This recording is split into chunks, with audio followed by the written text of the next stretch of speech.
Wednesday, folks, at 40 past the hour. You can reach Teddy at his website, forex-trading-unlock.com. Teddy Kegstad, good morning. Good morning, Tommy. We got a lot to talk about today. We better, man. It's not a slow day in the market, that's for sure. I was talking to my man Kevin Hinks this morning. I said we live in interesting times, man, and today an interesting day for sure with everything going on. So from a Forex perspective, Teddy, which I know is how you look at things usually first and foremost as you digest everything, what do you look at on a day like today in the Forex market? If we can start things off that we're, waiting for Chairman Powell at 2 o'clock, press conference at 2:30. As a Forex trader, what do you look at that might be moving, especially on that type of news-driven event potentially? Well, until the meeting is over, I think you're going to see a very dead day in most of the currencies, especially the euro, the pound, the Swiss. I think they're going nowhere until after the meeting. Now, you might see the U.S. dollar Canada because it's breaching some key resistance right now. That trend, the momentum is there. I think there might still see a lift in that may continue to trend through the day. Probably because oil is pretty stable right now, So, and they're waiting for the interest rate moves, which right now is odds are they're going up, So not that they're going to pull the trigger, today, but that's going to be an issue. So those are the Canada, U.S. dollar Canada, and also the U.S. dollar yen is looking like it wants to break out to the upside also today. Those are the only two I think you're going to see any action until the 1:15, Chicago time or 2:15 your time. Once that happens, Now here's the thing is, especially like you look at the euro and the pound are not too far away from their lows. They look like they want to rally, but this is the kind of day where the algos are going to kick up. You're going to have a lot of noise coming out regardless of what they say. Like the odds of them pulling the trigger are probably very slim. I don't think that's going to happen today, So especially because they have to digest the PPI data from yesterday, or from the other day, and also the CPI data. These numbers are getting really scary, Tommy. Yeah, I'm not sure if you heard me say, man, I was saying the same thing, saying it's really remarkable that the conversation is just how quickly we're going to slow asset purchases. And, the Fed's not going to freak out the market, folks. I'm not here saying that they're just going to end all this stuff. But it is remarkable, Teddy, that you get a CPI at almost 7%, you get a PPI at almost 10%, and the Fed is still actively buying an almost incomprehensible $60 billion every single month. It's a staggering level of stimulus still going on with those numbers. So I agree, man. I agree. And let's see if we could, because I was pulling it up, the U.S. dollar Canada. It looks like that was almost the biggest mover that we've had in the last week, Teddy. So what is driving the U.S. dollar Canada? Is that the oil trade going on there? No, I think that's actually the interest rate trade that's driving it right now. So the oil trade is pretty stable. But right now, the whole world's looking at the 30-year and the 10-year to continue to trend lower, And right now, they've been kind of consolidating. And I think it's because they were waiting for the big inflation numbers, and also because they're waiting on the Fed. We're done for the year now when it comes to most of the numbers, and especially with the Fed. So what's going to be the outlook for 2022? Now, we've been already talking about this kind of trend already for months. Now the Fed is finally admitting to the fact that, guess what? 2022 is going to be a year of inflation. There's no way you can look around it, So there's no way the brakes are coming down on inflation for at least the next 6 to 12 months, And that's a very severe environment for the Fed to deal with, I mean, we're going to be in the first time now where we have a lot of first-time things going on right now in the business sectors, So, and I think that it's going to be very shaky, especially when it comes with the interest rate play, where we know rates are going higher. So what's that going to do to the value of the dollar, So there's all kinds of scenarios where even if we get our supply chains to kick back up into gear and we smooth those things out over the next 6 months, what happens if there's a radical either decline or rally in the dollar over the next, say, 3 months? How does that play into inflation as well? So, I mean, there's certain ways in which the dollar's strength or weakness may come into play and help us as far as either our exports or our imports, depending on where you're going to and from, But I don't know how that's going to get mitigated in a smooth fashion next year. Honestly, I can't even begin to see how that could happen. Yeah, there's so many things in play, man. And even, you know, if you look at the best case scenario almost, which is the estimates at this point in terms of talking about inflation, I think they go out and you eventually get to the beginning of 2023 that you're talking about maybe 2.5% CPI or something like that, which the Fed would totally be cool with probably, as you're just over the number they're looking for. But that's a year out, more than a year out. Right. And that's kind of like, in my opinion, a best case scenario, because as you stated, it's not going to go from 7%. We're seeing the numbers to 2.5%, even on a quarterly basis. That would be very, very difficult with everything in flux. But in my own head, that's the estimate right now for the beginning of 2023.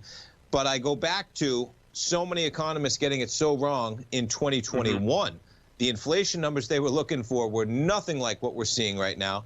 So those are the same people putting out the estimates that give us the best case scenario is about a year from now, we're back to normal. Well, what happens if they're missing there, right? Which has to be factored in as a trader. You should be factoring in all possibilities and assigning them a probability. And I just see at least the possibility that it's a little bit harder to get under control. And then if it is a little harder to get under control, maybe that forces the Fed's hand a little bit faster, which could freak out the market to some degree.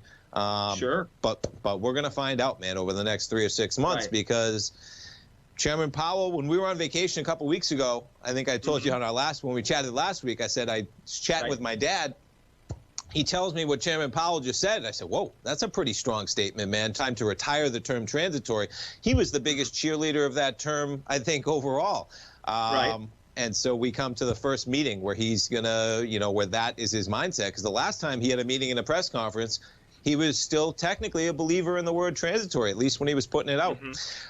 So we got about a minute and a half, Teddy. What other currencies are you looking at? It's been a pretty tame week. That's why, you know, in terms of chopping around, maybe waiting for these big, because we have an ECB decision and a Bank of England decision coming up tomorrow, correct? And that's what's been going on for the past week and a half, is that you've seen that. I mean, if you look at the U.S. dollar Swiss, I mean, talk about Swiss cheese, you know, I mean, that's just a very narrow range trade. I mean, the range traders have been definitely cleaning up the past like week and a half in the euro, the pound, and the Swiss, you know. So I expect you're going to see a breakout after today. But I would be very leery of what happens off of the initial release. You know, like I said, the algos are going to, like, it would not surprise me to see, like, for instance, the British pound spike low to an all new move low today and then still settle higher on the day. You know what I mean? Like that kind of move, or even rally, make new highs, and then all of a sudden tank and actually make new lows on the day. You know what I mean? So until we have a verification going into tomorrow, I would say for the FX market, if you're not in a position working it, stay out, because it's just you're not going to be able to compete with the machines if we actually have volatility. Now, if we have a dead number, you know, which I don't know exactly how that would occur. I think we're going to see some action no matter what, you know, especially with, I think, the U.S. dollar yen and also the U.S. dollar Canada. If the other ones don't move off the number, those will probably continue their trend. Those might actually be the ones where you see an accelerated movement today, because you got to think that a lot of traders are planning on the fact that we're going to have volatility. Teddy, we got to run, man. I appreciate the update. We'll talk to you one more time before Christmas next week, man. All right. Thanks, Teddy. Take care. We'll be right back, folks. Let's jump over to our man, Teddy Kegstad, folks. You can reach Teddy every trading day at forex-trading-unlock.com. We talk to Teddy every Wednesday at 40 past the hour. He talks to us about Forex. He talks to us about some commodities. Teddy Kegstad, good morning. Good morning, Tommy. We got a lot to talk about today in front of this Fed meeting next week. I like it, man. It seems like every week, Teddy, man, we got some big action going on, whether it's crude, whether it's currencies. And, of course, with the Fed action going on, we got interest rates, 10-year yield sitting at about 1.5%. I'm not sure if you were listening to the last segment, just talking about Bill Dudley out there with an opinion piece making the case that they might be having to hike a little bit faster than the market might be anticipating. Be interesting. We got a CPI number coming out Friday, a Fed meeting, as you said, next week. Go ahead. Where are we going to start, man? Okay, well, how about we do a little run around the world? I got some price targets and things for you guys, and then we'll break it down for you after that. How about I love it. Okay? Let's do it. Perfect. All right, so starting out, Euro US dollar, okay? For those of you who follow my site, we stream, you know, videos and also signals. We had the Euro US dollar just hit this morning, the 113.11 target. Now that's a key little area now. We're coming off a higher move low, swing low. So there's a good chance that the euro right now is in a nice little corrective phase, and it's going to make a run for that last major swing high around 113.80. I think that's about all you're going to see right now. I think that between now and next Wednesday, you're going to see a lot of divergence between the currencies versus the dollar. So a little strength in the euro, weakness in the pound, which we'll get to in a second. 114.38, I think, is your up extreme for any rally in the euro US dollar up until next Wednesday. Okay, because we'll wrap it up after I finish this. Okay, US dollar with the charts. Perfect. It's totally choppy. It's a choppy mess unless you're already in it. I would work a position. Otherwise, I would look to buy dips. I think that that's your best opportunity. But it's a nightmare until things get under control until next week. Okay. Now, unless there's a big rally in oil and a big sell-off in the interest rates, then I would say become a buyer for sure. But otherwise, stay out of that one until you get a valid signal. British pound US dollar is weak right now. It just made a lower move low today while the euro is higher. Yeah. So that's why the dollar index right now, you are not going to be able to use that as a good guide until after next Wednesday. You got the two strong currencies going the other way. You know what I mean? So the pound, it's a grinding bear. I would use caution if you're short. I'd keep your stops tight. If you're looking to buy, I'd wait for a valid signal, because don't try and catch a falling knife right now. There's a lot of geopolitical things that are also weighing on the UK. Now let's get to our favorite one to talk about, the US dollar, Japanese yen, which I'm long actually and have been for a long time. You all know that one. 116 is back on the target right now. With the oil where it's at, interest rates are coming off the Omicron, blah, blah, scare. I think that you're going to see like a balloon underwater rally with the US dollar yen over the next week or so. And that's regardless of what goes on with the Fed going into next week. Okay. Australian dollar, US dollar, nice little lift right now, getting a nice little bounce. I'd be cautious being a bull. I think it's an upside correction right now, especially with the strength in oil. But we all know what's going on in Australia. It's not good for global economy, okay? New Zealand dollar, US dollar, which tends to go along with the Australian when it's kind of just in a free float, had a nice little 3 inside up buy signal. It's a high probable Japanese candlestick pattern, which you can learn about in my book if you read it.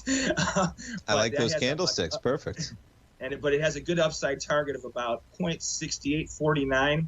I think that's where you're going to run into some heavy selling, but it could still get up to 0.69 even. I think that's about the extreme for a correction in the New Zealand dollar, US dollar. So one more, and then we'll get into the backbones and stuff. US dollar Canada, bring us back to North America, is back on the skids. Remember, it's in an overall bear market. It's been in an upside correction for the past 4 months. Bobbling around. I would use caution being a bull with that market right now, especially with interest rates going the way they're going and oil going the way that it's going. It's going to be a tug of war with that currency. Right now, I have a downside target of $1.2549 with $1.2470 being a very easy extreme sell-off target in the short run. So, and that's where I see things right now. With these signals and with the direction that I just gave you, that's a lot of divergence. Like I said, we had the euro that's strong against the dollar, pound's weak, Swiss is in nowheresville. So Europe is a mixed bag of goods. The same thing is with Asia. You have the dollar strong against the yen, dollar's weak against Australia, which right now you would think, how is that possible? But that's what is going on in the markets right now. Sure. Well, I love the wrap up, man. You do a great job of walking us around that whole globe. Now, crude, we have to talk about if we can real quick. Quite the volatility. I was looking at waiting for you to come on today, and I said, where were we last week when we talked? Crazy action. When you just even back it up to last week, we were at about 68 bucks. We trade down to 72, and we get 62, and then we get a 73 handle. We kind of know where you've been on this one, but what do you look for in crude right now at $72 in the near term, even if you're talking about $100 in the longer term? Oh, I think it's going to hold. I absolutely think it's going to hold. I don't see oil. I think what we had over the holidays was that little Omicron sell-off. Remember when we talked on Wednesday 2 weeks ago when I was out in Arkansas, I said, be careful of holiday markets. They're thin. The algos will kick in and drive it crazy.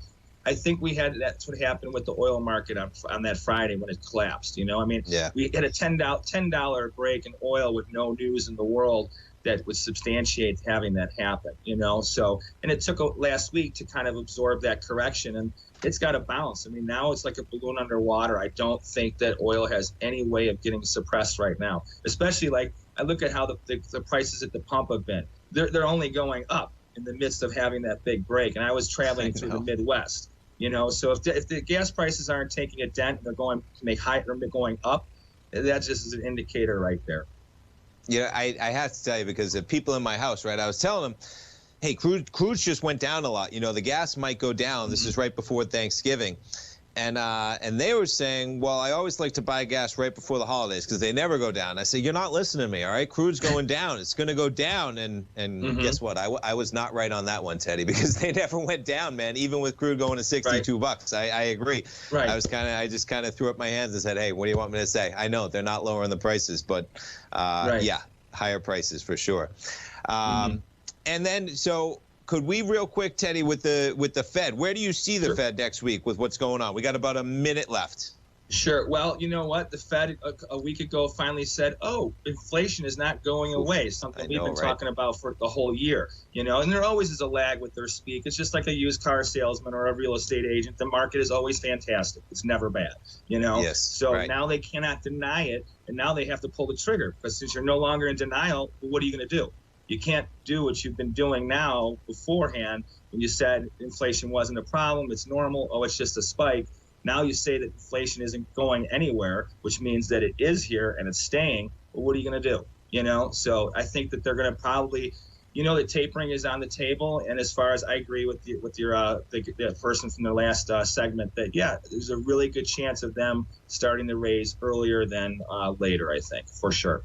And I just think, whether we know it's going to happen or not, man, it's not priced in when the market's sitting at all-time highs. We got inflation soaring, and the Fed chairman's telling us, hey, we were wrong. Inflation's here, man. Teddy, we appreciate the trigger. I look forward to talking to you next week, man. We'll find out. Thanks, Teddy. Have a great week, man. We'll talk to you next week. Stay tuned, folks. We'll be right back. Let's jump over to our man, Teddy Kegstad. Every Wednesday, folks, at 40 past the hour, we talk to Teddy. You can reach Teddy every trading day at forex-trading-unlock.com. Teddy Kegstad, you almost ready for some turkey Thanksgiving, man? Am I? I'm down in Arkansas visiting my mom, so just moved her into a new place yesterday, and they have to replace a brand new dishwasher this morning, so I'm doing this from the deck. I love it, man. I love it. Well, I'm glad you joined us because it's a shortened trading week. We're closed Friday, half day in the markets. But, man, let's kick it off with crude, Teddy. You're probably sticking to your guns with the action we got yesterday, but we got to talk about it in terms of, the reserve is released and it had been speculated for some time, and people had said that's not, it's a small plug and a big problem. But pretty interesting action that you get the $3 to almost $4 rally yesterday. We're sitting at 78 bucks and change in crude. What do you see in that market right now, man? Keep on rallying, baby. Keep on rallying. I just left Chicago a few days ago, and the gas prices were just under $4 a gallon. Ironically, I'm here in Arkansas, and it's almost $1 less. It's kind of weird. So that's crazy when you think about the pricing difference between just 750 miles in the United States. So, but the taxes are higher in Illinois, so that's probably the reason. But yeah, I'm still very bullish on oil. I can't see it even remotely dropping. You got to think about how much fuel we're wasting every day because you got all these diesel trucks sitting idle waiting for them to get their containers emptied and trucks loaded, So that's one big problem, as far as the oil trade's got a lot of issues. I'm still bullish. I'm looking at $100. Like I said a couple weeks ago, right now this is a consolidation. It's hard for anyone to even say that this is going to turn around and go south and be a bearish market and be better for us right now. I just don't see it. There's no reason to even remotely look at oil as being bearish whatsoever. I mean, I think yesterday was the exclamation point, man. If you know, how can you be a bear when you get that type of news? And it was expected, so I get that type of deal, but quite a $3 to $4 pop, man, just like nothing, back to almost 80 bucks.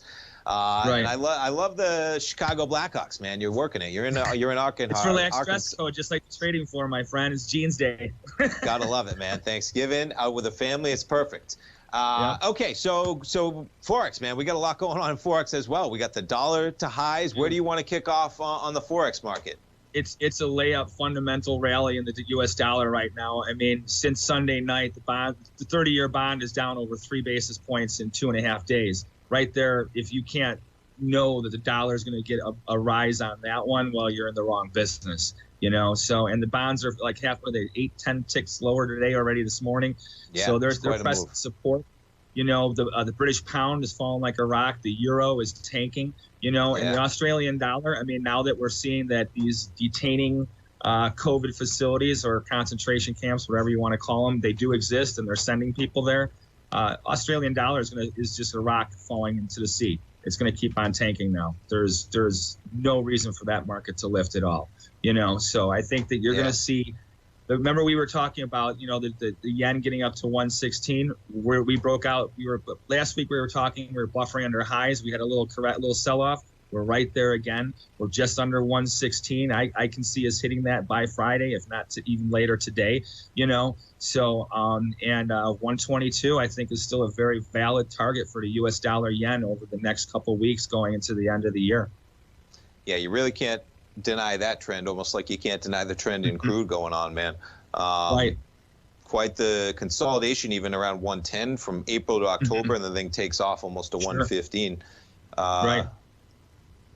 Yeah, quite the move. Now, for Forex markets, because I'm not familiar, how does, I know Thanksgiving is a U.S. holiday. Right. But does that affect things? I know U.S., of course, they're a big player, but how does that affect the Forex market? Something like our holiday closed tomorrow, and really a lot of people closed on Friday. We got a half day, but it's one of the only days we're actually closed when the market's open at TFNN. How does that hit a Forex market?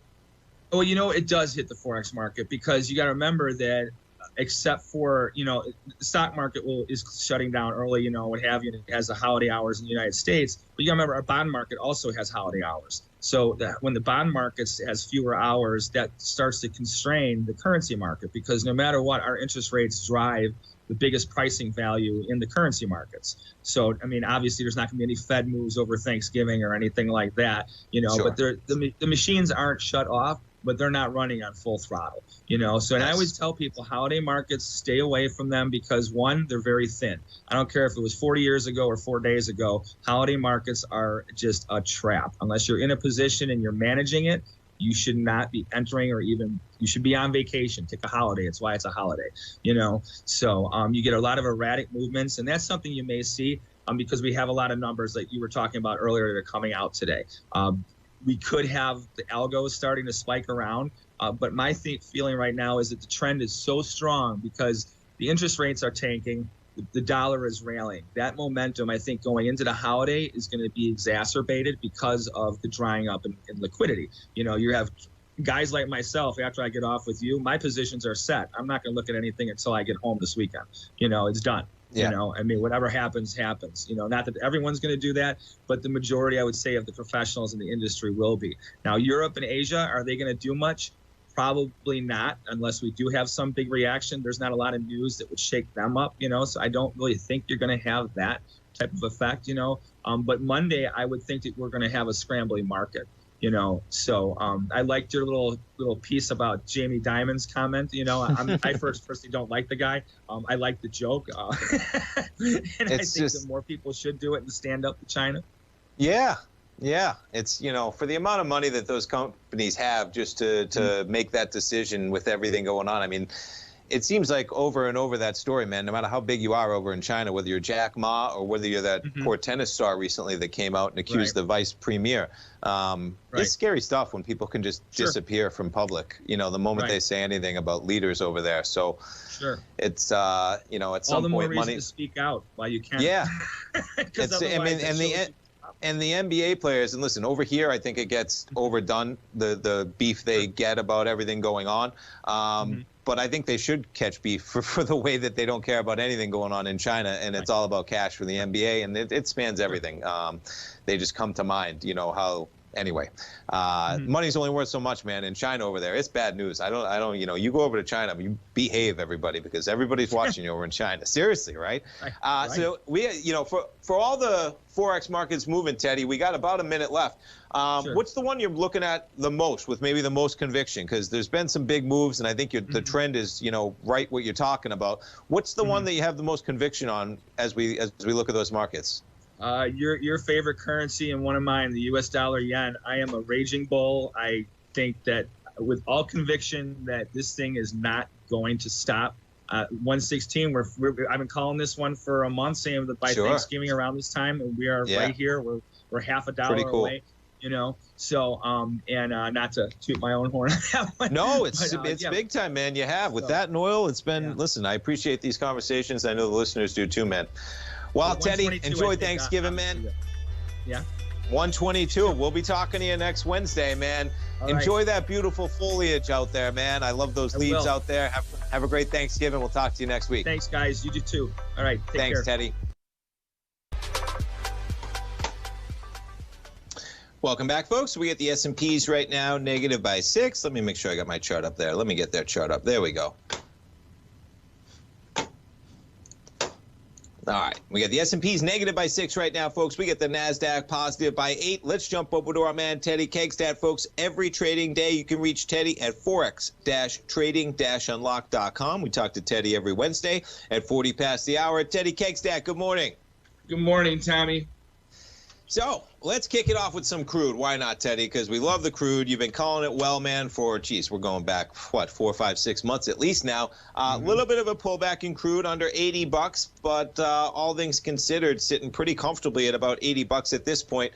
Talk to me a little bit about what we got going on crude right now. All right, crude right now, I think you're just in a little consolidation holding pattern. That's it. I think it's just a little pause for the cause before the next bull rally happens, without a doubt. That sums it up well, man. That's it. Why not? We'll move on. But I agree. I mean, it's because people love to talk about it today. Let's jump in terms of, oh, man, the pullback, right? We're down $4. We're up $4. I got the chart here going back to just August when we were trading at $61, something like that. And, you know, I deal a lot with Fibonacci numbers, Teddy. I love them. The 382 is just a healthy pullback, in my opinion. Of course, stocks are going to move in that direction occasionally, even within a bull run.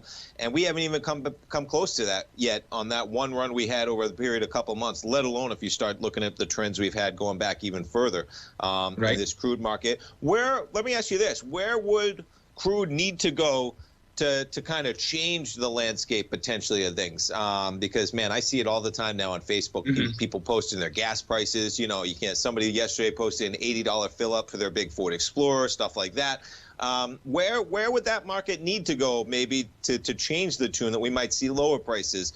Anything like that on your horizon, or what do you look for to that market? No, I'm not even remotely bearish to oil business, especially with the climate right now, with the administration, with what they want to do within the Northeast. Absolutely not. That's only that if anything is going to just add fuel to the fire to the rally, without a doubt. So I really truly believe right now it's just a pause for the cause. Look to buy in right now. I would say this is a buying opportunity, not a selling opportunity. You know, there's no reason to see even remotely a correction in oil. Now, would it impact the markets? Absolutely. I mean, the oil market would have to get below 60 before any barometer is even going to start to say, ooh, this might help slow inflation slightly in the present. Not anything that's catching up already. You got to remember, the inflation that's already running into gear right now. A break in oil is not going to put any stop on that. What it may do is slow down what's going on, you know. But we would need a significant reversal in oil to get back below $50, $45 a barrel for anyone to even say, hey, maybe things are starting to slow down and balance out. And you got to remember that there's a new floor in oil. Oil can't get below $35, $40 a barrel anymore, because since they got rid of the pipeline and a bunch of other rules since January 20th, Warren Buffett is moving all the oil in the country now via railroads. So that is now causing an artificial floor in oil. And until that policy changes, which it's not going to change anytime soon, you're not going to see oil really have a big sell-off for quite some time. You know, it's interesting, too. I started thinking about, as I'm seeing, you know, more and more people just talking about gas prices and $80, you know, to fill up a gas tank. It's remarkable where we've been in terms of when we had the last time that we had crude up at $4, you know, or gas prices up at $4, stuff like that. People started getting away from SUVs, right?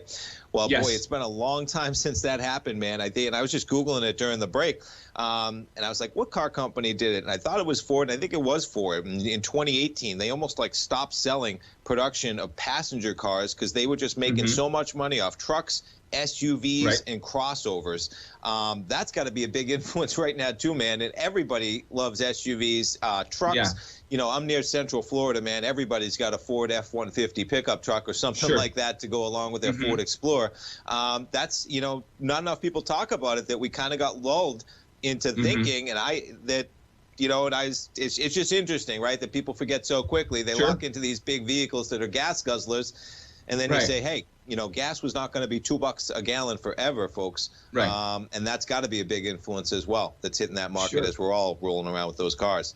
All right, let's jump to some of the currencies, Teddy. Where do you want to kick things off for currencies? All right. Well, everyone knows that the dollar index is exploding right now. Since we talked even last week and over the past 2 weeks, the dollar index is now at multi-month highs. We're at the highest point in the dollar index since June of or July of 2020. You know, so that's a big deal right now as far as dollar strength overall. You know, there's a couple markets that aren't that strong, are weak against the dollar, but as a whole, the euro has been getting pounded. I think a lot of that has to do with, one, inflation, and two, you got the COVID spike that's flaring up in Germany. You know, the EU is going backwards. You know, so does that mean, I mean, now you got to realize, too, we're in a weird situation. We have numbers that are higher than a year ago, and we don't have lockdowns, you know, or we have some lockdowns in other places. So the question is the narrative going to go back to the way it was and the way they're supporting, and they're going to start locking stuff down? So that's very negative for the EU, you know. Or are they going to say, hey, we're not going to do what we did the last time, we're going to stay open? You know, either way, I think it's going to be a bear for the euro US dollar. It's going to be tough. The pound, because of oil prices, I think is stabilized. It's not going to get hit too much harder.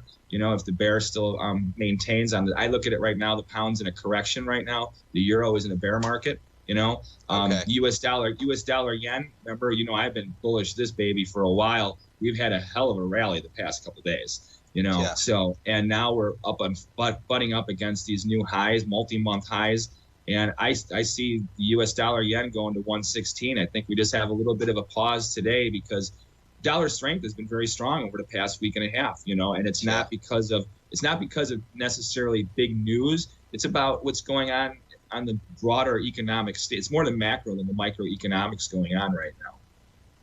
Yeah, it is interesting, man. I have a friend, one of my best friends lives in Switzerland, and so he's more in touch, of course, with what's going on in Europe. And he was talking about, he was tweeting out some stuff in Austria, man. Austria, you know, part, of course, over there, they just got, you know, it almost feels like what we were going through, you know, whether it was early this year or during the holidays almost, in terms of hospitals filling up, all that stuff.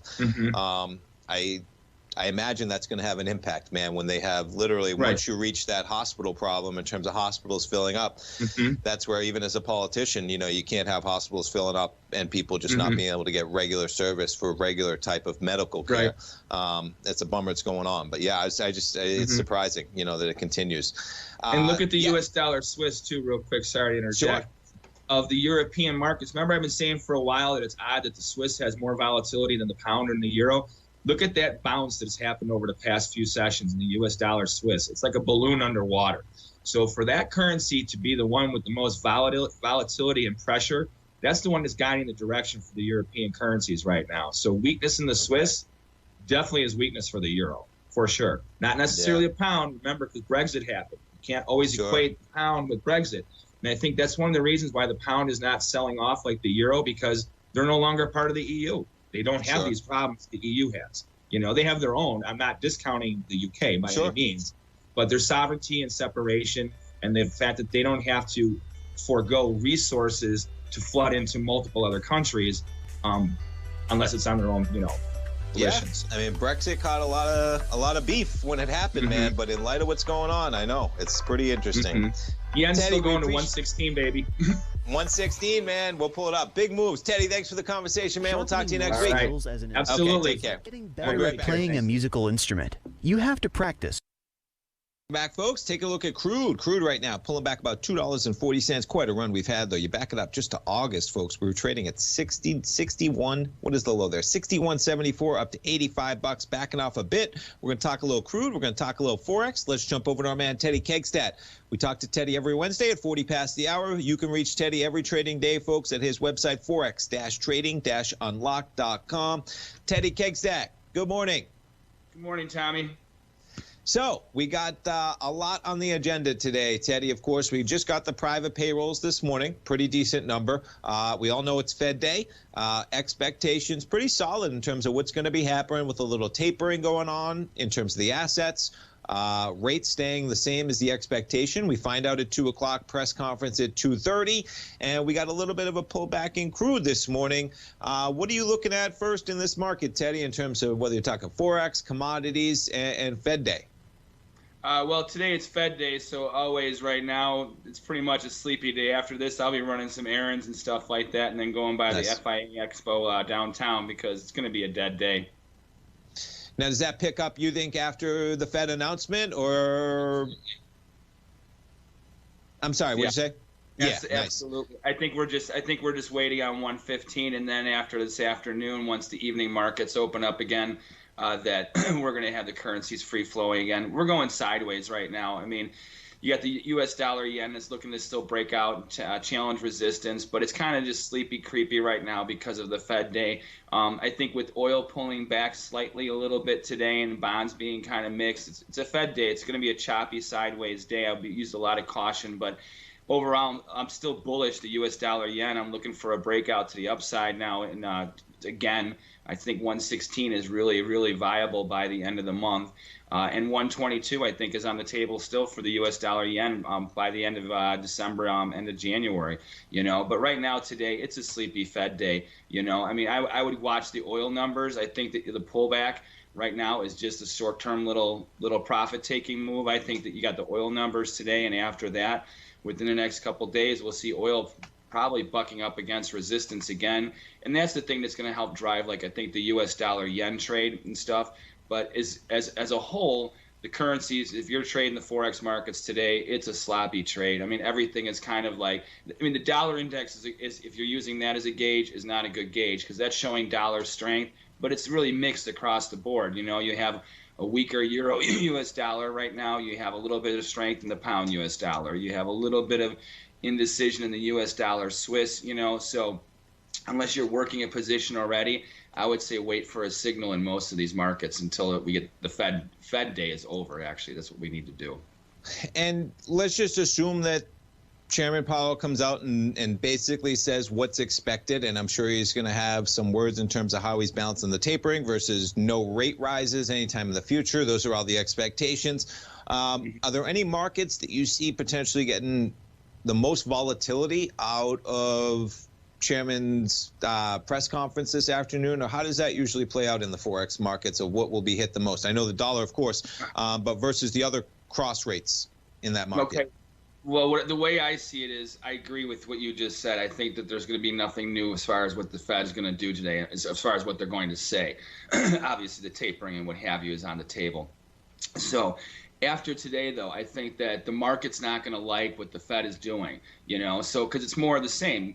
The fact that we can guess pretty much what the Fed is doing every meeting, it doesn't say a lot for as the Fed's influence on the markets. And I think what you're going to see after today is, like, right now you see a little bit of a pullback in the 30-year and the 10-year, a little bit of strength, but it's really indecision. And I think you're setting yourself up for a head fake, especially as we come into the oil numbers, the unemployment numbers claims tomorrow after the and also unemployment on Friday. So I think between this afternoon and Friday morning, you're going to see a head fake in the bonds and the 10-year and start to see them slam lows again and start trending lower. That, I think, will give a lift to the dollar, which will help with the U.S. dollar yen trade, reinforce that, as well as if oil, unless there's a big sell-off in oil, But I'm looking for a break in the interest rate market after this, meaning higher rates, and giving a lift to the dollar versus a lot of the currencies. So especially versus the euro right now, it's really struggling right now. I don't see very much any chance of seeing any real strength right now. I mean, short term, we got a sell signal on the hourly basis, but even on the daily basis, the trend is kind of your friend. I would use cautious with the pound. The pound US dollar, even though it's hitting these lows, it could bounce back like a balloon underwater, you know. So, but yeah, I think really what we're going to see right now is that after today, we'll see how the oil numbers and mostly unemployment, how that impacts things. And if the bonds don't like that and that really sells off, I think it's going to be hard to beat the dollar bulls, you know. So, but I would use caution watching the dollar index for any currency cross as far as dollar strength. Look at the interest rate markets and the oil markets for clarity. I like that wrap up, man. I agree with a lot of it. I do. Crude oil. So just jump into it. And I referenced it briefly before talking to you, man. And the pullback today does look substantial. You're down 2.6% right now. I got light sweet crude at 81.72. But just for some context, I have a chart up here, Teddy, on a daily basis, just going back to August. And it's basically no pullback. You know, from $62 up to 85. Even if you're dealing with a 382 retracement, it'd be $76. A 50% would be 73. A lot of strength in that market. Of course, you're going to get some negative days in there. And really, that seems to be based off just a little bit of risk variables in there in terms of maybe something comes out. I was reading one thing this morning, maybe the U.S. taps their reserves or something like that. But as we all know, the market forces in that crude market, man, are much bigger than the U.S. tapping their reserves to kind of quell what's going on across the board. It seems like, Teddy, you know, I was in Publix the other day, right? They didn't have one thing I liked. Everybody, whether it's the butcher in Publix, right, to the cashier, is talking about supply shortages, man, which is pretty remarkable in terms of just what's going on in the economy and that we just can't keep up right now, it seems like. How are you feeling out just in your normal day life in Chicago? Absolutely. What you said right there, you know, I've been watching. I'm a Costco customer, okay? Nice. And over the past year, I've noticed how, you know, they used to have a lot of everything.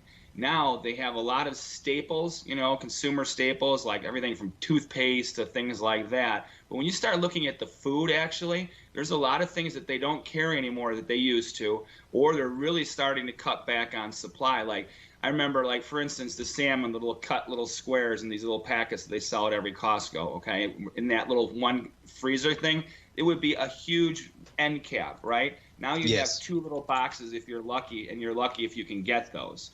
And this is at multiple Costco stores, because depending on when I'm traveling in Chicagoland, I'll stop at one on the way home or whatever, you know. And this is not just reflective of one; this is multiple ones. So if that's any indication of what Costco is doing, and they're a big buyer, you know, and I think that this is really starting to. And no one can deny that there's shortages out there, that things are disappearing.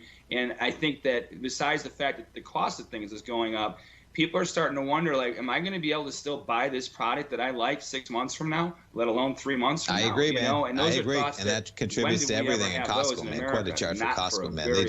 They can't sell enough right now. Talk about just making 502. Remarkable. Well, Teddy, we appreciate the conversation. As always, man, we look forward to having you on next week. And you have a great week, man. We'll talk to you next Wednesday. Oh, he's cutting out a little bit. Thanks, folks, check out Teddy's website. Thanks, Teddy, man. Take care. I appreciate it. Take care.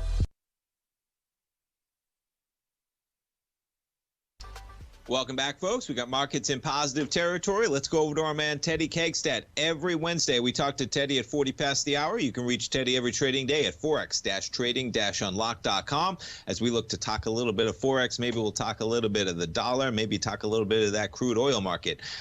Teddy Kegstad, good morning. Good morning, Tommy.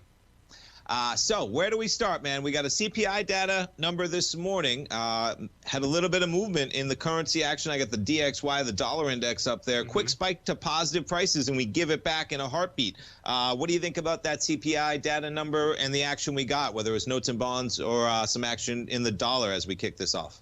Well, I think the number is very lagging, for one. I'm not really too concerned about the way it came out. I think what you're seeing really right now in the markets is the oil-driven rally in certain currencies and break in others. It's very obvious with oil being at around the $80 level and pushing. I mean, you know, my projection is to 100. It's going to keep on going. I think what you have right now, because you've had a little uptick in bonds and notes over the past day or two, that's putting a little bit of a halt on the dollar bull versus many currencies. You know, that's why you're getting a little relief in the euro and the pound, and not necessarily a pound, but the Swiss. But the oil trade is definitely driving the U.S. dollar yen. I mean, since we talked last week, talk about an explosion into new highs. You know, I mean, now we're trading at a level of, we're at 113.44 right now in the yen. I was calling for 112.5 on the way to 113.5, for the past couple of weeks. Well, now we've hit that, 114, 116 is definitely in my sights. Remember I've been saying for weeks that 116 is where I'm looking for by the fall, sometime moving into November. Very likely for us to hit that. And even last week I said, now with the way oil's going and stuff, that you can see the US dollar yen probably at 122 by the end of the year. But not the same for like the US dollar Canada. We had a head and shoulders that was confirmed with higher oil prices driving the Canada stronger versus the dollar. With the uptick in the bonds and notes, it's also helping to fuel the break on the downside for the US dollar Canada. So our divergence definitely exists, but the oil trade is back on table. Remember, I said it was off for a couple of months. It is definitely back on the table. And the interest rates, I'd be very leery about this little short-term little uptick. I think no matter what, you're going to see the notes and bonds a lot lower over the next couple of weeks.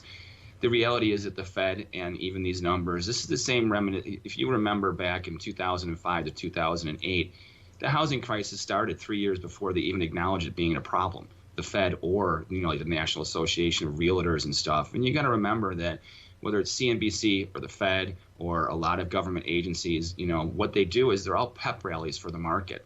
They always say something good when the numbers are good, and when things are bad, they always really sandbag them and downplay them. But we all live in reality. We all know what everything is local. You can see how things are. Everyone sees the pricing and stuff. The fact that the Fed says inflation's not a problem and it's on pace pretty much and whatever. Well, they obviously don't go shopping like the rest of us do, and don't see what's really going on around, especially in major cities. Not everyone lives in a major city, Sure. So I think that this is going to be exacerbated a lot once we get to the holidays, that they can't hide the fact that inflation's here. It's not going away by any means, but people voted for this. The oil industry is going to be under siege for the next few years. This is just the beginning. When I called $100 oil almost a year ago now, 8, 9 months ago, 10 months ago, that was a short-term figure. That was thinking that, well, if we make these short-term moves, this is going to happen. But if we actually start to reinforce these short-term moves, which is being done, well, now you're looking at $150 oil a year from now. We're looking at, we're going to make, I would guarantee you that the prices that we saw back during the Bush era, 20 years ago, we will exceed those prices in probably the next 6 to 12 months. And that's not going to stop. Until that wave stops, you're going to see this perpetuated all across the country. And these currencies are going to be impacted by it too. So I think the US dollar Canada, once again, that bear trend is probably going to resume in a big way, especially, if interest rates do keep an uptick right now, because if the Fed keeps on their buying program, which we know it's going to come to an end soon, but they're doing one last wave of buying, so that'll support that. That's not good for the dollar. And then the oil price is definitely going to drive it, and I think that you're seeing it, in the countries that are most impacted, like Japan, the yen, US dollar Canada, obviously not so. The euro is in a bad shape too. We know that energy costs are rising. If oil really starts to press higher levels, I wouldn't doubt that you see the euro US dollar trading 10 basis points lower, in the next 6 months. And what do you, that would be, talk about adding some volatility across the board, man. If we start seeing 150 oil, let alone anything above 100, people like to talk about $80. Even as we get above that, it starts causing some problems. Not sure why every $10 probably doesn't cause some problems as it goes up. But what do you look for in a market if you see something like that, man? I see the market getting a little freaked out. We ever get near $150 oil. Well, what do you look for just in the general markets if you think crude ever got to that type of a price point?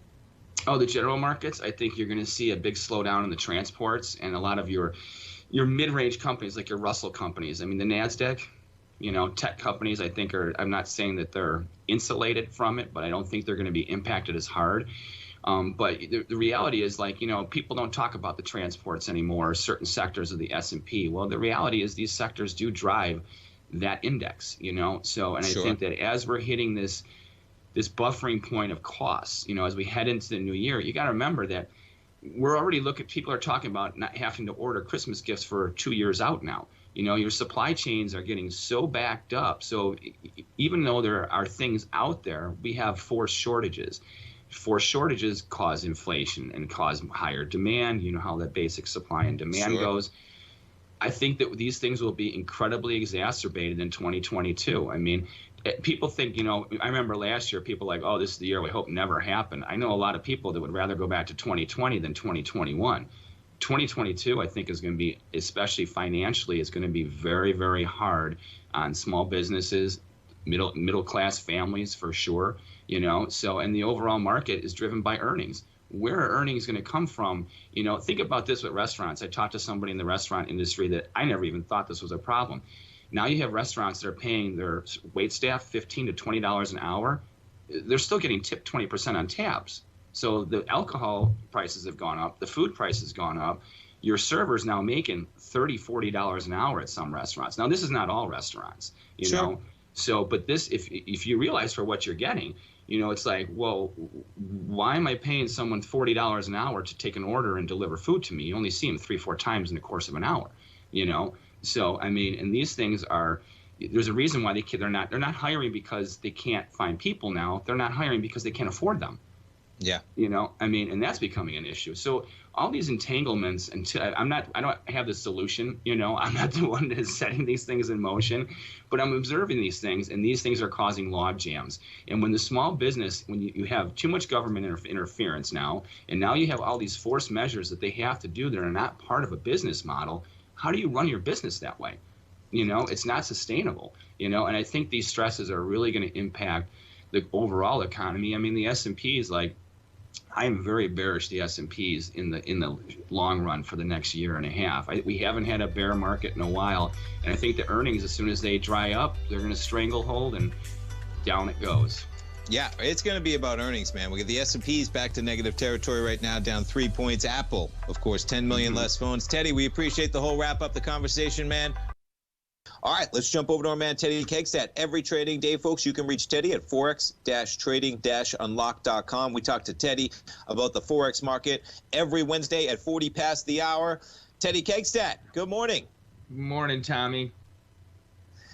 So, where do we start, man? We've had quite a run in oil this week. I'm always thinking about you as I see those crude prices climbing ever higher. We almost made it to $80 in the overnight session on light sweet crude. Why don't maybe we start there so we don't rush that conversation at the end of this talk?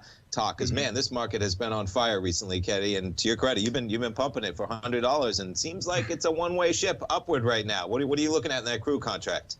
Well, I'm looking for it to follow through, and I think it's going to have a ripple effect into multiple markets, So I think it's going to hit everything from the S&Ps to the interest rate markets to, the currency markets as well, especially the currencies that are balanced off of oil, whether they're oil rich or oil poor, So I think it's definitely going to be rocking things.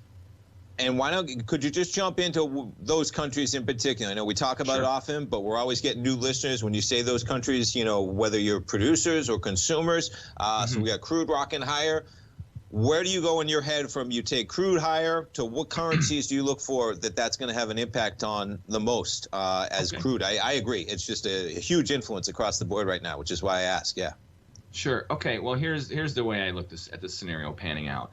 As oil gets above $80, we already know that there's a threshold in the economy. This is pre-pandemic. This is when the economy was much smaller than it is now also, okay? So when oil gets above 80 and starts to maintain that, let alone get to 100 or more, we know that there's going to be a lot of dynamics that start to change. Now, the last time oil got to 100 or above, you got to realize we didn't have the inflation that we have right now. Okay, so that's a huge, huge deal. It's going to make the oil rally now, the amplification of its ramifications is going to be exponential compared to what it was, say, back during the Bush era, back in the early 2000s. Okay, so and anyone that remembers that when you were paying, for regular gas, you were spending $6, for a gallon of gas. So I mean, now the taxes are higher than they were before 20 years ago, 15 years ago, so I mean, like, all these things are going to hit very, very hard, and it's not just the United States, it's going to hit places like Japan. Okay, like if you look at the US dollar yen, they started to break out to the upside with this as oil is moving back. Remember I told you the oil trade was off the table a couple months ago? Up until a couple weeks ago, I said as we get back if we get to above 80 and towards that threshold, as we go towards 100, which I'm telling you, we're going to 100, you know, I mean, and this is going to have a big impact on the yen, the US dollar yen. Even if the dollar is weak, the US dollar yen trade, I mean, I tell you, 116 is not far-fetched anymore. If anything, 122 in the yen could very easily happen by the end of the year if we see oil escalate. If it starts to really explode to the upside, where we go from 80 to say 90, 95, and we do hit this $100 threshold, you realize that even if we have a 10% correction off that, that means oil will go from 100 to 90, bounce, find support, and then go higher. You know, so, and that's going to have a ripple effect in the currency markets. And then you have your supply chain issues. You know, they're hard. I don't know what it is like completely globally, but I read last week, you know, you have over 500,000 container ships crowding the ports of the United States, Houston being one of them. So the ability, even if we had cheaper oil and we could have it all flowing and whatever, the ability for oil to get to the refineries and move from one place to another and what have you is being restricted by all of these other ripple effects from these other things from the pandemic, you know. Sure. And it's going to drive, like, I think the U.S. dollar Canada trade, that bear is coming back. You know, I definitely see the U.S. dollar yen long-term trending higher. U.S. dollar Canada, we have a head and shoulders now that is formed on the daily basis, you know, and now we're looking to fall back down. As oil gets stronger, the Canadian dollar will be strong versus the dollar. So it doesn't matter anymore. We have true divergence in the currency market. So where the U.S. dollar is going to be strong versus the yen, it's going to be weak versus the Canada. And in a normal world, you'd be like, well, how does that happen?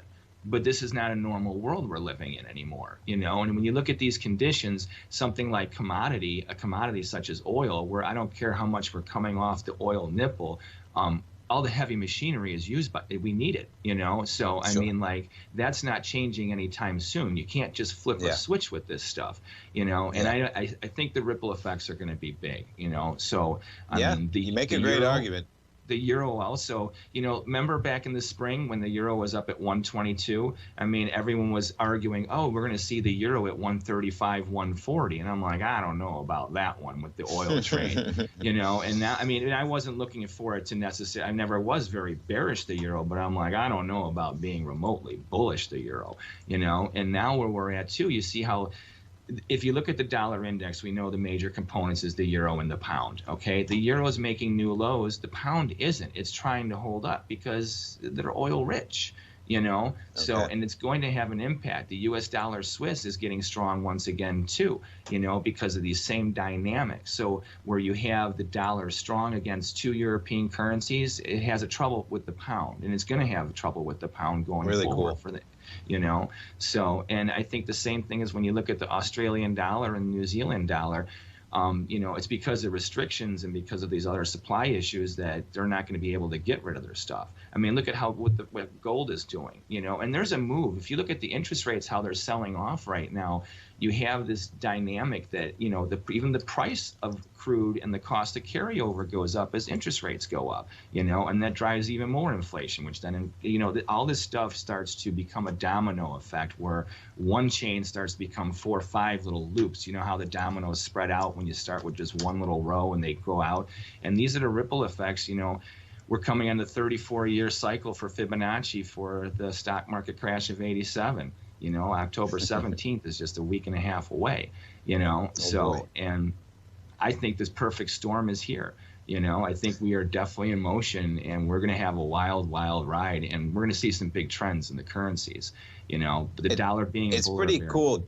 Just to and I completely agree, man. And Kevin, we were talking about kicking off the program saying it's an awesome time to be a trader, man. And it seems like it spans whether you're in futures, equities, Forex, everything. Commodities, my goodness, right? Yes. And I agree with the way that, listen, we have a lot of supply disruptions, man. You see it across the board. I think we're going to see it all the time in these earnings coming up. And it's just so prevalent that I imagine it's going to take a year or two at a minimum to work itself out, when, just like you talk about, ships can't get into port, man. We got kids at home. I'm thinking about starting shopping right now, Teddy, and I'm not joking, folks. If you have kids out there, man, Yeah, exactly. Get your products now because I'm not going to be waiting when everything is out. And today, like you said, it's not a normal situation. And so even in my own mind, you're making decisions, right, to plan for those types of disruptions. Right. And then it's like, where do those ripple effects? Well, I was just going to say, where do those ripple effects go, right? Yes. It's pretty cool, man. Teddy, we appreciate the conversation. Thanks, Tommy. As always, man, you have a great week. We'll talk to you next Wednesday. All right. Take care. Thanks, Teddy. Take care. Oil we'll be right back, folks. baby. It's happening. Listen, I'm not stepping in front of that train. No way. Thanks, Teddy. We'll be right back. Good morning. Good morning, Tommy. How was your Labor Day, man? Oh, it was fantastic. I think you can see the sunglass little mark on my face from the sunshine. That's how it should be, man. Gotta love it. Yeah. Right. Now we had some beautiful weather, of course, here, and not of course, but we had some beautiful weather in Florida as well. Still a little hot. We're waiting for a little bit of cool weather, but a great weekend, man. And back to trading as we kick off fall trading here. I was taking a look at some of the currencies. We have some moves going on. We had a move in the dollar yesterday, some move in gold, of course. Where do you want to start off? What's on your radar this week, Teddy, as we kick off kind of September trading as we're all back from summer action? Well, dollar bulls are gaining strength because of the interest rate market, and you can tell even gold's leaking. So I mean, dollars are in demand right now. I mean, even by Bitcoin, obviously someone's selling and they're converting it to So dollars are in demand right now. You have the U.S. dollar Swiss and the U.S. dollar yen making higher move highs and pressing. They're looking for a breakout to the upside right now. So that's a very good sign of strength for the U.S. dollar.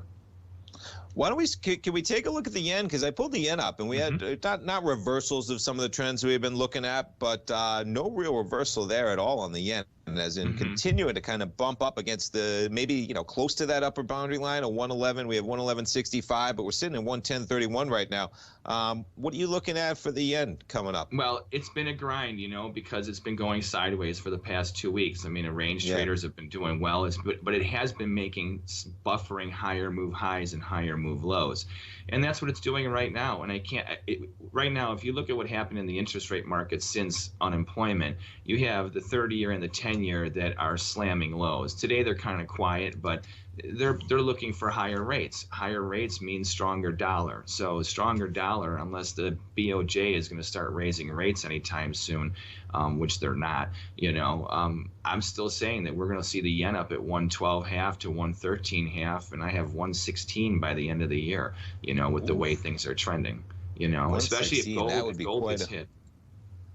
No, go ahead, man. Go ahead, please. Yeah, I'm sorry. Yeah, just to finish. Yeah, especially if you see gold continue to sell off, I could see it. If you see gold sell off, oil continue to rally. Oil has been buffering higher move highs and higher move lows for the past week and a half. It hasn't been breaking out, but it's been trending back towards where it's higher range. And I see oil breaking out to the upside, gold going down, and if the rates go higher on the market side, there's no way that the U.S. dollar is not going to remain strong, especially against the yen. That's the one currency I think that I don't care if the dollar becomes a bear versus every other currency out there. I see the dollar being a bull versus the yen for the next few months, especially if you look at what's going on now. I talked to somebody in Singapore last Monday. They're in full lockdown. As Asia starts to tighten up their belts with the corona stuff, especially, we already know what's going on in Australia and New Zealand. This impacts Japan huge. This really, really is a big deal for them. You're looking at the whole thing with the chips with Toyota and stuff like that. Remember, the Japanese have to deal with the Chinese, and their relationship is very tenuous at best right now. And the Chinese have an upper hand over Japan as far as production and stuff like that. That doesn't bode well for them, So I think that's where you have a lot of fundamental weakness in the yen. Like I said, the only thing I could see that would really strengthen the yen would be as if the Bank of Japan says we're going to start raising interest rates. But I don't see that happening. I just don't see that happening at all. And back to yields for a second, because this one's so interesting, how it would play into just the markets, maybe some of those tech stocks that are through the moon. What are you looking at for yields as we come into the end of the year here? We have a meeting coming up later this month for the Fed. We get some interesting jobs numbers that will be on the docket in the next couple of months or so. Sure. And we've talked about the inflationary data, et cetera. What are you kind of looking at right now? We're sitting at about 1.35% right now, and I agree that the pressure's definitely been on a price-wise, to the downside here as we're seeing kind of a rise in yields. What are you looking for as we march on right now with some of those the interest rate market, the yields coming up?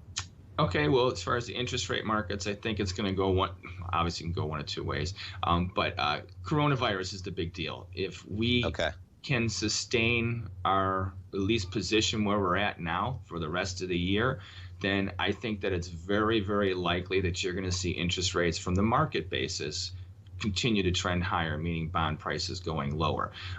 Should we have, now here's a very interesting, and this is why the next few weeks are very critical. Last time at this year, my girlfriend and I are going out to Ithaca, New York in a month and a half to visit her niece. We may not be going there anymore, and here's the reason why. She goes to Colgate. Okay, last year at this time, they had no vaccinations, but they had strict policies as far as coming to campus and starting school. This year, they had stricter requirements, and they have an over 95% vaccination rate for students and faculty. However, as of this week, they have more than 5 times the COVID cases. They're already talking about going back to remote learning at Colgate within the next week or two.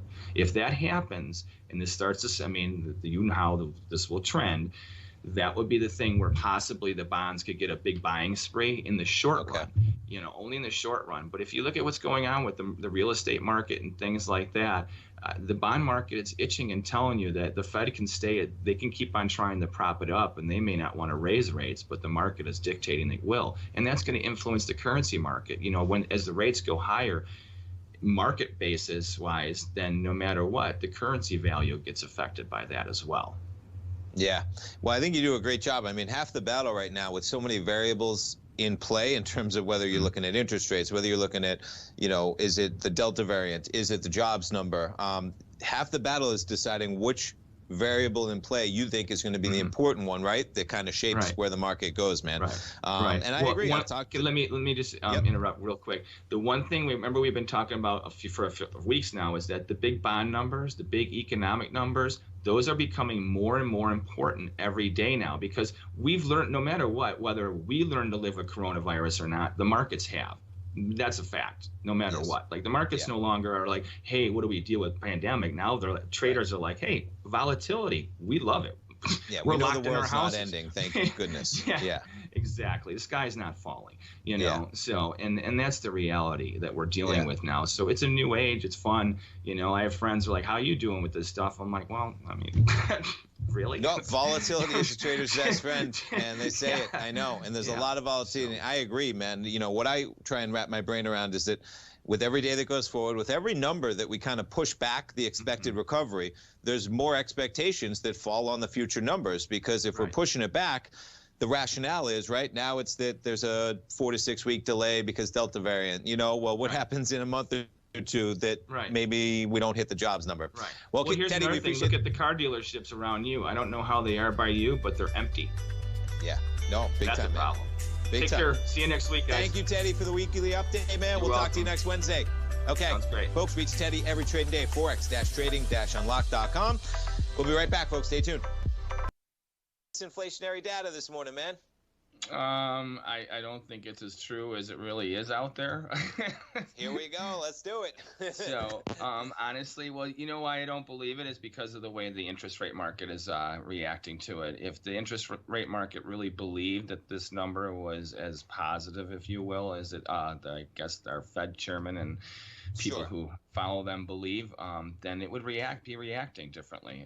It's basically flat right now. So the dollar is obviously retreating off of this news. It's having a little, but the thing is, all the currencies for the most part are trending into a new high or a new low, meaning the dollar has been strong versus them. So just because it's turning today off of this news, I wouldn't go too much to thinking that then you never want to try and pick a top or a bottom. This is a scenario where I'd be very cautious trying to fade what's going on right now, so.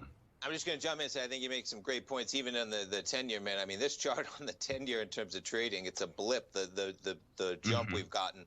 When you look, we were trading at 135.14. You even take that spike out of there we had Wednesday, you were still at about 135. And you were pushing almost 133 today, and you're trading at 133.17 with a yield right now. We're talking about a yield of 1.35%, and we were coming in at 1.12, which is crazy 1 week ago. So to that degree, and the dollar index, you put it.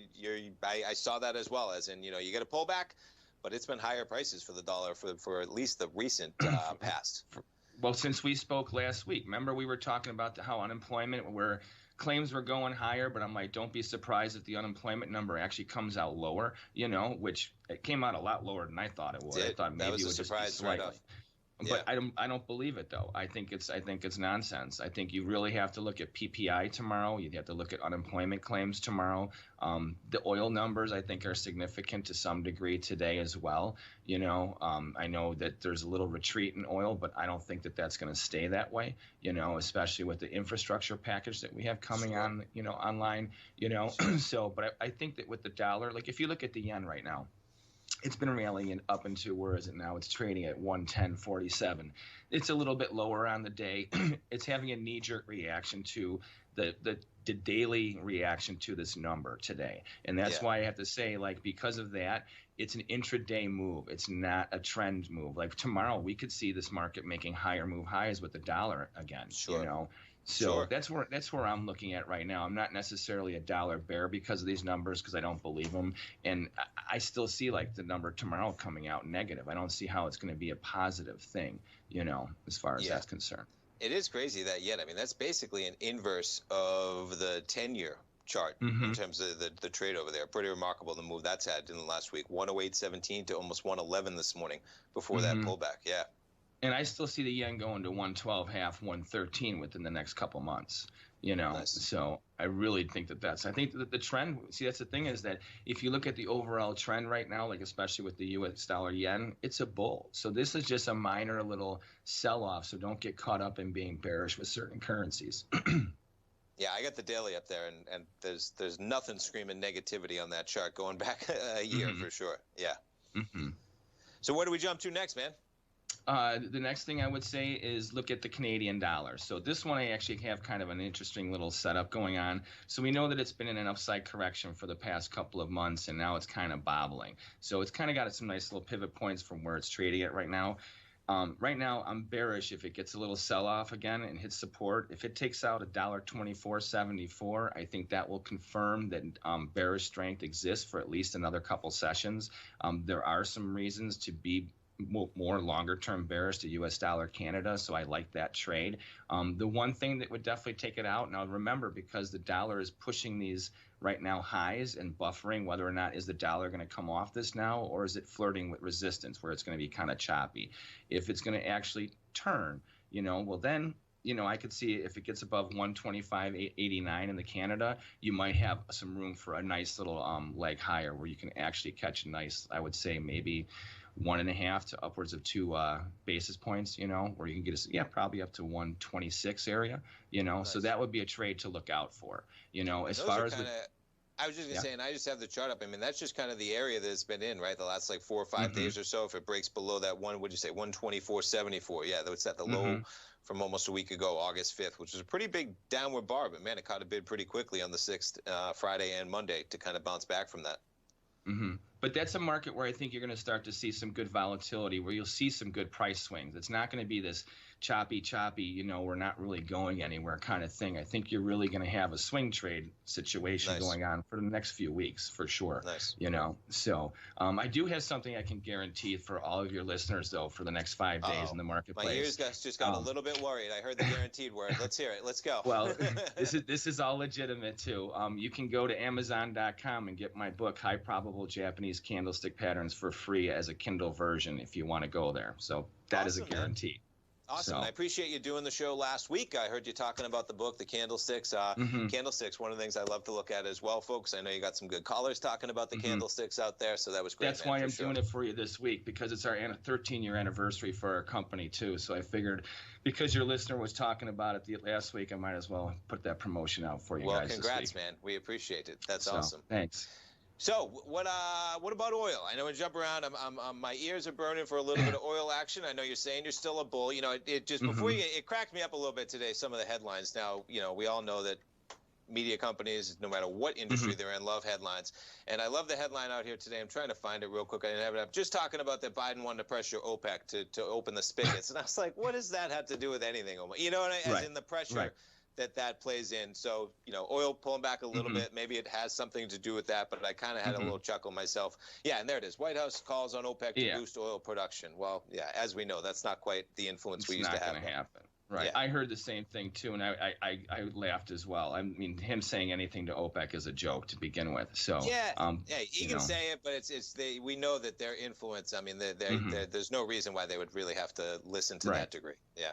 Well, I think the biggest thing you have to watch out for oil is, like, I mean, if these variants really are as severe as they're saying, well, then we're going to have a deja vu occurrence of what we went through a year ago. And if that's the case, that means supply is, as far as containers tankers of oil being able to move globally, that could cause a big problem where it's not a matter of how much is being pumped anywhere. It's just a matter of it isn't going anywhere, you know? Yeah, so, and that's another problem where I think we could have that happening, especially, you know, as we head into the fall and the winter time. Absolutely. Sure. If we go through this again and it hits us then, I don't know how we could not have oil back up at $100 a barrel. You know, the other thing I'm going to sprinkle on top of that, just as living in Florida, we got a tropical storm or a depression somewhere in there. It's kind of the first one that has some spaghetti models, right? I think it's Fred. But yeah, we're coming into hurricane season, of course, as well in the Gulf, which we know provides a little bit of volatility potentially as well.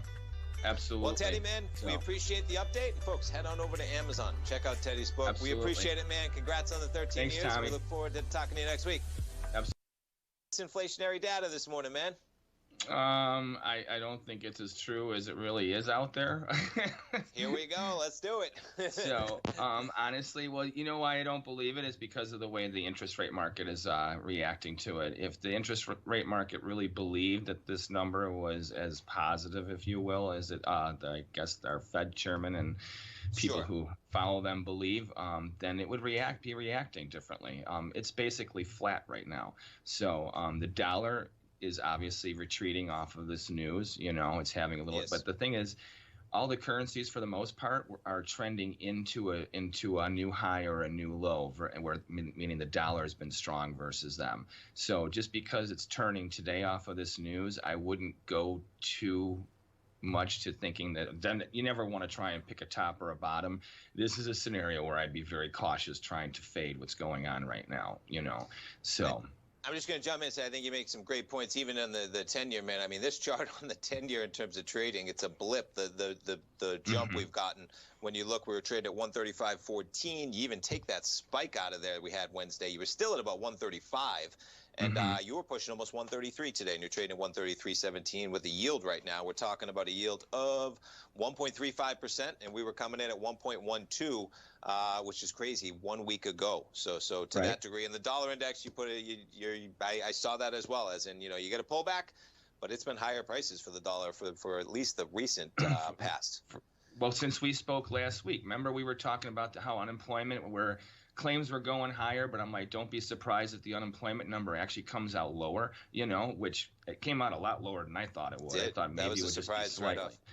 But I don't believe it, though. I think it's nonsense. I think you really have to look at PPI tomorrow. You have to look at unemployment claims tomorrow. The oil numbers, I think, are significant to some degree today as well. You know, I know that there's a little retreat in oil, but I don't think that that's going to stay that way. You know, especially with the infrastructure package that we have coming on, you know, online. You know, so, but I think that with the dollar, like if you look at the yen right now, it's been rallying up into, where is it now? It's trading at 110.47.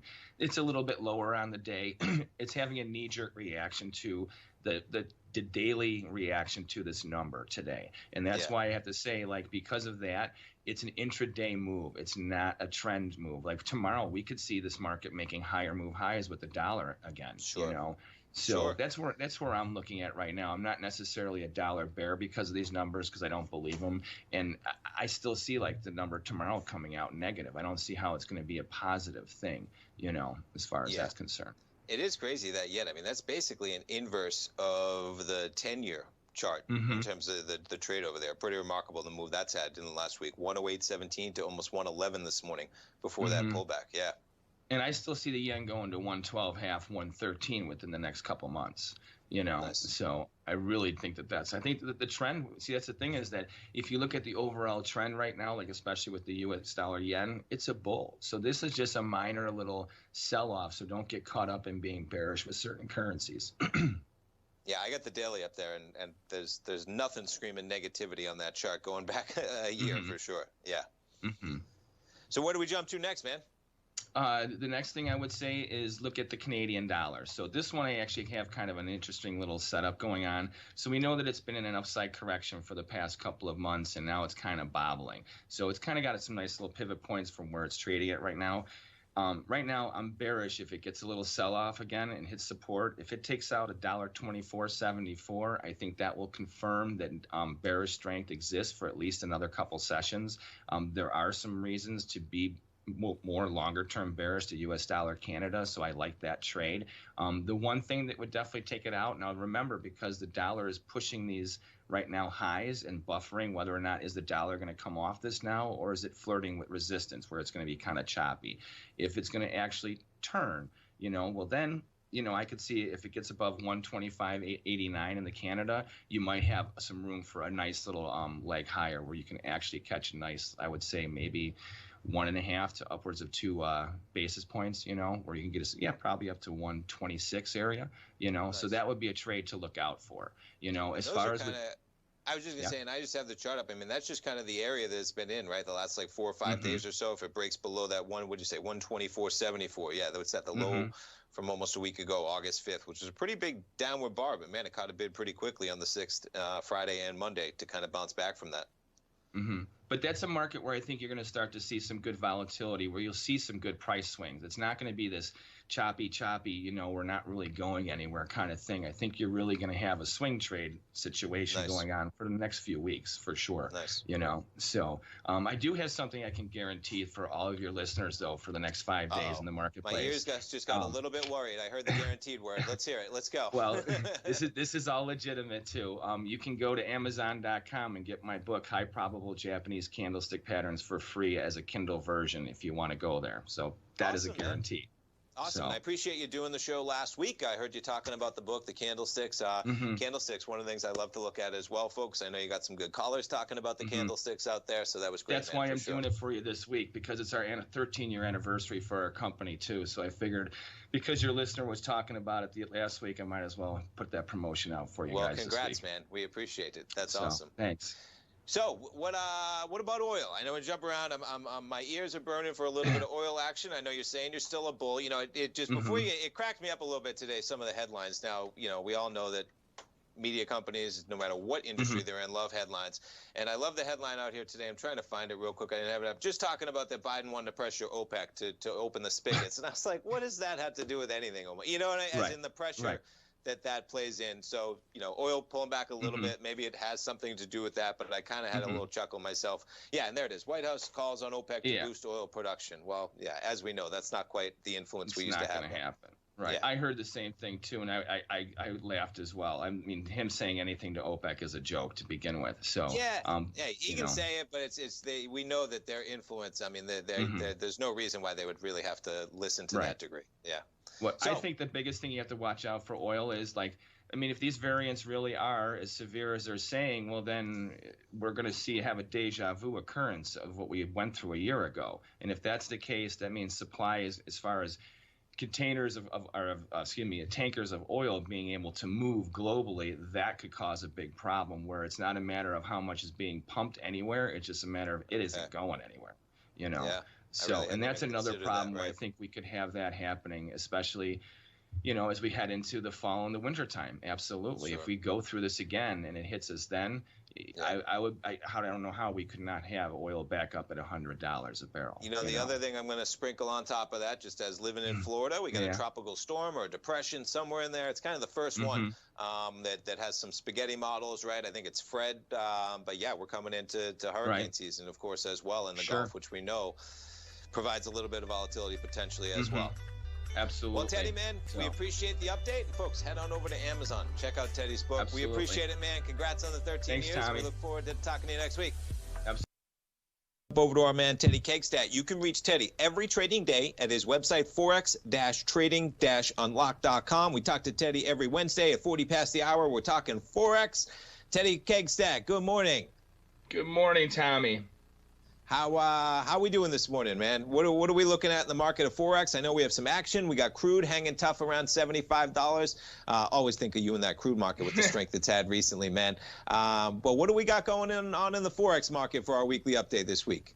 Well, I'll tell you what, choppy is what's going on in the Forex market. I mean, it's basically a tug of war between bulls and bears, but yet the dollar bulls are actually kind of winning, you know, even though it doesn't look like it today. But you know how we've been talking about divergence? It's definitely proven now since we talked last week. If you look at the euro, okay, it made a newer move low yesterday versus the dollar. The dollar was strong yesterday. It was very, very strong. Then it reversed gears overnight. Now, obviously, we have a little bit of a recoil with these other, basically all of the different cross rates versus the dollar. Everything is stronger, okay? But if you look at what's happened, though, as far as like look at Europe, you have the euro that yesterday made a newer move low after coming off of a lower move high. Now you have the British pound, however, that had made a higher move high and now has made a higher move low as of yesterday. So I would key off of the lows, the extremes from yesterday and whatever cross rate you're looking at, because that's where our threshold is, because the trend actually relies with those points, meaning that if the euro is up today and all of a sudden it reverses gears and takes out the low from yesterday, that's very bearish. I mean, the trend still is in place, okay? So that's definitely confirmed on what's going on right now in all the cross rates.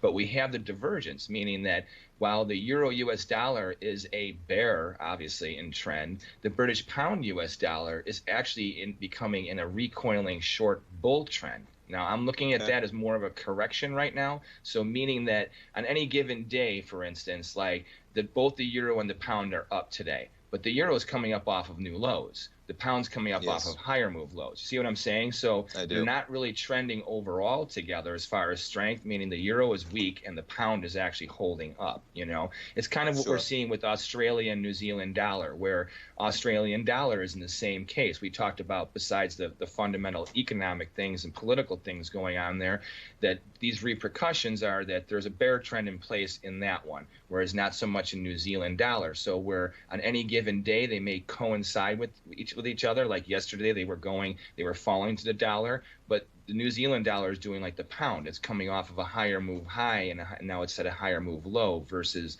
the Australian dollars like the euro. So I think that's something that your FX traders really need to be mindful of right now. You know, that's where, remember how we said like divergence is in play, so don't just watch the dollar index as your major indicator right now. And the biggest thing is the bonds and the 10-year, which you were talking about the 10-year earlier. So one last thing with that is that they're coming off of higher move highs. Yesterday, they stamped a higher move low. If the 10-year and the 30-year reverse gears and take out the lows from yesterday, that means the bond traders are really skittish on inflation, and that's what everyone's watching right now. Yeah, it will be interesting. And I was just going to add, as you pull it up, pretty defined, like you talk about, you know, I look at a lot of equities or maybe just looking at the equity indices in terms of futures, but lower lows and lower highs, like you talk about, man, pretty well defined on some of those charts you're talking about. I like to see that on trends myself. You know, we all know that the markets trade with variance. You know, they trade within trading zones or whatever it is. But when you're seeing lower lows and lower highs as that trend continues, that's something I like to look for, or higher highs and higher lows, right? On the flip side of that, vice versa. Right. Yeah. Right. Absolutely. Now, of course, we have Chairman Powell. He's out here today and tomorrow. I think he's in front of the Senate tomorrow. His remarks already out there, pretty strong in terms of what he's talking about. We're a ways off is how he puts it. And how do you see it, Teddy, that 10-year shaking out, man, in terms of where that drives some of the action? Because it is interesting, of course, the run we got up there to above 134 technically. We had a 10-year yield of 1.25%, I think, briefly on that run, settling back in at about 1.35. I was talking to Kevin Hinks to kick off the program at 9:15 and just kind of talking about he's kind of giving himself some room here to status quo it, at least for a few months maybe, where he's already seeding the fact that prices are going to be hot for the coming months, right? But then he expects things to change. Interesting to see how that plays out in light of basically he's saying, you know, the data is going to say it's going to be hot for the coming months. We kind of all know that, right? And where we are after that period is what he's looking for some evidence maybe. Well, my whole take on what's going on right now is I look at Chairman Powell and the Fed as how the National Association of Realtors was from 2005 until 2008, and they were saying, "Don't worry, the real estate market's fine," while it was tanking. So the Fed's view on inflation is complete just denial. It's not denial; it's just propaganda. And bond traders are watching that. So like today we have the oil numbers. Tomorrow we have the unemployment claims. Let me tell you something. If that number doesn't come in a positive light, meaning that we're going to hold the bond market in check, if it does look inflationary or bad for the economy, we are going to see new lows trading in the Treasury bond and 30-year and the 10-year note. So it doesn't matter what the Fed says. The bond market sees inflation. And see, the thing is, the Fed is looking at lagging numbers. So it's really easy for them to say in their forecasting that, oh, this isn't going to be so bad. However, when we're talking about having this conversation 6 months from now, right before Christmas, and unemployment is still where it's at, and inflation has not gone down or leveled off, what is the speed going to be then? That means that everything they're saying now is they're not being proactive. They're actually just being in denial, that's what the real estate industry does. They're taking the used car approach to saying, oh, the market's never bad. It's always a good time to buy. Well, it's not. It's just not the case, So I think it's just blah, blah, blah. And I think the bond traders are definitely going to take advantage of everyone that buys into the Fed speak, for sure. Boy, that's what makes a market great, man. And if we are in 6 months from right now seeing the same type of unemployment, man, it's totally possible too. And listen, I'm with you. I mean, the goal was to turn the key and all the jobs come back, right? And I know that's theoretical, it's rosy, that wasn't exactly how things were going to work, but that's kind of the message of all the stimulus. You keep the keys in the ignition, and that way you turn it back on. That doesn't seem to be the case, at least over the next couple months, man. Let alone, if we're going to get there in the next 6 months. The real worry right now for the Fed pulling back is you're talking about inflation. And yeah, it'll be interesting, and it's coming to roost, as in we're going to find out in 3 or 6 months, because I agree. And what happens if there's another COVID wave, even slightly? Just slightly. It doesn't. Listen, we're in Florida. It's a real deal, man. It's a real deal in Florida. I tell you. I'm vaccinated. My family is. I got young kids, though. It's weighing on economic decisions, to put it just bluntly. In terms of bringing out your kids, we're at some pretty harsh levels in Florida, folks, and that's we're back now. My family's vaccinated, but young kids that can't do it yet is something we're aware of. Am I going to take them to Disney? I don't know just yet, man. We got like 5,000 cases a day among unvaccinated people, so that's going to weigh on things for sure, man. And that's Florida, unfortunately, an anomaly right now in terms of the cases going on, but it matters. But 6 months, man, yeah, if we're seeing those tendencies, but like I said, the benefits end in September, kids go back to school, there's only so many excuses that can be given as to why things aren't happening like they are supposed to be, at least. Right. Well, Teddy, I always enjoy the conversation, man. We appreciate the Thanks, update. Tommy. Me too. And we'll talk to you next week, man. Sounds good. You guys have a great week. You too, Teddy. Take care, man. Folks, check out Teddy's work every trading day, forex-trading-unlock.com. We'll be coming right back to finish up the program.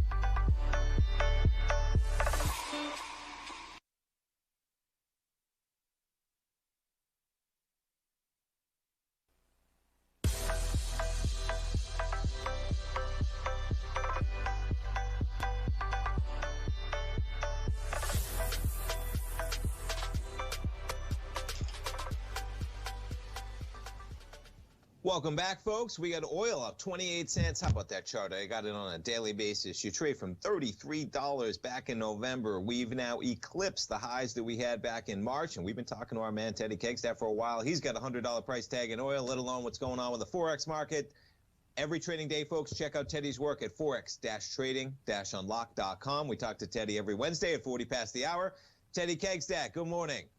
Hey, good to see you guys. Good to see you too, man. So I think of you every day, man, when I see that oil creeping up. Quite the chart we got on a daily basis, man. Higher territory across the board.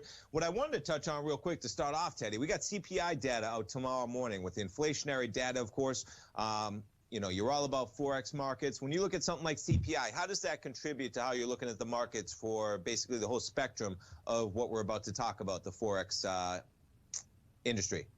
Oh, CPI is one of the top 10 numbers of the month. That's the one nice thing about the CPI. Falls into the same numbers that interact with the bond market, which obviously is a function of currency pricing. So a number like CPI absolutely is a big variable. And the thing is that for a long time, like when things were really trucking along at a good pace, and everything is smooth, the number doesn't really have that much weight. Okay, but now in a situation where we're coming out of the pandemic, we're trying to get the economies going and stuff like that. We have rampant inflation. No one can contest that whatsoever, So now that number absolutely becomes a variable to watch. Like I'm definitely going to be watching out for that one tomorrow. Unemployment claims is another big one that comes out tomorrow, So absolutely, it's a big number to be paying attention to. It's pretty surprising. We're talking to Kevin Hinks to start off the program. You can't deny the runs of bonds, just like you can't deny inflation, right. man. I agree across the board. You can't deny what the run bonds have had to under 1.5% right now. The market seems pretty calm with all the inflationary talk. Even with, as I would agree, it's pretty obvious to anybody with two eyes that are open that those numbers are pretty staggering right now in terms of inflation. But the market is not too worried, man, as we persist, at least for the next few months. Always interesting how this market can stay in the current, because I imagine, things will change as they always do. But, man, that bond market under 1.5, as you say, where, inflation in my mind is just everywhere, even on wages. I talked about wages at the beginning and the non-farm payroll numbers. You start getting rising wages when you get big numbers on CPI, man. Not that it's scary, but it definitely points to inflationary and whether it might persist. Sure. Yeah. Absolutely. Well, that's why, you go out and go get a burrito now, I mean, like if you get guacamole on the side, it's going to cost you $8, instead of $3, I mean, like literally. It is. You got to chuckle, man. I agree. It's just staggering. I know. And I love my guacamole. It's shocking. So, I mean, and that's the one thing, like, I don't know if you've noticed, but, when I go out now to places where I haven't, have been going to for years and stuff like that, besides seeing decreasing menus, I'm seeing the escalation in their pricing, where just in the past couple of months, I'm like, okay, so I had the same thing just 3 months ago, and now the prices went up $5, on a meal. That's a big jump when you think about it. And it is, and it makes sense, though. I just think, and this has taken me out of the market and just put me in just a regular person in the environment, like you're talking about, just, your experiences in life. If you're running a restaurant right now, Teddy, right, you know that if you're open, either people are coming or they're not, right? You're going to experience that increased demand. If you're experiencing, it's not even price gouging, it's just keeping up with the prices you're paying, right? I mean, I would be raising prices right now. People are going to be coming in. People probably aren't going to be staying home because a burger cost a couple extra dollars at a time when we've been trapped at home for a year. So it's just, it makes sense, man. Rising costs, you have rising wages, you have rising costs, you have rising demand, pent-up demand. It's an interesting conversation, man, and it's going to be persisting in a big way. We got the dollar index a little bit lower today. What are you looking at most in the Forex market this week, Teddy? Well, most of all, actually, it's interesting. We started out with the oil and stuff like that. I'm watching the bond numbers. Those are the ones I think they're going to have the biggest impact. So if you start to see the bonds go up, meaning down in rates, then I think you're going to see more pressure on the dollar. I think if you see a bond break, meaning higher rates, then all of a sudden dollar strength will creep into the market. Oddly enough, oil is now off the table. And here's the reason why oil is off the table now. We're hitting, once you hit the $70 to $75 a barrel, we already know that puts us into, if we were in a thriving economy, that starts to put us into a slowdown. Okay. So everyone's going out because everybody hasn't been able to go out. The question is, how long can the average person keep on going out over the summer? They're going to go out and have a couple trips, but unless you have money, I mean, gas costs 80% more than it did 6 months ago, at least in my area. I mean, literally, so now there's the restaurant prices. Now a family with, a couple kids, and now you got to realize as people go back to work, they weren't spending money when they were working from home if they were still working or if they were unemployed. If they spent money driving, it's because they went to the grocery store. It's not because they were commuting anywhere, So these things start to creep into the and I think that's why we have a sideways environment setting up right now with certain currencies like the pound and stuff like that. So oil is off the table, meaning that unless we have a big sell-off in oil, which is not happening, this is the pause where people are going out, money's being spent, but when that runs out of gas, that's when we have the next leg higher, meaning that the dollar is going to get crushed off of that one. So you're going to have a big divergence. Like, for instance, you look at the U.S. dollar yen that you guys like, okay?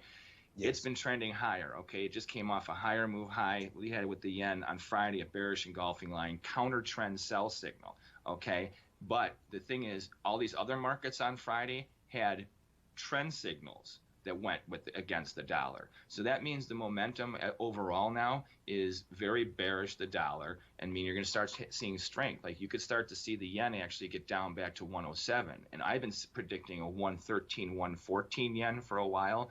But now, because if this is true and oil starts to stagnate things, which it will, I mean, all of your viewers may not remember when George Bush was president going into the Obama term. You know, when oil started getting to $75, $100 a barrel, everything started slowing down. That's when earnings started slowing down as well, you know, because like you said, companies are charging more money for stuff because they're paying more for the stuff to produce their goods and services. Where's their profit margins going? And we know earnings drive the markets. So I think that we're going to start to hit the break pretty soon. Now it's going to take, it's a lag. It's going to take 3 to 6 months to really see that in the numbers. But CPI, like you said, am I watching that number? Absolutely, every month for the next year for sure, because that's going to dictate currency movement. And I think you're going to see a dollar bear really come roaring up if we start to see oil continue to go higher and rates especially if they don't go higher rather. Yeah, I mean, it's so interesting, man. I could spend 2 full shows talking about the CPI and just whether it's transitory, because in my head, man, it's really tough for me to imagine. Yes, we're in a somewhat transitory time, but I don't think we're in as transitory time as maybe the Fed would like us to believe. You know what I mean? As in, how do we see those prices really recoil back to a normal? Yes, there'll be some recoil, but there's a level of pent-up demand, and now we're seeing that wages come in there, you know? And if you have rising wages, that's obviously going to contribute to at a time when you're spending that money on goods that cost more, and you're paying companies more, that then they have to go out and what do? They pay higher wages, right? So I don't know how that cycle breaks down really quickly. Right. But man, it's a great time to be in the markets for sure. Absolutely. Teddy, that was a... Let's jump over to our man, Teddy Kegstad, folks. Every Wednesday at 40 past the hour, we talk to Teddy. You can reach Teddy every trading day at forex-trading-unlock.com. Teddy Kegstad, good morning. Good morning, Tommy. Good to see you again. Good to see you as well, man. So we get some inflationary data with the CPI. We've all seen some harsh numbers. Now, it could be transitory. There's some big numbers in there, whether it's used cars, whether it's travel, and the likes. But we have some action in currencies, to say the least, across the board today, Teddy. What are you looking at this morning, this week in the Forex market? Well, it's funny, the CPI thing. Now, I've been telling you for the past few months that, I mean, actually at Christmas time, we started with inflation's coming because look at the raw commodity markets, okay? And now we're really seeing it with CPI. Like I heard you earlier talking about the used car market, and we all know, like, it's crazy that literally used cars are up almost 100% in certain areas of the country right now, you know? But what about corn? I was looking at the performance stats of certain parts of the CPI, from the commodity index, and I looked at corn. Corn is up 128% in the last 12 months. It's up almost 40% in the last 3 months. Okay, now these things are not stopping, you know, and it's not just policy anymore. I mean, I live in the Midwest. Last year we had an issue with planting because of rains. This year we haven't had any rain in Illinois. I mean, since the big snow that we had back in February, we've basically been in a drought, you know. So planting is becoming an issue because everything's like a rock right now, you know. So these things are going to definitely keep on tapping into the markets. Remember how, you know, the bond market, the interest rate market is something that dictates currency pricing. Okay, well, these other things are helping to play into it too. So now the CPI number is something that we're going to be watching a lot. And look at the bond market. You know, currency pricing is a reflection of interest rates. Now, a week ago when we talked, the policy with the Fed was still that there would be no change in interest rates until the year 2023. Now, I learned math a long time ago. To me, that means that's a year and a half from now before the Fed would be even talking about raising interest rates. Since we talked last, I mean, I remember when I heard Yellen say last week, well, we may have to raise interest rates to curb inflation. I mean, it was like a mind blower, you know, so especially for the dollar, okay, you know, because short run, that means all of a sudden dollar bulls may start to look for some nice places to take some opportunities. Now, we have divergence in all these currencies because of like oil. So let me give you a couple trades right now. We do have a buy signal in the US dollar Swiss. There was a 3 inside up buy pattern that came out of after yesterday's close. So right now, I think that as far as the European currencies, you can look at the US dollar Swiss to see some strength there, as far as the dollar. A target of 92.23 is probably very likely to happen if this bounce is going to maintain itself. And I would use the low in the US dollar Swiss from 3 days ago as your guide for where for risk as far as being bullish and bearish, Nice. And the euro US dollar, I think, will also follow the Swiss, meaning that while the US dollar Swiss is going up, the euro US dollar is going to go down and pressure support. Now, I'm not bullish the dollar overall. This is a short-term counter trend move, which is big. So we're not looking for a change in trend. This is just, I'm looking at it as a profit-taking move. Now, if you're trading like the Australian dollar and the New Zealand dollar, I think that's very mixed and choppy. I'd be very careful with that one. That's a range trader's probably delight right now. I've been saying that for a while. It's very rough to look at those two currencies. The US dollar Canada, remember, I've been a bear now on this thing for a while, saying be careful with this. It continues to pound new lows. I mean, I have a target now of $1.20 in the US dollar Canada. It might especially be there by the time we're done chatting, Teddy. I get, but it's just, I mean, on a daily basis, I talked about it yesterday last week, excuse me. But yeah, that's just remarkable, man. The U.S. dollar Canadian, as it just keeps. I mean, since we talked even last week, just continuing to drop. Yeah. Right, and this is the kind of thing where certain certain currencies are maintaining these trends. I mean, the U.S. dollar Canada has been in a free fall now for over a year, and with all these now, with CPI going the way it is, and with oil going the way it is, I mean, we went from being a net exporter of oil 3 months ago to now we're importing oil, and then we have this pipeline issue. Yeah. This is huge. This is huge, and think about that. As the price of oil goes up, the price of production of corn, wheat, soybeans goes up. You have drought conditions that also inflate it. And then if they start to raise interest rates, that brings up the cost of carry and the cost of doing business also. So with the Fed using this thought of fighting inflation by raising interest rates. I was talking to somebody who runs a family office yesterday for their financial business. I'm like, does it make sense that the Fed would raise interest rates to curb inflation right now? They're like, absolutely not. It makes absolutely no sense. Like, they're scattering, trying to figure out how are you going to manage money on big asset levels now when you have a Fed that's using the opposite direction of what you should do for the issue you're trying to address, and especially when they had a stance of we're not touching anything until 2023 to help us get through this pandemic. It's mind-blowing, it just doesn't make any sense at all. And I think you're going to see the dollar swing a lot, especially but there's divergence. Like I said, like US dollar Canada, it's a bear. I would not try and fade that thing whatsoever. I would look for a rally to sell more than a break to buy. The European currencies, especially like the Swiss and the euro, I think they're going to have this nice little sell-off. The pound, since we talked last week, it exploded to new highs. It hit. Remember, I had a price target of $1.41. This was weeks ago. I mean, in 2 days, it just exploded like a balloon underwater. So today's sell-off in the pound, is that a reversal? No, I think it's people taking profit because they had such a huge return over the past couple sessions.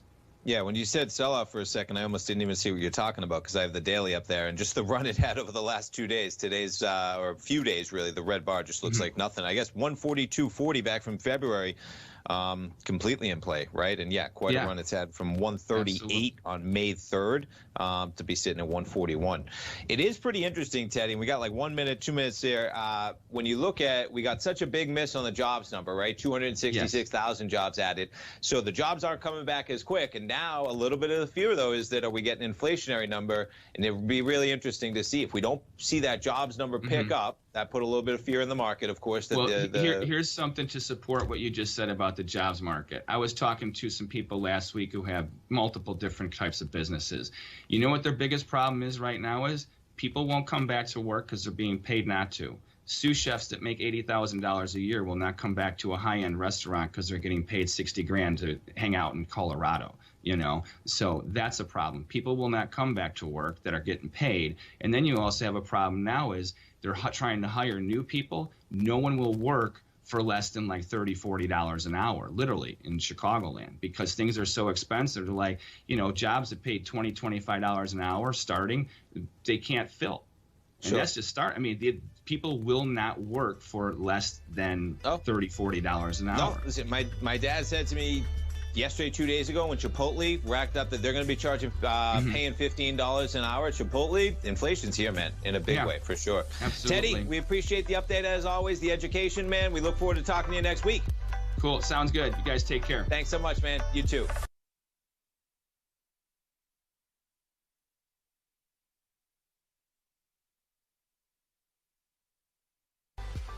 Welcome back, folks. We got the market slightly in the red right now. Let's jump over to our man, Teddy Kegstad, folks, every trading day. Forex-trading-unlock.com. If you're into the Forex market, I encourage you to check out Teddy's work at his website. We talk to Teddy every Wednesday at 40 past the hour talking Forex.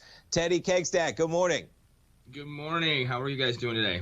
We're doing great, man. Surviving the work week through Wednesday. We got a little negative action in the markets for a change this week. And we got some currency action as well. Where do you want to kick off in this market, man? Well, I don't think we need to talk about the crypto volatility because that's showing with all that volatility that it doesn't wag the dog wags it. So we're not going to even dwell on that. Although there was a little surge from that sell-off that did help the pound and the euro and even the dollar because, you know, as people liquidate Bitcoins, they're converting it to some other currency. But let's talk about the main factors here. We've been talking about the 30-year note. Are very static right now, really not influencing the market. We have oil that kind of looks like it wants to maybe flirt with a little sell-off that could have a very, very good implications as far as certain currencies. We'll see how that goes. And then we have the gold market that's flirting with a nice little breakout rally. So the question is, are we going to get follow-through or do we have a bull trap building up in the U.S. dollar? Because everyone is so bearish the dollar right now that I think we're starting, and we do have some signals. So let me give you the buy signals right now and the sell signals that we have. Okay. So the U.S. dollar Swiss we know has been breaking for the past couple months, right? It's in a little bit of a free fall. Well, yesterday, the U.S. dollar Swiss gave us a short-term Harami buy signal. If it settles positive today, that means it's a double signal. It'll be a 3 inside up buy signal, which sets that market up for a nice corrective move to the upside. Now, remember, that market, except for the past few weeks, has been in a rally this year. So this, where we're at right now, it's a corrective break that might be bottoming right now. That's a very significant thing right there, especially if it gets followed through over the next couple sessions. But we need confirmation of a positive close today. Key off of the recent low. Should we get a positive close today, that's going to be your base of support. The British pound US dollar also gave the same type of signal yesterday. It was a Harami sell signal. The British pound overall has been a bull for over a year. It's been correcting for the past few months, trying to basically go sideways over the past couple of weeks. If we get a negative close today, odds are very likely that the pound US dollar will continue to set a free fall, especially if oil starts to slide even more than it already is right now. Okay.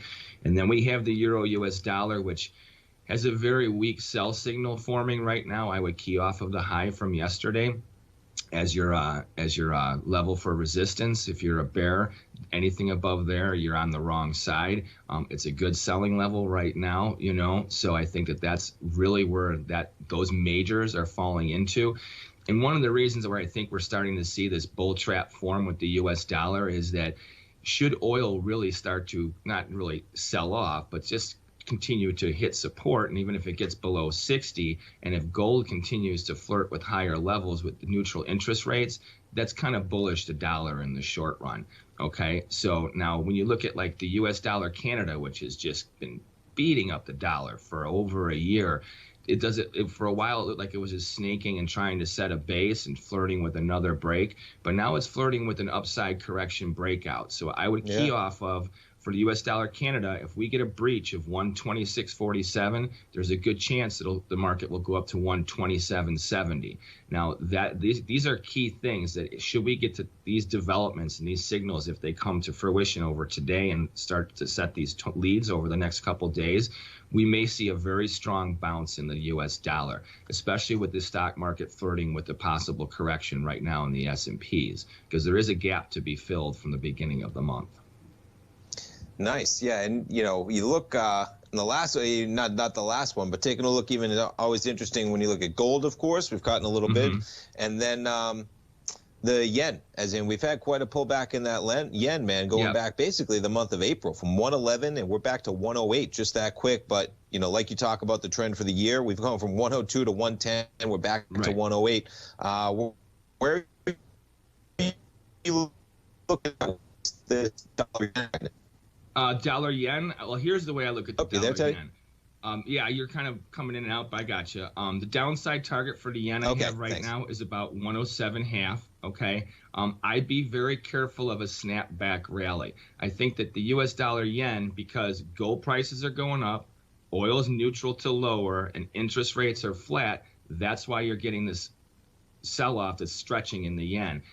If we see a bounce in a reversal of these other markets, especially if the interest rates start to tank and oil starts to go up again, then I think you're going to see the U.S. dollar yen snap back and make all new highs again. So I'd be very cautious selling the yen at these levels. I'd look more for a buy signal than a sell signal, especially since we have a signal in the Swiss.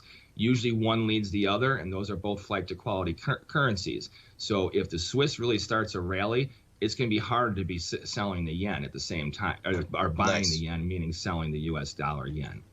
No, that's great, man. That makes a lot of sense, tying those two together for sure. Yeah, we'll see. That's quite a pullback in the yen, but it's not quite a pullback, like you say, when you look at the trend that we've been in basically since January, 102 to 111. Quite a move, and things have gotten a little dicey over the last couple weeks in some of those currencies off of their trends. So, what's the weather like in Chicago, man? We got any golf on the agenda this week? No, not today. It's going to be only like a high of like 42 degrees today and possible rain this afternoon. So everything is turning green, but the temperature is going back to normal April temperatures. We were lucky with a couple hot days here and there. That's spring in those cities, man. Boston has some of that. You get some heat, you get some cold. Well, we're almost in May. Hopefully, you're out of the 40s. Well, you guys had snow for the Red Sox White Sox game. I saw, man. I know they had snow delays at the beginning of baseball season, even to kick things off. Well, Teddy, we appreciate the Forex update as always, man. We look forward to the update next week, and you have yourself a great week, man. All right, we'll see how these signals shape up. See you next week. Thanks, guys. Awesome, man. Thanks, Teddy. Take care. Folks, every trading day you can reach Teddy, Forex-trading-unlock.com. We talk to Teddy for our Forex update on the weekly every Wednesday at 40 past the hour. Good morning. Good morning. We got some interesting things shaping up today. Yeah, we got a lot. We got some action in a couple of them yesterday. I know. Where do you want to kick things off? I was jumping around the euro. I know we got some action in the yen the last week. Where are we going to start, man? Well, let's say talk about the tug of war that's setting up the dollar move right now. So now we know that the dollar's been correcting to the downside as far as the dollar index for the past few weeks. Now, everyone's getting very, very bearish the dollar, but see, here's the reason why it's been going on. Over the past few weeks, we've seen the interest rates stabilize to some degree. Have they bottomed? I wouldn't say that, but right now, short-term intraday, they're making higher move highs and higher move lows. And they're flirting with a little bit of an upside breakout. That's negative the dollar, which is giving added pressure to dollar bears, helping them out, okay? Then we have the gold market, which I know you guys watch out, and right now it's making higher move highs and higher move lows in a very short-term sense, and it's flirting right now with some resistance and a possible breakout to the upside. This is also giving pressure to the dollar, okay? And then interestingly enough, we have the oil numbers that are coming out later, and I was looking at the markets getting ready to talk to you, a half an hour ago, and since then the oil market actually got a little pop. So that was, I thought it was pretty neutral today, and I kind of have that still in a neutral phase, but now it looks like in front of these numbers, it's looking to break out, and if we have that to break out to the upside, that's going to start to cause some swinging in the different markets. So let's talk about where they are right now because of these variables. With oil stable and with these other markets doing what they're doing, we have, this is what's going on. We have the Australian dollar, that's a short-term bull, okay, on an intraday daily basis. Not bullish overall because it isn't a corrective down move right now. So, but right now it's looking to keep on pressuring resistance, especially as these interest rate markets continue to rally and gold continues to rally, and especially if oil gets a rally, okay? New Zealand dollar had a big pop to the upside today. It really broke out. So it's a commodity-driven thing that's going on right now once again, and it's starting to rear its little head out of the corner again. Because remember the last couple of weeks we said it's kind of starting to slow down. Now it's starting to come back again, okay? Then we have the U.S. dollar, Japanese yen, which has been retracing versus the bullish rally that's been going on for the past couple months. In fact, if you look at a yen chart, just like a Swiss chart, they both look very similar, okay? And that's, once again, because of oil being neutral, gold starting to rally, and also with interest rates that have been going down, okay, once again, because the market prices have been going up. So that's been driving those trends, okay? The euro-US dollar, it's making higher move highs and higher move lows in the short run, and because of these other factors, it's still going to pressure resistance. I'm not looking for any major moves, especially because if we do see oil break out to the upside today off of these numbers, especially in a big way over the next couple days, that's going to change everything, because then we're going to go back to where the yen, the U.S. dollar yen is going to turn around, okay? That's where the U.S. dollar Swiss will turn around. That's also where the British pound U.S. dollar, which has been making newer move lows and lower move lows and lower move highs, it's going to turn around once again, you know? So we have a lot of, like, we've been going kind of neutral, and it's been a very choppy trade, you know? So right now we have to wait for a signal, and I think the short-term trends are being reinforced by these other markets, and we really got to see if they're going to really start to press a move or not, or reverse gears to give us a new outlook for the dollar. It's pretty cool how, whether it's country to country or commodity to commodity, that it drives so much. I mean, I try to, you talk to people outside of the stock market, smart people, just not inundated day in and day out like we are. And you talk about the interrelationships of some of these, and it makes so much sense, but at first glance, you don't really understand.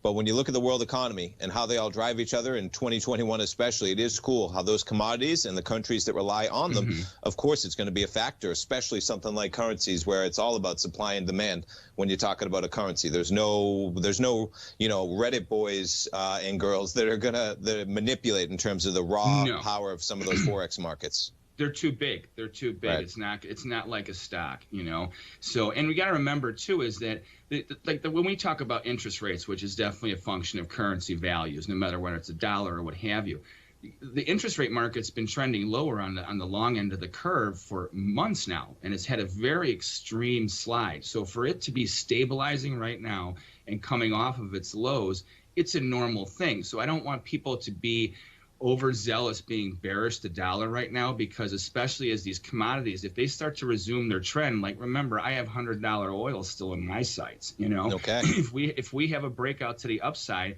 it's going to crush the yen. You're going to see the U.S. dollar yen trading at 114, 115, 118 in the next couple of months. If oil shoots up to $85 a barrel, let's say, not even 100, just to 85, the U.S. dollar yen most likely will be trading at 118, 117 at least, if not even pushing up to 119, okay?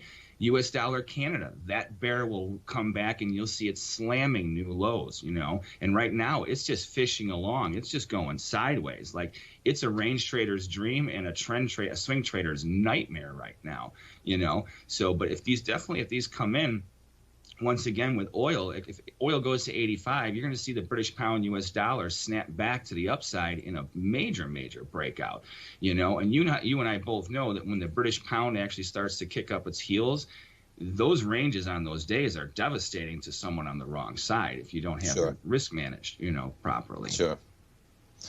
Well, Teddy, man, we always appreciate the update. I wish we had more time. I think we're going to have to get you to do a webinar or something, man, because these 9 minutes, they fly. And it's just a great education, man. We can definitely figure that out. We got to. Teddy, we appreciate it, man. You have yourself a great week, and we'll talk to you next Wednesday. Sounds good. You guys take care. Thanks so much, Teddy. Take care, man. Folks, every trading day, you can reach Teddy, forex-trading-unlock.com. Man, Good morning, Tommy. We have some interesting things shaping up as the dollar had a big rally yesterday, and it's starting to seem like it wants to maybe have a little bit of a retreat.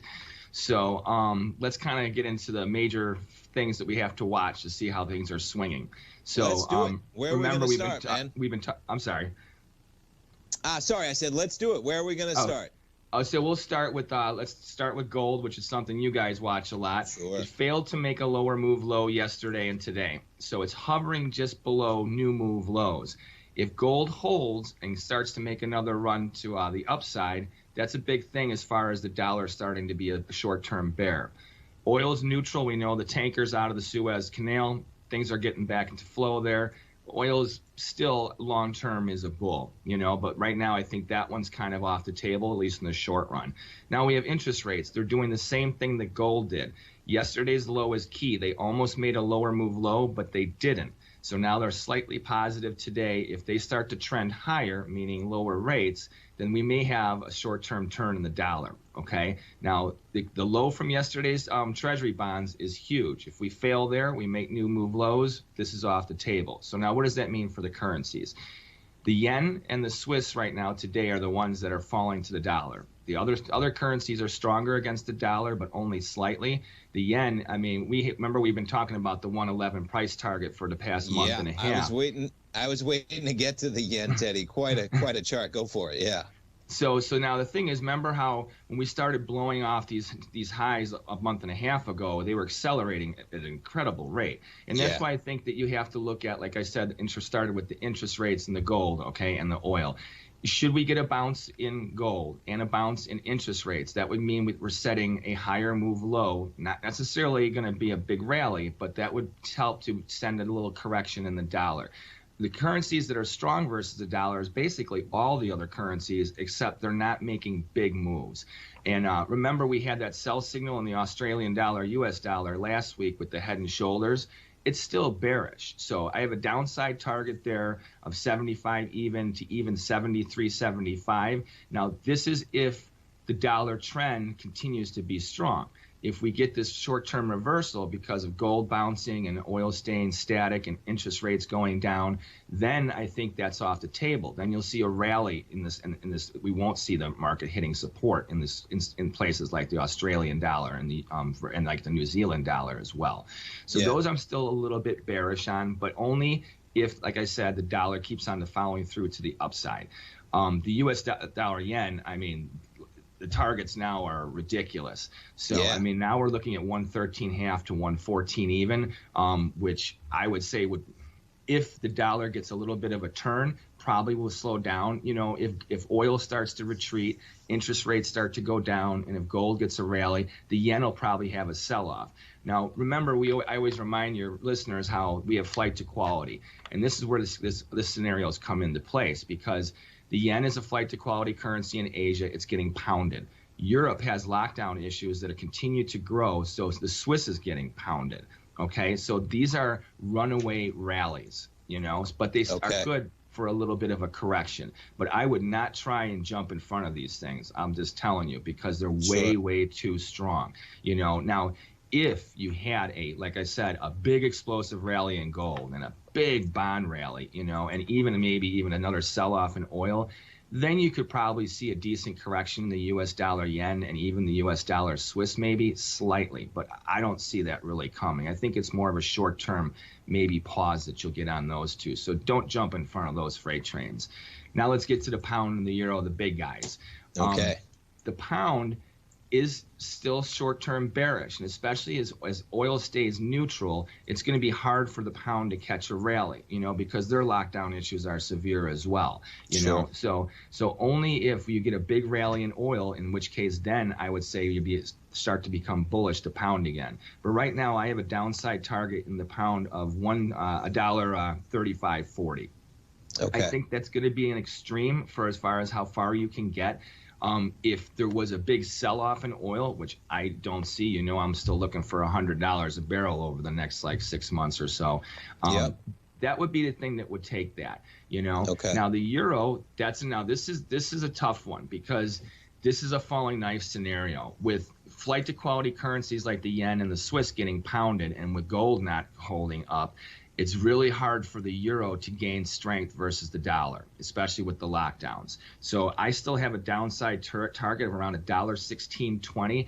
I don't think you're going to see much more than that. I think we'll start to see some stability. You got to remember, unemployment is a big issue. So if we get good claims tomorrow, and we've been talking about this, how over the next few months, unemployment is a big deal. It's a bond number. So, and that means that if we do get favorable claims, if we start to see a bigger downtick in the unemployment number itself, then this will start to cause a bond rally. This will start to cause a gold rally. This will start to basically take the dollar strength out of the equation, you know. So we still have to see how these pan out. But the bond numbers are big now, especially like the unemployment. Yeah, interesting. We got ADP this morning, right? We get non-farm payroll on Friday, even though the main markets are closed, it looks like, for Good Friday. But yeah, I agree. We talked about it last week and talking about, you know, the rhetoric of the anticipation of the months to come. And it kind of begins right now with the talk of this ADP number. You know, we got services jobs already kind of back in there, right, Teddy? That was a big number for services this morning. And I agree with you that we're going to see a big ramp up in expectation for those numbers in the months to come. We got about 10 million jobs to make up in the U.S. alone from where we were prior to COVID. And I think this is the first taste of kind of, you know, some big expectations where tomorrow or Friday they'll be looking for like 600,000 jobs. And I know that's going to reverberate in terms of what you're talking about here with rates in a big way that hit the currencies. And of course, that's going to factor into the market too. I keep talking about just, you know, an S&P sitting at all-time highs, basically. Basically waiting for, and I like to use the expression, rhetoric to become reality, right? You know, the expectations to be met, what they have. And it's cool to get kind of the take on how you put things in the Forex market and the currency market, of course, because, yeah, I completely agree, man, in terms of, you know, the expectations, how they play out, but they're going to be pretty grand over the next few months. And I think one thing's for sure, we're going to see some movement in these markets as we get some of these market forcing, you know, economic indicating numbers out there. Right. Well, you know what's a good sign, too, for unemployment is that, you know, and this obviously affects the dollar. If we can get unemployment to start to fall, the dollar is going to start to fall off as well from this rally, you know. And I can see it even like locally, like this year there's signs around the park districts. We're hiring lifeguards. Well, last year the pools were closed. You know, so kids, there's jobs now again for kids for the summertime, which that takes a little pressure off of the parents too, as far as providing for their kids for like their own extra expenses and stuff. Totally. So these trickling things, I think no matter what, we are going to see over the next couple months. The biggest thing is, can we sustain it throughout the rest of the year? Because we got to sustain it for a while, man, right? To make up kind of what we lost, for sure. Right. Teddy, man, we appreciate the weekly update. We'll talk to you next Wednesday at 40 past the hour. Thanks, guys. See you next week. Thanks so much, man. Take care. Stay tuned, folks. We come right back. Sharpening your skills as an investor is like getting better at playing a music. Well, congratulations to you, first of all, Tommy, on the new addition to your family. Thank you so much, man. I really appreciate it. As I say, you know, nothing like new life, exciting times, man. Everybody's doing great. Everybody's healthy, and I appreciate the well wishes, man, for sure. Well, you can see how grateful and happy you are. That's for sure. You're glowing. Thank you, man. Thank you. I can't hide it, right? Nothing. Right. For sure. So anyhow, let's talk about the market. So since we talked 2 weeks ago, right? We had our follow through. Remember when we last talked, we had a little direction as far as that being a dollar bull. And Friday, we finally hit our targets for multiple currency crosses, and we obviously had a big reversal. Now, I would be careful for any one of your followers out there that are becoming perhaps dollar bears. I think remember we've been talking about the British pound for a long time? So, yes. Okay, well, it's a commodity-driven trade what's going on right now, and you can see how that really is, the divergence is playing off in the market. So if you look at the dollar index, and you really look at the basket of currencies that's out there, it's the euro and the pound with their major moves over the past few sessions, especially from Friday into today, that are driving the index lower, okay? The other ones aren't necessarily hammering the dollar, okay? So now you look at the price of oil. We're hovering just below $60 a barrel, and we know we're going to $100 a barrel in oil within the next 6 to 12 months. It's just not, it's not going to not happen, that's for sure. Okay. You know? So, and that means that besides that, that's going to cause inflation. We already know the CRB is already going up, inflation. Corn's up, wheat's up. I mean, every physical commodity that's used as far as consumption right now is definitely appreciating in price globally, okay?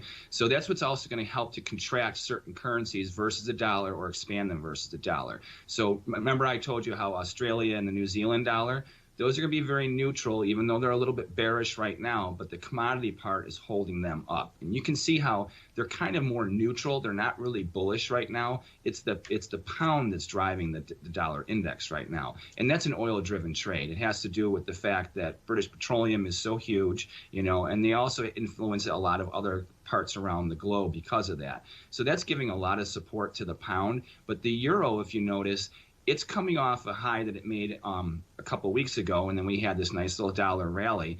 Now it's coming back again, but not in a strong way, not like the pound. The pound keeps on making higher move trend highs, okay?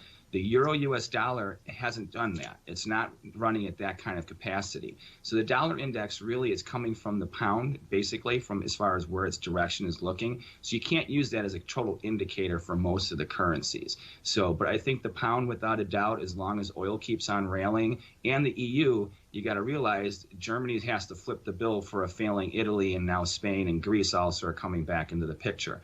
So I think that you're going to see a lot of strength and weakness in the dollar, but it's going to be really definitely divergent across the board. And watch oil.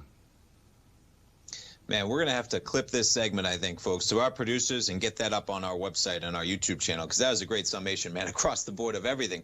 Yeah, the pound, the euro, you know, I've been out of the office a little bit, Teddy, as you know. I've been keeping track of everything, but boy, I mean, those are some big moves, man. Even the pound, it's been a one-way rocket ship since September 23rd, almost, from 126 to 138. And yeah, as you mentioned, the euro, a little bit of different action, but just recently, some big action. You know, what's that day that we made that low? Even February 5th, you just traded from 119 up to almost 121.2. Let me ask you, Teddy, for those not familiar, I mean, you're on with us every day, every Wednesday at 10:40.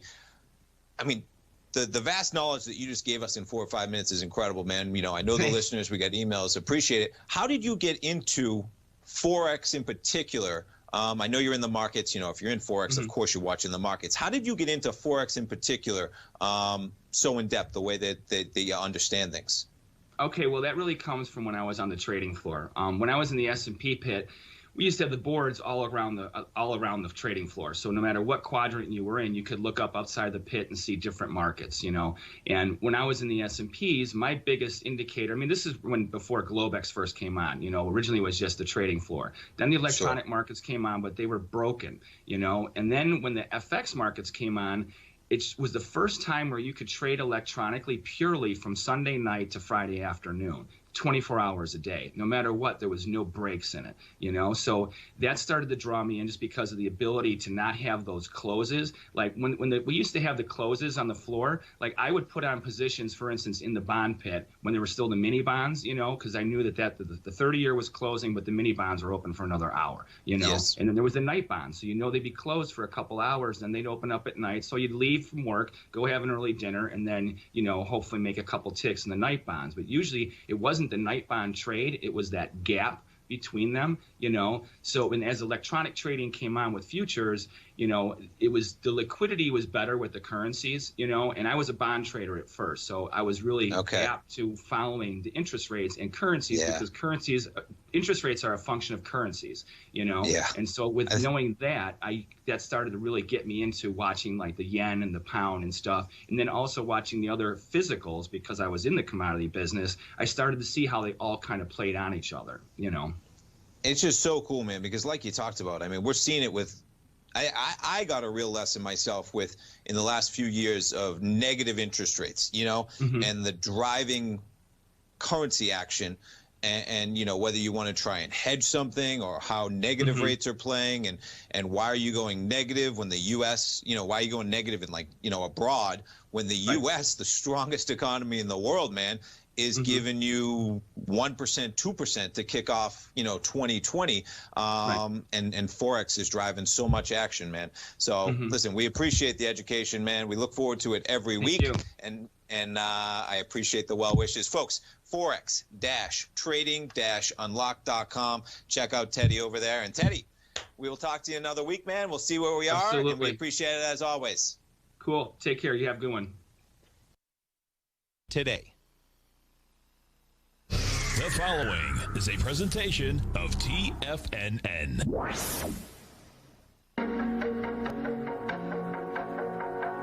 The TFNN Bull Bear Trading Hour. Every trading day, live at 10 a.m. Eastern. Call now, toll free at 877-927-6648 or internationally at 727-873-7618. The TFNN Bull Bear Trading Hour. Now, Tom and Tommy O'Brien. Welcome, folks. Appreciate you growling and prowling with us out here. We have the Dow Industrials up 261, Nasdaq's down 87, S&P's up 9.5, gold contract down $20, trading at $19.33 an ounce. You got silver off 28 cents, $27.36 an ounce. Light sweet crude, $50, 1 penny flat. Notes and bonds. Here we go. The 10-year note down 21.6, 137.05. Now, the 10-year is over 1%, folks, but it hasn't broken yet. The bottom line is that you have a lower low that's out there that's about 10 ticks lower. 30-year bond, different ball game. Down 2.5 points, 169.18. That has broken out its lows. King dollar up 121 ticks, trading 89.557. The euro's at 123. The yen is out here at 103.21, and the British pound's at 135 to 1 U.S. dollar. Tom O'Brien, what's going on? Good Wednesday morning. We got so much going on this morning, man. Where do we start? We were all up early. You were up at 4:30. I was up at 5:30. The den was active by 6 o'clock. Yep. The market was active all night, exactly, right? Right. Where we start, we're going to start with our man, Mr. Kevin Hinks at TD Ameritrade Think or Swim, as we do every Tuesday, Wednesday, and Thursday. And don't forget, folks, every trading day right here, 11 to 12 Eastern Standard Time. You want to understand the strategies inside the option market. You want to understand options. Great program, futures, 11 to 12 Eastern Standard Time. If you haven't test-driven yet the Thinkorswim platform, just do it right now. You're on the site, hit the banner, bring it up. They'll allow you to trade with paper money. You can follow Kevin and his team every trading day. Kevin Hinks, what's going on? Good morning, Tom. Good morning, Tommy. You know, if I could sum this day up in one sentence right now, I think I would say it's a great day to be a banker. Oh, and it's boy. a great day to be a lobbyist for the tech companies. I'll tell you. Folks, if you haven't seen the banks yet, they're all going to do ABC structures up. They blew away the top of their consolidation, and they already get monster volume. Yeah, I mean, what a move, Kevin, right? Wow. Right. If you need to understand the effect of higher interest rates and how that helps banks make money via their net interest margin, yeah, and how that's really free money for the banks. Not free, but it's just a windfall for the banks. You see that what's going on right now in some of these stocks. Big moves in the banks this morning. Right. And what happens, and this is what Kevin's saying, which is so cool, folks, okay, is that the banks didn't have to do anything. They already have all the money. Now the spread just goes up. Yeah. The spread widens on money that they're already storing. Exactly. For individuals. Pretty amazing. And as you said, these lobbyists are going to have to basically really get they're going to be very busy because both the Democrats and the Republicans, I would say that, hey, they want to put a quash on, a couple of these high-tech companies. And they want to break up big tech. Yeah. They want to break up these companies. Now, the end game, that's the first part. The real question is, from a trading perspective, is that bearish for big tech? If you break up Facebook into Facebook, Instagram, WhatsApp, Messenger into 4 companies, is that bearish for Facebook? I'm not so sure. Right? Is Amazon, if you take out AWS from Amazon, is that bearish for Amazon? That's the real question, the valuations on some of these companies. And what someone will pay for the other side of it, right? And if you go back to Microsoft, folks, the bottom line is that when they did it, it took years, but the bottom line is that, you had, of course, like bulls and bears on both sides of it. But the bottom line, it made all those companies worth more money in the long run. It took 3 or 4 years. Exactly. Yeah, it definitely did. Hey, let me ask you something, man. I know your soybean oil as meal, rather, as the rest of these commodities have been going to the moon, man. What do you think? I think that, demand from China is gargantuan right now. Okay. And China keeps buying grains, and that, remember, supply in the grain market varies slightly each year based on good crop, bad crop, and things like that, and weather and size and plantings. But demand is something that, can really change. And China's buying a lot of grain markets, corn and soybeans.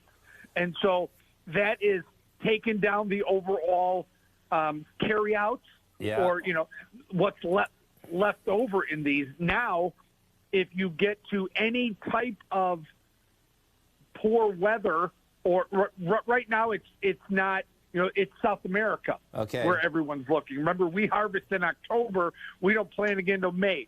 But the opposite is South America. So now this becomes South America's weather and crop and things like that. So once October and November, you get into that type of year, it's all South America. But, demand from China and chipping away at that carryout number that remains with beans and corn is so vital to the overall pricing. Man, it's been quite a run, man. I mean, my take, the reason I'm asking is I always, since you got me onto the meal, when we first started doing business 5 or 6 years ago, maybe longer. But, once I saw, copper going, then wheat going, then corn going, then oil going, then gold going, I'm saying to myself, you know what, man? This is like 2002, man. And if it is, it's going to be quite a ride, man. Right. It really is. And then remember, demand moves the commodities, obviously. Yes. The biggest mover for commodities is weather, because that affects the supply side of that, because people are always going to need food.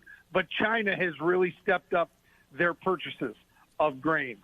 So that has upped the demand side of the ledger, as well as, chipped away at those excess crops that we have, or what traders call the carryout. Right. You got to love it, man. And, how about this, even this NASDAQ. Look, the NASDAQ's already come back like 150 points since last night. I mean, if we've learned anything, this market can shake just about anything off, man. It's like, you think one thing's going to happen, and, the bottom line is that, hey, guess what? Market's saying, okay, I want higher price right now. So the question for today's trade is, does the NASDAQ weigh on the overall market, or does the rest of the market? Remember, the Dow is heavy into banks. So the Dow's up 1%. Right. The Russell has got a lot of regional banks. That's up 2.5% right now. The NASDAQ, so it looks like the rest of the markets, the S&P up 0.5%, are dragging back up the NASDAQ. People are starting to buy dips here. No doubt. And, folks, it's important. We always talk about looking overseas. The UK, folks, is up 3.5%.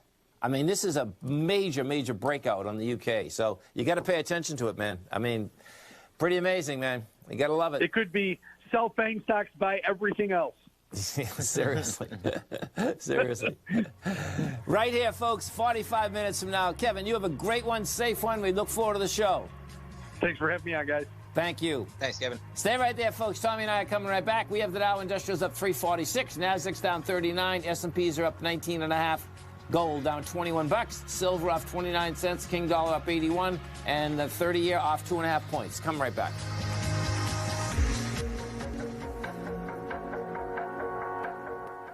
If you're not currently using the TAS Profile Scanner when looking at setting up your trading opportunities, then your arsenal is short a mighty weapon.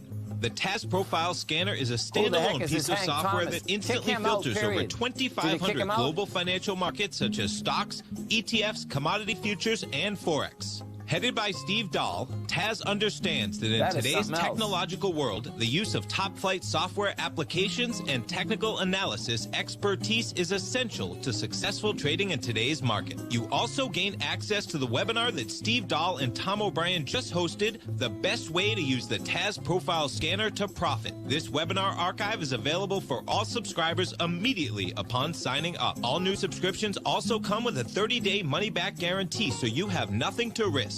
Start your subscription by visiting the front page of TFNN.com today, and you'll find the Taz Profile Scanner under the Services tab. Sign up today.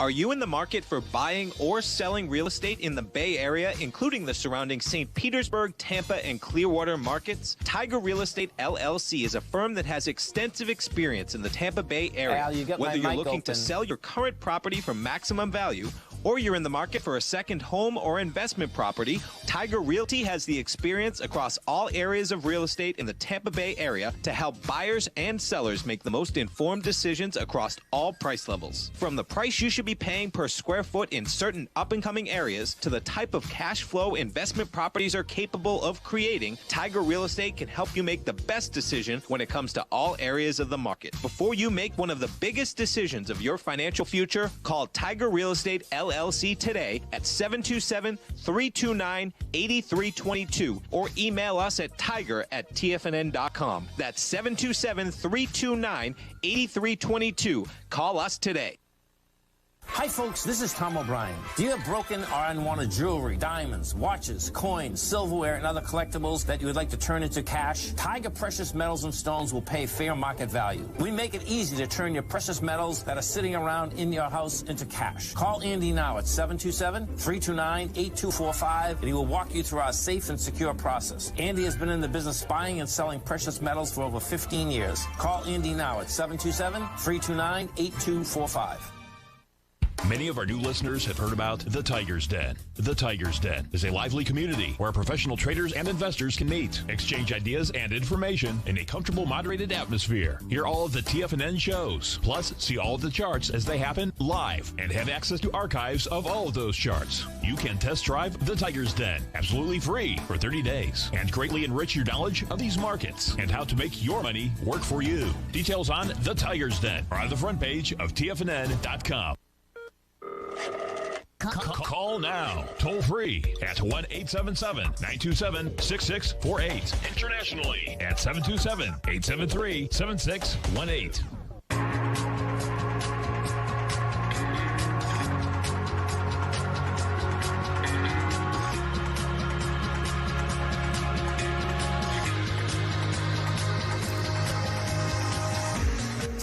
Welcome back, folks. Dow Industrials up 338. You get the Nasdaq down 37. S&Ps are up 20, and we have oil, Tom, right?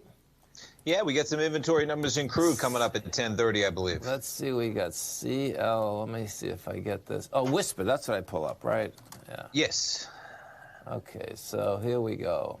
Crude right at around $50. I got a 49.88. And what are they looking for in that crude inventory number coming up? Okay, so they're looking for survey numbers, a drawdown of 2.7 million. Whisper number is 1.6 million. Okay.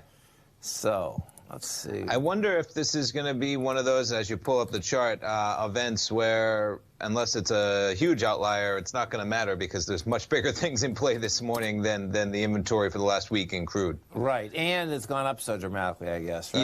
Yes. I mean, it was at 47.18 36 hours ago. Yeah, so let's see. I got 49.94.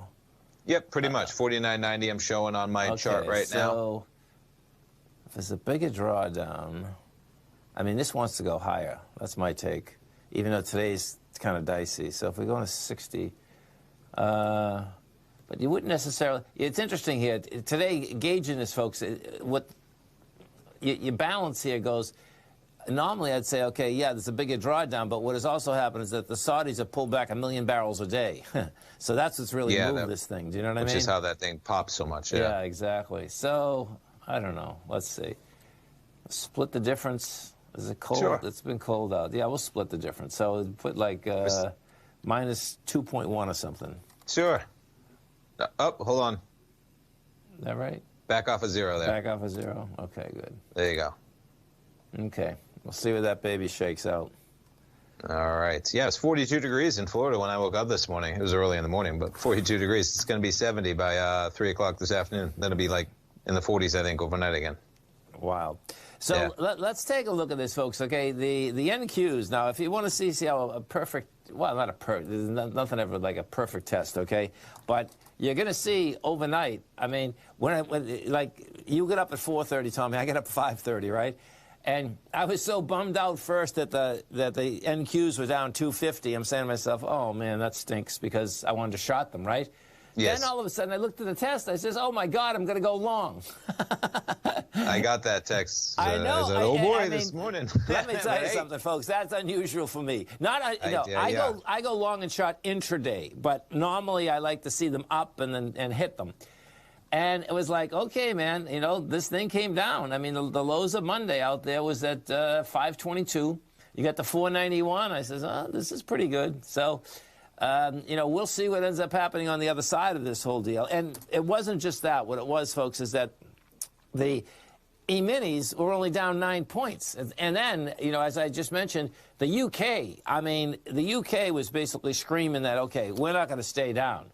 I mean, look at this move in the UK, man.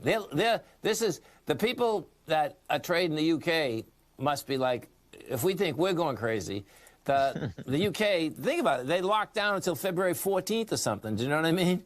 Yes. And it's like, this is a monster ABC up, folks. And it looks like it's going to go. I mean, this is, you know, I think they're up 3.5%, man, right now. It's just so interesting. It reminds me, all the markets remind me kind of of 2016. You know, you had a Trump win, you had the market saying, oh, man, this is going to be dicey, right? And then everyone kind of does the real math, and you have to put money behind your rhetoric. And we find out that when reality meets rhetoric, man, there's not a Democratic boogeyman. And you got some moderate Democrats in the Senate that are probably going to keep things in check in terms of nothing too far left is happening. And in the short term, we're going to get some more stimulus.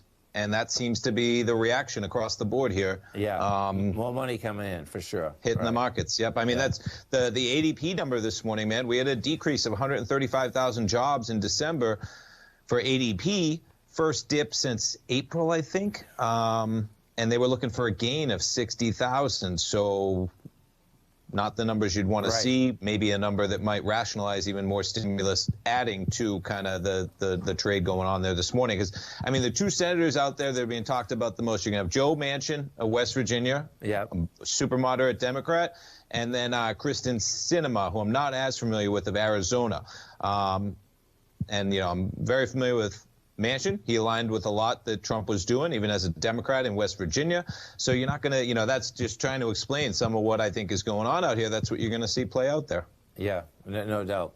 And, you know, if we go over to the cannabis stocks, folks, the bottom line is that you got ABC Structures on the way up, man. I mean, here you go. Look at it. I mean, canopy growth. You need volume out here today of, listen to this. It already did it, folks. You need volume for an ABC up of 9.4 million. We're at 10 million. And this is a big ABC up, man. Let me see if it's going to be weekly, too. They should be, because that's one area that probably that moderates are on board, along with many Republicans. You know, so this is an area because when Republicans controlled the Senate, just so one of the big things that you're going to see if Democrats secure that last seat is just being able to control what goes up for a vote in the Senate alone is monumental on some of these accolades where you had Mitch McConnell, as anybody will do, right? You bring up only the legislation you want in your House. Democrats would do it too. So even though some of these things may have even passed the last Senate that was in there, they're not going to come up for a vote. Cannabis seems one that's pretty simple, obviously, from the chart as well, that there's going to be some change here coming over the next 2 to 4 years for sure. And Canopy, folks, is an ABC up to 39, and right now you're only 31. So it was a big number, and they'll take it out in the on the weekly. You only need 24 million, no, 34 million. We need 34, and today's Wednesday, and we've already done 11. We've already done 23. And that, I'm not counting all of today. We've already done 23, man. You know, it's. I mean, this day could be a defining day for cannabis, as in when you know it's still on a federal Schedule 1, right? Schedule 1 drug. So this is the day that's probably going to lead to that getting changed, as it should, along with, the progression of the industry. I mean, they can't even use banks, a lot of them. So a monumental difference this morning versus yesterday for those pot stocks. Yeah, and we haven't even talked about the aspect of the amount of money that states will take in. That's the other side of this, that, it's just like, folks, if you go back, I remember when the lottery started, right? They were trying to get a lottery forever, and it was always that, you're going to, have all the poor people do it, which does happen, okay? There's no doubt about that. Yeah. But then as soon as the states, a couple states start doing it, and then the other states, of course, saw how much the states were taking in and said, hold it, man, we got to do this. We don't have to do it, but the bottom line is that, guess what? They're looking at say, okay, why is, New Hampshire was one of the first ones. Why are they getting all the money? Massachusetts decided to go. As soon as Massachusetts went, I mean, they were making so much money. I think the rest of those states were looking and say, how is this little state making so much money? Well, there's got a lot of gambles in Massachusetts, folks. Exactly. Massachusetts has a special spot in scratch ticket heaven. Oh, my God. Seriously. And Powerball and the quick picks. Yeah. But it's funny you mention it, man, because I had seen, we'll throw it as we come into this break, and we're going to get oil numbers right after we come back from the break. But both of them right now are huge. I don't know if you know. Mega Millions, nobody won it, and that's going to grow to like 490 million on Friday. Really? And you got Powerball at 410 million today. So there's $500 million almost. Win them both for win them both for $1 billion. Why not? Unreal.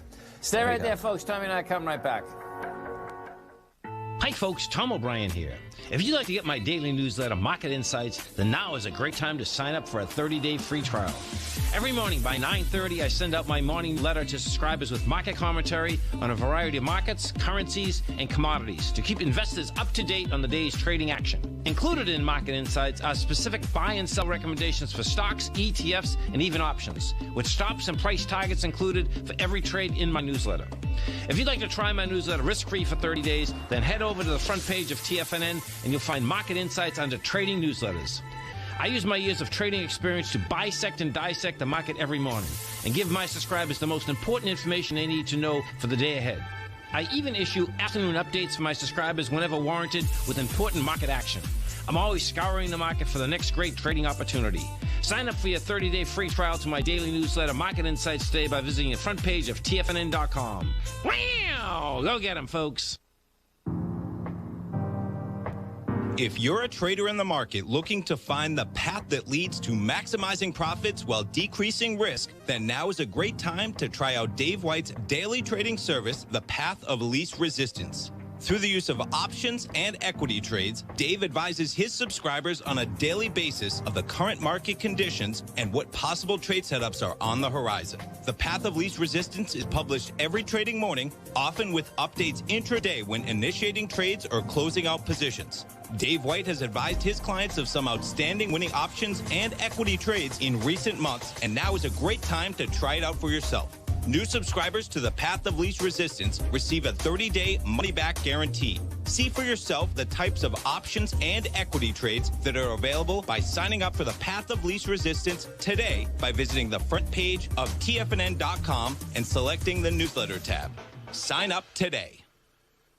TFNN is excited about our new software charting program, The Art of Timing the Trade Charts. In collaboration with Tom O'Brien and using his best-selling book, The Art of Timing the Trade, Your Ultimate Trading Mastery System, David White has programmed an outstanding piece of software that will complement any trader's methodology. Using this first-of-its-kind program, The Art of Timing the Trade Charts allows you to scan thousands of stocks for Fibonacci formation setups, including Gartleys, ABCs, butterflies, and much more. The Art of Timing the Trade Charts is designed to help you when scouring the markets for stocks just beginning to form the trading patterns that many investors spend days, weeks, or even months searching to find. And right now, we're offering licenses available at only $79 a month. We are so confident that you're going to love this new charting software that will even give you a 30-day unconditional money-back guarantee. Don't miss out on this incredible new piece of software. Get your copy of The Art of Timing the Trade Charts today by visiting TFNN.com.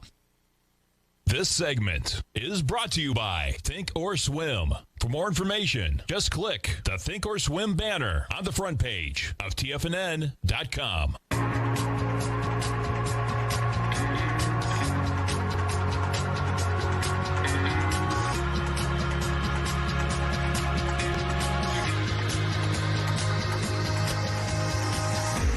Welcome back, folks. This is quite a crude inventories fell 8 million barrels, man. Go big or go home. Seriously, man. That is a monster move, folks. Okay, the median estimate was, what are they saying? Yeah, 2.6 maybe, or 1.6. The whisper and the median estimate was somewhere about 1.6, 2.6. You came in at like 2.2 or something like that. Right. And crude did spike a bit on that. It went from about 49.90 up to 50.30 pretty quickly.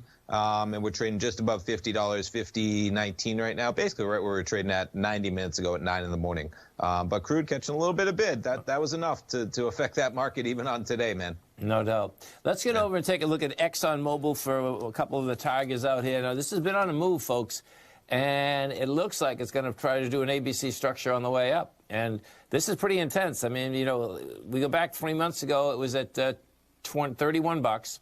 You're at 44. Your B point out here is 44, 46.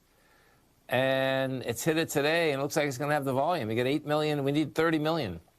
And the thing that's intriguing about this, watch this, is that it's still paying a 7.8% dividend, man. So I mean, some of the best trades are the hardest to make, right? Buying oil down there. Yeah. Kudos to anybody that could pull that trigger, man. But rightfully so. Crude's not going anywhere, man. You know, I mean, look at that double. It pulls right back to kind of where you were on that March. It does. You know, low and then pops. And just so you can understand, folks, this ExxonMobil has been on a downtrend since 2014. 2014. Think about that. 2014, you're at $104. It gets down. First, it dives down to 30, gets a spike bounce to 55, and then retests $31.11. Look at that. So you're not too late. That's the bottom line, because just even in a dead cat bounce, this thing can go up to 64. You know, now I'm not talking 64 in 2 weeks, folks, okay? Just so you know. But that's quite a move, man. That's, you know, it's amazing that they held their dividend, too. I mean, that's, you know, and Chevron, CVX is the setup the same way. I was looking at this yesterday.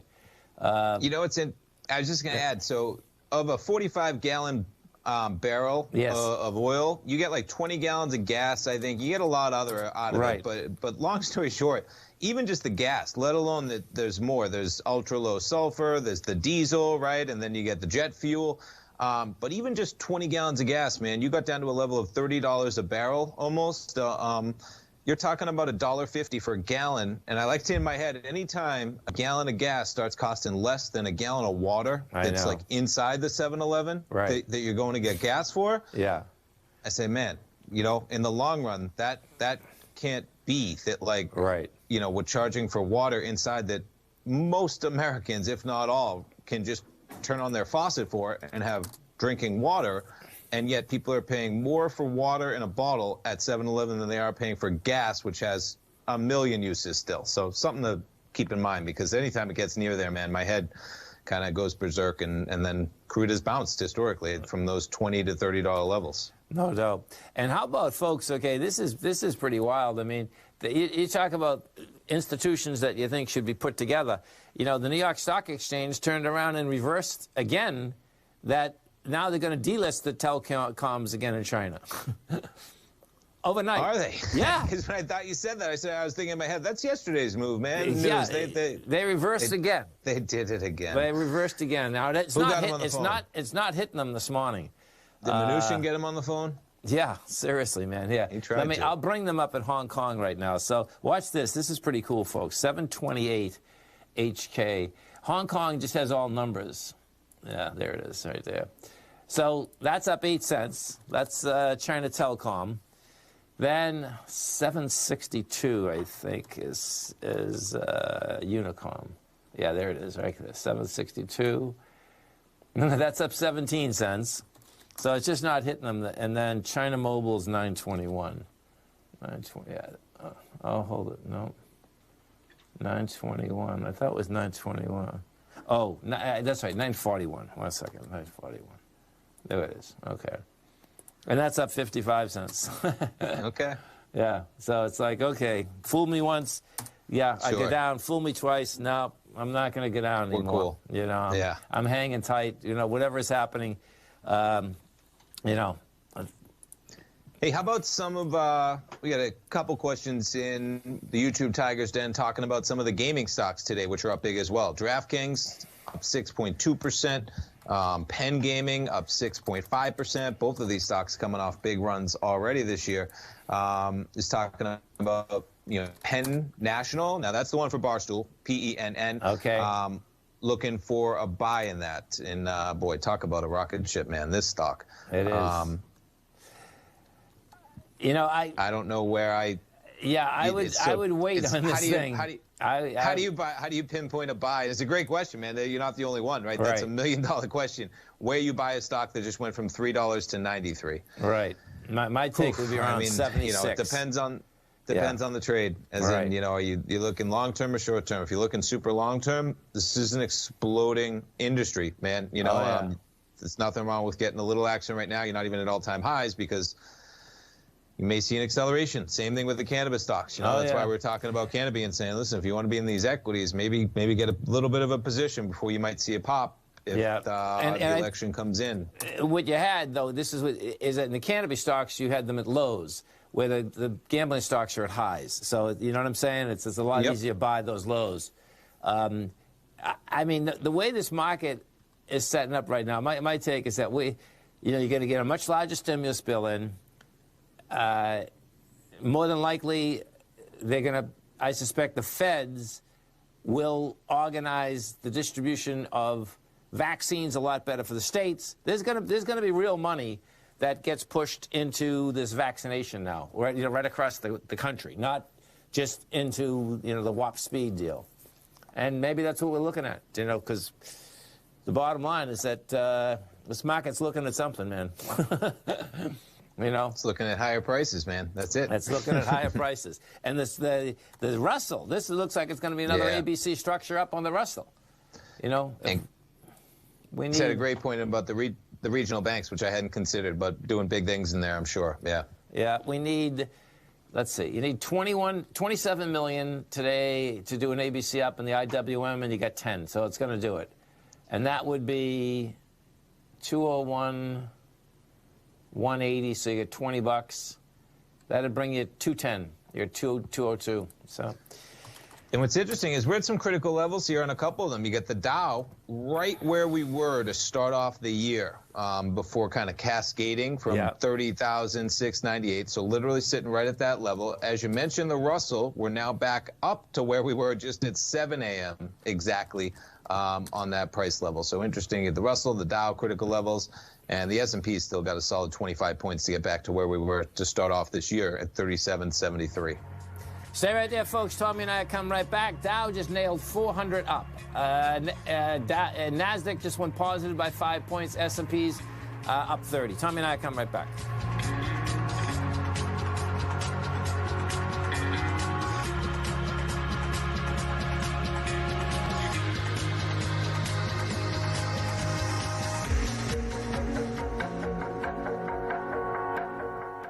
Hi, folks. This is Tom O'Brien. Are you looking to buy or sell gold, silver, platinum, coins, or bullion? We can help.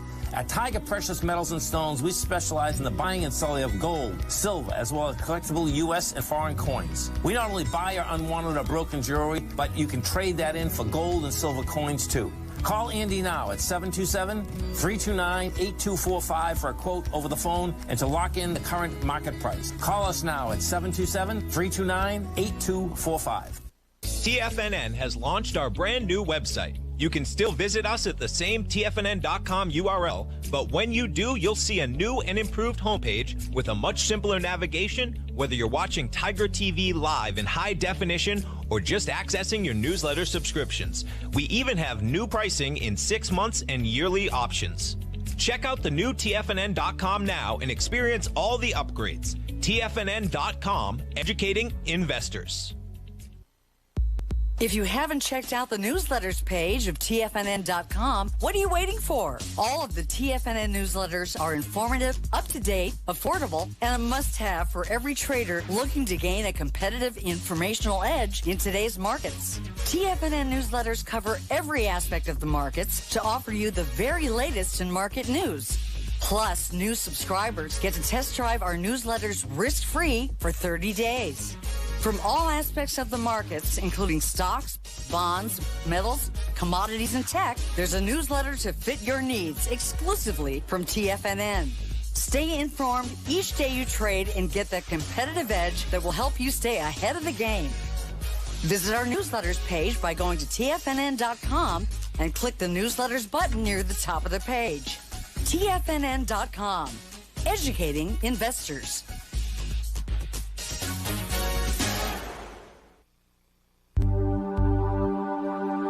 Biotech is booming, but for how long? Whether you think the biotech bull has room to run or has run its course, trade LABU or LABD. Direction's daily S&P Biotech 3 times bull and bear ETFs. Visit directioninvestments.com/biotech today. An investor should consider the investment objectives, risks, charges, and expenses of the Direction shares carefully before investing. The prospectus and summary prospectus contain this and other information about Direction shares. To obtain a prospectus or summary prospectus, please contact Direction shares at 866-476-7523. The prospectus or summary prospectus should be read carefully before investing. An investment in the funds is subject to risk, including the possible loss of principal. The funds are designed to be utilized only by sophisticated investors such as traders and active investors. Distributor Foreside Fund Services, LLC. Don't forget, you can listen to TFNN live on your mobile device 24 hours per day. Go to TFNN.com, then hit Watch Tiger TV. That's TFNN.com, then hit Watch Tiger TV for the latest market information.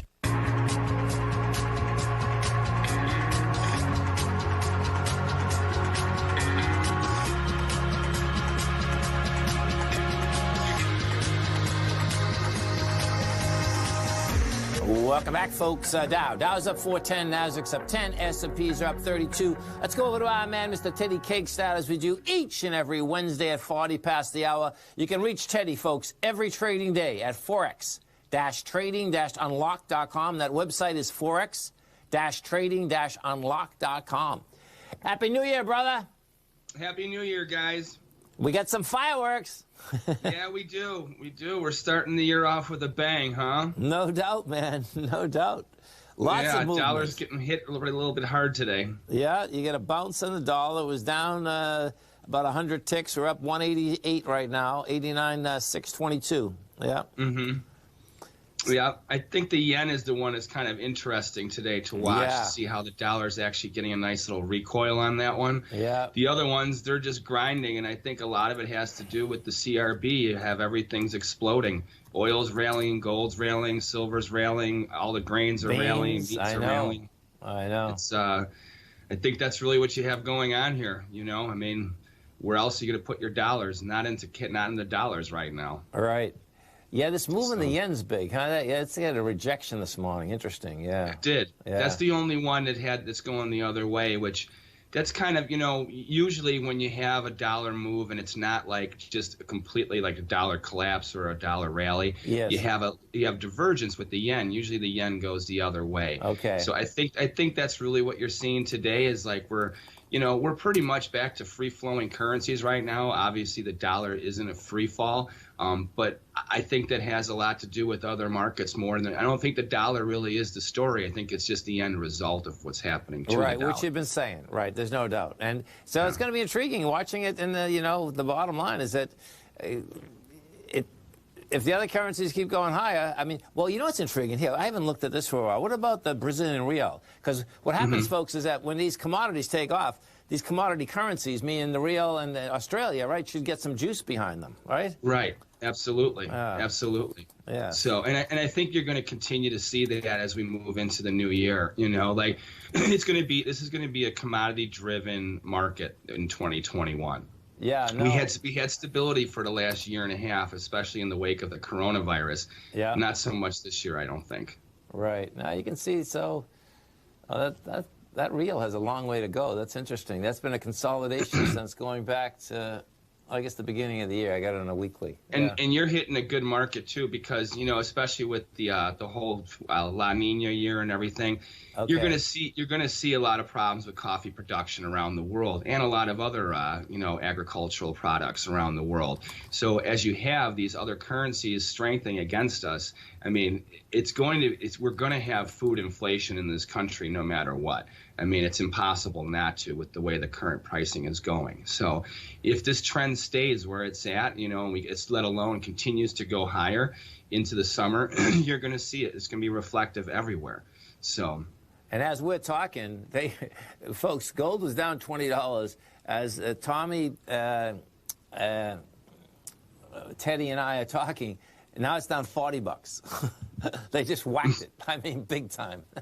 Well, I think that might be because the yen is not doing so good against the dollar today. So I think that's it's just amazing. I think that's really what it is. Oh no, I agree. It's that I remember in 2002 when I never understood the yen correlation. Man, I woke up one day and gold's to the moon, and then I see the correlation didn't get me. But then 5 or 6 weeks later, woke up and the gold's, and hell in a handbag, and that's when it was like, oh, this yen means something. Absolutely, absolutely. So, and it's kind of interesting, you look at the explosion that we've seen in a lot of markets over the past couple of weeks. We've had monster rallies in trends in markets where we have had no news. None. I mean, it really kind of scares me when you have over the holidays where typically you have thin volumes, where we had fairly thin volumes, but then we had some explosive days, so there was definitely action going on, and it's very rare. You just don't normally see that kind of skew, over the holidays. And that's really making me wonder how, like I said, for 2021, I think it's going to be a very CRB indicative market. We have stable weather right now, especially like in the Midwest, we're having a very mild winter, but weather can change. If we have a very rainy spring and planting becomes a rough issue, last year we had a good planting. 2 years ago was when we had the issue with planting in this country. Okay. Last year was really good. If we start to come into that, and especially you got to realize in 14 days we have new lockdown measures coming across the country. If the food producers and stuff like that don't get some leniency and they go harsher on them than they did, 8 months ago, that's going to hit our supply chains for food. Interesting. Yeah. So, and that's really going to become a problem as you come online, because farmers are still going to be working, but they're not going to be able to do their work outside of where they're at. That's not good. It's going to have an issue with, remember how last spring they had to slaughter all that cattle that never made it to market? Yes. We can't have that go on again, because you're forcing inflation then. So, and I think that's going to be a very big issue, and that's going to crush the dollar too. I mean, it's just, it doesn't bode well for it. I think look at the corn, the wheat, and the soybeans. I mean, it's right after the first of the year, and they're banging 6-year highs. Sure, and copper, look at copper. I mean, the copper stocks, you get the Southern Copper's at all-time highs. FCX just won't stop. I mean, and that's even, so what? Freeport McMoran is not stopping. It's up $1.50, folks. And that's with gold down $45. It's like, it's like. Right. Yeah. It's going to be very interesting to see how things pan out, because think about this too, is with the dollar as suppressed as it is, even though we've had manufacturing explode in this country over the past few years, where's our buying potential going to go? I mean, right now we're looking at that if the dollar just stays where it is, just by the inflation from, goods and things like that coming, it's going to be a very expensive year in America. The dollar keeps on falling. We buy a lot of goods from around the world, and that's going to be a big deal, right. So I don't think that, a falling dollar can be good and it can also be bad. It's good for our imports, for our exports and things like that. Sure. But it certainly isn't good when it bodes well or bodes for our imports, and remember that because of last year, we're in a lag on a lot of things. I mean, you still can't buy a freezer. You go buy a freezer, it's going to be 8 months before it gets delivered. That's right. And that's any appliance, folks. Okay, if you get, and it's a big number, man. And we'll see what happens. And that's the tariffs too. They put the tariffs on it. Factories slow down, big companies slow down. It's like they haven't caught up yet. So pretty intense. Man. Right. Yeah. Right. So what happens to the durable good numbers and stuff like that? Yeah. Where is that going to be in 6 months from now? You know, so, and I think that this is stuff that will really start to hit the market. I mean, think about this. You look at the new home development and stuff like that. Right. How are you going to complete a home when your kitchen, you want all stainless steel appliances, but you can only get 2 of them out of 4? And you have to wait 8 months for the other 2. Right. Now, you got to order early. I'm in that business. I know what you're saying, man. Right. There's no doubt. You got to love it. Well, listen, man. I love kicking off the new year with you. Tommy and I love this. We appreciate all your education. Get us up to speed, because we're going to have to be, I think we're really going to have to be up to speed this year on these currencies, man. I mean, I think we can see the euro at 140 again. Yeah, no doubt. Have a great one, Teddy. Have a safe one. You too, guys. Happy New Year. Thanks, Teddy. Stay right there, folks. Tommy and I come right back. Back in the day, I joined Hotel California in 2006, and like many of you, was drawn in by, as well as... Whatever you think about, you bring about. Whatever you focus on grows. You see, I believe that everything in life happens for us, not to us. And Tom ignited the fire within me to want to learn how to master the markets. So how did I go from knowing nothing about technical analysis to becoming the #1 market timer for the S&P 500 in 2018 and the #2 market timer in 2019? Simply put, I hired coaches with a proven track record, which led me to a whole new set of tools that I created to interpret the message of buyers and sellers. I would love the opportunity to teach you this award-winning set of tools and to help you improve your market timing. You can test drive my newsletter service, Mastering Probabilities, for the next 30 days with no risk to you. Plus, you'll gain access to archived workshops that'll take you step by step through my system. Sign up today by going to the homepage of TFNN.com and selecting Mastering Probability in the newsletter tab. Hi, folks. This is Tom O'Brien. The printing presses are working 24 hours a day, 7 days a week. The U.S. deficit has risen 200% in 1 year with no end in sight. The markets are looking for an additional stimulus bill to get us through this once-in-a-generation pandemic. There is no free lunch, folks. The more stimulus dollars put into the marketplace, the less your dollar's worth each and every day. This is the time to protect yourself with a portion of your portfolio in the metal market. The Gold Report comes out each Monday morning. I bisect and dissect the dollar, silver, gold, the XAU, and the HUI. The Gold Report is a long-term hedge against the dilution of your buying power. The U.S. has put more than $6 trillion into the marketplace in the last 6 months, with more expected in the next few months. The market did and does need the stimulus, but it will have long-term implications on our buying power. The Gold Report comes with a 30-day money-back guarantee. Go to TFNN.com and order the Gold Report now. Protect your buying power. Order the Gold Report now.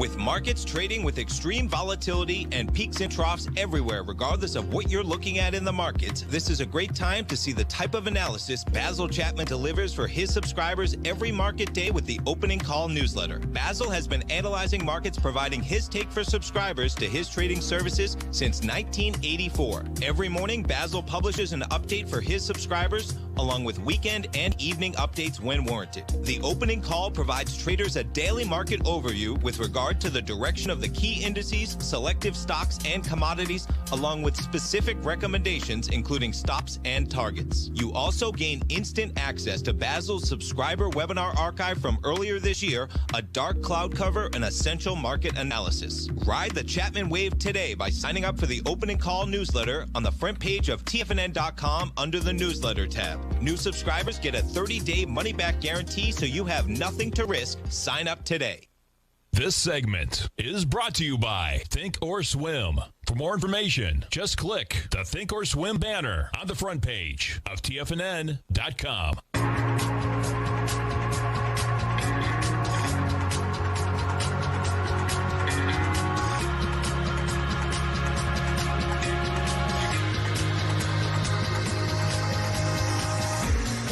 Welcome back, folks. Dow Industrials right now up 468. The Nasdaq's up 26. S&Ps are up 40. And we got a bank, People's Bank, with the question, okay, PBCT. Yes, this is an ABC structure up. It's blowing away its B points, got the volume. You only needed volume of 4.4 million. You get 2 million right now. So yeah, this equity is on its way to 16 bucks, and right now you're at 14.07. It's almost all the banks that doing ABC structures up. Look at Citigroup, blowing away, up 4 bucks. JP Morgan, you know, I mean, this real action here, man. Yeah, same setup. BAC, let's see. Oh yeah. Oh, look at that. Wow. Big numbers, man. You know, this is almost the replay of when Trump won. I mean, you know that it is. It totally is. Yeah, pretty well. I would agree. And you know, it's the rhetoric just steps aside, man. Reality takes hold, and they say, listen, this is not some end of the world. And the market reacts. Yeah. Yeah, no doubt. Look at this move on gold. And hey, listen, folks. You know, the bottom line is that you know, we have the Tiger Precious Metals. Bottom line, you know, if you're looking to buy dips, keep that in mind, because guess what? Gold's $47 cheaper today. If you loved gold at 1950, you'll love it at 1906. Right? Exactly. Yeah. There we go. I mean, listen, you know, you know, yeah, it's a pullback, but guess what? These stocks aren't even pulling back. So it's like, you know what? This is, you know, we kind of last month we went from 1767 up there. Yeah. Yeah. Right. I mean, can't go up forever. Taking at least a big breather today, at least. But no, and they love hitting it, man. There's no doubt. Oh yeah. Stay right there, folks. Think of Swim coming up next. Then I'm Mr. Basil Chapman, Steve Rhodes, Dave White. I'll be back this afternoon. Thanks, pal. Thanks, man. Look at him, folks.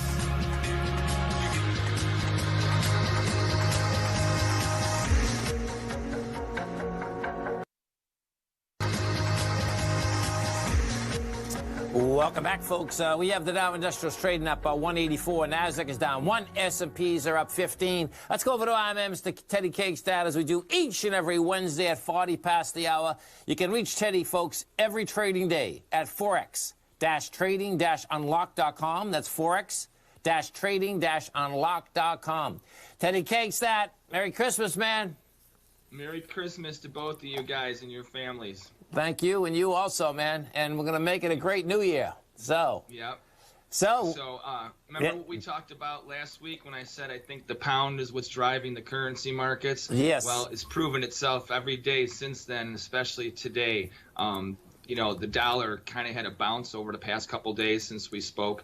But there was a sell signal on Friday in the pound. And it was interesting how when it opened up on Sunday, it gapped much lower. So the dollar wasn't strong versus many currencies, but the British pound just got shellacked when it started the week off, okay? Yeah. And it made a big low. I mean, I had a target.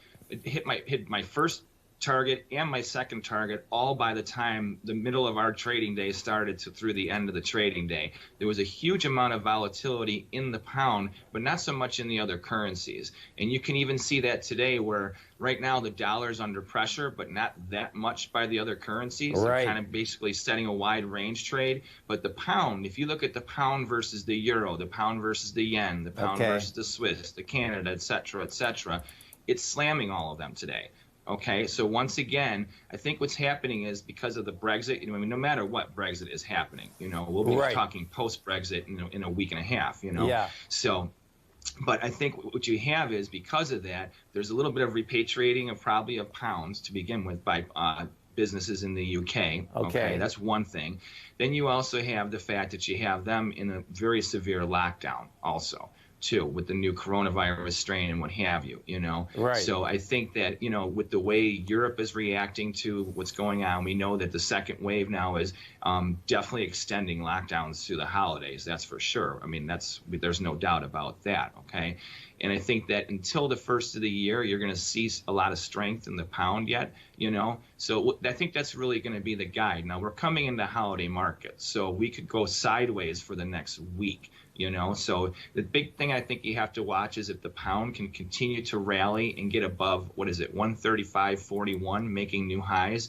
If it does that, then you're probably going to see that trend go all the way into the first of the year. And that's going to continue to drop the dollar. Because, see, here's the thing is, as the pound is rallying versus the Swiss, the euro, and all these other currencies, that means that they're weak versus the pound, and if they're strong versus the dollar, that means that you see what I'm saying? That's why the dollar loses ground to those other currencies as the pound rallies against these other currencies. No, I can see that. I mean, It looks, I mean, this is on the verge of like a major breakout to get up to like 144, right? I mean, this goes back to, what's this? June of 2018, man. If it makes it over this level, man, yeah. Right. Now, here's the thing, though, is you got to be careful because we're pushing these highs. You know, and I'm not calling for an exacerbated bull market, but it has the potential, if it continues to pressure these highs, it has the potential to explode. With this kind of volatility, when you see the pound, how it opened up on Sunday, had that big of a slide in 2 days with all the other currencies doing nothing, that means that the pound is in play. No one can tell me anything that the pound is not in play. It has to be right now. You know, and that's where the volume is, you know. So you have to look at where your volumes are. You know, if you have a ton of volume, and the pound, remember, is the second biggest weight in the dollar index. You know, so just like when the dollar moves, if there's a play on the dollar, it affects all the currencies. Well, the pound, if there's a play in the pound, which there is, it impacts most of the global currencies as well. You know, so, and I think that we're going to continue to see that right now, especially because with the bonds breaking, you know, I mean, you look at how the sell-off in the 30-year is today. There's no reason to buy dollars right now. You know, especially if the Swiss is under pressure versus the pound as well. So the Swiss has been under pressure versus the dollar since Friday. It's come back a little bit today. So you're looking at probably a profit-taking break in the dollar right now versus the other currencies right now, not the pound, okay? So, and I think that's setting us up for a holiday chop fest, too. I'd be very careful. I can see that.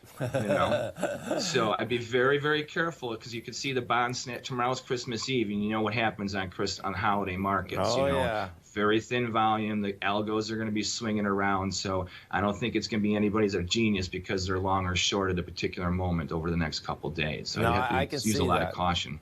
And, you know, Teddy, when we see the type of volatility that you have inside the pound, is that saying also that more people actually trade in the currencies, or do you think it's just the algos? Yeah, it is. Okay, right. Which is because the pound, remember, the UK is one of the biggest currency spots in the world. That's right. So London's a currency center. So if the pound's in play, you know that all those traders in England, in the UK right now, they're not taking off for Christmas. But where are they going anyhow? They can't go anywhere. Right. So they're trading, and especially they're trading Brexit. Yeah, you know? For sure. Well, you know, it's so interesting what you say there. Years ago, folks, and I'm going way back, man. I'm going back to like almost 94. Yeah, I'm going back to 94. And when you met people from the UK, they didn't even trade stocks, man. They were looking at you like, what are you trading stocks for, man? You trade currencies. Because they were so used to having so many different currencies, right? That before the euro, I mean, they were very used to, well, we had, every country had a different currency. So they were very used to that, right? Yeah. Sure. I was so intrigued with that because I said, but it totally makes sense. I mean, because they understood them a lot more than I did. That's for sure. Most Americans, I would say. Yeah. Absolutely. Well, remember the old currency desk, too. That wasn't computerized. That was all a bunch of guys on headphones in multiple cities, you know, where they had literally trading desks going on all around the world. Right. You know, that was a totally different world, and it didn't open up to the rest of us until, you know, the futures, the currency futures from the CME brought it to America first, you know, and then the opening up of the Forex cash market in the 90s brought it to where it really was open to everybody, you know. So, but before that, it was controlled. If you didn't have the operation, you weren't playing that market at all. Well, you know what's wild is that Tommy and I, we had a radio station up in Nashville, New Hampshire, and when it first opened up in the United States, folks, we would have these guys from the UK calling us saying, hey, I want to do a currency show. And I actually thought it was illegal. I said, hold it, you just can't do that. And they're saying, yes, you can.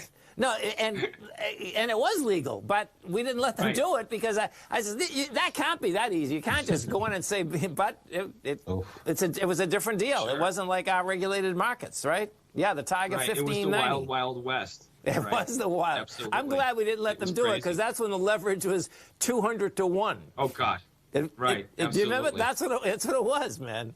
Sure. It made futures look like the stock trading game. It literally. Yeah, absolutely. Because of the leverage. I'm telling you.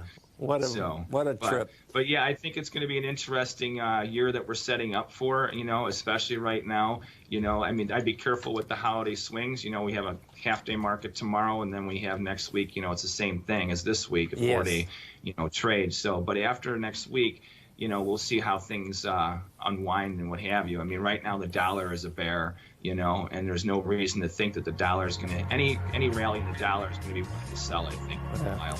Well, listen, man, you have a great one, safe one. And, of course, let's see. Yeah, we're going to still talk to you next week. Kick off the new year. Absolutely. Okay, man. Merry Christmas, guys. Merry Christmas. Have a Thanks, great Teddy. one. Merry Christmas. You too.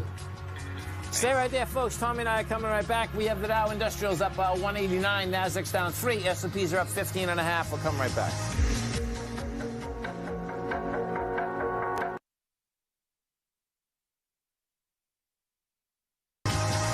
Welcome back, folks. Dow's flat. Nasdaq is up 27. S&Ps are up 7.5. Let's go over to our man, Mr. Teddy Cakestad, as we do each and every Wednesday at 40 past the hour. You can reach Teddy, folks, every trading day at forex-trading-unlock.com. The website is forex-trading-unlock.com. Teddy Cakestad, we got action out here, man. Yeah, we certainly do. We have, I think, it's kind of funny. Everyone's been talking about how the dollar's hitting, you know, almost 3-year lows right now. But what I think they're not talking about is that it's more of a pound rally than a dollar break going on right now. So, no doubt. And that's the hidden, you know, I've always been whenever people ask me what's your best indicator, and like, well, the market is always the best indicator. If you look at the pound on a cross-rate basis over the past 2 to 3 sessions, it has hammered the euro, it's hammered the yen, it's hammered the Canada, it's hammered all the currencies globally. So what does that mean? It came back over the past couple of days versus the dollar. So that's the second biggest component in the dollar index, okay? And if you look at the other cross rates versus the dollar, they're barely making new highs versus the dollar. They're just scraping. Whereas the pound was not making new highs for the past like week and a half or so. It's been kind of just like begrudgingly trying to hold up. Now you've had a spark of buying in the pound versus most currencies, right? Especially and this is like a 2-year breakout if it can hold, right? On the pound. Absolutely. I mean, the pound looks to me like, hey man, 143 is game, and you're at 135. Right. And you know, with the pound, too, you got to realize is that as of yesterday, over 57 countries now have completed their deals with the UK. So the EU, not being one of them, is, you know, pretty much settled now with all the countries, major countries for trade around the world. Okay. So that's stabilizing the pound. And I think that's where you've gotten your biggest rush there. You know, so the slide in the dollar right now is more of a reflection of pound strength than dollar weakness right now. Yeah. You know, especially because if you look at the relationship of the dollar versus other currencies, okay, when, you know, sometimes, you know, we have major moves against the dollar and they all trade in tandem, you know, this is where you're having a major, the dollar is not the focus, it's the pound. Now, when you have a relative relationship where other currencies are stronger versus the dollar, this is where you're getting that lift, okay? You see what I mean is that, like, for instance, the pound is slamming the euro, okay? But since the pound is slamming the dollar as well, that's hurting the dollar. Okay, that's why the dollar is getting hit because of that relationship. So it's not so much that it's dollar weakness that's going on right now as it's pound strength versus even other currencies. So that kind of ripple effect has its way into the dollar index and hits the dollar. So I think the trend, without a doubt, even though, you know, we've been bearish the dollar for a little while here, you know, looking for a bounce, I think that the pressure you're seeing now is mostly because of that. And then we also have the Treasury market. Right? Before you guys had the last break, you guys were talking about the Treasury bonds. Now, there's 2 sides to that story. So the Fed has an open-ended buying policy now of, what, 120 billion, Treasury securities a month. Okay, well, here's the other part of the story that they didn't talk about that was released over the past couple days. And this is not really big news, but it's news that, you know, most people don't pay attention to. The Treasury Department and the U.S. government have almost $1.5 trillion worth of treasuries that expire before the end of this year, over the next 2 weeks. That's a fact. Okay, that's going to be a lot of buying. Well, that's because that comes out of the national debt. So that's just re-rolling the debt. Okay? Right. It's not adding to the debt, but they have to pay it off because the U.S. Treasury always pays. Okay, so now they're selling it out. So this is good because they're giving it back at $100,000 and they're selling it at $170-something thousand. So this is a huge deal for the government. Right. But what they're not talking about is, besides that $1.5 trillion that has to be done by the 31st, is we have another almost $6 trillion that's expiring over the next 12 months.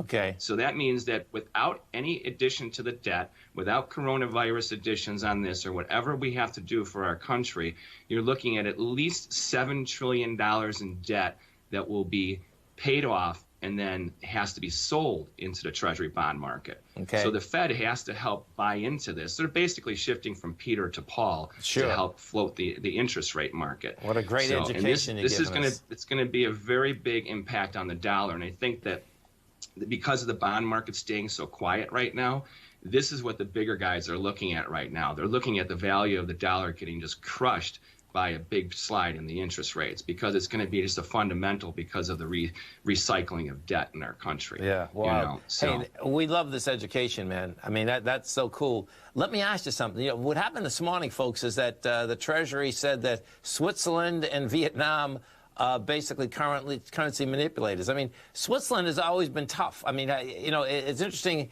What do you think about that? How that, you know, just basically shakes out? You mean as far as Swiss being currency manipulators? Yeah, it was like, okay, well, guess what? They've always got the strongest currency. I mean, it's like, really? Yeah, I think that's kind of just somebody has a begrudgingly something against the Swiss. Yeah. I don't think if you want to talk about currency manipulators, you got to look at China. I know. That's what cracked me up about it. Right. It's like, yeah.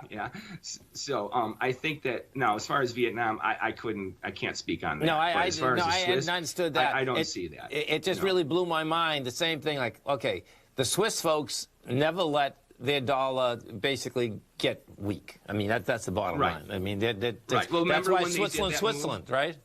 Right, exactly. Well, remember a couple of years ago they did that shake-up where they stopped buying the euro. That was quite a day. And that, remember, it took over $1 trillion out of their stock market in hours. You know, but they did that because of the long-term impact of what it would do to their currency and to their economy. Yes. You know, I wish we would do stuff like that every once in a while. You know, just once in a while. You know. Listen, man, there's no doubt it's something else. There's no doubt about that, man.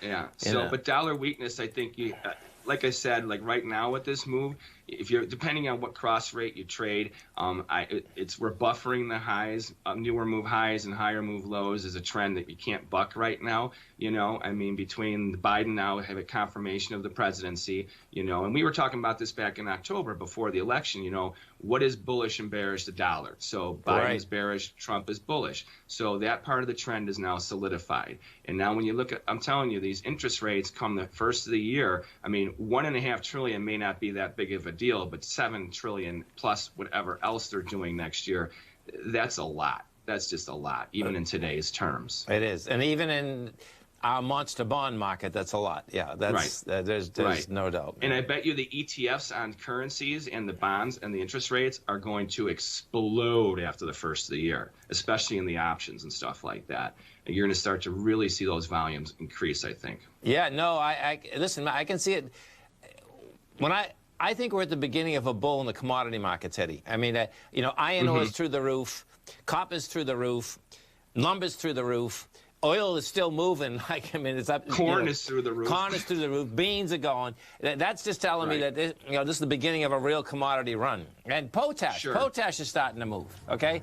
Right. So Well, watch listen, that man. CRB, right? Yeah. It's always a pleasure, man. You have a great week, safe week, and we look forward to speaking to next week, man. We'll see you before Christmas next week. You sure will. Awesome. Thanks, Eddie. All right. Stay right there, folks. Tommy and I are coming right back. We have the Dow down 23. NASDAQ is up 26. S&Ps are up 5. We'll come right back.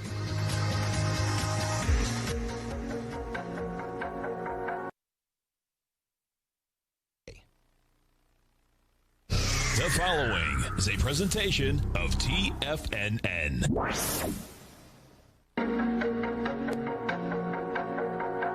The TFNN Bull Bear Trading Hour. Every trading day, live at 10 a.m. Eastern. Call now, toll free at 877-927-6648 or internationally at 727-873-7618. The TFNN Bull Bear Trading Hour. Now, Tom and Tommy O'Brien. Welcome, folks. Appreciate your growl having a problem with us out here. We have the Dow Industrials down 76, Nasdaq's off 80, S&P's off 9.5, gold contract up $5.90, trading $18.24 an ounce. You get silver down 10 cents, $23.97 an ounce. Light sweet crude up 31 cents, $44.87 a barrel. Notes and bonds. The 10-year down 3 ticks, trading 137.11. The 30-year off 18 at 172.03. And what's interesting about this, folks, yeah, it got slammed yesterday, but on this rollover, on futures rollover, this is how the notes and bonds have been trading. I expect you're going to get a rejection of lower price once again. We'll see how that shakes out. King Dollar gave it up yesterday, had wide price spread, lower with conviction. We're down to 123, 91, 190. I expect King Dollar's going to 88. The euro is at 120. That's going to 130. The yen is at 104.57. That wants to go to 101. And the British pound's at 133. And that baby wants to go to 154. So this is going to get really intriguing in the currency market out here. Tom O'Brien, what's going on? You get your mic off. Man, lots of action out there. Yeah, that note market, pretty remarkable. We're approaching 1% yield. I mean, we're approaching a 0.7% yield early in November, man. We're at 1%, let alone we're about 5.6% just in August. So quite the move. We'll see if we hit that 1%. We haven't been at 1% since I think like March or April. No, there's no doubt. It's fast and it's furious. You talk about fast and furious. Let's get to our man, Mr. Kevin Hinks from TD Ameritrade Thinkorswim, as we do each and every Tuesday, Wednesday, and Thursday. And don't forget, folks, every trading day right here, you want to understand the option market, option strategies, futures, outstanding program, 11 to 12 Eastern Standard Time. If you haven't test-driven the Thinkorswim platform, about time you did. You're sitting on the website, hit the banner, bring it up to allow you to trade with paper money. You can follow Kevin and his team every trading day. Kevin Hinks, what's going on? Good morning, Tom. Good morning, Tommy. You know, we were talking about what these markets are doing this morning, and my comment to Oliver Rennick this morning was, with everything that happened in the month of November, the record strength in the overall market, and an update yesterday, it's not really shocking if you inject a little human nature into this market to see stocks hesitating here or pausing or maybe some selling into some of the strength yesterday. Not really the most shocking turn of events that I've ever seen. It's actually fairly predicted, right? That people would sell it, especially, guys, with what Tommy just mentioned, a 10-year yield starting to creep towards 1%. Right. And Kevin, are you saying that stocks don't go up every day and that's okay? Is that what I just heard? Yes, exactly. I do. Exactly. Seriously, right? And by the way, guys, I agree. They're not down that much today, right? If it wasn't for Salesforce, this market would be looking, relatively unchanged, actually. You know, the thing that's amazing, and what Kevin's saying there, folks, this is really like a sideways market today, even though the S&P is down 8. That's kind of like nothing. It's, right. A 0.25%. Yeah. So it is certainly intriguing. And how about the bid that Apple got the last couple of days? This thing is really a trip, man. I mean, it's been laying there forever. And all of a sudden, someone's buying it. They're bidding that thing. And, it's flat out here today. Well, it's down 70 cents or something. But couple pretty aggressive upgrades in Apple. Put a little, and you're right. There might have been some people waiting in the weeds in Apple to see some good news. And that strength, remember, the day that they upgraded Apple, the overall market was soft. And Apple powered through that market. So that's difficult. Remember, because we tell this to our viewers, Apple is in 3 of the 4 major indices. Yes. So for that stock to go counter what the indices are going is, that's a big, that's a big job for trading volume to do. Well, what's wild, Kevin, is that I just converted to Apple yesterday, right? You did. I didn't know it was final. Congratulations. It's final. Welcome to the universe. So picture this, right? As I'm doing this, I'm saying to myself, this is amazing. Now, the reason I'm doing it is that I want to be able to talk with Tommy quicker and, that Apple universe like you guys, right? You want group texting. Yeah, and just the face and all of that. And I'm saying to myself, you know how many people there must be like me out there that will eventually happen to? And then now, Tommy, you have to join in here. Is there anything more depressing than sending a text to someone and having it come up with the green, Get that green out of here. The green. Get it out of here. I don't want it in my text messages. What is the green? No, you're so true, man. That? Listen, I struggle, Kevin, where I am in Florida. The coverage is a little spotty, and it's unfortunate when you're sending it because I can't send it over my Wi-Fi on iMessage, right? So I hear you dramatically, man. Pictures, all that stuff. I happen to, unfortunately, where I am in Florida, just not the best coverage, man, and I love those. So there we go. Now my dad's got iMessage, man. We're both on Wi-Fi. We can do anything. Oh, so, it's going to be beautiful. That's right. Hey, hold it. What is the green? Your texts get a special color when they show up. If you texting Apple users, it's iMessage, which is a beautiful blue. I see. And when you text somebody that's on Android, it's a disappointing green. The text comes up green, like a lime green. Funny, man. There you go. Welcome to blue. But it's now common knowledge, guys, for Apple users to see that green and go, "Oh, yeah, you're not in our universe." Well, you'll so learn. Funny. Your phone will be here, and you'll know in no time, man. You'll see it. There you go. Do you know what's so sick about it? I actually do feel better that I'm going to be in the Apple universe, man. It's so weird, man.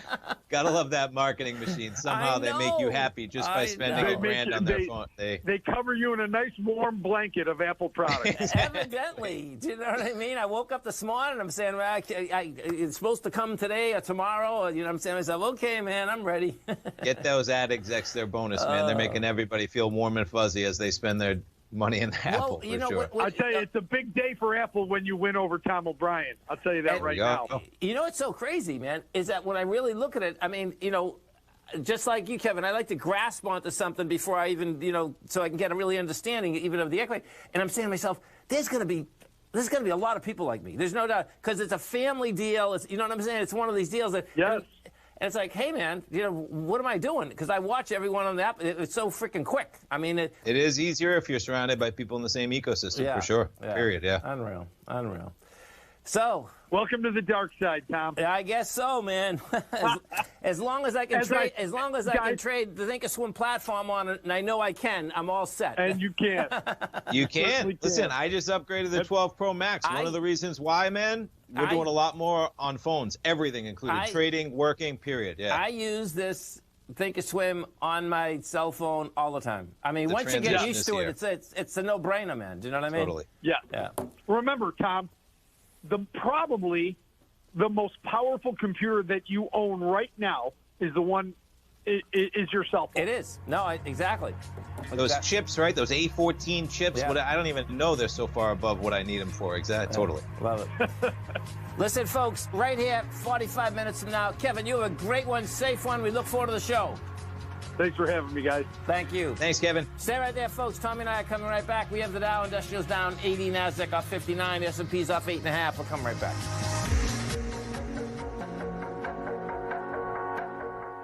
If you're not currently using the TAS Profile Scanner when looking at setting up your trading opportunities, then your arsenal is short a mighty weapon. The TAS Profile Scanner is a standalone piece of software that instantly filters over 2,500 global financial markets such as stocks, ETFs, commodity futures, and Forex. Headed by Steve Dahl, TAS understands that in today's technological world, the use of top-flight software applications and technical analysis expertise is essential to successful trading in today's market. You also gain access to the webinar that Steve Dahl and Tom O'Brien just hosted, The Best Way to Use the TAS Profile Scanner to Profit. This webinar archive is available for all subscribers immediately upon signing up. All new subscriptions also come with a 30-day money-back guarantee, so you have nothing to risk. Start your subscription by visiting the front page of TFNN.com today, and you'll find the TAS Profile Scanner under the Services tab. Sign up today. Are you in the market for buying or selling real estate in the Bay Area, including the surrounding St. Petersburg, Tampa, and Clearwater markets? Tiger Real Estate LLC is a firm that has extensive experience in the Tampa Bay area. Whether you're looking to sell your current property for maximum value or you're in the market for a second home or investment property, Tiger Realty has the experience across all areas of real estate in the Tampa Bay area to help buyers and sellers make the most informed decisions across all price levels. From the price you should be paying per square foot in certain up-and-coming areas to the type of cash flow investment properties are capable of creating, Tiger Real Estate can help you make the best decision when it comes to all areas of the market. Before you make one of the biggest decisions of your financial future, call Tiger Real Estate LLC today at 727-329-8322 or email us at tiger@tfnn.com. That's 727-329-8322. Call us today. Many of our new listeners have heard about The Tiger's Den. The Tiger's Den is a lively community where professional traders and investors can meet, exchange ideas and information in a comfortable, moderated atmosphere. Hear all of the TFNN shows, plus see all of the charts as they happen live and have access to archives of all of those charts. You can test drive The Tiger's Den absolutely free for 30 days and greatly enrich your knowledge of these markets and how to make your money work for you. Details on The Tiger's Den are on the front page of TFNN.com. TFNN has launched our brand new website. You can still visit us at the same TFNN.com URL, but when you do, you'll see a new and improved homepage with a much simpler navigation, whether you're watching Tiger TV live in high definition or just accessing your newsletter subscriptions. We even have new pricing in 6 months and yearly options. Check out the new TFNN.com now and experience all the upgrades. TFNN.com, educating investors. Call now, toll free at 1-877-927-6648. Internationally at 727-873-7618.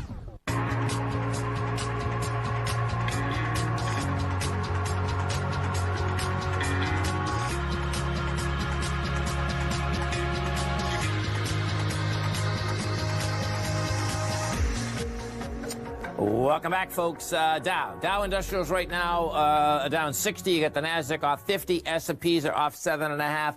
Let's go over to our man, Mr. Steve Dahl. Steve, folks, is the president of TAS Market Profile. Bottom line is that as you come over to our website at TFNN, you are going to see right under featured profile, a TAS profile scanner.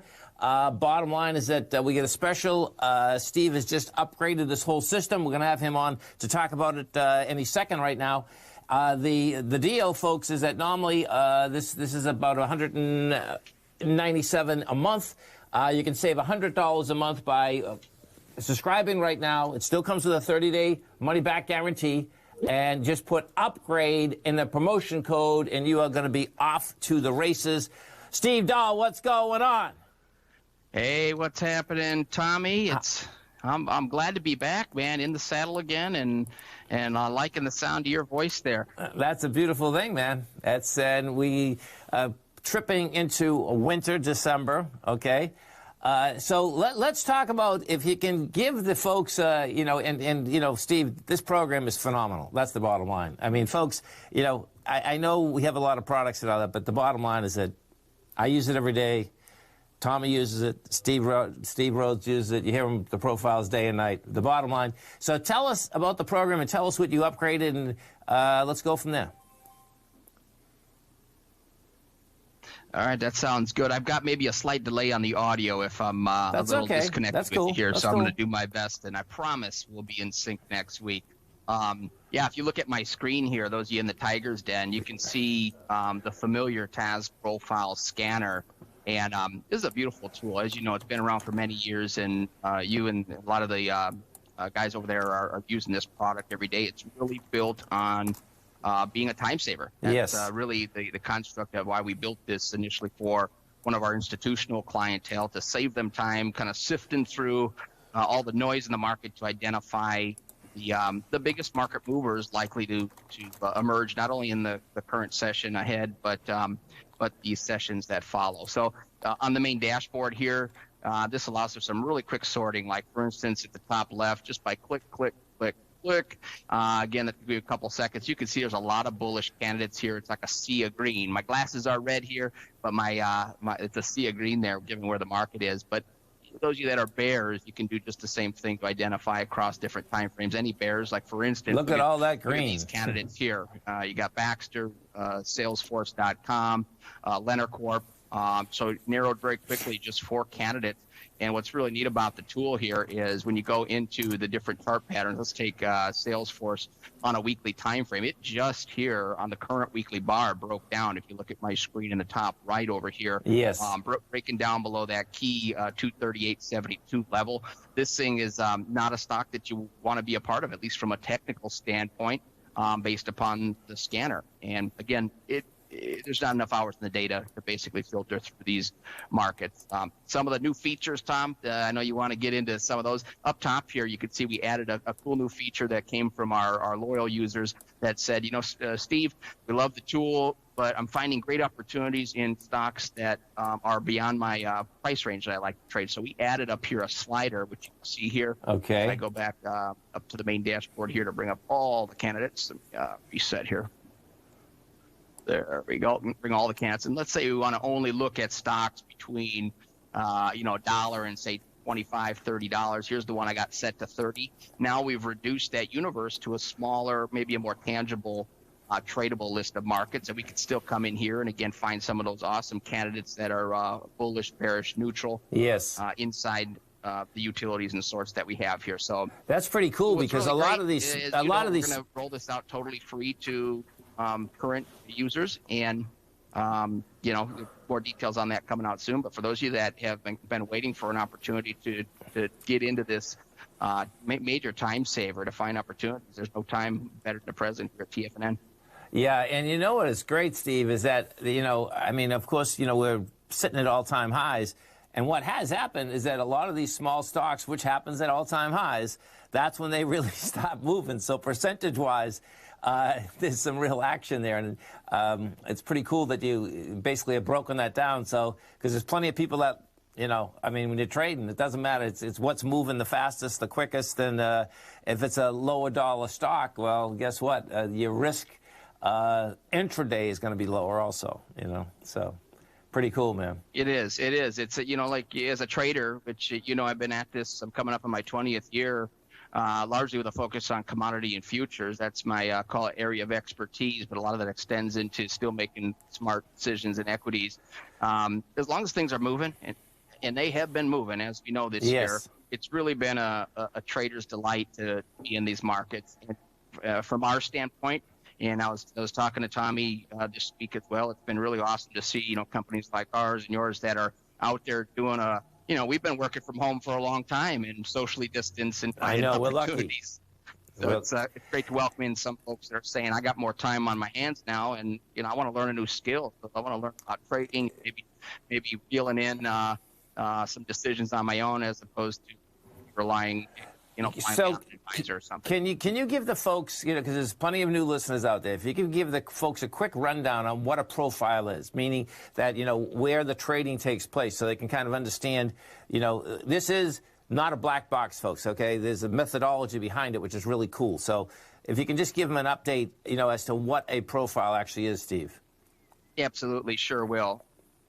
100%. It's important to, of course, embrace market profile as a method before, of course, you can go on to embrace us as a leader in that space. And so market profile, or, as you said, profiles, is essentially identifying where the distribution of volume is occurring. So the best way I like to explain it is, and you're all familiar on your charts, probably all your listeners, with having traditional vertical histograms that represent volume. Kind of looks like this, those in the den looking at my fingers. Again, the taller the fingers or the histograms, the more volume that has occurred over that corresponding time period on the price bars. But what market profile does is we take that data, and I know we do a little list here behind the scenes, but we flip it sideways, and that's the big thing. I don't know if I'm pointing the right direction, left or right. No, you got it right. We take that volume data and we aggregate it and point it instead of vertically, horizontally. And the reason that's important as a profile trader is that now we're pointing towards, of course, that price scale, which is over here. And now we get to see where the most amount of volume is occurring.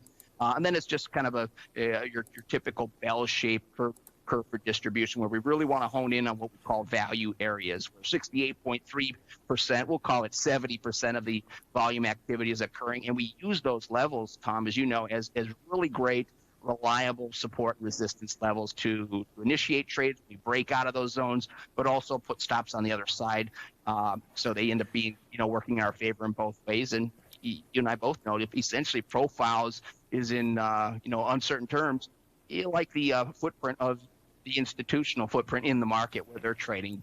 No doubt. And folks, it's very easy to get. Come over to our website at TFNN. You're going to see it right under featured content. Bottom line is you're going to get $100 off the first month. It still comes with a 30-day money-back guarantee. Check it out. Download it right now. Steve, you have a great week, a safe week. We appreciate the update, and we look forward to having you on next Wednesday. Sounds good, Brent. Thank you, man. Stay right there, folks. Tommy and I are coming right back. We have the Dow down 51, Nasdaq's up 42, S&P's are down 6. We're coming right back. Hi folks, Tom O'Brien here. If you'd like to get my daily newsletter, Market Insights, then now is a great time to sign up for a 30-day free trial.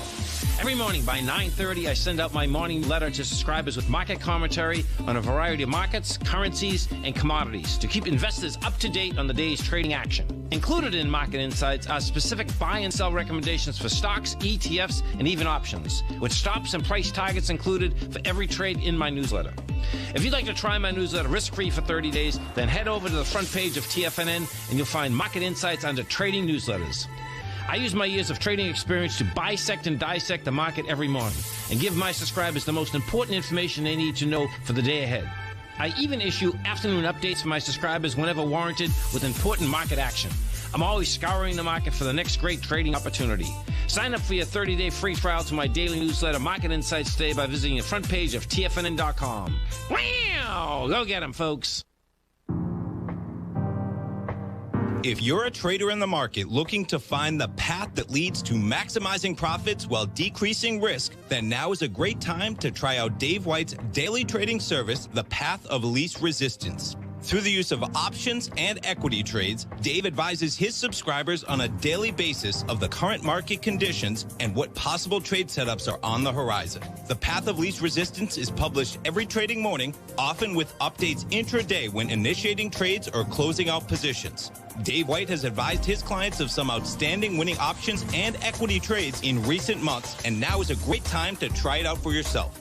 New subscribers to the Path of Least Resistance receive a 30-day money-back guarantee. See for yourself the types of options and equity trades that are available by signing up for the Path of Least Resistance today by visiting the front page of TFNN.com and selecting the newsletter tab. Sign up today. TFNN is excited about our new software charting program, The Art of Timing the Trade Charts. In collaboration with Tom O'Brien and using his best-selling book, The Art of Timing the Trade, Your Ultimate Trading Mastery System, David White has programmed an outstanding piece of software that will complement any trader's methodology. Using this first-of-its-kind program, The Art of Timing the Trade Charts allows you to scan thousands of stocks for Fibonacci formation setups, including Gartley's, ABC's, butterflies, and much more. The Art of Timing the Trade Charts is designed to help you when scouring the markets for stocks just beginning to form the trading patterns that many investors spend days, weeks, or even months searching to find. And right now, we're offering licenses available at only $79 a month. We are so confident that you're going to love this new charting software that will even give you a 30-day unconditional money-back guarantee. Don't miss out on this incredible new piece of software. Get your copy of The Art of Timing the Trade Charts today by visiting TFNN.com. This segment is brought to you by Think or Swim. For more information, just click the Think or Swim banner on the front page of TFNN.com.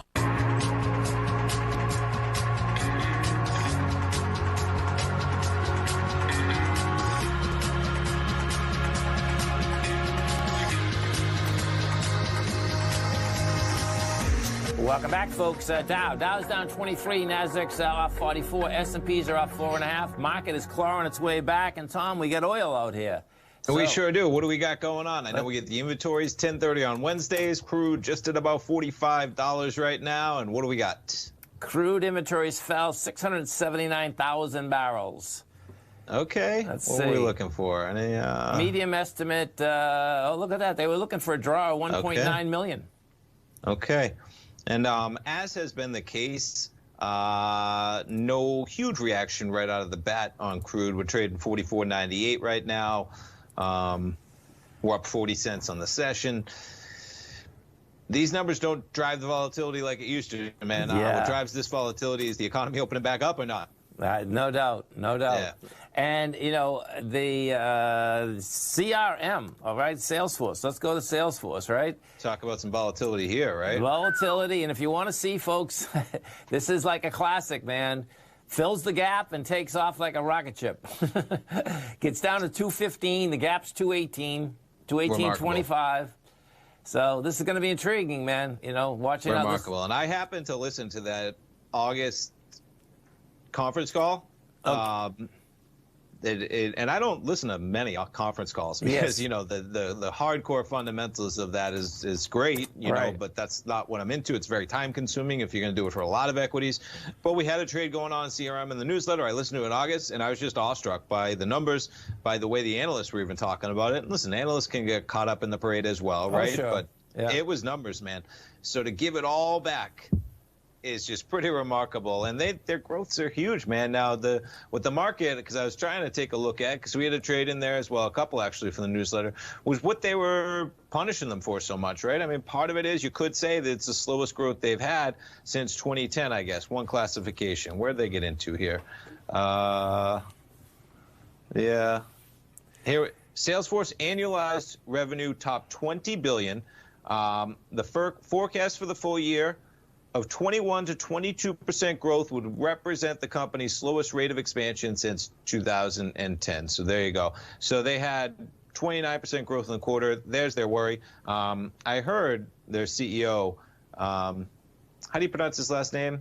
I want to say Benoit. Yeah, it's a French name. Yeah. Right. Yeah. I mean, they're going to go from like 21.5 billion, I think, to 25 billion next year. Just strong numbers, man. You know, they're paying the price because they're buying Slack for $27 billion, which is what precipitated this, as in you just went from 266 down to about 240 yesterday on that news alone, and then, you know, jumping down. What's going to happen there, folks, okay, Salesforce is powerful. You know, that's going to be Slack they want Slack to go after Microsoft. I mean, that's the bottom line, you know. Their CEO, and it's just family. He's a bright guy, man. You're not going to spend $27 billion unless he thinks it's going to give them a competitive edge. Maybe it's going to stave off a competitor picking them up in some way, right? Either way, he's positioning that company for the future. The share price plummeting in the near term, but well, you know what's amazing, right? And you know, folks, you know, we don't know why this happens so dramatically, but when you get a gap like this, so what happens with gaps is this. This is a very large gap. That gap was from 218 going all the way up to 249. That was the low of it. So what I've seen is this. When you get a gap that large and the stock turns, you have to be aware of that gap. Because somehow, man, it just fills, and it's so weird. But the bottom line is that that's what markets like to do. And you want to the thing I'll say is, I totally agree, man. That was, you know, once it started getting back down to that area, the one thing you could always do is you could always scale a little bit, because some of these tech companies, you know, they'll leap a couple times. Oh, there's no doubt. I mean, you pegged it to the exact end, and that's a great point, just in terms of for your own reference, right? All right, you've come back to this area. You can maybe, if you're entering a short-term trade, well, that's a point that, you know, now you initiate there. You set your stop somewhere below. So, you know, it's just nice to have those areas that you can peg on the chart. It is the thing that's bizarre, folks. It's very hard to get it straight in your head that it can actually come back that far. If I've learned anything, that is one of the biggest things. But they do. They just. I totally agree. It's like so weird, man. It's like, really? You're going to go do that? Yep, you're going to go do it. It's going to go back and test it, and then, you know, basically it can take off again. You know, the gold contract out here, there was a lot of opportunities in gold out here this morning, folks, okay? As Tommy's show was on, the bottom line, they drove gold lower, and as it's going lower, Tommy, I'm cracking up and saying to myself, look at this. The dollar's going lower as gold's going lower. This ain't going to fly, man. And, you know, you're going to see this a lot, folks, okay? That's just how it goes. And it's pretty wild, man. I mean, so gold's up $10 now, but the intraday, I mean, this baby went down to 18.10. Well, actually, no. 1810 was last night. This went down to 1818 this morning when you were on. And that's when the dollar was going lower, too. And then it finally says, okay, man, I know I can only get away with this for so long, okay? The gold's going to go up, dollar's going lower. And this break in the dollar is a big break, folks. And if it it looks to me like it's an ABC down also. And the price structure on an ABC down is also around that 88 area. So it'll be a straight line move. You know, that's it. We're done with the going back and forth. We went back and forth from, what is that? That's July, basically until last week, you know. And if that's what you get, you're going to see some big action, man. The euro and the pound really look to me like they really want to go dramatically higher. And as I said yesterday on the show, if you want to go to Europe, folks, go turn in some U.S. dollars right now. You know, it's a great hedge, man. Do you know what I mean? Sure. Change some dollars to euros or dollars to pounds, and the bottom line is that if you go, this is what the cool thing is. If you're actually going there, it's really not even a trade because you're going to go spend money anyway. So this is a way that, you know, the bottom line is that if you're going to spend $5,000, good, go turn $5,000 in so you have $5,000 in euros or $5,000 in pounds, you know. Or what are the countries you're going to? Yeah. I think. Can you just talk for a second, Tom? I think I lost you. Yeah, I heard it was a. That's all right. Oh, yeah. There we go. You got me? I got you. Perfect. I got you. My mic, it's kind of, they don't want to hear me. You know what I was going to say? I was going to say Tesla's down today. Oh. And Elon unplugged my mic. He did, before man. I could get it out, man. I said, because quite the bounce, man. Talk about just volatility. It's just awesome covering this stock to try and see what it's going to do. You know, it did not have any strength in this equity during trading hours since they announced that it was all getting at it as once. You know, you opened yesterday at almost 600. You traded down for almost the entire day. You traded down the whole overnight session, and we finally got a little bounce today. We were down almost 7% at one point. We're down 3.4% now. But I don't think the volatility is over, man. That doesn't mean it's going to tank, but it isn't. There's a lot of anxiety is how I was thinking about it today in this equity. I said, man, if you wrote it up, right? Now, it would be awesome to be in this equity on December 21st and know that you have all those people buying in, but do you want to hold it until December 21st? I know. That's there's no incentive for the next 2 weeks. That might be the dicey part, man, before then it rebounds. I don't know. There's a lot of scenarios. There is. Stay right there, folks. Tommy and I are coming right back. We have the Dow down 52, Nasdaq's up 41, S&P's down 4.5. We'll come right back. Many of our new listeners have heard about The Tiger's Den. The Tiger's Den is a lively community where professional traders and investors can meet, exchange ideas and information in a comfortable, moderated atmosphere. Hear all of the TFNN shows, plus see all of the charts as they happen live and have access to archives of all of those charts. You can test drive The Tiger's Den absolutely free for 30 days and greatly enrich your knowledge of these markets and how to make your money work for you. Details on The Tiger's Den are on the front page of TFNN.com. TFNN has launched our brand new website. You can still visit us at the same TFNN.com URL, but when you do, you'll see a new and improved homepage with a much simpler navigation, whether you're watching Tiger TV live in high definition or just accessing your newsletter subscriptions. We even have new pricing in 6 months and yearly options. Check out the new TFNN.com now and experience all the upgrades. TFNN.com, educating investors. If you haven't checked out the newsletters page of TFNN.com, what are you waiting for? All of the TFNN newsletters are informative, up-to-date, affordable, and a must-have for every trader looking to gain a competitive informational edge in today's markets. TFNN newsletters cover every aspect of the markets to offer you the very latest in market news. Plus, new subscribers get to test drive our newsletters risk-free for 30 days. From all aspects of the markets, including stocks, bonds, metals, commodities, and tech, there's a newsletter to fit your needs exclusively from TFNN. Stay informed each day you trade and get the competitive edge that will help you stay ahead of the game. Visit our newsletters page by going to TFNN.com and click the newsletters button near the top of the page. TFNN.com. educating investors.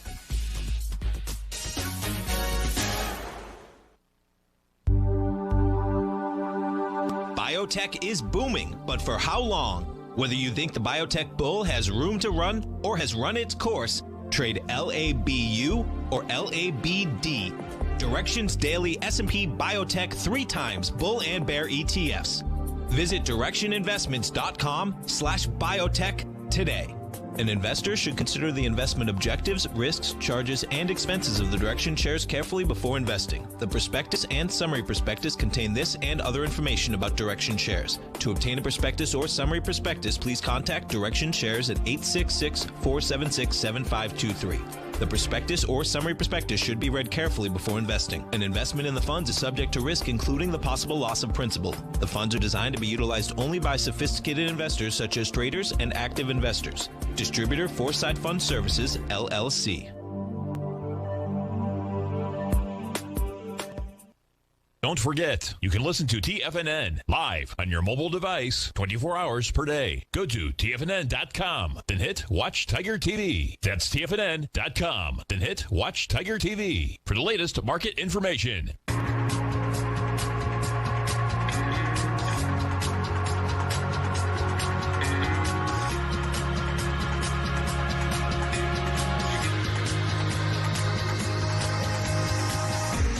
Welcome back, folks. Dow right now down 48. NASDAQ is off 34. S&P is off 3. Let's go over to our man, Mr. Teddy Cakestad, as we do each and every Wednesday at 40 past the hour. You can reach Teddy, folks, every trading day at forex-trading-unlock.com. That website is forex-trading-unlock.com. Teddy Cakestad, what's going on, brother? It's a cold day in Chicago, that's for sure. I wish I was down in Florida with you guys. We wish you were here too, man. You're going to have to come visit us this winter, man. No doubt. No doubt. Absolutely. We could do the show right from here. Perfect. As the dollar What a week crashing. we've had so far in the dollar, huh? Yeah. It broke. Yeah, in a big way. Yeah. Yeah. So, yeah, it's pretty interesting. You know, Monday was the month end, and it was pretty funny how the dollar got slammed really early right off the bat, and then it reversed gears in a big way. I was looking at Monday as profit taking going on for the month end and balancing and stuff like that. I think that's why we had that little short-term reversal. Obviously, now the dollar is back on its butt again. But I think you have to be very mindful of the divergences happening in the marketplace right now. The euro and the Swiss are the ones that have fallen out of bed the most today. They're the ones that have broken out, the euro to the upside, obviously, and the U.S. dollar, Swiss to the downside. Okay. The British pound barely spiked a new move high. It struggled all week. It didn't do it on Monday. It barely spiked it, and now it's giving a very big profit-taking break on it on the day right now. Yeah, and I think what you're seeing is I'm sorry? Right near those highs going back to September, too. Exactly. Yeah. Yeah. Right. Now, remember, the dollar index, the reason it looks so bad is because of the big move in the euro and also the way the pound is right below its highs. Yes. Okay. Now, that makes the dollar index look extreme. If you look at all your other currencies, though, the Australian dollar is having trouble making new highs. Okay, it's running out of gas. Now, the New Zealand dollar, that's a raging bull. We've been talking about that for weeks, that no matter what the dollar does, the New Zealand dollar is probably going to stay neutral to higher. So that's not anything out of the, it's no surprise.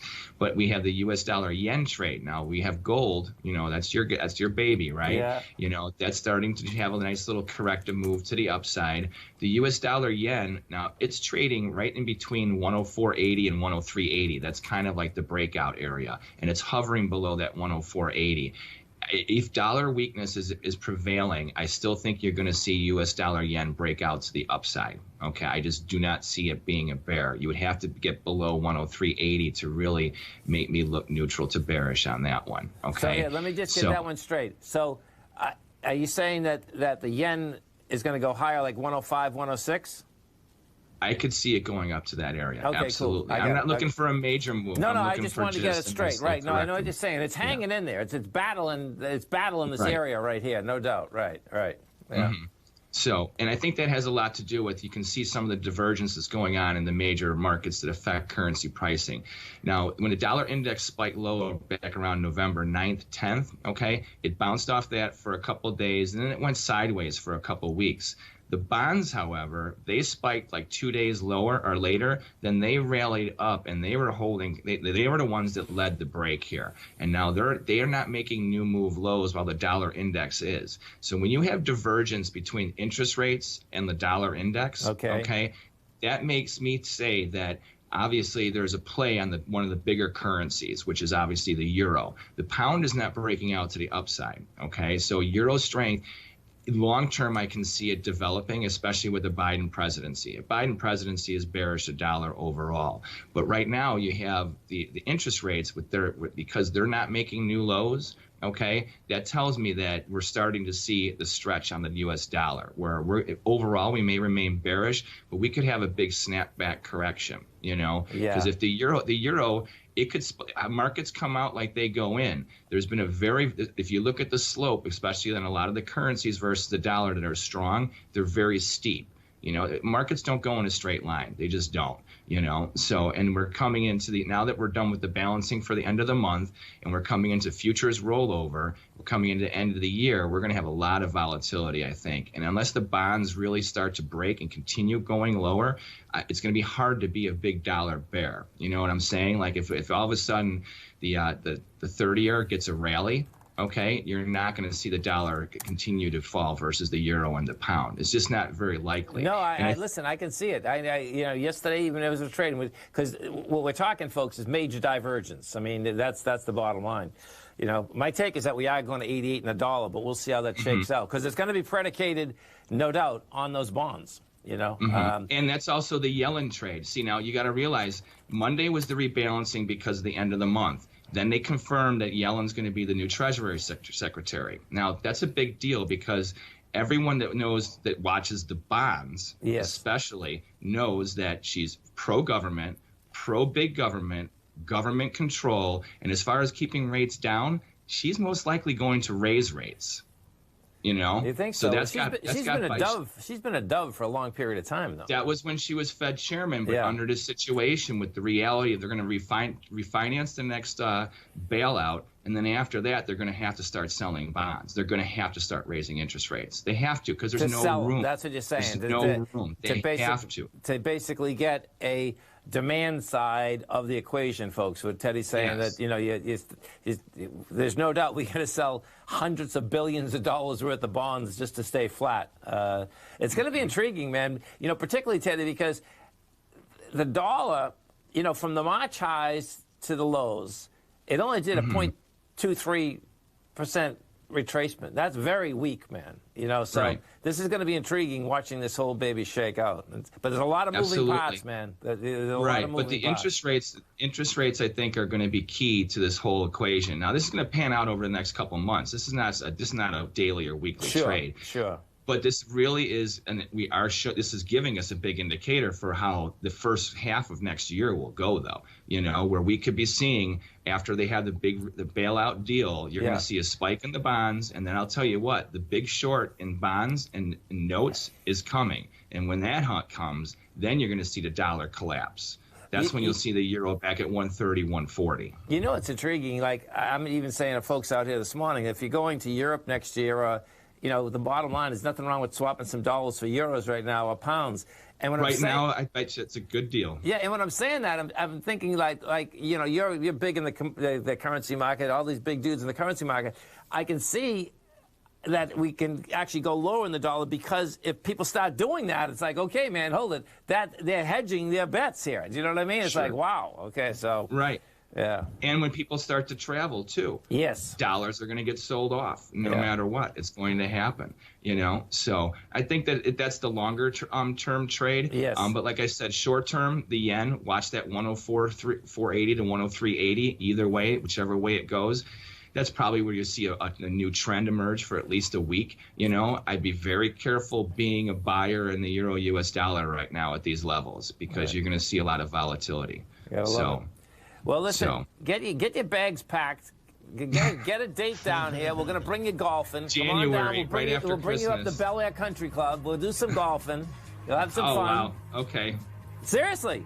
Come down. Get a couple of dates here. Come down for a weekend. Tommy, you and I, we can do the show together, man. It'll be awesome.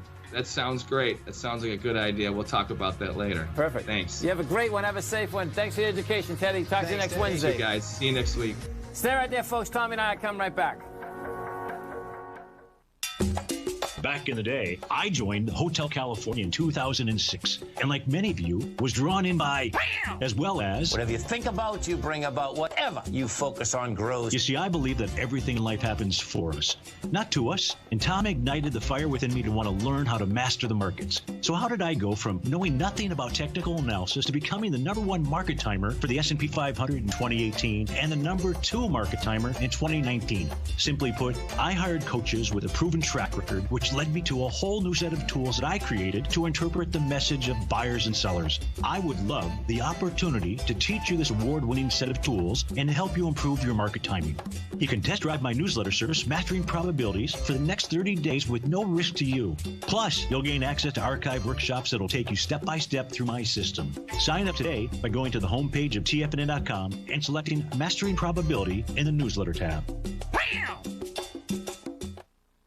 Hi, folks. This is Tom O'Brien. The printing presses are working 24 hours a day, 7 days a week. The U.S. deficit has risen 200% in 1 year with no end in sight. The markets are looking for an additional stimulus bill to get us through this once-in-a-generation pandemic. There is no free lunch, folks. The more stimulus dollars put into the marketplace, the less your dollar is worth each and every day. This is the time to protect yourself with a portion of your portfolio in the metal market. The Gold Report comes out each Monday morning. I bisect and dissect the dollar, silver, gold, the XAU, and the HUI. The Gold Report is a long-term hedge against the dilution of your buying power.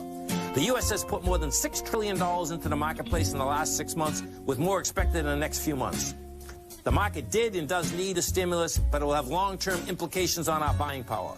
The Gold Report comes with a 30-day money-back guarantee. Go to TFNN.com and order the Gold Report now. Protect your buying power. Order the Gold Report now.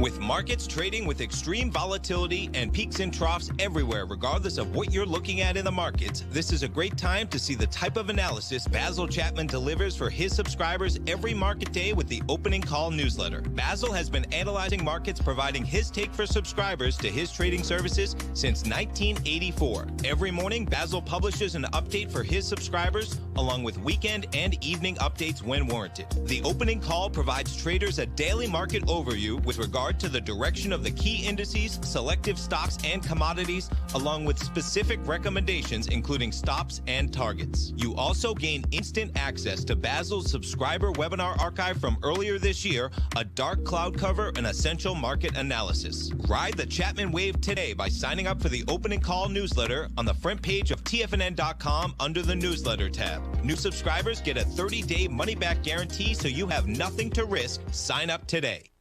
This segment is brought to you by Think or Swim. For more information, just click the Think or Swim banner on the front page of TFNN.com.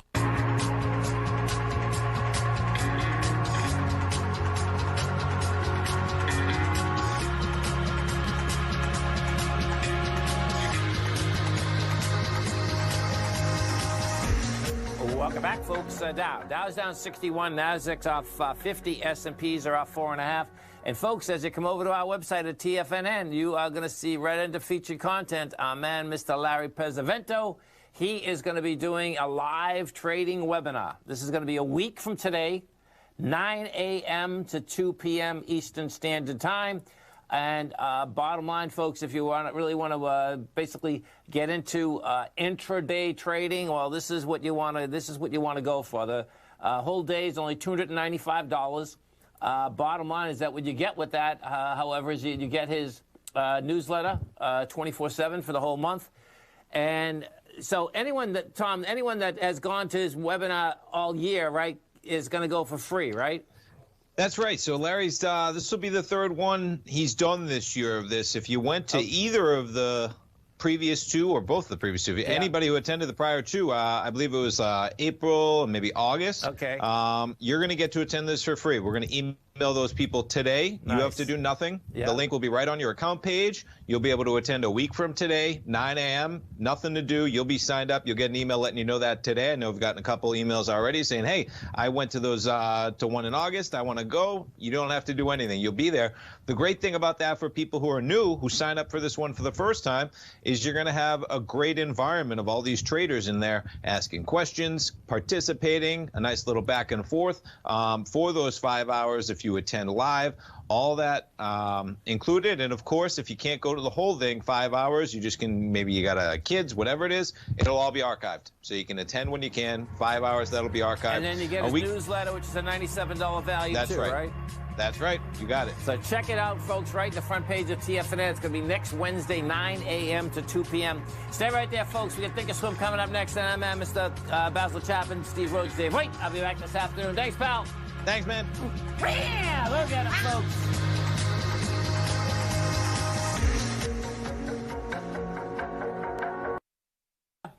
It's a cold day in Chicago, that's for sure. I wish I was down in Florida with you guys. We wish you were here too, man. You're going to have to come visit us this winter, man. No doubt. No doubt. Absolutely. We could do the show right from here. Perfect. As the dollar's What a week crashing. we've had so far in the dollar, huh? Yeah. It broke. Yeah, in a big way. Yeah. Yeah. So, yeah, it's pretty interesting. You know, Monday was the month end, and it was pretty funny how the dollar got slammed really early right off the bat, and then it reversed gears in a big way. I was looking at Monday as profit taking going on for the month end and balancing and stuff like that. I think that's why we had that little short-term reversal.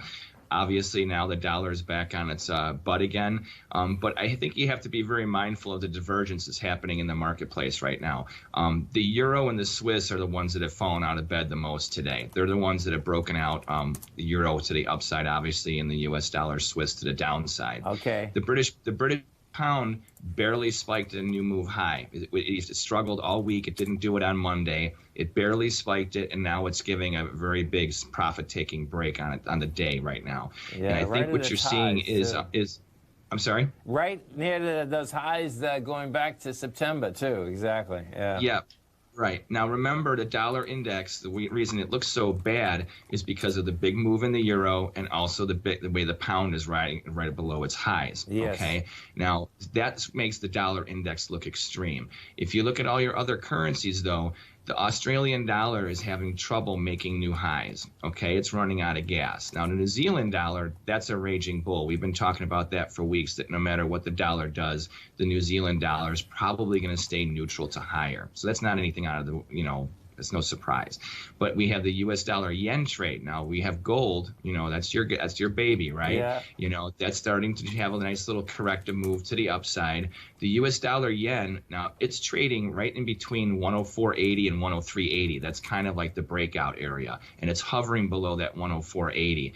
If dollar weakness is prevailing, I still think you're going to see U.S. dollar yen break out to the upside. Okay, I just do not see it being a bear. You would have to get below 103.80 to really make me look neutral to bearish on that one. Okay. So yeah, let me just get that one straight. So, are you saying that the yen is going to go higher, like 105, 106? I could see it going up to that area. Okay, absolutely. Cool. I'm not looking for a major move. No, I just wanted to get it straight. Right. No, I know what you're saying. It's hanging in there. It's battling this area right here. No doubt. Right. Yeah. Mm-hmm. So, and I think that has a lot to do with, you can see some of the divergence that's going on in the major markets that affect currency pricing. Now, when the dollar index spiked low back around November 9th, 10th, okay, it bounced off that for a couple of days, and then it went sideways for a couple of weeks. The bonds, however, they spiked like 2 days lower or later, then they rallied up, and they were holding. They were the ones that led the break here, and now they are not making new move lows while the dollar index is. So when you have divergence between interest rates and the dollar index, okay, that makes me say that obviously there's a play on one of the bigger currencies, which is obviously the euro. The pound is not breaking out to the upside. Okay, so euro strength. Long term, I can see it developing, especially with the Biden presidency. A Biden presidency is bearish the dollar overall. But right now, you have the interest rates because they're not making new lows. okay, that tells me that we're starting to see the stretch on the U.S. dollar, where overall we may remain bearish, but we could have a big snapback correction, because if the euro, it could, markets come out like they go in. There's been if you look at the slope, especially on a lot of the currencies versus the dollar that are strong, they're very steep.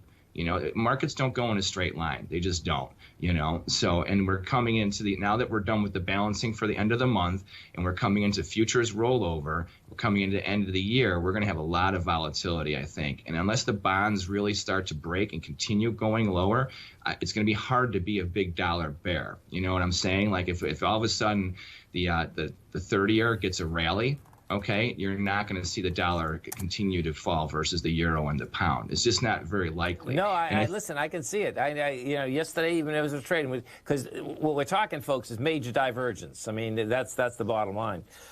My take is that we are going to 88 in a dollar, but we'll see how that shakes out, because it's going to be predicated, no doubt, on those bonds. And that's also the Yellen trade. See, now you got to realize Monday was the rebalancing because of the end of the month. Then they confirmed that Yellen's going to be the new Treasury Secretary. Now, that's a big deal because everyone that watches the bonds, especially, knows that she's pro-government, pro-big government, government control. And as far as keeping rates down, she's most likely going to raise rates.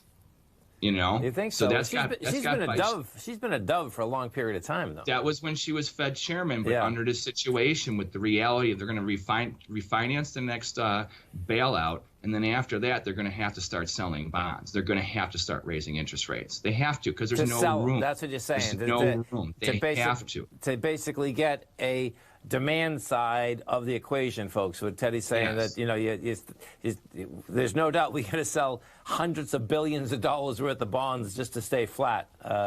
It's going to be intriguing, man. Particularly, Teddy, because the dollar, from the March highs to the lows, it only did a 0.23% retracement. That's very weak, man.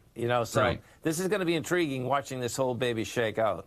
But there's a lot of moving parts, man. There's a lot of moving but the interest rates, I think, are going to be key to this whole equation. Now, this is going to pan out over the next couple of months. This is not a daily or weekly trade. Sure. But this really is, and this is giving us a big indicator for how the first half of next year will go, though. Where we could be seeing, after they have the bailout deal, you're going to see a spike in the bonds, and then I'll tell you what, the big short in bonds and notes is coming, and when that hunt comes, then you're going to see the dollar collapse. That's when you'll see the euro back at 130, 140. It's intriguing. Like I'm even saying to folks out here this morning, if you're going to Europe next year, the bottom line is nothing wrong with swapping some dollars for euros right now or pounds. And when now, I bet you it's a good deal. Yeah, and when I'm saying that, I'm thinking like you're big in the currency market. All these big dudes in the currency market. I can see that we can actually go lower in the dollar, because if people start doing that, it's like, okay, man, hold it. That they're hedging their bets here. Do you know what I mean? It's like, wow. Okay, so Yeah. And when people start to travel, too. Yes. Dollars are going to get sold off no matter what. It's going to happen, So I think that's the longer term trade. Yes. But like I said, short term, the yen, watch that 104.480 to 103.80, either way, whichever way it goes. That's probably where you see a new trend emerge for at least a week. I'd be very careful being a buyer in the euro US dollar right now at these levels, because you're going to see a lot of volatility. Well, listen, get your bags packed. Get a date down here. We're going to bring you golfing. January, come on down. We'll bring you up to Christmas. Bel Air Country Club. We'll do some golfing. You'll have some fun. Wow. Okay. Seriously. Come down. Get a couple dates here. Come down for a weekend. Tommy, you and I, we can do the show together, man. It'd be awesome. That sounds great. That sounds like a good idea. We'll talk about that later. Perfect. Thanks. You have a great one. Have a safe one. Thanks for the education, Teddy. Talk to you next Wednesday. Thank you, guys. See you next week.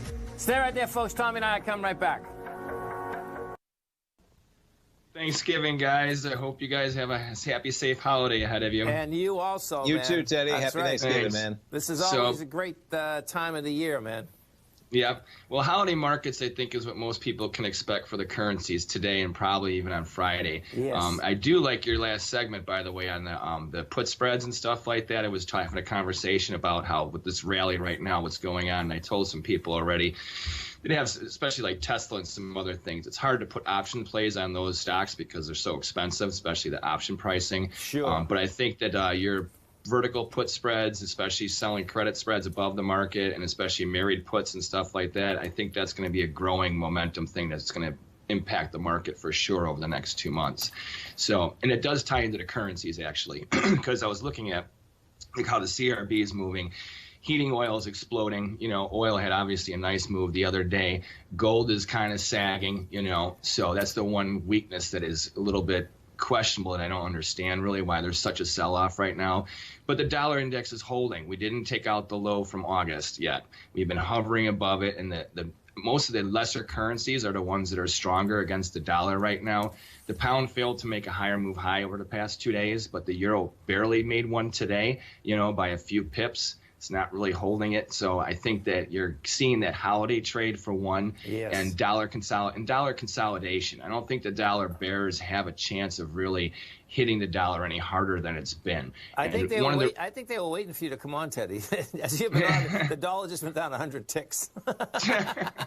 Of course, absolutely. So, but you look at like the U.S. dollar yen relationship. Yeah. So, especially where the market structure, where the equity markets are at right now. I mean, for election and COVID aside, let's look at the fundamentals where we're at right now. You know, as far as on a cost basis for a lot of materials and a lot of the things that keep like the Japanese engine going, you know, it doesn't bode well for a U.S. dollar yen to continue to sag. So there, right there, I think it is truly basing, because your biggest volatility you have now in the yen is to the upside, not the downside. So that tells me that between the interest rate equation, you know, the bonds, their upticking today is kind of a precursor. I think that we're going to see December be a buying bond run.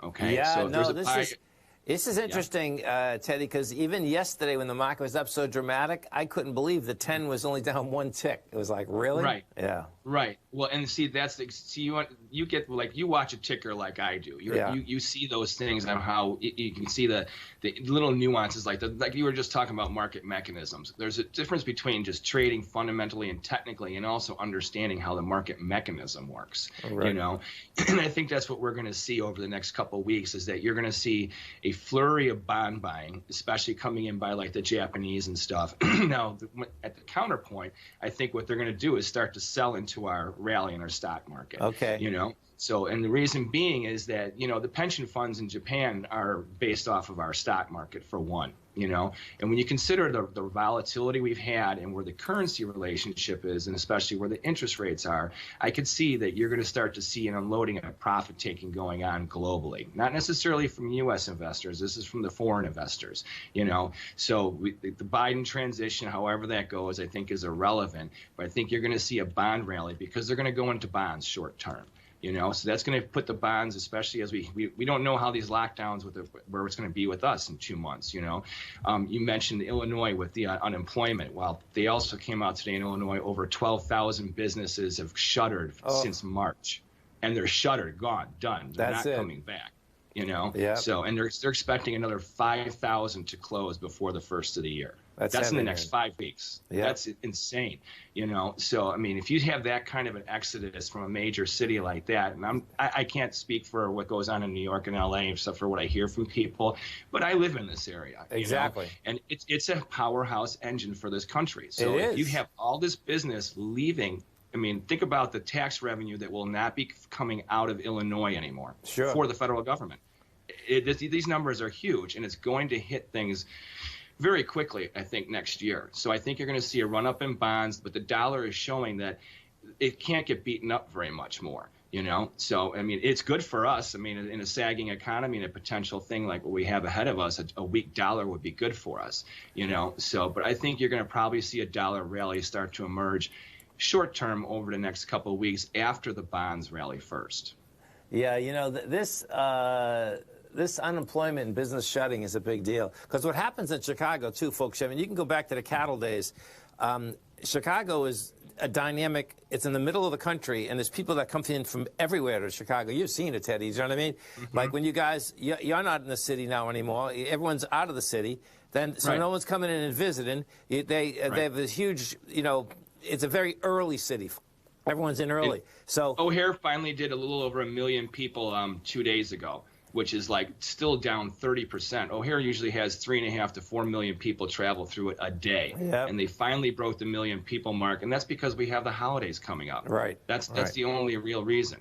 You know, Verizon, I just found out Verizon did a midnight move. You know how everyone's working from home? Yes. Out in Schaumburg, which is a big suburb of Chicago, where they have a lot of corporate area, you know, interests and stuff.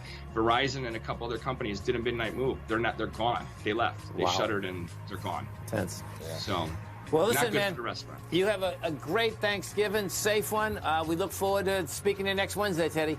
Yep, the markets will be swinging again next week after the holiday. They'll be swinging. And folks, you can reach Teddy every trading day at forex-trading-unlock.com. Stay right there, folks. Tommy and I are coming right back.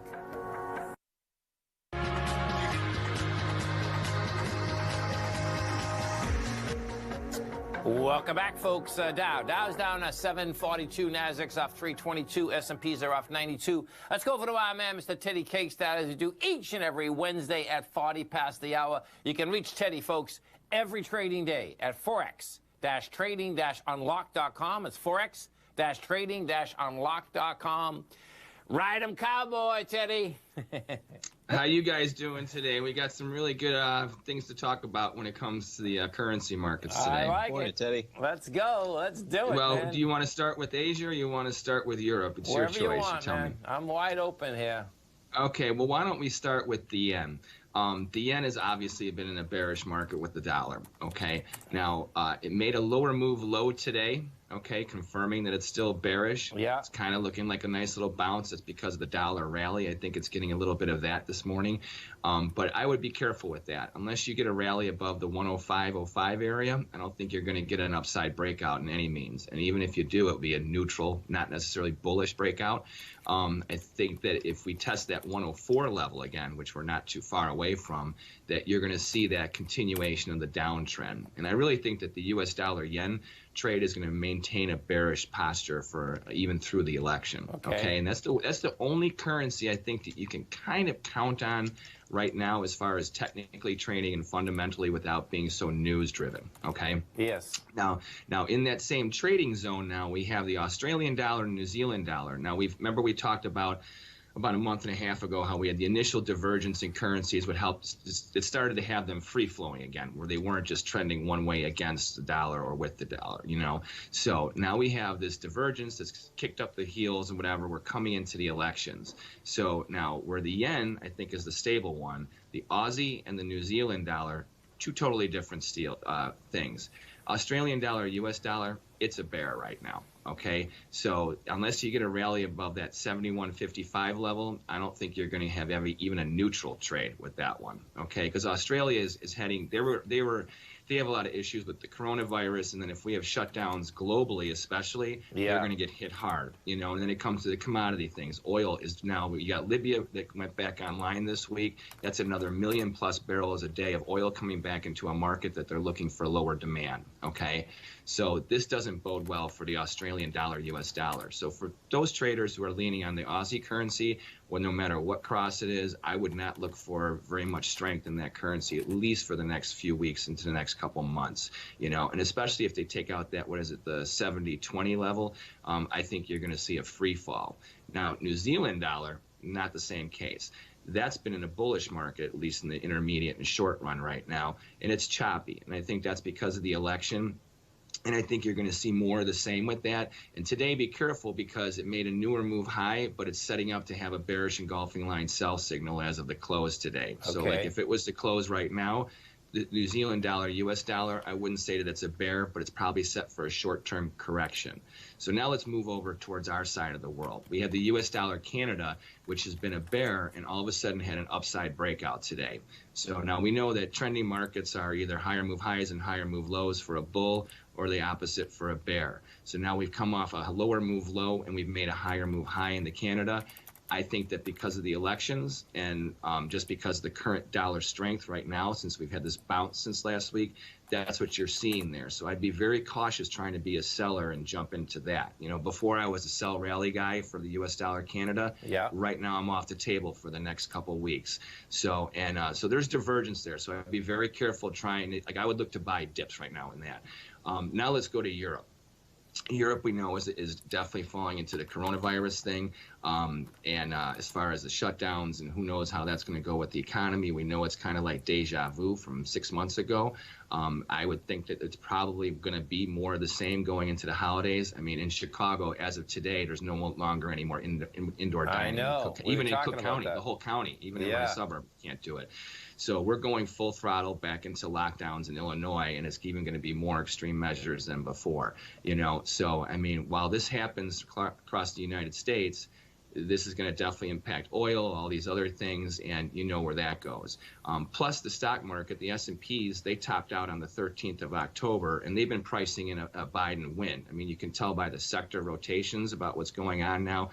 Oil stocks were getting hit with stable oil prices before we started to get this oil panic again. You know, all your defense stocks have been getting hammered for the past month, you know. So I think that right now, with that Biden pricing in the election, now you add COVID on top of it, you have flight to quality starting to happen a little bit in the dollar, and it's starting to show against the European currencies especially, you know. So you had the euro, the US dollar, or the euro US dollar and the pound dollar that were trending higher against the dollar for the past couple months. Okay. Now we have a sell signal that occurred in the euro US dollar last week, and now we have this nice little sell-off. Okay, now the Swiss is not moving as much as those other two currencies are. So, but I would be very leery of trying to buy the euro US dollar right now over going into the election. I think it's going to be very choppy. It's not necessarily that today's sell-off is indicative of a turn in this currency, okay? You know, because when we talk next week, hopefully we'll know who the next president, or if it's going to be Trump again, whatever, and we don't have too much chaos. Who knows? You know, we're not even going to try and forecast that, right? You know, so, but between now and then, you have these extremes that you're coming into, and I think that the volatility, even though it's going to be there, it's going to be very sideways and choppy. You know, like the algos, I think, are going to have a field day over the next week. Yeah. You know, because the more the polls come in, people are going to be like, oh, Biden's winning, or they think Trump's going to win. You're going to see these people, they're going to start lining up their bets, and I think most of it's already in there. But if we have any surprises, you know, like, you know, right now with the coronavirus spiking and whatever, I think you're really going to push the extremes with the equity markets. I mean, I was in the S&Ps for years, you know that, and like, I mean, I would sell that market every single day. It's a natural thing for an S&P guy. But right now, I'm very bearish the S&Ps right now, at least for the next week. You know, I cannot see. September low's a game, man. That's the bottom line. Yeah. Right. Exactly. And when you think about the shutdowns, I mean, and I was looking at the metals, like gold really isn't popping yet, but you look at the treasury bonds. Remember how we were talking about how the short terms, they're locked at bid because there's nowhere they can go. They can't break. Not with 1 year, 2 years, and euro dollars can't go down in price when they know the Fed is staying locked for at least a year. They just won't break. But the 30-year was dipping. And then, last Friday it set a low and it had a buy signal there. It's got a piercing line buy signal. And remember I said for the past, like, since the summer, I'm like, I'm the buyer of the bonds. Just wait for it to break a couple handles and then get long and wait for it to snap back, you know. Yes. And it was pushing that extreme last week. And then last week with that buy signal now coming into the election, the 30-year is ramping itself back up, you know. And that's, remember we were talking last week how the spreads were getting so wide. Right? I mean, they were below that August low, what, 2 days? You know, 48 right. hours. It got down to 172 something. Yeah. And now it's up to 174 something. Right. And most of your viewers are probably not bond traders. They don't realize that a $2 move in the 30-year, that's a big move. Monster. Yeah, right. It's monstrous. Yes, absolutely. Right. So, but that's my take on where I think things are going right now. It's going to be choppy. I would just be very cautious with the European currencies as far as getting overly bearish yet. And folks, you can reach Teddy every trading day at Forex-trading-unlocked.com. It's Forex-trading-unlocked.com. Teddy, you have a great week, safe week. Sad that you guys are locked down again. Bottom line, you gotta stay safe though, man. And can't go out for it snowed yesterday, so you can eat outside in the snow now. Oh my God. Have a great one. Tommy and I come right back, folks. Thanks. Welcome back, folks. Tom and Tommy O'Brien, we do appreciate you growling and prowling with us out here. We have the Dow up 99, Nasdaq up 58, S&P's up 17.5. Let's go over to our man, Mr. Teddy Cakestad, as we do each and every Wednesday at 40 past the hour. Don't forget, folks, you can reach Teddy every trading day at forex-trading-unlock.com. That's forex-trading-unlock.com. Teddy Cakestad, what's going on? Morning, guys. We have a great day to talk about the currencies, and I think the election trade is what's causing the U.S. dollar to be under pressure like it is as of late. And it's almost like the perfect storm that right now I have to say that the U.S. dollar is pricing in a Biden win for the election, and you can pretty much see it by multiple sectors. For one, look at this resurgence in gold over the past week. Now, they haven't broken out to the upside, but the firming up of gold right now going into this election, that's a Biden thing. If Trump wins, that's bad for gold. If Biden wins, that's good for gold. You know, so I see the gold markets and even the interest rate markets with what's going on. I heard you guys earlier talking about the little breakout in the bonds to the downside. Interestingly enough, though, the short terms are still locked bid. So that means the spread between the short terms and the long terms is getting stretched in a big way. That's also not good for the dollar, you know. How about that move in the yen last night, man? Oh, with the U.S. dollar getting just pounded by the yen? Yeah, that was an explosion. Irony of it is of all the major currencies against the dollar, they're rallying against the dollar, but it's the pound that broke out huge to the upside today, and also the yen last night going into today.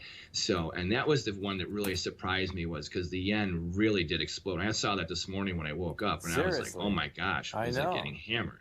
You know, so, and that's the way the yen has been lately. So I'd be very careful. Like the yen can now probably go for the next like 2 or 3 days in a very volatile way because it's had such a violent move today. Yes. But remember, then the yen freezes up and it goes sideways for like a week or two where it keeps a really tight range. So I don't know if it's a really swing trade setup going on.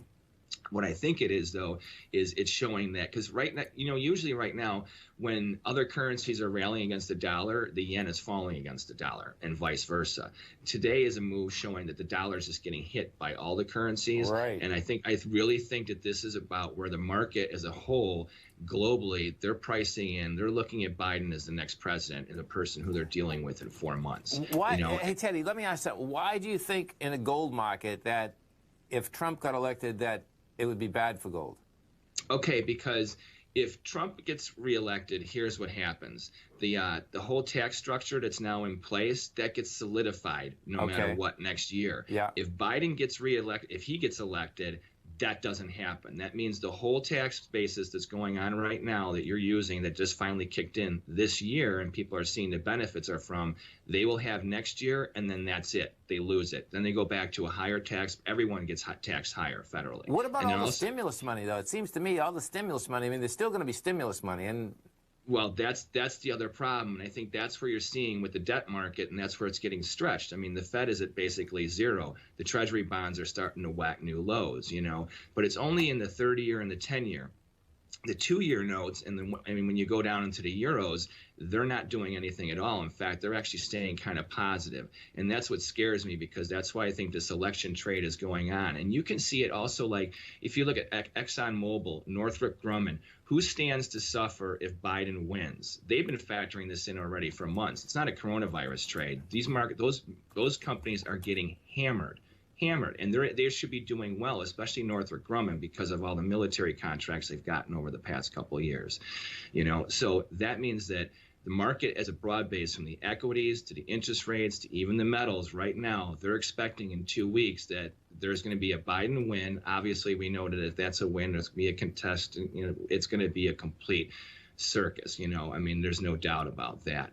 You know, so, and I think that right now you have to really look at certain stocks like that. I think one of the biggest drags in the S&Ps is that if you look at defense stocks, if you look at material stocks, if you look at energy stocks, they're going to get crushed, because the whole Green New Deal is going to be definitely going against oil and all kinds of other things like that. Not to mention if we have another shutdown, you know, and especially if it's under Biden, they're whacked. You know, I mean, all those stocks are going to get crushed. Did you see this copper breakout today? This copper's running. I didn't see how high it got today yet. Well, we got to 321. This thing looks to me like it's going to 408, which is like insane. But the bottom line is that's quite a move, man. You know. So. Right. So, and I think that's going to continue. I don't think that this is just a spike for today, because there's no reason for the dollar now to be getting hit like it is, you know, especially because we were talking about Brexit the past couple of weeks and how we still have trade deals that have to get negotiated and stuff like that. You know, I mean, and these are factors that should be weighing on these currencies. I mean, especially the pound. Like the fact that the pound is getting the strength that it has right now is mind-boggling to me. You know, it just doesn't mean, let's talk about that for a second. So what that's saying is that I know they've been struggling over there. They said this morning again, but like they're coming back to the table again. So it's almost like no matter what kind of deal they get done, they just want a deal and get it over with, right? I mean, is that what the pound's saying, man? Absolutely. That is absolutely what's saying. I mean, I think that's the only way it's going to happen, is it's going to come down to that where they're like, the sand's running out of the hourglass. No matter what, we got to sign something. So here we go. Right. You know, and then they'll adjust as they move forward. And we have to deal with that too. Who would ever think that, Tommy, you and I would be talking about this? We've been talking about this for 3 years now, man. Yes. Crazy. Just think, in January we might be able to, we can have a toast. I'm telling you, man. All over. It really is hard to comprehend, folks. And you know, we haven't talked about it that much, but you know, today's a big one, as Teddy said. That's a big number on the pound, man. There's no doubt. And it's even before 3 years, because that happened prior to the election of Donald Trump, which is now we know 4 years ago. Really? Oh my God, that's crazy. It is. It is. Has been Brexit, going on that long, right? 4.5 years. For 5 years they've been talking about it. Amazing. Wow. Sure.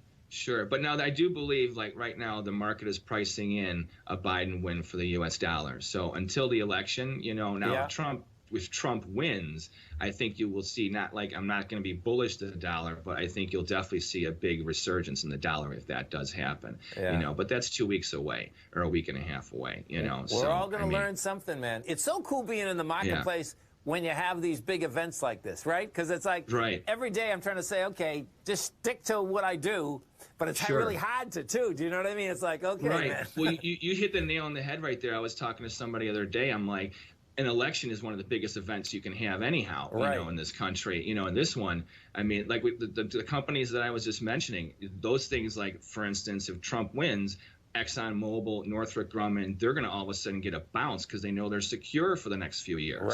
You know? So, and that's also a big thing for the S&P 500 then. That's going to give a lift to the I mean, remember, ExxonMobil used to be something that would make the S&Ps move. You know? So, I mean, and if it gets a big rally, I mean, can you imagine just a 30% rally in those two stocks, what that would do to the S&Ps?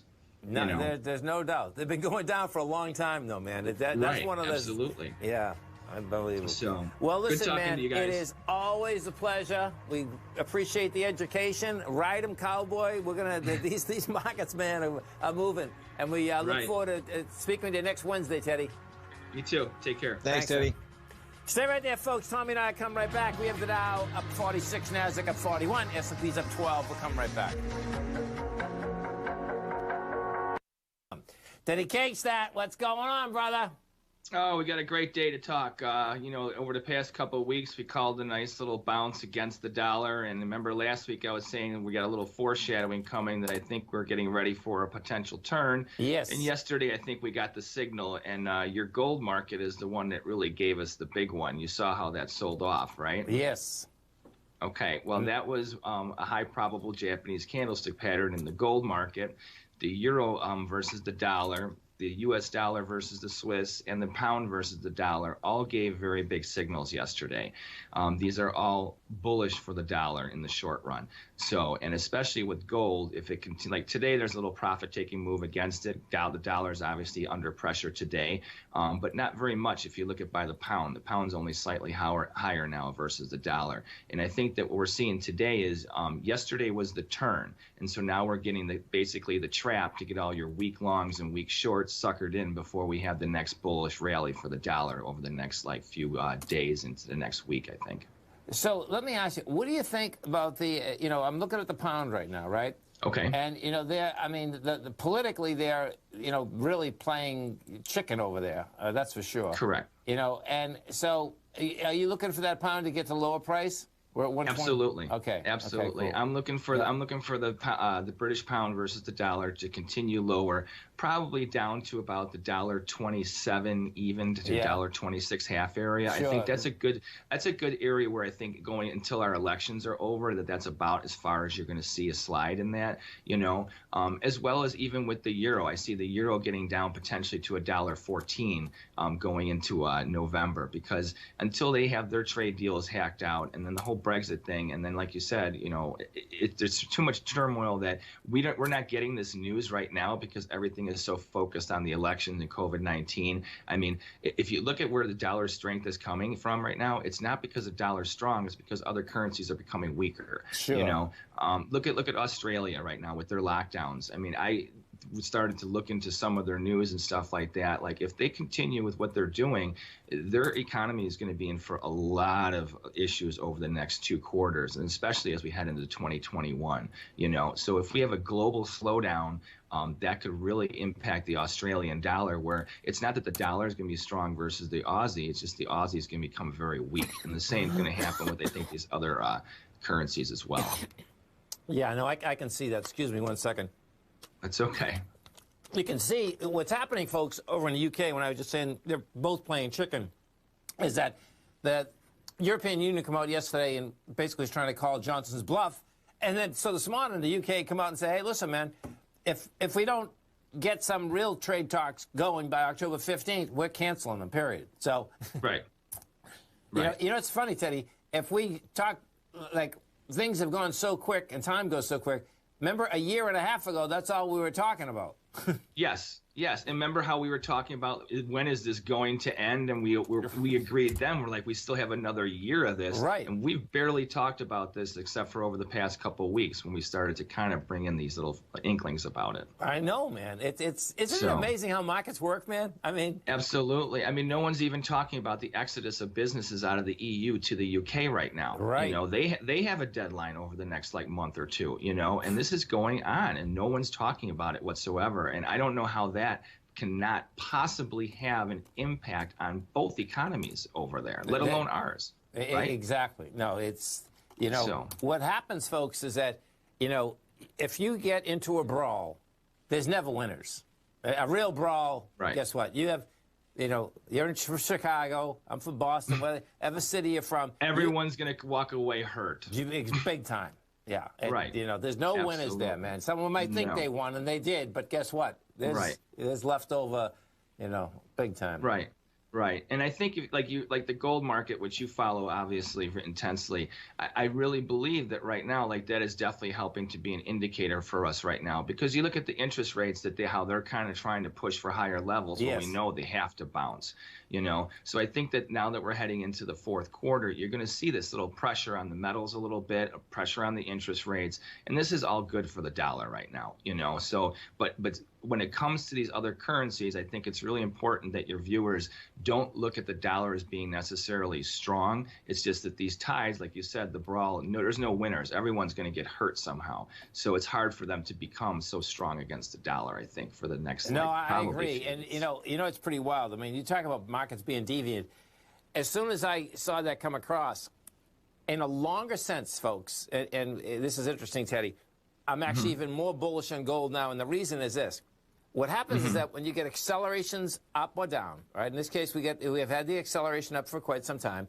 The bottom line is that, to me, it's a timeout because more money's coming in. Yes. I don't care who wins. You know what I mean? More money's coming in. So it's okay, man, consolidate for a while because that's going to give us that next leg up. So absolutely. I agree with you 100%. And I'm not saying that I don't think the rally is done in gold. I think it's just on a pause. These are things that are going to help, Now, the one currency I have to say where the dollar is going to probably be strong against, you're going to have a disconnect is the U.S. dollar yen. So as the dollar if it does get stronger versus the euro, the pound, the Swiss, the Canada, whatever, don't think that that's going to carry over to the yen. There's an inverse relationship that seems to be solidly in play, and that's why I like these right now with this short-term turn with these other currencies. There's a symmetry that goes on with currencies, and right now they're going back to which it started already a couple of months ago, where they're not just trading in tandem anymore. The coronavirus is off the table. Now things are really starting to, and people are really looking at what's going on in these economies globally, and I think that focus is something that people, if they look at these markets and trade them in the currencies or the futures, you need to pay attention to that now. Yeah, no, I can see that yen, and that's a problem for gold, folks. That's the bottom line. That yen looks like it wants to go to 107 or 106.01. I mean, this broke the consolidation out here this morning. Right. And I guess it probably started last night, but I mean, that's quite a move today in the yen, right? Right. Absolutely. And that's the funny thing is, how the yen, it either doesn't move for like a week and then all of a sudden explodes. Exactly. So, thanks, guys. You have a great week. Teddy, you have a great one. Thanks, Teddy. One. Remember, folks, every trading day you can reach him at forex-trading-unlock.com. Have a great one, a safe one. Teddy, we look forward to speaking to you next Wednesday. Absolutely. Thank you. Stay right Thanks, there, man. folks. Tommy and I are coming right back.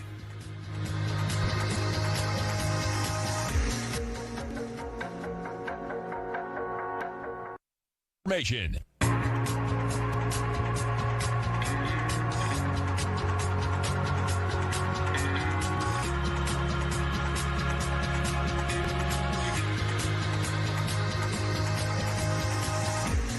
Welcome back, folks. Dow's up 55, Nasdaq's up 116, S&Ps are up 21. Let's go over to our man, Mr. Teddy Kegstad, as we do each and every Wednesday at 40 past the hour. You can reach Teddy every trading day, folks, at forex-trading-unlock.com. That's forex-trading-unlock.com.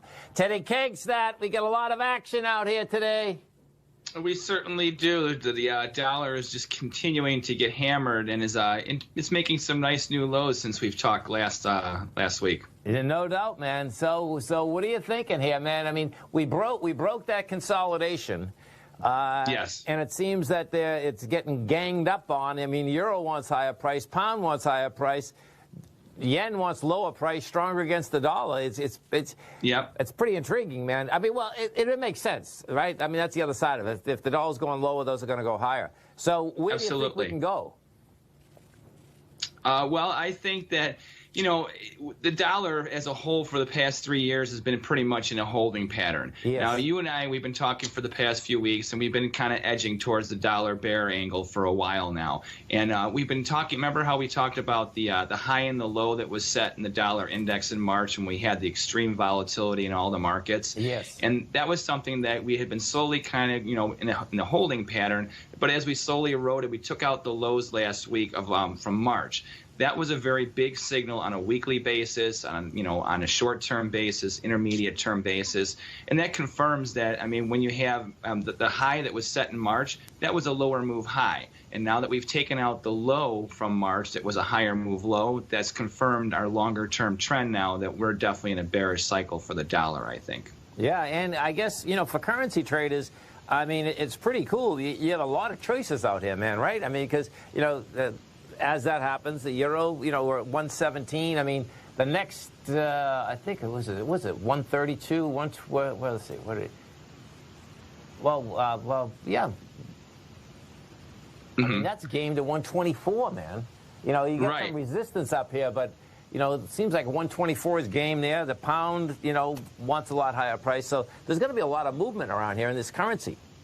I think so. I think so for sure. And I think that the dollar as a whole, I mean, remember how we've been talking about the interest rate curve and especially how gold continues to pound, just blast through resistance. I mean, this is where big money is going right now. And remember I was talking a couple of weeks ago when Tesla was making the high with the option pricing, how explosive it was and how buying options was almost like a license to print money for a while. Yes. I think that we're starting to see that buffer we're hitting a friction point, meaning that this is really confirming the trend with the bearishness of the dollar, meaning that right now, like the Fed's going to talk today, what are they really going to say? For the most part, you have your short-term interest rates that have already buffered through resistance, over the past couple of weeks to the point where they were when everything was excited, back in March. The 30-year is finally starting to really pressure that. It showed that, it's consistently trying to buffer resistance, and I believe it's going to continue to do so, especially as the dollar erodes. And the thing about the option pricing thing is it's starting to get back to normal. Okay.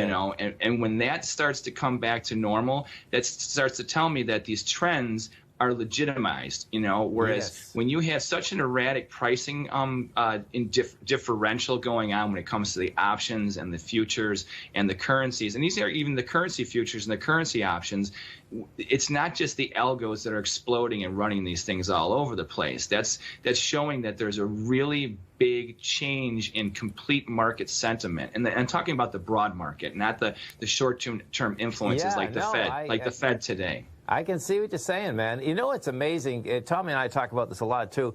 It's amazing that the option traders, in general, the whole pool, can really seem to get some stability on price over a period of time, and that's what you're really saying. That at first, it was but once it gets steady, it's like, okay, man, the probability is pretty good that's where it's going to be, man. It's pretty wild how that works, man. Yeah, exactly, and you hit the key word there, probability, and I think that's something that we can start to come back to normal, because the coronavirus, the market's already figured out we got to live with it before whether we make a decision to or not, you know, and now I think that you're really seeing this as a reflection of the currencies. Like, you got to remember, a weaker dollar, for one, is good for America with what's going on right now. It helps to keep corporate earnings positive over the next few months, especially, So, and the dollar also has been rallying basically for 12 years. Since 2008, March of 2008. In fact, basically, it's a 12-year cycle that just ended this March, peaking out, and I think that for us to trade lower, it's not a negative thing like, oh my gosh, the dollar's collapsing. The dollar's been so strong for 12 years and consolidating for basically 3, buffering the highs. It's not a big deal for us to go lower right now. No, listen, I agree. What I did, Teddy, right before you come on, I took the dollar back 50 years. And the normal range for the dollar, and the lows are somewhere around 80, and the highs are somewhere about 97. Right. I mean, you get 2 big spikes. We got the spike in 2000. Is that 2005? No, it's 1985. 1985, you went to 164, and then in 2001, you went to 131. But guess what? In both cases, you basically crashed out of those. So when you look at the where it's traded, so that's no big deal. You know what I mean? No. But yeah. No. Not overall. And that's the kind of thing, I tell people, currencies are great for trending, but you can't look at the overall. For instance, the euro right now is exploding against the dollar. If you look at the euro versus the pound versus the Swiss versus the yen and other markets, it actually isn't. It's not that strong. Right. So you think about the euro is the biggest component of the dollar index, but as a whole, it's only strong against the dollar. So does that mean that the euro is strong, or does it mean that the dollar right now is just in a corrective break, which is really lifting? In other words, what is lifting what? Is the euro lifting itself, or is it being lifted because the dollar is falling right now? Exactly. And I think that's what we're noticing right now, especially with the interest rate differential that's going on. Oh, yeah. And, what is going to be intriguing is that I think status quo-wise, we're all saying, okay, well, what can the Fed say? But I think whatever the Fed says this afternoon, this dollar looks to me like it wants to go lower faster. And the currencies, I think we're going to get a lot of movement in the currencies here, man. So this is going to get intriguing watching this shake out. And I don't think it's like coming out of left field, whatever they're going to say. Do you know what I mean? It's like, hey, man, I think they're going to say what they've been saying. They're going to support, any type of package that comes out, regardless of what they pass. They're going to keep on buying the corporate debt market. They're obviously buying the Treasury market. That's not that until they say that they're going to slow down in that, which I honestly can't see them saying that for at least 3 to 6 months at least. Easy, yeah, right. So what would shake up the markets? There's nothing that helps to secure the trend. So until we see a tone change by the Fed, which, we both, maybe you and I are wrong, and today they come out with some complete radical change, but I don't think we're living in the Volcker age right now. No, the 1980s. Not even close. Listen, they'd like to get back in a little inflation. I mean, the bottom line is that's what they're going to need to pay all this debt off. So, Right. Yeah. Take care, guys. Thanks. Always a pleasure. Great education. Really appreciate it. You have a great week, safe week, and we look forward to speaking to you next Wednesday, Teddy. Keep selling the dollar. Keep selling the dollar. Thanks, Teddy. Take care, guys. Stay right there. Tommy and I come right back, folks.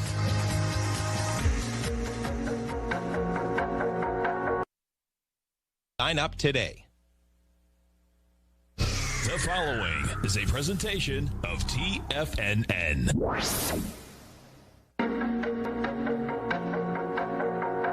The TFNN Bull Bear Trading Hour. Every trading day, live at 10 a.m. Eastern. Call now, toll free at 877-927-6648 or internationally at 727-873-7618. The TFNN Bull Bear Trading Hour. Now, Tom and Tommy O'Brien.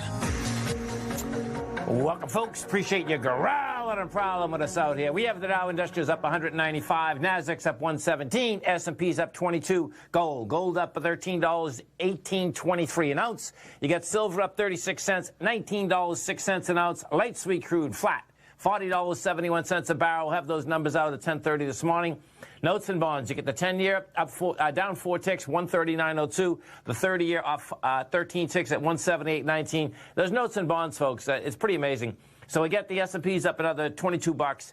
Bottom line is that they will not back off. Yesterday, we were down just slightly, and the 30-year went up 1.5. So these things want to break out, which is going to be just a mind blower.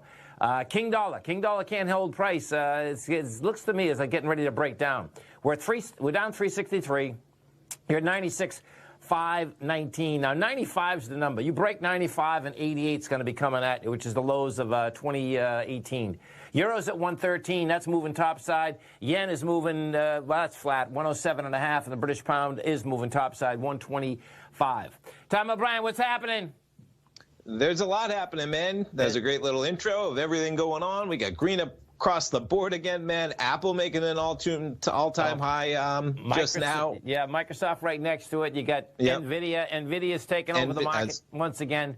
All-time highs, yep. Let's get over to our man, Mr. Kevin Hinks at TD Ameritrade. Think of Swim as we do every Tuesday, Wednesday, and Thursday. And don't forget, folks, every trading day right here, 11 to 12 Eastern Standard Time. Kevin and his team have a great program. You want to understand the option market, option strategies, futures, great program. You haven't test-driven yet the Thinkorswim platform. Very easy to do. You're sitting on the site, hit the banner, bring it up. They'll allow you to trade with paper money each and every trading day. Kevin Hinks, what's going on? You know, guys, timing in this business is very important, as you guys know. And if you watched yesterday's show, between about 10 and 10:25 Chicago time, we were trading Walmart and discussing Walmart.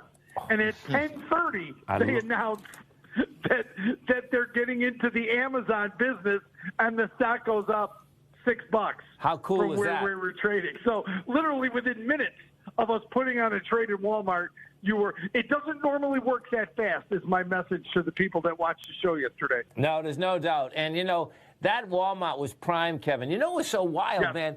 Tommy and I were talking about it a few different times. What has happened, folks, is this. You know, needless to say, you know, Walmart at the March lows was out here at 102. You know, basically got up to 133, pulled back. But it was so weird, man, because the market would be up so dramatically and Walmart wouldn't. And then when the market wouldn't be up, Walmart was going up. I'm saying there's a disconnect, because I would much rather own Walmart really than some of those other high flyers, just because of the downside and the retracements. You know what I mean? Walmart was almost trading like a coronavirus hedge. Yeah, I know, man. Believe me, I trade Walmart almost daily.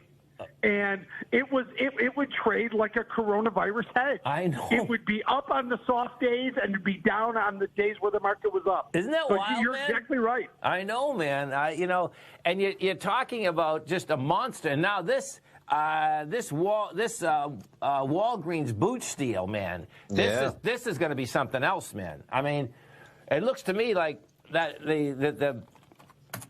the medical profession themselves are going to have to watch out, because if they're taking a quarter of their stores space-wise and going to make basically little emergency rooms of, you know, doctors' hospitals, primary care, everything. Right. That's going to commit to someone in the healthcare business. I'm not quite sure who yet, but remember, this is the evolution of these stores. Yeah. And this is why CVS got involved in healthcare. And this is what you're going to see. This is going to be the evolution of healthcare. By the way, we're trading Walgreens Boots Alliance on today's show. I love it. Perfect. I want to see that. In the second half of the show, and Andy Swan and the guys from, actually, Megan Brantley's going to be on today, but Like Folio's going to be on talking about Walgreens Boots Alliance, and then we're going to trade it in the second half of today's show. You know what's so cool, folks, is that, so picture this. When you were doing the update, Tommy, right? Yes. They are taking, okay, folks, you got to picture this. They're taking 1/4 of their store, and when you do the numbers on it, let's say we did it, if you were in the real estate business now, you do the numbers per square foot. It is so easy to comprehend. Just walk in any Walgreens, right? Take 1/4 of it and think what they're making on the quarter selling crap, okay, whatever the snacks that we buy every night and eat down, right? And then all of a sudden you get a medical out of that. It's like, what? That per square foot's going to go up so dramatically. It's unbelievable, man. And not to mention, I'm not sure about Florida, but in Illinois and in the Chicago area where I live, you can't swing a dead cat without hitting a Walgreens near your house. I've got one a mile to the south. I've got one 1/4 mile to the north, and then I've got another one 2 miles to the north. So, from my house, they're everywhere out here. So the fact that you can get a little clinic in those is it's a big life changer. Yeah, and so picture this, Kevin. So we're on the east coast of Florida now. I'm in St. Pete now, but up in Bel Air Bluffs, Lago, they're on every corner. And the one that we have a 24-hour one. Now this would be it's either the CVS or Walgreens. They're right. There's two of them right next to each other. That is one of the highest grossing ones in the whole country. For prescriptions. Isn't that wild? So we have on every corner too. I mean, they've got a lot of square footage. Yeah. They probably got extra. You know, they'll probably do efficiencies in the store to tighten up some aisles and make room for this. And I'm telling you, this is a big deal for Walgreens Boots Alliance. I agree. Deal. Yeah. And they have plenty of room. I was thinking about it. I just went there to get candy. Their candy aisle, they have more candy than the supermarket has. You know, there's areas that's exactly what I... Here's something we didn't even mention yet. You go to the doctor, you get your prescription filled right there. Yep. One-stop shopping. It makes sense. It's a big number, man. And, you know, we know that the health care, I mean, just like, okay, you get a candy bar, you get some Doritos. Oh, guess what? Okay, so that's a bill of what, $3.99 if Doritos aren't on sale, right? and $399. You want $3.99 or $399? I mean, it's a monster, man. It's quite a. And we know what we spend on healthcare, man. Yeah, gotta love it. So in 2 days, we've had, legacy companies like Walmart and now Walgreens Boots Alliance make catastrophic changes to their business model. Yeah. Right? Big time. Walmart taking on Amazon, Walgreens Boots Alliance taking on not only CVS, but really the rest of healthcare. Yes. Yeah. And they have the spots. Everyone would love to walk right down the street, right? Why not walk right down the street? And they're already associated with that. You walk in, there's a pharmacist. It's an easy transition, I think. Yeah. Amazing. Listen, folks. 45 minutes from now, you want to understand the option market, option strategies. You want to be able to basically understand defined risk, put up a lot less money for the probability or possibility of making a lot more money. Check it out, 45 minutes. Kevin, you have a great one, safe one. We look forward to the show. Thanks for having me on, guys. Thank you. Thanks, Kevin. Stay right there, folks. Tommy and I are coming right back. We have the Dow up 180, NASDAQ up 126, S&P's up 22. Come right back. If you're not currently using the TAS Profile Scanner when looking at setting up your trading opportunities, then your arsenal is short a mighty weapon. The TAS Profile Scanner is a standalone piece of software that instantly filters over 2,500 global financial markets such as stocks, ETFs, commodity futures, and Forex. Headed by Steve Dahl, TAS understands that in today's technological world, the use of top-flight software applications and technical analysis expertise is essential to successful trading in today's market. You also gain access to the webinar that Steve Dahl and Tom O'Brien just hosted, The Best Way to Use the TAS Profile Scanner to Profit. This webinar archive is available for all subscribers immediately upon signing up. All new subscriptions also come with a 30-day money-back guarantee, so you have nothing to risk. Start your subscription by visiting the front page of TFNN.com today, and you'll find the TAS Profile Scanner under the Services tab. Sign up today. Are you in the market for buying or selling real estate in the Bay Area, including the surrounding St. Petersburg, Tampa, and Clearwater markets? Tiger Real Estate LLC is a firm that has extensive experience in the Tampa Bay area. Whether you're looking to sell your current property for maximum value, or you're in the market for a second home or investment property, Tiger Realty has the experience across all areas of real estate in the Tampa Bay area to help buyers and sellers make the most informed decisions across all price levels. From the price you should be paying per square foot in certain up-and-coming areas to the type of cash flow investment properties are capable of creating, Tiger Real Estate can help you make the best decision when it comes to all areas of the market. Before you make one of the biggest decisions of your financial future, call Tiger Real Estate LLC today at 727-329-8322 or email us at tiger@tfnn.com. That's 727-329-8322. Call us today. Many of our new listeners have heard about The Tiger's Den. The Tiger's Den is a lively community where professional traders and investors can meet, exchange ideas and information in a comfortable, moderated atmosphere. Hear all of the TFNN shows, plus see all of the charts as they happen live and have access to archives of all of those charts. You can test drive The Tiger's Den absolutely free for 30 days and greatly enrich your knowledge of these markets and how to make your money work for you. Details on The Tiger's Den are on the front page of TFNN.com. TFNN has launched our brand new website. You can still visit us at the same TFNN.com URL, but when you do, you'll see a new and improved homepage with a much simpler navigation, whether you're watching Tiger TV live in high definition or just accessing your newsletter subscriptions. We even have new pricing in 6 months and yearly options.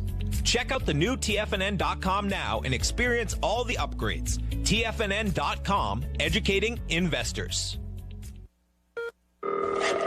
Call now, toll free at 1-877-927-6648. Internationally at 727-873-7618.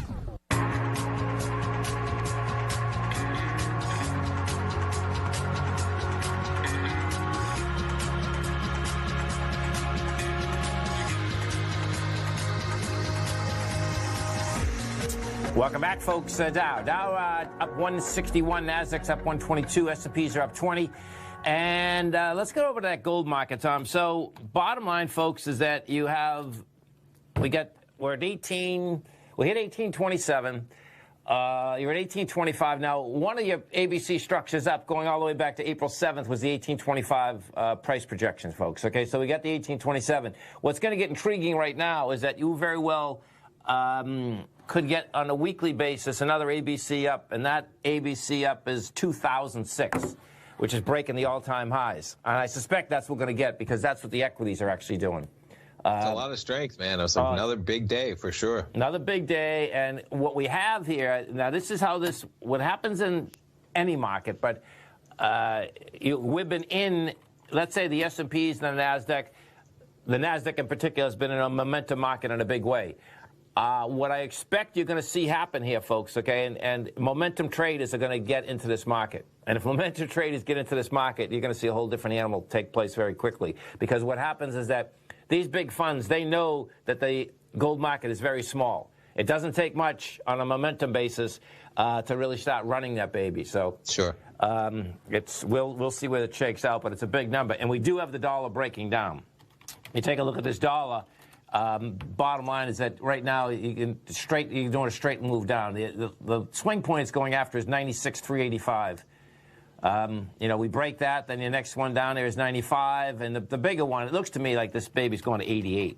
It's going to take a lot more to go to 88. We're talking with our man Teddy Kegstad at 40 past the hour, Tom, so we'll see where that shakes out, but cool. Big numbers. How about oil? Can we jump to oil? Oh, yeah, oil. Hey, man, let's go. Let's do it. Okay, so what do we got here? 40.71 we're laying at. Quite a price tag for oil, right? Yeah. It's just been leveling since the beginning of June at kind of $40 back to 35, hanging 41 now. Okay, so this is good, though. This is... Okay, so the volume's dying. It's not... now, the thing that's intriguing here is that it's not moving off the top of the range, folks, okay? Which... On the bullish side, that indicates it can break topside in about a heartbeat. On the bearish side, the contraction of volume is pretty dramatic. Let's see what that whisper number is. So, crude oil inventories. Okay, we get 3 minutes. Okay. Survey numbers minus, what, 3.2 million? Is that right? Yep. And whisper numbers 77,000, right? Yeah, so whisper numbers almost flat. They're looking for a draw, 3.2 million, but I wonder what the API maybe that's pulling it back. Maybe some of the Tigers can tell us what the API maybe there's a number build was in last API night. or something that would cause it to be a little bit more muted. Okay, so, boy, this is a tough one because, see, it's laying right at those highs. When it lays at those highs, it can break topside in a heartbeat. Let's go bearish. Let's go bearish. You got to go bearish oil, okay, man. give me a number. Let's see. So if we're going to be bearish, we're looking for more oil in the market than they think. Let's go for a build of like 2.2 million, 2,200. Beautiful. Okay. All right. Good. See where this baby shakes out. We sure will, man. Always interesting on crude. You get some big action on there. Even I was just looking at kind of some of the contracts. I'll pull it over quickly. We're trading at 40.70, right? Pretty tight trading range coming into the numbers. I was just jumping around to some of the dailies. The one that goes till 2:30. You do have exposure from 40.50. So, if you're bullish, you're 20 cents in the money, right? They're charging you another 20 cents in premium. Not a bad trade, man, with some limited risk side. If you were bullish, on that trade, buying it at 40.90, the contract's trading at 40.70, and your losses are capped at 40.50. And on the same way, just jumping around, I think that was the only one in terms of even close. Now, if you wanted to go bearish, of course, you're out of the money. So if you want to do both sides of it, $20 on that one, basically. So you're looking at $60, which would be 60 cents a movement you'd need away from 40.50. So you have a 20-cent head start. Okay, cool. Yeah. So let's go look at, for one of the Tigers in the YouTube Tigers Den, let's go look at AUMN. So... Okay, precious metal company focused on properties in Mexico, high grade, low development cost. Let's see if they pulling any money or what they. Okay, so they must be just starting. Yeah, they're losing money. So they take in 5.8 million. So this is a tiny company. It's a $62 million market cap. Yeah. Okay, so they got this one here. The bottom line, when you get a high volume spike like this, 41 to 53 cents, that goes back to June 2nd. Yeah, you can get tested. This has a lot more work to do, man. Let me put this back. Yeah. That's got a lot more work to do. I'd think, the bottom line, folks, is that there's plenty of gold stocks that make money, that have monster operations that are very inexpensive. And that's where I'd go on this run, because that's where the run is going to be extraordinary. You get other equities that, they'll do all right, but you want to go with the meanest and the biggest out here, because the bottom line is it's a monster. And with talking about the GDX, folks, if you do, I brought this up in my show yesterday. If you're in the option market, man, let me tell you something. This is a monster ABC up. And if you play options, I'd go out 3 months. The option premium yesterday was really inexpensive. Let me just look at it right now. So you got August, September, you could go to the September. At the money, 39. Yeah, they went up from yesterday. Went up another buck. Well, it makes sense because we're up $1.34. But see, anyway, the bottom line, you could get at the money 39s for basically $275, $280. Sure. And this is an ABC up. What do you see the size of this thing, man? This is a monster. So you got, was it 37? Yeah, 16, $20, approximately $20. So you got, $51, and you're at 39.13 right now. So, and if it is, what happens with an ABC structure on the way up or way down, folks, you've had the A to B is a straight line move. The B to C drives everyone crazy. And we had a monster B to C in this, okay, driving people out of their freaking minds. Because look at this thing. I mean, it just went sideways, Sure. And then once you break topside, though, the bottom line, it should be another straight line move. That's how that works. So, cool. Action. Yeah, get some leverage with those options for a big move potentially. Sure.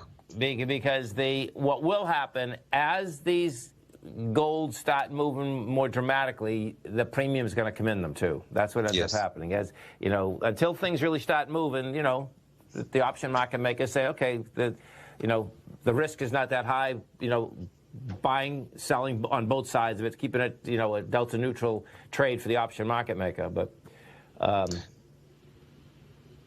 yeah, I mean, jumping around. So just check. I mean, I just right now, I mean, I pulled up the SPY, right? You know, you look at the VIX, that's at about 30. Yeah. And when you start looking at the SPY, they get the probability chart, and we can tease it. But in terms of where the SPY would have to go by, August 23rd, you know, it's priced in to move almost to 350 or to 290, man, with that type of premiums because of that VIX. Wow. Yeah. Stay right there, folks. Tommy and I come right back. We have the Dow up 144, NASDAQ up 117, S&P's up 19.5. Come right back. Hi folks, Tom O'Brien here. If you'd like to get my daily newsletter, Market Insights, then now is a great time to sign up for a 30-day free trial. Every morning by 9:30, I send out my morning letter to subscribers with market commentary on a variety of markets, currencies, and commodities to keep investors up to date on the day's trading action. Included in Market Insights are specific buy and sell recommendations for stocks, ETFs, and even options, with stops and price targets included for every trade in my newsletter. If you'd like to try my newsletter risk-free for 30 days, then head over to the front page of TFNN and you'll find Market Insights under Trading Newsletters. I use my years of trading experience to bisect and dissect the market every morning and give my subscribers the most important information they need to know for the day ahead. I even issue afternoon updates for my subscribers whenever warranted with important market action. I'm always scouring the market for the next great trading opportunity. Sign up for your 30-day free trial to my daily newsletter, Market Insights, today by visiting the front page of TFNN.com. Wow! Go get them, folks. If you're a trader in the market looking to find the path that leads to maximizing profits while decreasing risk, then now is a great time to try out Dave White's daily trading service, The Path of Least Resistance. Through the use of options and equity trades, Dave advises his subscribers on a daily basis of the current market conditions and what possible trade setups are on the horizon. The Path of Least Resistance is published every trading morning, often with updates intraday when initiating trades or closing out positions. Dave White has advised his clients of some outstanding winning options and equity trades in recent months, and now is a great time to try it out for yourself. New subscribers to the Path of Least Resistance receive a 30-day money-back guarantee. See for yourself the types of options and equity trades that are available by signing up for the Path of Least Resistance today by visiting the front page of TFNN.com and selecting the newsletter tab. Sign up today. TFNN is excited about our new software charting program, The Art of Timing the Trade Charts. In collaboration with Tom O'Brien and using his best-selling book, The Art of Timing the Trade, Your Ultimate Trading Mastery System, David White has programmed an outstanding piece of software that will complement any trader's methodology. Using this first-of-its-kind program, The Art of Timing the Trade Charts allows you to scan thousands of stocks for Fibonacci formation setups, including Gartley's, ABC's, butterflies, and much more. The Art of Timing the Trade Charts is designed to help you when scouring the markets for stocks just beginning to form the trading patterns that many investors spend days, weeks, or even months searching to find. And right now, we're offering licenses available at only $79 a month. We are so confident that you're going to love this new charting software that will even give you a 30-day unconditional money-back guarantee. Don't miss out on this incredible new piece of software. Get your copy of The Art of Timing the Trade Charts today by visiting TFNN.com. This segment is brought to you by Think or Swim. For more information, just click the Think or Swim banner on the front page of TFNN.com.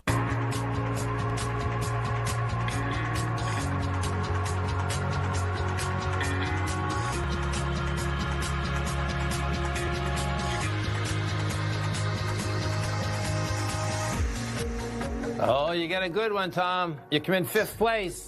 Fifth, we got to rise. I should have went bigger. Go big or go home. Let's look at it. So you got to build, folks, of 5.6 million barrels, and the estimate was a draw of 3.25. Oh my God! Yeah, even the Whisper had it slightly in the red. And let me just pull over. We're getting a little bit of a pullback, as you may expect on that news. We were trading at about 40.70. We're now trading at about 40.52. So 40.50, and we're dropping a little bit on that number for sure. Yep. So you've earned 5th place. Hey, we're doing pretty good in that thing, man. Yeah. That's quite that's quite a pump up, man. Did you get your trophy yet for your exact number? Not yet. Not yet. I know. Call them up, man. Where's your crew trophy? Seriously. Let's go take a look at BTG. Okay, so this is also in the gold market. Okay, B. B2 Gold. Yeah, I know. Look at them go. What a blast from the past that is, right? Yeah, that name. I recognize that name totally. Yeah. So, okay, so this baby here, folks, okay, it's hitting an all-time high today, 607. It's a monster ABC up. Bottom line is that you're breaking the B. You're going to have the volume behind it. You got, let's see, so you're going to need 10 million shares. You already got 2.9 million. So your B point is this 574. Let me do this. I did this morning because Z in the den, in one of our dens, picked this baby up, and it's a beauty, man. 5.74 is your B. You got your A at 2.16. $3.50 is your A to B. Your C is 486, 4.886. You get a price projection of $8.44 for a $6 stock, man. So it's a good one, folks. And it's breaking topside. And you get a lot of these breaking topside, by the way. And that's what you need in order to basically keep this thing going in a big way. So you get some action. And yeah, we get a few others that got big action. EXK, same deal. That's up, that's been on a little tear. And this is like a personality stock, Endeavor, 177 to 246 in like 10 trading days. So got some action out here, no doubt. And let's talk the S&Ps, Tom, because my take, folks, is that the S&Ps aren't going to hold again here. What they did a 0.618 retracement, from the leg down yesterday. But it's going to be a make or break it in the next hour here. And the number they have to get under is number 3148. And you're above that right now by 5 points, but I mean, we had a strong start to the day yesterday, man, and all of that went poof at like 11:15 in the afternoon, right after we got off the air, man. The S&P's traded down about 40 points, and we hung out at that exact same level right until the open, basically. Yes. Where we did pop like 20 points from 31.40 to 31.60. We just kind of traded back down to 31.50, which is kind of that area that was bumping into all overnight, and we're kind of accelerated through the end of the day yesterday. Yeah, no doubt. And let's get over to the NQs, because we know that is still the power play. There's no two ways about that, man. You're up $80. You were the high today was 10,640, and the high of yesterday was 10,694. So that's it's got a little more to go. Inside this NDX 100 today, the strength versus the weakness, you got Biogen is up 5.7%, JD.com's up 4%, you got DocuSign up 3%, NVIDIA is up 2%. NVIDIA, you talk about strong. Look at this stock, man. I pulled it up. I know it's quite a price tag. It's up 100% in 4 months. Oh yeah, $180 to 402. It's for the people that were ahead of the game, man, that figured out that, guess what, everybody's still going to be doing things. They're going to be doing them from home. They're going to need computer chips. They're going to be on gaming systems, phones, whatever it is. I'm telling you, I'm really almost at the point that I don't want to hear people say that they're investing, because guess what, folks, companies that go from 200 to 400, great companies, that to me, you're in the probability game, man. This whole mantra for so many years that people say, oh, you can do this, you're investing. This doesn't even make any sense, man. I mean, that's the reality. I mean, it makes sense. It is what it is. My point is, though, how can a company be worth $200 3 months ago and worth $400 today? So the way I look at that, right, is that the world had never had to assign a probability to future earnings as it shut down for a global pandemic. And kind of the market was almost short-circuiting, right, and in March, trying to figure out what was a fair price for equities in a world that business was just literally shut down and people were staying home. And we figured out pretty quickly there's going to be a lot of fiscal stimulus. places are going to be open at 30%, 50%, and it's going to transition to people doing things that, you know, the money that we were using for the economy is kind of just really changing how that's getting used in a real dramatic, quick fashion. It is. Yeah. There's an interview out here today that I haven't listened to the whole interview. Expedia. Is it Expedia? Yeah.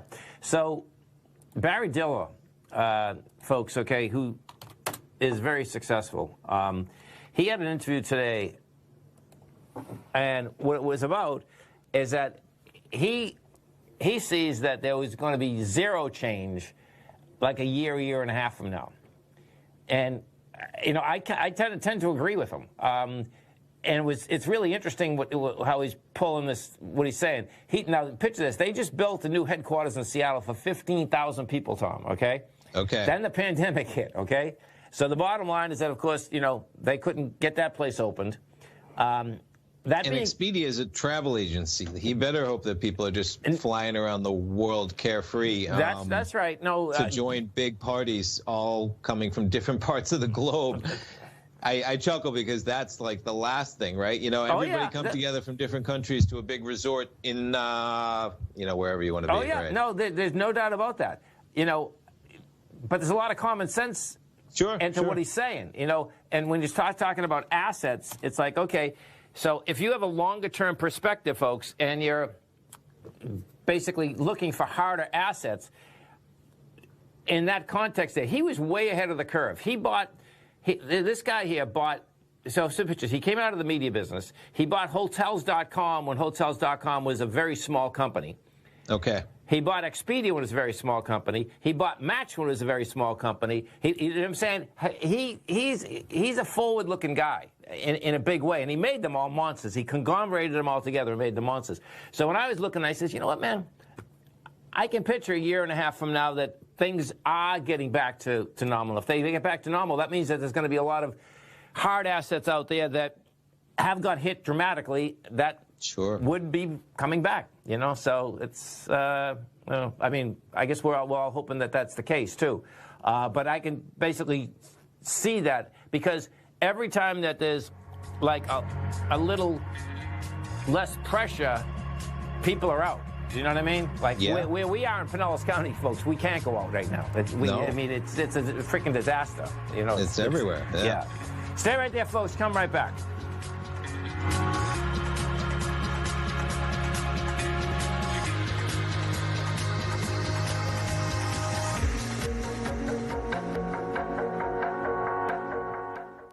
Many of our new listeners have heard about The Tiger's Den. The Tiger's Den is a lively community where professional traders and investors can meet, exchange ideas and information in a comfortable, moderated atmosphere. Hear all of the TFNN shows, plus see all of the charts as they happen live and have access to archives of all of those charts. You can test drive The Tiger's Den absolutely free for 30 days and greatly enrich your knowledge of these markets and how to make your money work for you. Details on The Tiger's Den are on the front page of TFNN.com. TFNN has launched our brand new website. You can still visit us at the same TFNN.com URL, but when you do, you'll see a new and improved homepage with a much simpler navigation, whether you're watching Tiger TV live in high definition or just accessing your newsletter subscriptions. We even have new pricing in 6 months and yearly options. Check out the new TFNN.com now and experience all the upgrades. TFNN.com, educating investors. If you haven't checked out the newsletters page of TFNN.com, what are you waiting for? All of the TFNN newsletters are informative, up-to-date, affordable, and a must-have for every trader looking to gain a competitive informational edge in today's markets. TFNN newsletters cover every aspect of the markets to offer you the very latest in market news. Plus, new subscribers get to test drive our newsletters risk-free for 30 days. From all aspects of the markets, including stocks, bonds, metals, commodities, and tech, there's a newsletter to fit your needs exclusively from TFNN. Stay informed each day you trade and get that competitive edge that will help you stay ahead of the game. Visit our newsletters page by going to TFNN.com and click the newsletters button near the top of the page. TFNN.com, educating investors.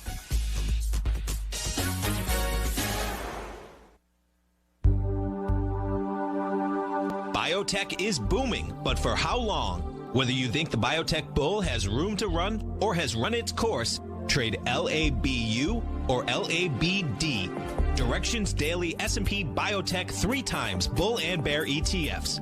Visit directioninvestments.com/biotech today. An investor should consider the investment objectives, risks, charges, and expenses of the Direction shares carefully before investing. The prospectus and summary prospectus contain this and other information about Direction shares. To obtain a prospectus or summary prospectus, please contact Direction shares at 866-476-7523. The prospectus or summary prospectus should be read carefully before investing. An investment in the funds is subject to risk, including the possible loss of principal. The funds are designed to be utilized only by sophisticated investors such as traders and active investors. Distributor Foreside Fund Services, LLC. Don't forget, you can listen to TFNN live on your mobile device 24 hours per day. Go to TFNN.com, then hit Watch Tiger TV. That's TFNN.com, then hit Watch Tiger TV for the latest market information.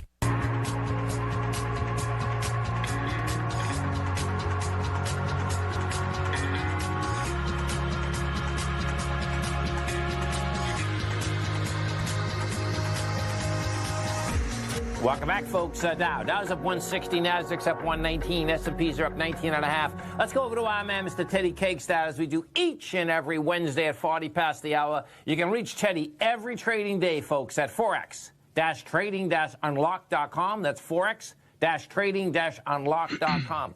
Teddy Cakestad, what's going on? Oh, it's like deja vu all over again. I got a really interesting scenario for you, and you being a gold guy, I think you might really like it. You want to hear it? I want to hear it, man. Right here, right now. That's okay. Well, you guys remember 2008, right? You remember when they had the Lehman Brothers shake up and everything like that with the banks? Sure. Okay. That was a very interesting period. So I decided to kind of link a couple things together, especially with what's going on in China. Remember I mentioned the one little gold thing, and you made a good remark how that amount of gold is really kind of a speed bump in the gold market. Yeah. Well, over the past few days, it turns out that over 60 of the top 65 banks in China have some sort of a default going on over the past 6 months. Another thing about those banks is that a lot of their capital for the loans that they had taken out are backed by gold that has been certified in all places some sort of government agency out of Wuhan, China. Perfect. That's where this gold, I know, right? So we're going to take coronavirus off the table, but we have a new contagion, I think, that possibly could be happening. So, and I think gold has the potential over the next 3 years, if we're going to have a crisis like we had back then in 2008, in the banking system, and it happens over in China and starts to leak in globally, not just in the United States, we're going to have a deja vu all over again. And here's something I think that makes this scenario possibly already happening. The euro dollars. Okay, now you guys are familiar with what euro dollars are. So for your audience that's not familiar with it, we're not talking about the euro dollar currency, but it's what's going to make the euro currency very strong. So the euro dollar futures is the interest rate paid on American dollars on deposit in European banks. Right. Okay. That level in September or October of 2008, when the market was still hadn't quite bottomed yet, because the market had already been selling off, gold started, that bottomed, and it rallied for 3 years straight, okay?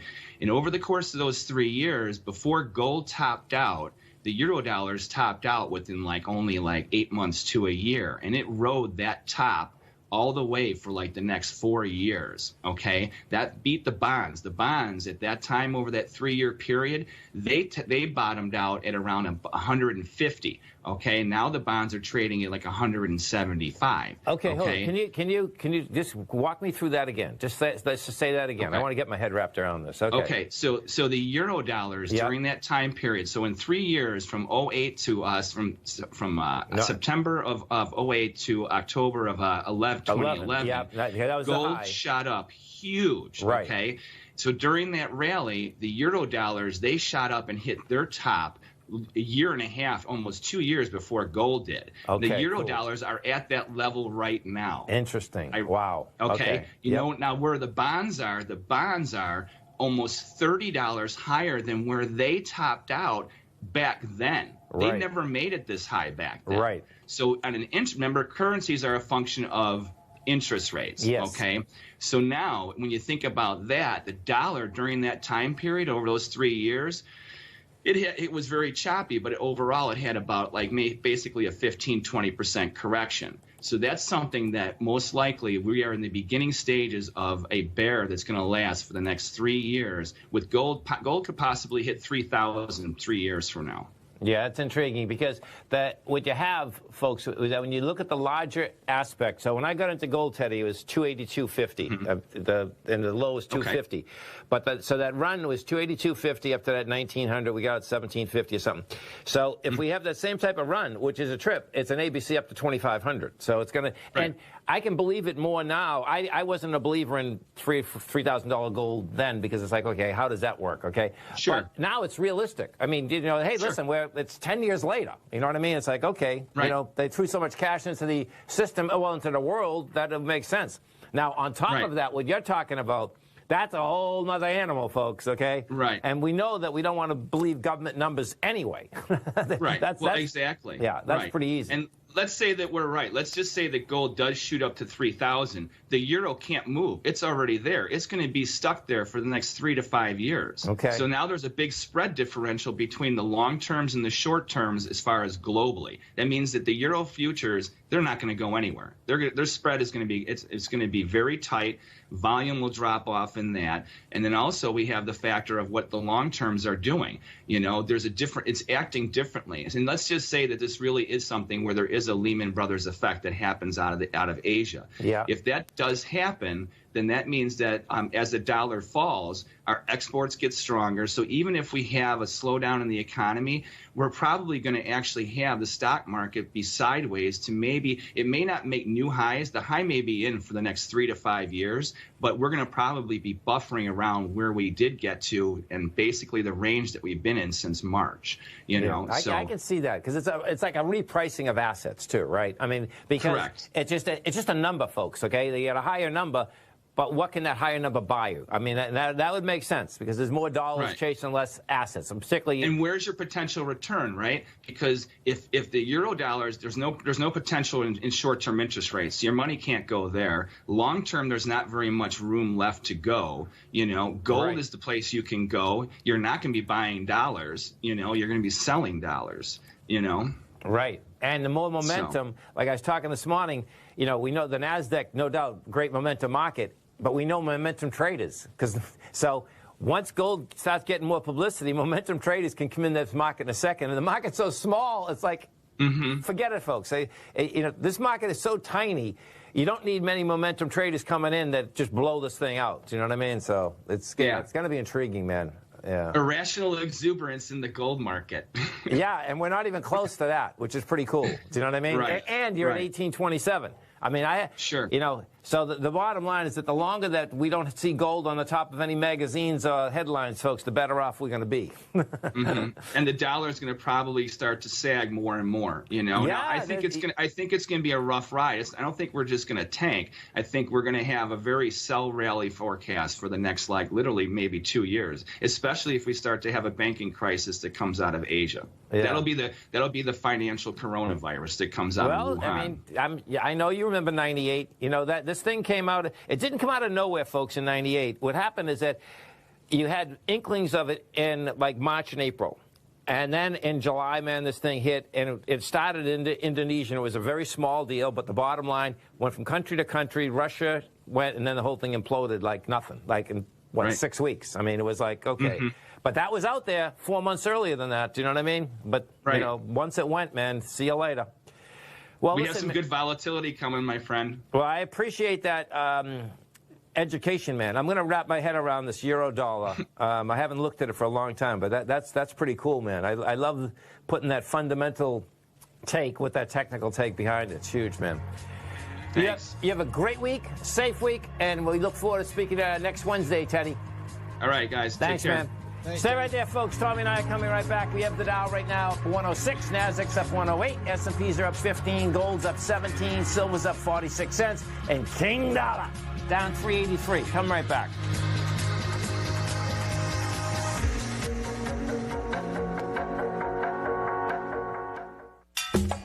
Back in the day, I joined the Hotel California in 2006, and like many of you, was drawn in by, as well as... Whatever you think about, you bring about. Whatever you focus on grows. You see, I believe that everything in life happens for us, not to us. And Tom ignited the fire within me to want to learn how to master the markets. So how did I go from knowing nothing about technical analysis to becoming the #1 market timer for the S&P 500 in 2018 and the #2 market timer in 2019? Simply put, I hired coaches with a proven track record, which led me to a whole new set of tools that I created to interpret the message of buyers and sellers. I would love the opportunity to teach you this award-winning set of tools and to help you improve your market timing.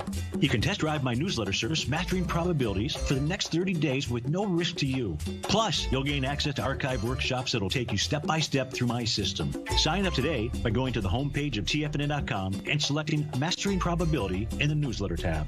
Bam!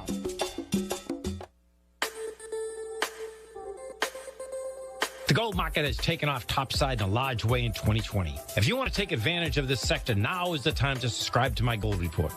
The gold report took profits in 4 of its equities in the gold portfolio in the first week of January for a combined profit of 99.2%, with 2 positions left in the portfolio that have a profit of 67.5% as of January 7th. The gold report is a comprehensive look at the metals sector as well as the markets that move gold, which is the currency and bond markets. New subscribers get a 30-day money-back guarantee, so you have nothing to lose. Every Monday morning, I publish the gold report with coverage of gold, silver, bonds, the XAU, HUI, GDX, as well as more than 30 different mining equities. To see for yourself the types of profitable trades that are recommended within the gold report, sign up now by visiting TFNN.com. Don't miss out on the next great gold trade. Sign up today.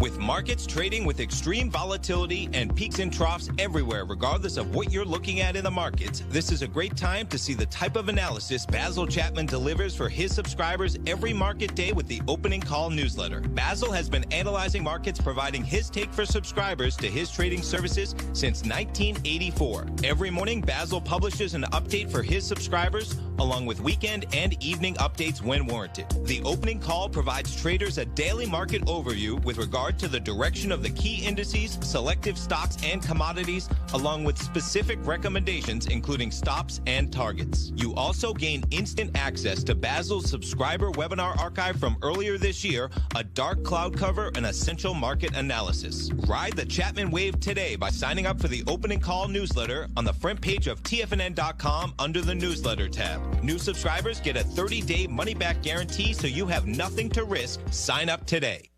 This segment is brought to you by Think or Swim. For more information, just click the Think or Swim banner on the front page of TFNN.com.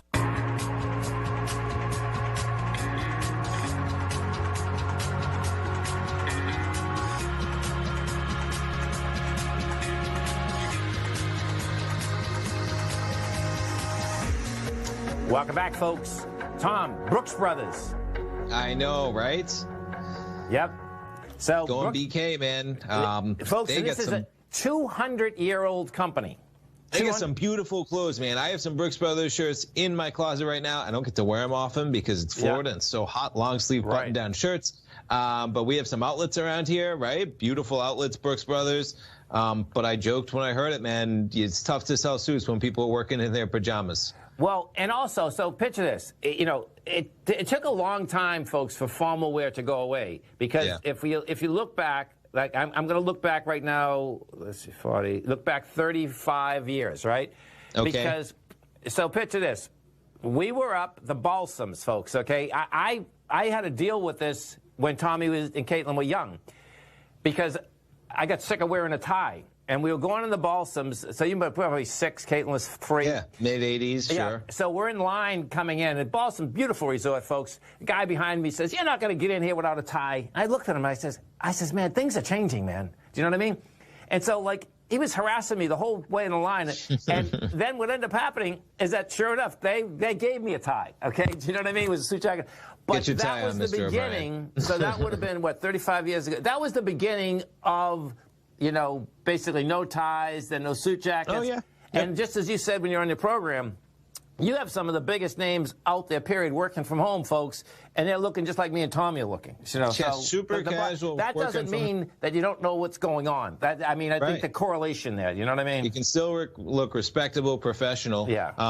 And without a jacket and a tie. And listen, I love getting dressed up wearing a jacket and a tie sometimes too. It's just not happening to the same amount of level.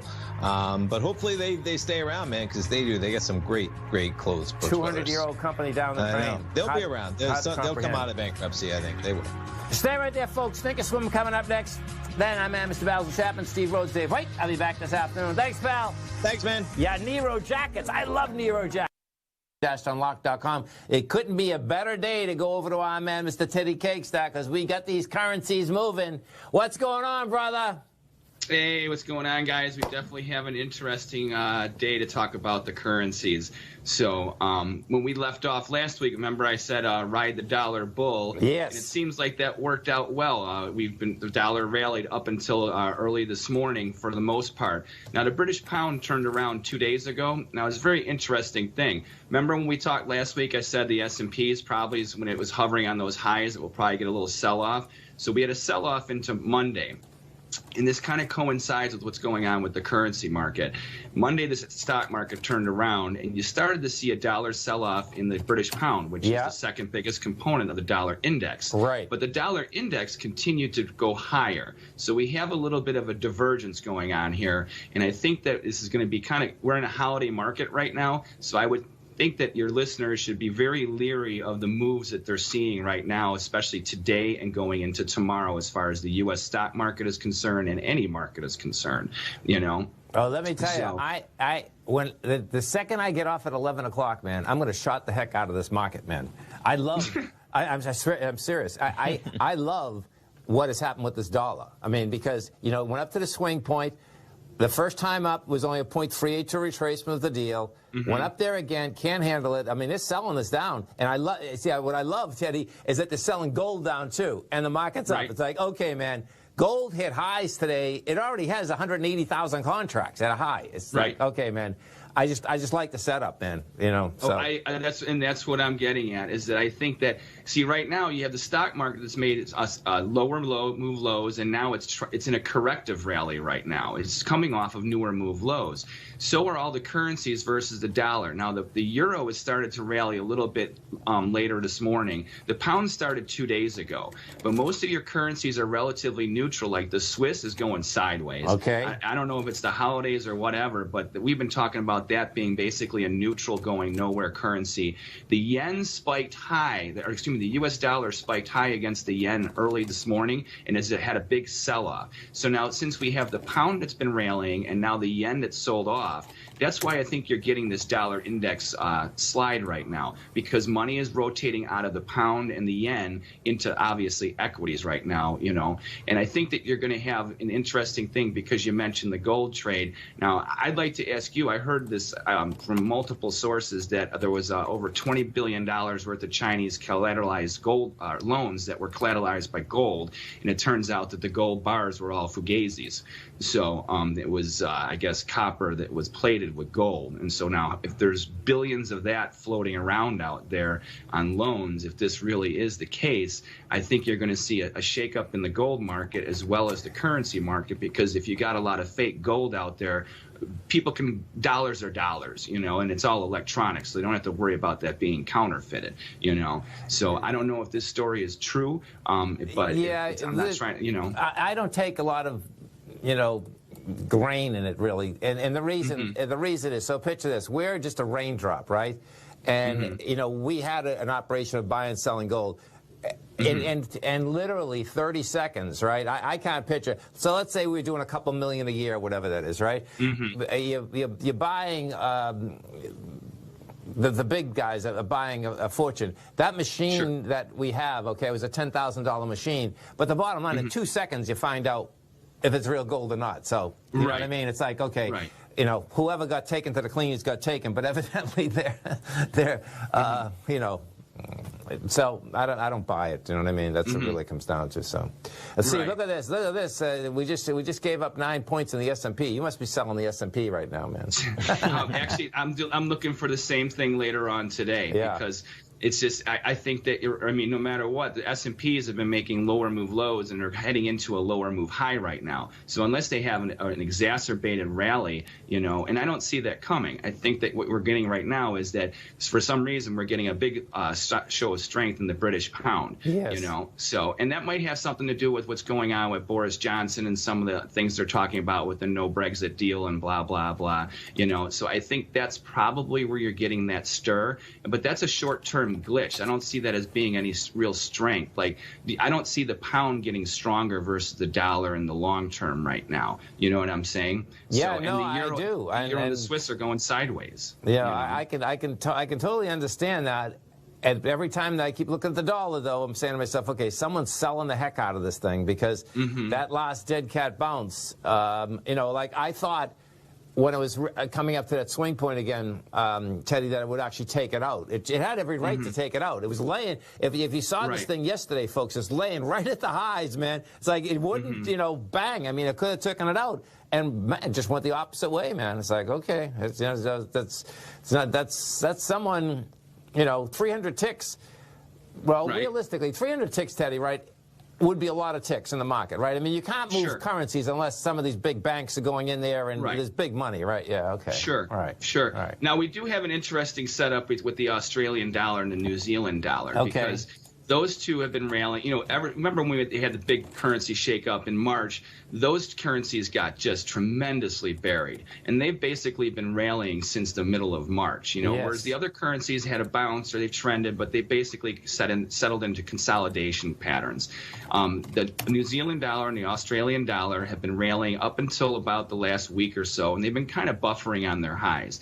Now, the interesting thing is that they're trading somewhat in tandem, but they're not completely in tandem, meaning that the Aussie looks like it's more set up for a sideways to neutral trade, whereas the New Zealand dollar looks like it's heading more into a short-term, like under pressure trade, but maybe getting ready for a sideways to positive, a bullish move, you know. So if we have a divergence in there, there may be a trade set up there, you know, or if there's a radical sell-off. Now, that would be a key for dollar strength. If you were to see a major sell-off in the Australian dollar and the New Zealand dollar, as those medium crosses start to lose momentum versus the dollar, especially on a big trend basis, then I think you could see a big support for the dollar. But once again, I'm not looking for the dollar to go, you know, go to parity against the Swiss or anything like that. I just think that in the short run, for the next couple of weeks and even the next couple of months, that the dollar has more of a likelihood of staying neutral to buffering resistance than really slamming support, especially if we do get a turn in the stock market. Yeah, Teddy, what happens, like tomorrow, Friday we're closed. What happens in the currency market when we're closed on a Friday like that? Because I know it's not a holiday overseas. Does the currency slow down too? Oh my gosh, and that's where like I said earlier, when you started, you got to be careful with these moves that you see on a day like today and tomorrow, because with the holiday market thinning out, it's just algos trading. Right. Like, I mean, people are on vacation in the U.S. You know, granted, Europe is not, and Asia don't celebrate the 4th of July, but it's a Friday to begin with. No, exactly. You know, so. Well, listen, man. Always a pleasure. You have a great July 4th. We'll talk to you basically next, what day is today? Wednesday, right? Next Wednesday. It's Prince Spaghetti Day in Boston. That's right. That's right. Love you, man. Have a great one. Thanks, guys. You have a good one. Stay right there, folks. Tommy and I come right back.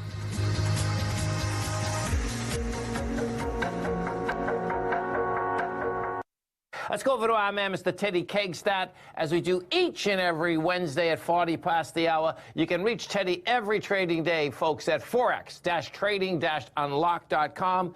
And bottom line, Teddy Kegstad, what's going on, brother? Well, it's a shortened holiday week, and you know how I feel about those weeks. Yeah. Well, you know, that being said, you get some currency movement, right?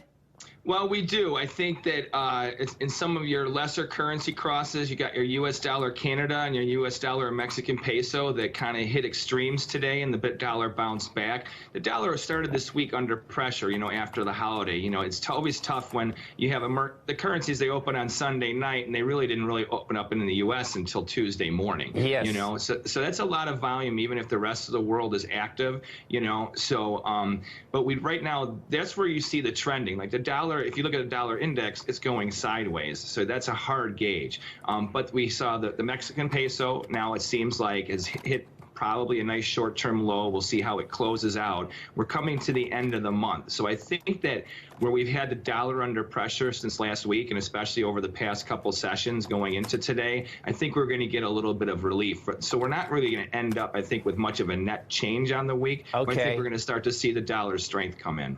So when you say end of the month, the treasuries, do they have to kind of balance out their treasuries at the end of the month? Is that why it's a little bit different in currencies at the end of the month? Well, no, there is a little bit of a variable there with the interest rates. Of course, we know the interest rates aren't going anywhere right now. If anything, especially if there's, I don't think anyone's gonna be unloading any of that kind of, if that's in their portfolio. So, and I think when it comes to the dollar, like you look what just happened with the stimulus with the EU. That's a big piece of news to come out in a 4-day week for us, to digest, and then we're also coming into expiration for the futures, so as we're heading to a rollover, and the spreads I think are going to start to get a little goofy, because your volumes in that turnover is going to start to impact your tighter markets. So I think the euro, the pound, and the Swiss, especially because of what just happened, I would not expect very much of a move. I mean, the British pound US dollar, it's been wedging. If you look at that chart, if anyone trades that, it's coming almost down to where it looks like it's a wedge that's getting so tight. Eventually, just by attrition, it's going to come out of it, either to the upside or downside. But that doesn't mean you're going to get a move. Now there is something I think that we should look at as we close out the week. The British pound may actually start to find some big weakness coming in. Because if you look at the crosses like the euro versus the Swiss, it's been trending lower for the past few months, and especially in lieu of the coronavirus trade. But the way it upticked over the past couple of weeks, it looks like we could possibly get a buy signal for the euro versus the Swiss. So it's like when we talked about a couple of weeks ago, I think when it comes to the Forex trades, you have to look at the different cross rates versus just dollar cross rates. Right. Because you're not going to see the dollar is stabilized now versus the euro. The dollar is stable versus the Swiss. Now, you love the yen. That thing has become such a flat line. I mean, only range traders are making money in that market. There's no way you can be, if you're buying or selling, it's going nowhere. Sideways the whole time. We've been the yen, you can make the case, folks, we've been yen since March 30th, really, right? We had a nice little dip getting strong on May 5th and 6th, but bottom line, yeah, I can see that, right? Interesting. Right. Now, what you can see is also like in some of your outlier ones, like I think the U.S. dollar Canada, especially if it settles positive today after making a new move low, I think you might have a short-term buy there where you'll see dollar strength there. Okay. And then also Australian dollar versus the dollar and New Zealand dollar versus the dollar, they just spiked up into a new high today. So they may be at the upper end of that range looking for a short-term correction. I'm not saying a turn, but I think if you're going to see dollar strength, it's going to come versus those currencies. You're not going to see any action, I don't think, versus the euro, the pound, or the Swiss, but the Aussie, the New Zealand dollar, and especially the peso and the Canada, I think you got a little bit of an edge. And then there's one sleeper trade out there. I don't know how much you guys have been paying news to what's going on with Turkey and all the flybys and the Aegean Sea and stuff like that. But the U.S. dollar, Turkish lira has had a big correction over the past few weeks. And it was very stable over the weekend, and then it spiked yesterday, and it started to bounce back today. And I think that as Greece comes back online with their tourism and stuff like that, they come back. They're already open to their own public, but this weekend they open to the world. They're opening their borders again and opening up tourism. If you have Turkish jets flying over tourist spots on these islands, that's going to start to raise tension. And they've been harassing fishing boats, and that's been going. The Greeks and the Turks have had their thing forever, but now you have Turkey over the past week that has flown over Iraq, Greece, Egypt, Libya, and invade. And then their boats, their military vessels have been harassing fishing vessels and things like that. So, and things just don't look well going. They're not going well over there, and I think that could be a powder keg. So you might see still another big move with the dollar. I wouldn't want to be short that market, that's for sure right now. Well, that visualization you just gave us, laying on the beach, man, with a couple F-18s coming over would be pretty intense, man. Could you imagine? I mean... No, right? No, seriously, man. Unreal.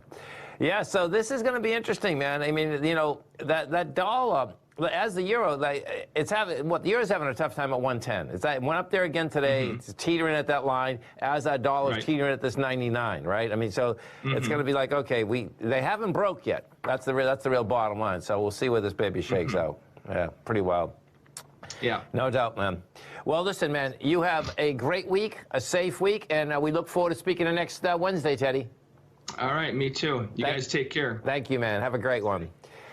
And folks, you can reach Teddy every trading day at forex-trading-unlock.com. So, Tom, they're still selling this baby down, man. Better talk quick, man. We're a solid 2% off the highs we had, even since 8:45 a.m. this morning. We were trading at 3,030. We're now down 29.69, more than 60 points, and seems to be dropping pretty quick, man. These are 15. Yeah. And we did break the number we're looking at, folks. We broke it with conviction. So next stop on the S&P is this 29.50.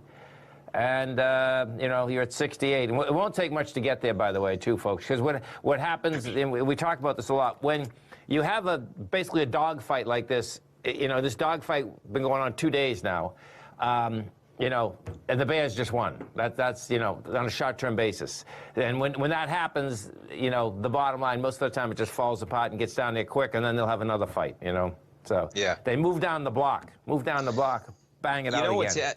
What's happened too is just the volatility is so extreme, man, that drop off is so harsh. We just went from 60, 65 S&P points, but when you put it on a daily basis, look how remarkable it really is, man. The bar we have today compared to the bars on this chart, man. You have S&P charts, bars that are 180 points on April 6th, and we're right near this 3,000 mark. So in context, not the move you want for sure, but you had to expect something like that, man. In terms of, even if you're a bull, you just went from 2760 in 2 weeks. To above 3,000. 3,027, I know. Yeah. Stay right there, folks. Tommy and I come back. We have the Dow. The Dow is up at 24. Nasdaq's down 185. S&Ps are up 25. We'll come right back.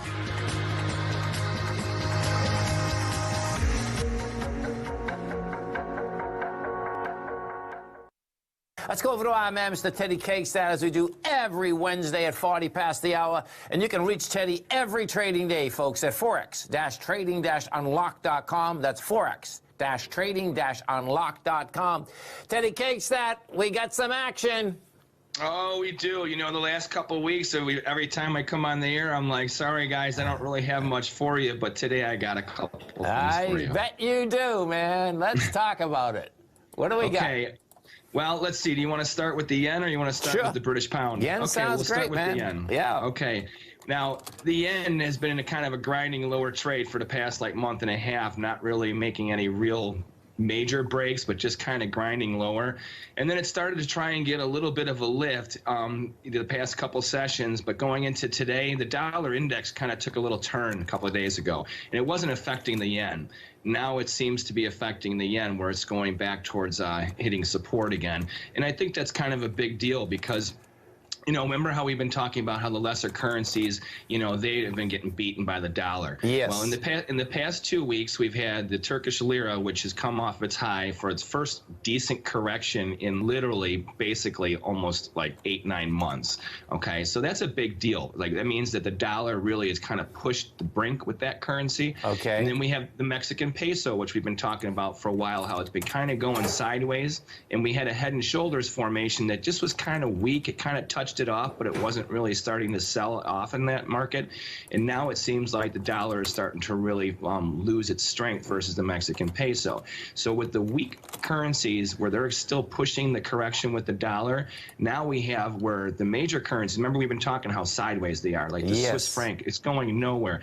The pound had a head and shoulders formation too that it finally leaked out of last week, but then we had on Monday, we had a big reversal of fortune. We had the pound and the euro that spiked and started to trend higher against the dollar. So I think that this is a big inflection point where the dollar index, how we've been kind of going sideways for 2 months trying to fit the upper and lower parameters of the trading range. Yes. Now we have a correction where I think that we're kind of coming to that frictional moment now where we should see, if we're going to have a double dip, and it's funny, you were talking about oil, before I came on. Yes. And you made the comment about in the 70s and the 80s how, I remember as a little boy being told in the 70s that by the year 2000 there'd be no oil, not a drop on the planet. Totally, man. You know what I mean? And I remember waiting in a line with my dad in an old Cadillac, in 1974, 75, a big boat for like an hour just to go fill up gas, Totally. So now think about this.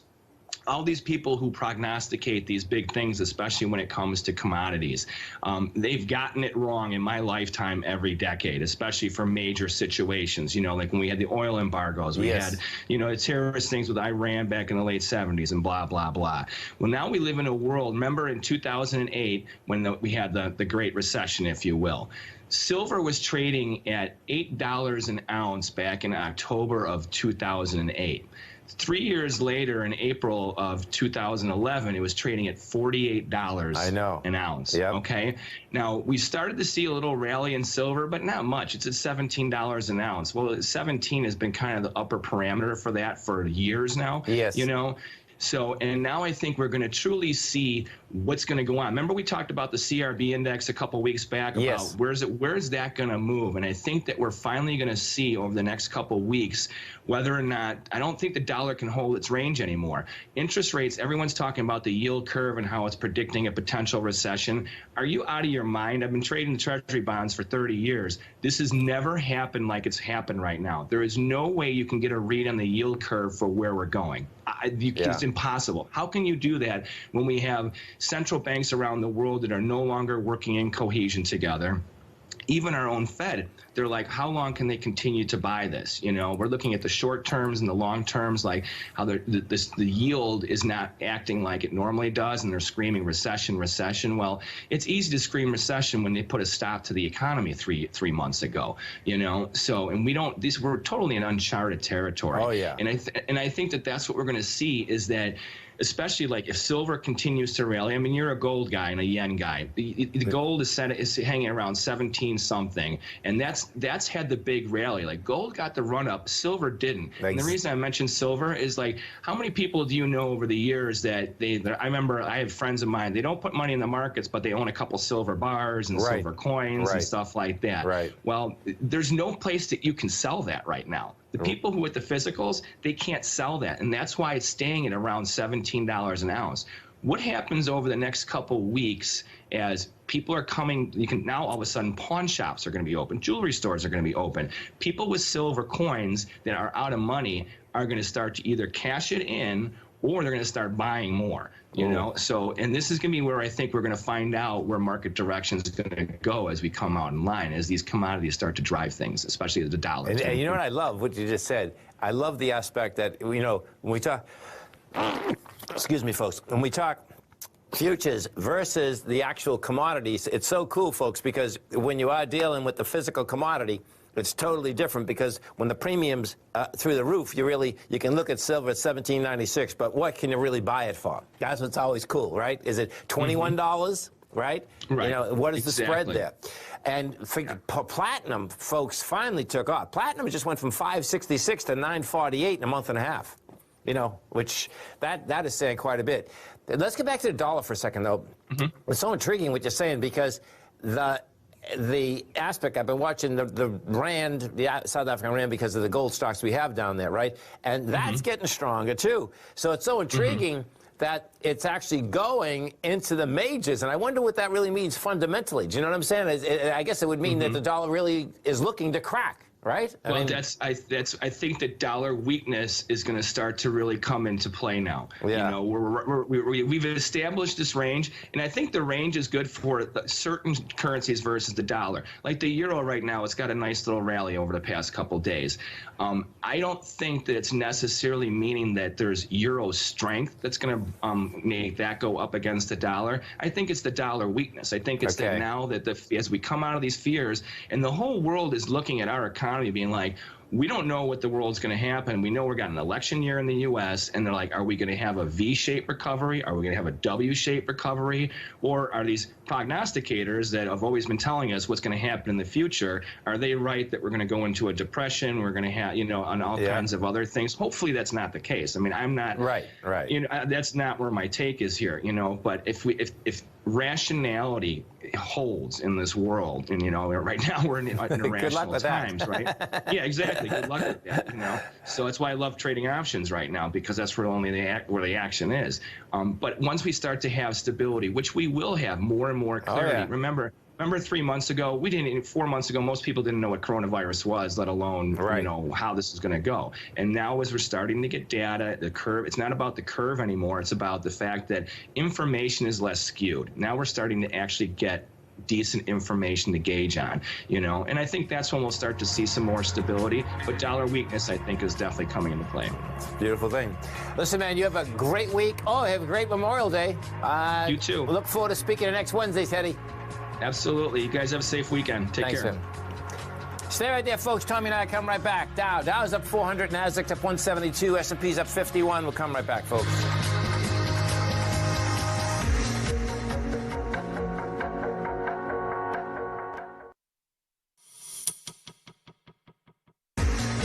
Welcome back, folks. Dow's down 137. You get the Nasdaq up 54. S&Ps are up 7.5. Let's go over to our man, Mr. Teddy Cakes, as we do each and every Wednesday, folks, at 40 past the hour. You can reach Teddy every trading day at forex-trading-unlocked.com. That's forex-trading-unlocked.com. Teddy Cakes, what's going on, brother? It's a quiet day in the currencies. That's what's going on. Quiet day in the currencies. Hey, let me ask you something. I forgot the correlation, the Swiss franc, right? The correlation of the Swiss franc and the dollar were at like 97. So what happens when it's at par? When the U.S. dollar is at par with the Swiss franc, well, that was something that it's having a lot of trouble trying to do. That's for sure. Right. But when it does that, you got to remember the U.S. dollar and the Swiss are both flight to quality currencies. So when the U.S. dollar gets above parity, that starts to show the weakness as far as the Swiss globally, as far as the flight to quality currency, for sure, once it gets above parity. I see. Okay, cool. And I guess the British pound, right? That looks like it's taking some heat here, right? A little bit, it's kind of funny because if the British pound had a really nice bounce from its low from a month and a half ago, and it set up, just had a lower move swing high, and it has kind of a head and shoulders pattern. And if you look at the most recent major swing lows in it, that sets a nice little neckline, but it's really wedging. Like it already took out the neckline, but we're not getting any real selling pressure. Okay. So, and I think if you people, when you look at the dollar index, like right now, it's really settled into a consolidation range. And I think that the pound is doing the same as well, because if the head and shoulders pattern would work, we should be already seeing the market really selling off and starting to bang new lows that it hasn't seen in basically the past 2 months. Right. Since we're not doing that, I think you got to remember Brexit is still going on. Yeah. The ECB is acting contrary to what the BOE wants to do. Okay. So when you have that conflict, I think that's where we're actually getting stability with the pound, whereas with the euro, there's weakness, but the ECB is willing to come in right now. They're just kind of have a little bit of a stranglehold on them. You know what I mean? Yeah. And the EU is actually coming out of lockdown and where they were locked down and seems to be doing all right, whereas in the UK, things aren't exactly moving that quickly, So it's a big tug of war right now with the major currencies versus themselves. Like for instance, if you look at like the euro pound cross or the euro Swiss cross, those are markets that have been trending, for the past few months as well. Yes. Some of those markets are trending, but they're not versus the dollar. They're consolidating versus the dollar. Okay. So that means that to me, that tells me that besides the fact that there's dollar strength, the coronavirus trade for the dollar, I think, is pretty much over unless we were to have have some major resurgence of cases and you know, all of a sudden shutdowns globally. But if that doesn't happen, which hopefully it doesn't, we've hit the upper boundaries of the bullishness for the dollar, where the dollar was driving the trade globally. Now we have divergence. Like you look at the Australian dollar versus the US dollar. That was one of the first currencies to bounce. First it looked like it was a correction. Well, now it's been rallying for 2 months. So even though it's overall in a bear market, it's been a bull for 2 months, and you can't deny that, even if it's grinding now, you know. Yeah, but now, I mean, like when I said the correlation. Yeah, percentage-wise, 55 Aussie dollars, folks. Now you're at 64. That's a monster move, huh? Holy cow! Right. Yeah. Now all these currencies, especially the New Zealand dollar, they were trading in tandem. Now we have divergence finally coming, like where if you look at like the Australian dollar New Zealand cost, the New Zealand dollar is getting crushed by the Australian dollar. Okay, so that trend is not stopping. And you can see how the Australian dollar right now, like I said, has had this nice bounce. The New Zealand dollar is not making higher move highs and higher move lows. It actually just made a lower move high and a lower move low. So now we're starting to see that kind of a trade develop. Yeah. You know, so like you said with the Swiss, like, you know, if you mentioned parity, we're hitting boundaries with the reserve currencies of flight to quality, like the dollar and the Swiss. There's really not much for them to do. But for the other currencies, that's a totally different dynamic. And I think that's where the trade really is going to be, because I wouldn't doubt it. Like, remember, the euro US dollar was stuck in a $4 range for almost a year before all of this. And now it's been in a $4 range for basically the past month and a half. That could stay for the next 6 months, 8 months. We could be stuck in this range with the euro US dollar, you know, but not like, yeah, sorry. You know, what got you involved, you know, in the currency market? Initially, my biggest thing was when I first started on the trading floor, I was working in the OEX and then in the S&Ps, and I would watch the interest rates because the bonds were the first thing that I started to trade. Right. And I knew that what are the components of the major things? Like you have gold, you have interest rates, and you have currencies. Those are the dynamics that ebb and flow in cycles. Yeah. Whether it has nothing to do with geopolitics, those ebb and flow in cycles. The stock market is a totally different dynamic, you know, and I would see how when we would have big moves in the S&Ps where interest rates aren't moving, but then all of a sudden you see these huge currency moves. Yeah. And I'd be like, well, where did this come from? Okay. And then I would start to see how the dollar, you know, it's the question is, you know, does the dog wag the tail or does the tail wag the dog kind of thing, you know, and that would be the thing was where, you know, the S&Ps is too broad to sometimes get a hold out of, and especially the volatility on any given day. But you get trends, but they're hard to manage. Currencies, you catch trends, and they're very easy to manage once you're in them. I mean, unless you do make stupid, undisciplined, you know, mistakes. Sure. You know, so that's really what got me into the currencies. That's pretty cool, man. So you were one of those guys taking all my money in the OEX pit, huh? Well, no, that's where I started as a runner when I was 18. I was just clerking in the OEX pit. I wasn't trading in the OEX. Let me tell you something, folks. The OEX, oh my God! You know, you'd either go to hell or you go to heaven, man. I mean, I love trading it, but I'll tell you, man. I used to work for Pershing on the floor there in 1989, and the reason I was in the OEX pit was because United Airlines. That was when the takeover bid was going on there, so that post was just jamming. Yeah. And I was tall and I was a hockey player. My desk manager is like, he's like, you're bigger than the rest of our guys here. He's like, how about you run the OEX? Can you pile drive through people? I'm like, sure, I can get your orders in. Oh my God. It was crazy. Yeah. So no, it's so cool, that explanation about the currencies, because, you know, you always read about, well, I mean, the guy that owns the Red Sox, right? I mean, they're trend followers, and it seems that the currencies stay in trend much longer than anything else, meaning with the vehicles that we trade. You know, you can kind of go through the vehicles we trade. Yeah, that's intriguing, man. Yeah. And you know what? There's only so many variables that can dominate your view with currencies. You know, it hasn't. Currencies are not political. Whatever dollar or currency you're talking about, they don't care whether you're a Democrat, a Republican, a communist, a socialist. They don't. It does not care. Yeah. You know. So cool. It's a good thing. So cool, man. I'm telling you. Well, listen, we appreciate the education, and every trading day, folks, you can reach Teddy at forex-trading-unlock.com, forex-trading-unlock.com. And, you know, the bottom line is that it is really intriguing where the euro, you know, is at the top of the range and the pound's at the bottom. So, like, okay, man, is that going to be it, or is one of them going to crack, right? Yeah. I think we're going to see a move, but just not for a while. Yeah. Okay, man. Have a great one. Have a safe one. Tommy and I look forward to speaking to next Wednesday. Take care, guys. Thanks a lot. Thanks, See you later.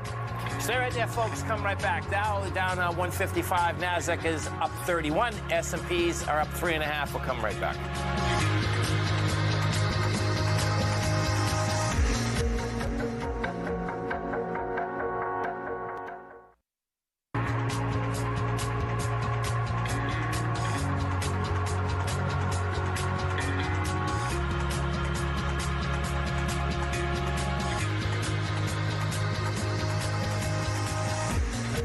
Welcome back, folks. Dow right now up 5. NASDAQ is up 78. S&Ps are up 5.5. Let's go over to our man, Mr. Teddy Cakes, as we do each and every Wednesday at 40 past the hour. You can reach Teddy, folks, every trading day at forex-trading-unlock.com. That's forex-trading-unlock.com.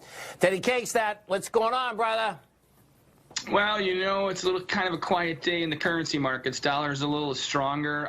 We have some interesting days ahead of us, though. Tomorrow we have the Bank of England that's going to be meeting, and of course we have our unemployment claims that I don't think anyone doesn't think are going to be high. And then we obviously have the unemployment number on Friday, too.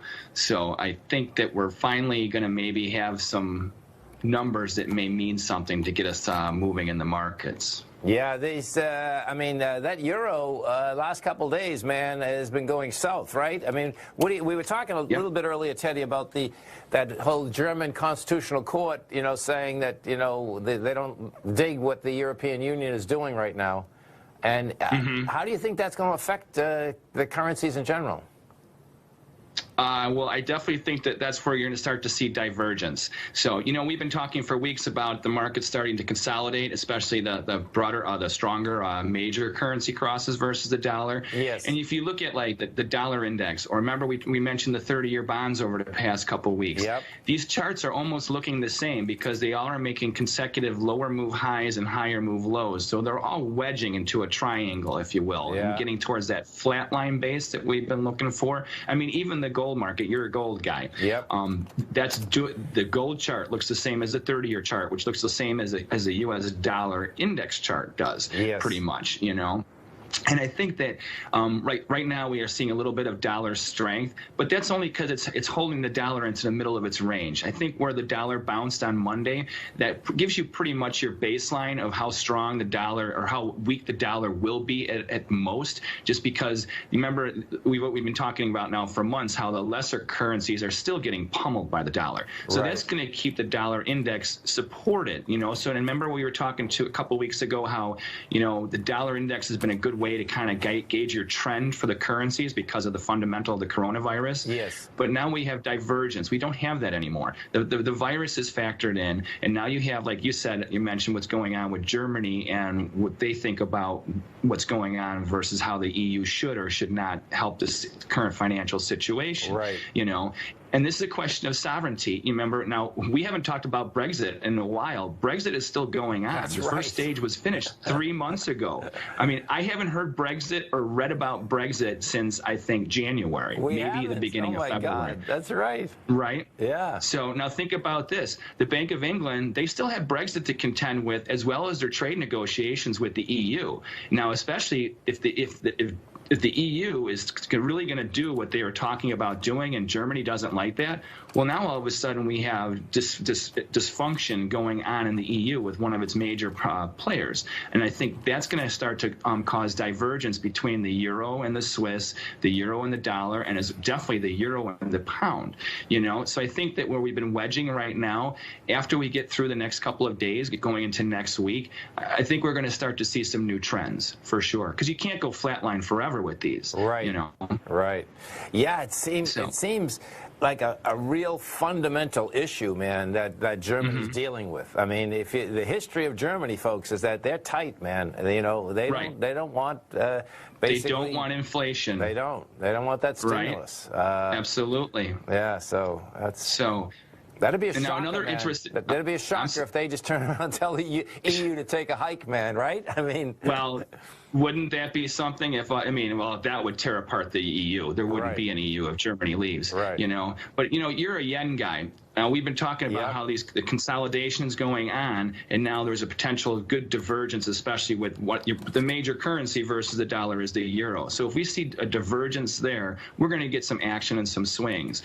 But now we have the yen, which that was one of the first markets to really consolidate when volatility started to drop. Yes. And it was riding support, but now over the past few sessions is consistently making lower move lows. So the one currency where the dollar seems to have weakness is against the yen, you know. So, and also if you look at the Australian dollar and the New Zealand dollar, where they had been trending, originally it was a corrective bounce that started a month and a half ago. Now it's been actually a nice uptrend, but it's not sustaining that anymore. It's running into buffering into resistance where it looks like it wants to consolidate and start to flatline as well, you know. So we're seeing, I think we're going to get a pop over the next couple of weeks. I don't have any signals for you. The only one I had was on Monday with the dollar index, and we've rallied pretty much into that. So we could run out of gas right in front of this bank meeting tomorrow and also the unemployment number and be kind of dead for the next 2 days. Yeah, this is going to be interesting, too, if we just stay with the yen for a second, because what you have, folks, is that, you know, the Japanese markets are closed all week, but yet the currency's moving now. I mean, when the Nikkei opens back up, man, it's going to be like, okay, the Nikkei cannot stand the strong yen. And as Teddy was just saying, it just broke that consolidation. So this is pretty intriguing, man, you know. I guess and it's not excessive, though. It's like, see, that's the one thing is with the major currency crosses, I don't think you're going to see any major trend. But now with the euro, that may start to become something if an ultimatum truly is put to the EU and they have to figure out what they're going to do. Because if all of a sudden the German parliament starts saying, hey, we're not going to contribute all this money, or if you're going to force us to do this, now we're going to start cutting funding here in these other areas. Right. You know, so, and that's not a good thing. I mean, I think we don't live in the EU, so what they do is none of our business. But I think that could be the one thing that starts to unhinge the euro for sure against, like, especially the pound or the Swiss and, like, of course, the dollar. Yeah, no, listen, there's no doubt, man. And when you're talking a legal aspect of it in the constitutional court, you're talking a different ball game. You know, that's how this is laying out, folks. Okay, you know, politically, you can have fights, you can have rhetoric, you can have all of that, but this is actually went to court, and the court, I think the court's saying they give him 60 days to prove. How do you prove? That's going to be one of the big things. Well, how do you prove that you're not going into inflation? I mean, we're all fighting this. Is it deflation or inflation that we're in, right? Sure, absolutely. Yeah. So, but you know, also this is also, remember, we started to talk about Brexit. This could fuel the support for Brexit in the UK even more, where people are going to be like, "See, aren't you glad we have our sovereignty back?" Oh, I think they're right. You know? Yeah, there's no doubt, man. I mean, and I guess the differential, Britain was so smart not giving up their currency going into the EU. I mean, if that different they ball never game, gave up the pound. Yeah, absolutely, absolutely, very smart, absolutely. Pretty wild. So it'll be interesting. Very interesting stuff, but I would key off the yen right now. I think that's definitely an indicator, you know, a market that's actually got a trend going on. The other ones, it's tough right now. Well, I like that, man, because, you know, right now we get the gold down 18, and I know stronger yen, man, gold loves it, man. That's like giving the gold Cheerios, man. Right, Cheerios, and I think gold's ready to break out, too. Yeah, no, listen. Yeah, right. Yeah. It's testing the bulls and the bears here, right? Staying right at that line. Absolutely. You know what I mean? It's like, okay, you're going to go or you're not going to go. Listen, it's folks, a chop fest. Yeah, it's a chop fest. You can check out Teddy every trading day, folks, at forex-trading-unlock.com. Teddy, you have a great week, a safe week. We look forward to speaking to you next Wednesday. Thank you. You as well. You guys take care. Thank you, man. Stay right there, folks. Tommy and I are coming right back. Dow's up 77. Nasdaq's up 108. S&Ps are up 14. We'll come right back. I'm sure.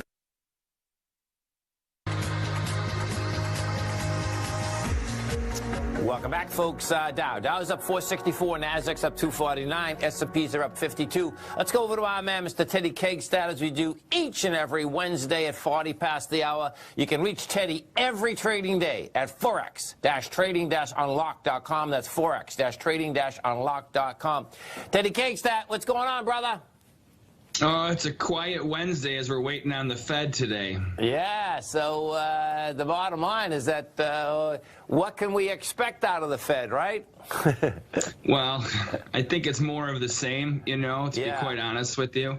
And, we've been talking about how the volatility has been slowly dropping over the past few weeks and how we've been kind of looking for this to kind of stabilize a little bit. And I think we finally hit that flatline point now. If you look at the major currencies versus the dollar, like the pound, the yen, they're, besides having tighter ranges on a daily basis, they've really gone nowhere over the past 2 weeks. They went from wedging to just complete consolidation. Now this is the majors, like the pound, the Swiss, the euro. But when you still remember, we've been talking about a lot of your lesser currencies like the Turkish lira and the Mexican peso. I think that the bull is still there for the dollar, but it's starting to slow down. I think that it's topping, in a lot of those currencies. The peso, for instance, their coronavirus cases have gone up, not in a good way over the past couple of weeks. But the market itself has consolidated in the peso for the past month or so. So I think that we're pretty much at the extreme now with a lot of the lesser currency crosses. So your dollar strength, I think, is holding up because of that, So, and the dollar index, remember when we spoke last week, the dollar was still on a little bit of a bullish path and we were looking for it to kind of die out and start to hit the upper part or the lower part of a resistance zone. It did. And if you look at the dollar index chart and the euro versus the dollar or the pound versus the dollar, Canada, all the big ones, they're all starting to look like a reflection of the dollar index chart, either directly or indirectly, depending on the which side the dollar is on. And so this is what we've been looking for and talking about for weeks, that the market has absorbed all this stuff. And remember, we talked about the interest rate component a couple weeks back about how that's pretty static and frozen. So today we have a Fed day. What is the Fed going to do? You're not going to go, even though negative interest rates are not negative interest rates. People say the banks are going to lend you money. Well, no, it's because of the value versus taxes, inflation, and what have you. We're already at zero. Where are they going to go? Right. So I think that all they can do is give more, propping up, saying that, we're going to keep on to supporting the bond market, keep on doing these things until we get through this wave, so.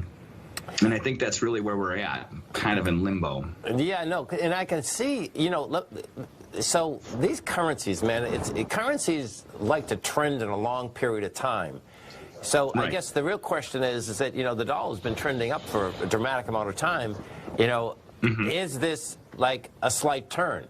I guess we don't know at this particular point, but that's going to get intriguing because I was watching, these not third world countries, but Brazil, that started turning, meaning that currency got imploded, the rand got imploded, and they're starting to turn. We'll see whether it's just a retracement or, in fact, their perception would be people would start saying, "Hey, man, I think it's too overdone," right? Right. Yeah. Right. And I think that that's exactly what we've come to that point is that, let's just say that the coronavirus curve doesn't go up or down over the next month or so. What difference does that have to do with the markets now? They've already had the shock value. We went through that 2 months ago. Yes. And if you take coronavirus aside, let's just remove that from the equation. The dollar was a bull that was starting to struggle at the end of the year going into this year. So if we take the coronavirus part out, as we start to flatten the curve and come out, then by just going by that scenario, the dollar should retract, but I think in the short run right now, since we still have a lot of unclarity, and uncertainty rather, that's what's holding the dollar up because it's still a flight to quality. Everyone is still looking for the U.S. dollar as support. Everyone's still looking to America as a leader. We have Europe that's starting to come out. We're looking at the numbers from Sweden and Norway and how things are working over there in other parts of the world. And if these models are actually correct and the real, as we get more testing, if these things start to really show the real validity of where we're at now. See, 2 months ago, there was too much ambiguity. Right. Now we have data. We have actual numbers to look at, you know, and it's actually starting to fall into place more and more and more. And if this trend continues, well, then our baseline should be where we're at now. We'll stabilize and we'll return to where we were before the coronavirus. You know, as far as currencies and interest rates and things, the equity markets, that's a whole nother ball of wax. Yeah, it's so intriguing, man, that, you know, we're so lucky that the dollar is the reserve currency of the world, because if any other country ever used this much stimulus, we would, I mean, I could just picture us saying, what are they doing, man? I mean, the printing, well, the digital presses are going. We don't even have printer presses anymore, folks. We do, but the reality is that the central bank just hits a button digitally, you know, bottom line, if Teddy owns the bank, you know, I'm the Fed, Tommy's the Fed, you hit a button, and all of a sudden, you know, you get $1 trillion in your account that you can start lending out, you know what I mean? So it does get pretty wild watching this whole thing shake out. No doubt. Well, think about the value of the dollar. I mean, we're one of the world's food producers. Could you imagine if we were in the opposite relationship and our currency was slammed and commodities were low? I mean, you could have China basically buy up our food supply and we'd have starving Americans. Yeah, in a free market. It's a big number. I think we're all going to basically find out quite a bit about many different things, particularly, you know, about what is the value of a food chain, any type of chain, actually, right? Do you know what I'm saying? Right. In general, do you know what I mean? And then, of course, the dollar is a big one, man. I mean, sure. I think folks that even, well, it's hard to comprehend, actually, you know, as to how you can actually push that much money out and the dollar's still holding, but I can understand it because even though Europe can't get it together yet, these first world companies are going to have to push money out so that the whole thing doesn't collapse, right? Because then they're not going to collect anything, right? Yeah. Correct. And we will have a retraction in the dollar. We don't want to have the dollar as strong as it is right now. This is a short-term thing that's good for the world, good for the U.S., but we need to have the dollar retract over the next, like, 6 months to a year. This is not a sustainable thing for the dollar. It's not good for us. No, well, it's interesting. I mean, you know, gold's hanging at the 1,700. The equities, however, man, are leading that gold market, man. These equities off the lows, they're up, a lot of them are up 100% already. You know, you got Franco Nevada, which is one of the biggest streamers, that's at all-time highs, man. It's like, you know, so that market is saying that, you know, this dollar is going to weaken down a bit. Either that or the market is saying that they're going to stay into the dollar and they're going to pile more into gold. And gold's such a small sector, basically, that it you know, it has a big effect, you know what I mean? So, and there's more room to the upside with gold than there is with the dollar. Yes. You know, I mean, when you look at the index, like people who aren't familiar with the dollar index or how that gauges the value of the dollar, don't realize how expensive the dollar is right now. Right. No. I'll tell you, if we went on vacation, we'd realize how powerful it is, wouldn't we? You go to Mexico, go to Brazil, and you'd be a multi-billionaire, man. Yeah, right. Teddy, hopefully we have some signals for you next week. Told you have a great week, safe week. We look forward to speaking to you next Wednesday. Thanks. You have a good one, guys. You too. Stay right there. Tommy and I come right back, folks.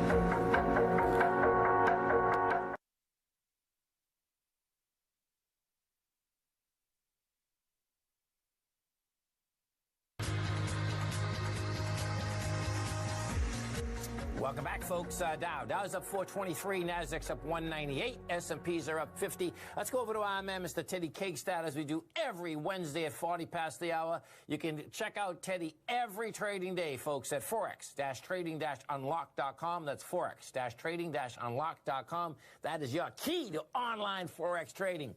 Teddy Cakestad, what's going on, brother? Oh, not too much. It's a quiet day in the FX market today. It's a quiet day. Well, that's unusual, isn't it? It's very unusual since we haven't had one in months, right? Yes. You know, so we've had some nice follow through. Remember last week we were talking about as the close of that day, we hopefully get some signals. We got a bunch of signals last week, excuse me, and it definitely helped to give a little lift to the dollar. But like I was saying last week, I remember I was saying I think we're starting to settle into a consolidation range range with the major currency crosses. Yes. And I think that's what we're heading into right now, is that yesterday we were still strong with the dollar, but not much follow through.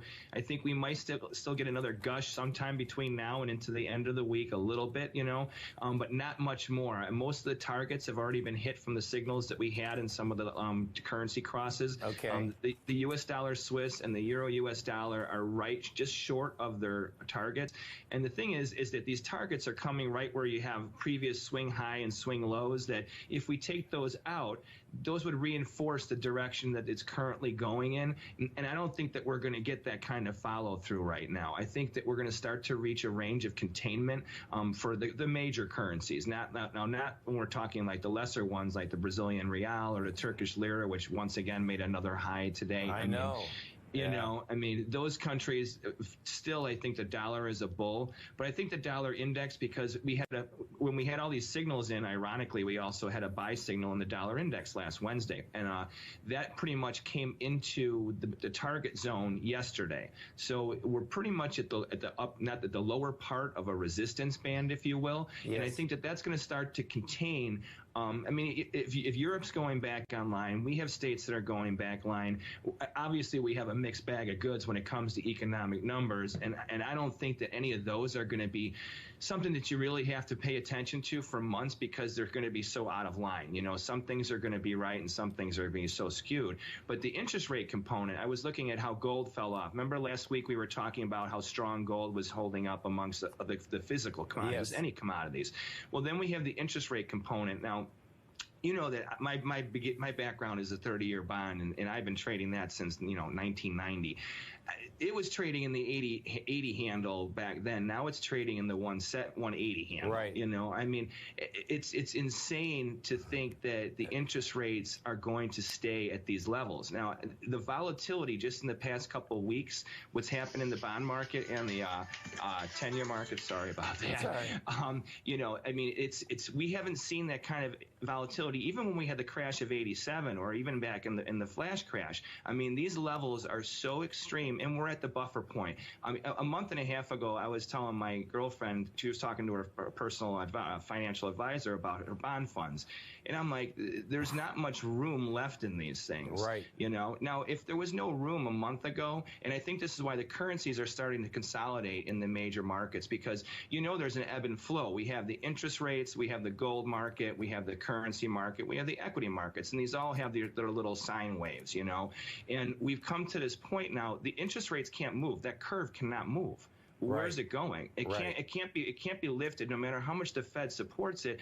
It's just riding this curve here. Now we know where the equities are doing. They're obviously volatile, but the currencies, since the interest rate is a component of that, the currencies can't keep on doing what they did for a month. That was crazy volatility because of algos. Now, because the interest rates aren't moving, where are the currencies going? I mean, well, honestly, it's so cool what you're saying. I mean, it seems that the currencies have kind of figured out that no one knows what's going to happen in the next 3 months. So they're going to, because that's how I feel personally. Do you know what I'm saying? It's like, okay, we're trading the markets, but the reality, folks, is that, people ask me day and night, particularly in the real estate market around here, what do you think? Well, I says, well, something's going to happen. Do you know what I mean? If I told you that I know where it's going to go, well, that's insane, because I don't think anyone does. You know what I mean? No. But I think we'll have a much better idea in 2 or 3 months. That's what it really comes down to. Absolutely. Yeah. But what between now and then, it's kind of like funny. Remember how years ago, especially like in the 80s and 90s, when Memorial Day, Labor Day, you're like, oh, here come the sleepy summertime markets. Oh yeah. We may enter sleepy summertime markets in May, and they may last for 4 months. Yeah. It's remember September 11th. I said. Yeah. Back then, when that happened, the markets were moving, and then obviously for 3 years it was a flat line everywhere. Yeah. Now that was a different type of impact, on the markets. I don't think we're going to have a flat line, but I think that we do need this after the major shock wave. We do need a pause. It's because who's trading out there? Honestly, all your retail traders had to have gotten blown out in the futures and the FX markets, no matter what, in the past month and a half. If you didn't have deep pockets, if you had positions on and you tried to trade that stuff with being inexperienced, how many people do you think really made money? And if they did, they were lucky enough to be on the right side, they're probably going to burn through it once it starts getting choppy over the next month and a half. And, you know? Yeah, and what you're hearing, folks, okay, so picture, even personally, Teddy, right? I mean, I love trading futures. I went from trading futures just to the triples because it didn't matter, folks, in this market here, whether you're bullish or bearish. There's no way that you can trade an S&P that's going up and down 50 points. It's impossible. I mean, so I can see where that whole thing has gone. There's no doubt about it. And the margin calls. I mean, honestly, how do you think the firms have handled the last month and a half? I mean, you know that. I mean, now I told you months ago how I love this volatility, but I had to trade back less than half the size of what I was doing because margins, for one, were increasing. Not to mention this volatility, you know. But that comes from experience and being disciplined. And I'm not giving myself a pat on the back. I'm lucky that I followed that path, and that has helped me to weather the storm. I don't think that's the normal case for the average trader out there, you know. No, because they haven't seen it, you know. If you've only seen it once, folks, you just I've said this a million times. You can teach people certain things, but you got to go through the cycles, man, because you can't believe it. You can't believe that something can go so high or something can go so low so quick. I mean, that's the reality, you know. Well, we had oil at negative $40. How in the world is that? I don't even understand how there's not a circuit breaker at zero. Listen. We got that question day and night on the network, man. There's no doubt, and it's the only one that does not have a limit. Period. And you know, so you're talking a whole different ball game. Yeah. If we go back to the bonds for a second, this whole bond thing's going to get interesting because we know that the Fed's buying the bonds, but yet they can't get to higher price. So that says quite a bit. Do you know what I mean? It's like, okay, you know, Well, no entity can move a market altogether, no matter what. They can influence it short term, but they cannot drive the market. They can't corner a market, and you can't control the market. It just doesn't happen. Yeah, that's a great quote, man, because it's so true. It's like insane, unbelievable. I'm getting ready for the big short in the bonds, though. Listen. I've been a bull in the bonds for about 10 years. I went south, not this Monday, about 7 days ago. Yeah, that's the. See you next week, guys. We'll see what happens, man. Cooking brother, thank you so much, Teddy. Have a great one. Have a safe one. Take care. Stay right there, folks. Tommy and I come right back. Dow's up 385, Nasdaq's up 186, S&Ps are up 46. As we do each and every Wednesday at 40 past the hour. You can reach Teddy every trading day, folks, at Forex-trading-unlock.com. That's Forex-trading-unlock.com. Teddy Cakestat, what's going on? Good morning. It's a nice, kind of still warm Wednesday morning in Chicago. We've had some good weather the past couple of days, so it's kind of nice, you know, since we're all in lockdown. That's beautiful, man. It gets people's attitudes better. You look at that blue sky, right? You need it up there. You need it everywhere, absolutely, no doubt.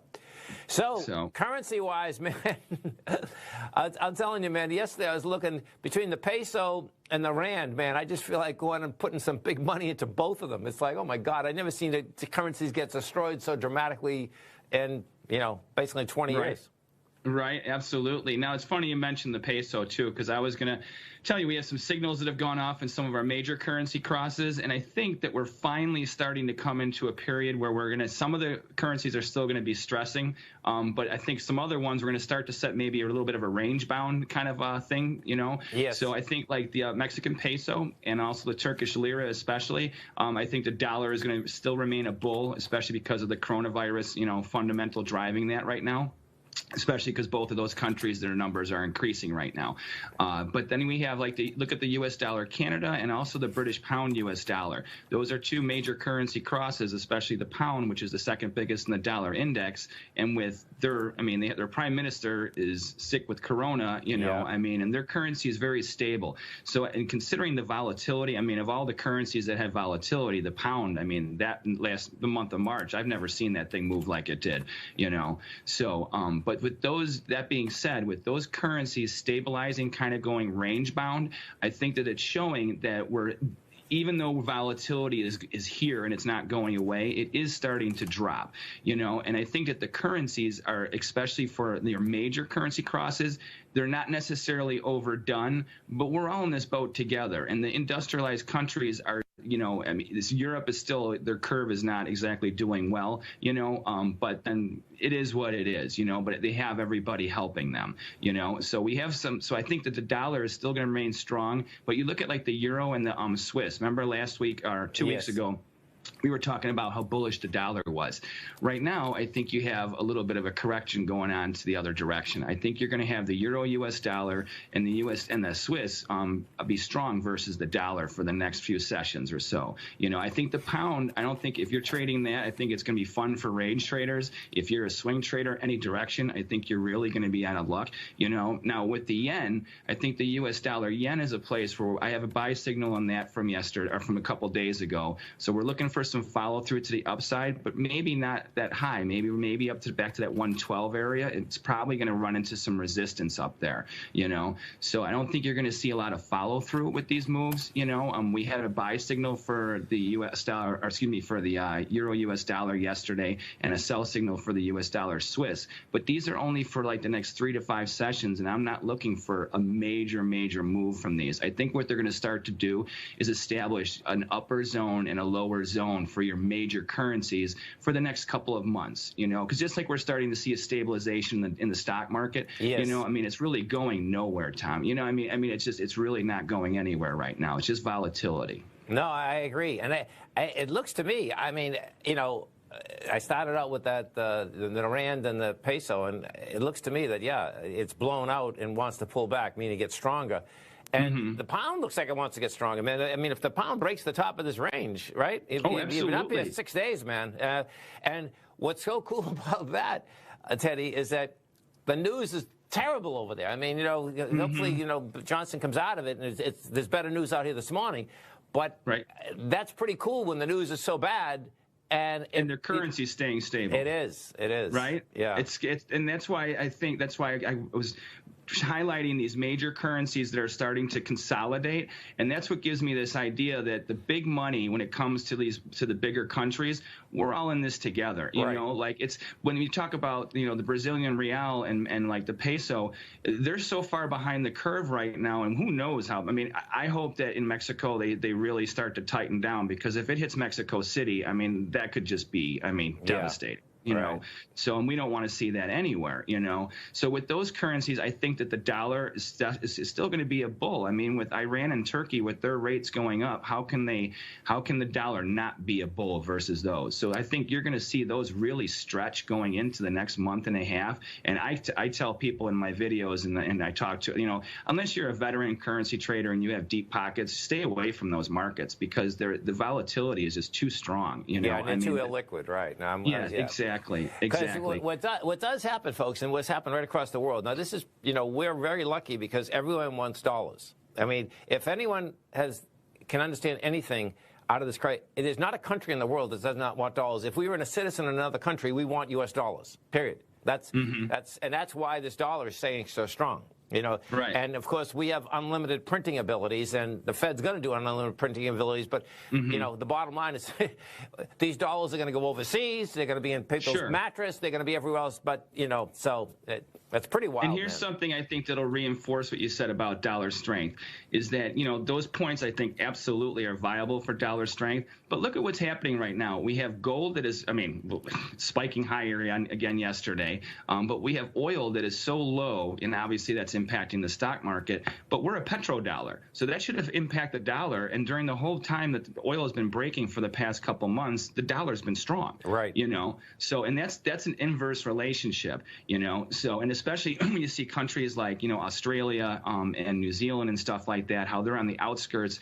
China's supposedly coming back online. That's good for those countries. But even with those, I see a little bit of divergence. I don't think you're going to see strength in like those countries, because like you said, the dollar is still something that, I mean, if this becomes a reoccurring thing and this is just a wave where it's going to flatten out for 6 months and then next winter it comes back or something, if this is really something that becomes part of our life, well, the dollar is going to stay a bull for a while. Yeah. At least I can't see it not being that. No, well, that's right. I mean, because it's glaring at us, folks. I mean, this is not, you know, the aspect of, you know, if I go back, you know, 10, 15 years, you know, especially being in the gold market, you know, plenty of conspiracy folks are saying that, no, the dollar's going to get destroyed. destroyed, this and that. Well, you know, even you can go back to 20 years ago that what was one of the best traders out there that broke not Soros but his partner, you know.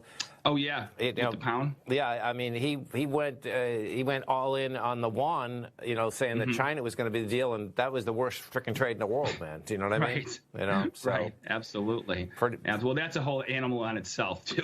Yeah. Just when you talk about the yuan. There's no doubt. There's no doubt about that, man. Without a doubt. Without a doubt. But I think that we are starting to see, and I hope that, you know, there's a treatment and things flatten out, and this is not a reoccurring thing. But our lives are changing, and if this does start to become a big part of our world, I mean, you know how much of a bear I've been on the U.S. dollar. So coronavirus aside, I would be bearish looking at at the dollar right now, you know. But with these fundamentals in place right now, we have all these new industries that are popping up and stuff like that. Like, we'd have no idea how. I mean, good times bring on the worst things, and bad times bring out some of the best things that happen to human, you know, as far as time goes by with our society. No doubt. So we'll see. And folks, you can reach Teddy every trading day at Forex-Trading-Unlocked. Teddy, you have a great week, safe week. Tommy and I look forward to speaking to you next Wednesday. You too. Thanks, Teddy. All right, take care. Stay right there, folks. Tommy and I come right back.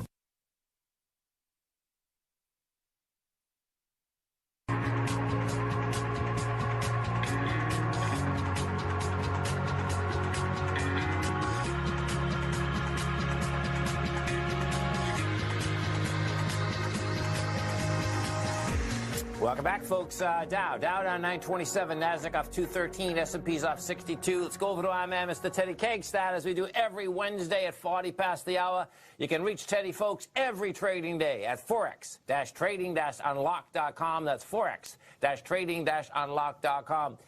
Ride 'em, cowboy. Yeah. What an amazing environment we have going on, huh? It is over the top, Teddy. There's no doubt. And you know, it doesn't matter what market we're talking. You know, the moves. Actually, I mean, the moves in currencies are fast, but the moves in the S&P are like you know, a tornado, man. Right. Well, you know, it's kind of funny. Remember a few weeks ago, we started talking about even like the Turkish lira and the peso, how radical and how volatile they were. And now it's actually finally hit. I mean, remember the euro? I mean, we went a year and a half where they could barely get more than a 70 pip range, you know. Yes. And now they have, you know, $2.50 ranges a day, you know. It's amazing, isn't it? It is. The U.S. dollar bull is in full force today, that's for sure. That was fast, furious. What the dollar index just did, folks, okay, it just ripped apart the last highs out here, laying out at 99,910. You're at 100.790.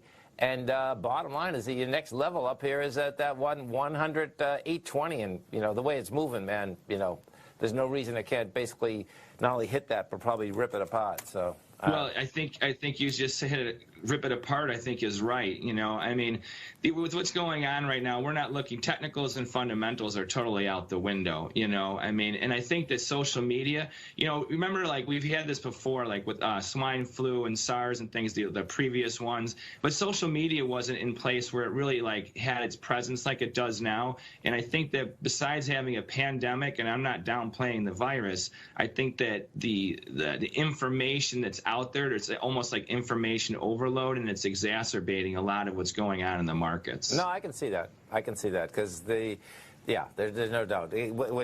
Everyone is looking to hang your hat on something, and you can see why, right? Right. Absolutely. You know, absolutely. That's what it comes down to. There's no doubt about it. You know, yeah, so I mean, we take a look at this. We go over to the euro. You know, the real question is going to be, I guess, you know, even the folks that are basically in the fundamental camp, it's going to be like, okay, how is this whole thing going to shake out? What do you need? Do you need dollars? Do you need euros? Do you need yen? You know, right. Where is it going to be? The thing that's so intriguing is that we know that they're going to apply huge amounts of paper into the world. You know, but I was thinking about this morning, and I'm saying to myself, well, that wouldn't, you know, that's going to be good for cash flow. But that certainly is not going to make really some currencies, it doesn't seem it's going to make some currencies stronger than others because there's so much money lost simultaneously. So you have all these losses over here. They were paper losses, but they're true losses, headwise, right? Then you got over here, they're going to put money into it. So I suspect when we count the money they put into the economy, folks, versus what just got sucked out of the economy, it's going to be very minute compared to what just got sucked out of this economy. So there's a repricing of everything, right?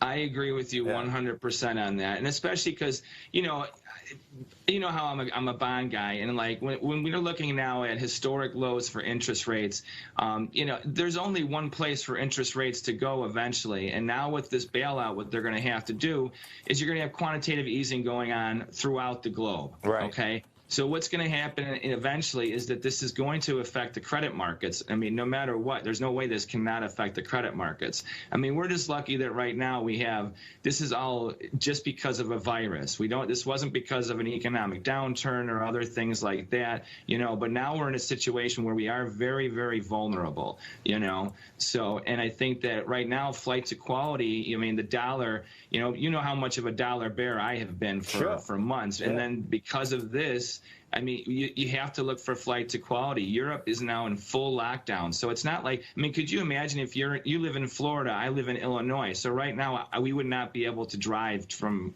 you know, our cities to each other if we wanted to.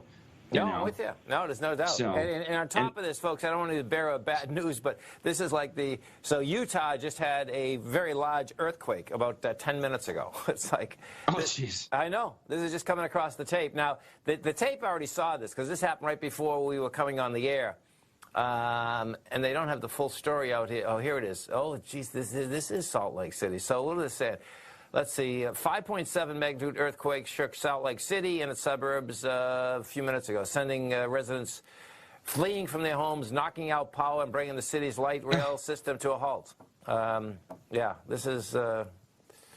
Now, when that hits social media, forget it. People will think it's going to be the end of the world, man. And folks, guess what? You know, and that's just it. The social media now, people start to panic. I mean, to be quite honest with you, I mean, now the state of Illinois is pretty much in a lockdown. All bars and restaurants have been shut down since Tuesday, you know, and will be until the end of the month. And now they're even talking about shutting down even more things. Schools are out. You know, for a couple of weeks, it's no big deal, you know. But if you start to, like you said, like an earthquake or things like that, where now you're trying to keep people social distancing, and now you have people without power, without food. They're going to have to come together in large groups. How do you know, it's a contrast in terms at a time when you just can't, you know, deal with that. So hopefully, I think the one good thing America has going for us is that we do things better, faster than everyone else on the planet, you know. So hopefully that edge helps us through this, you know, and I think it will, you know, over the long term. Yeah. But the markets are crazy. I tell everybody, you know, every day now, I'm like, unless you're already in the trend and you're really experienced and you're very disciplined with your trading,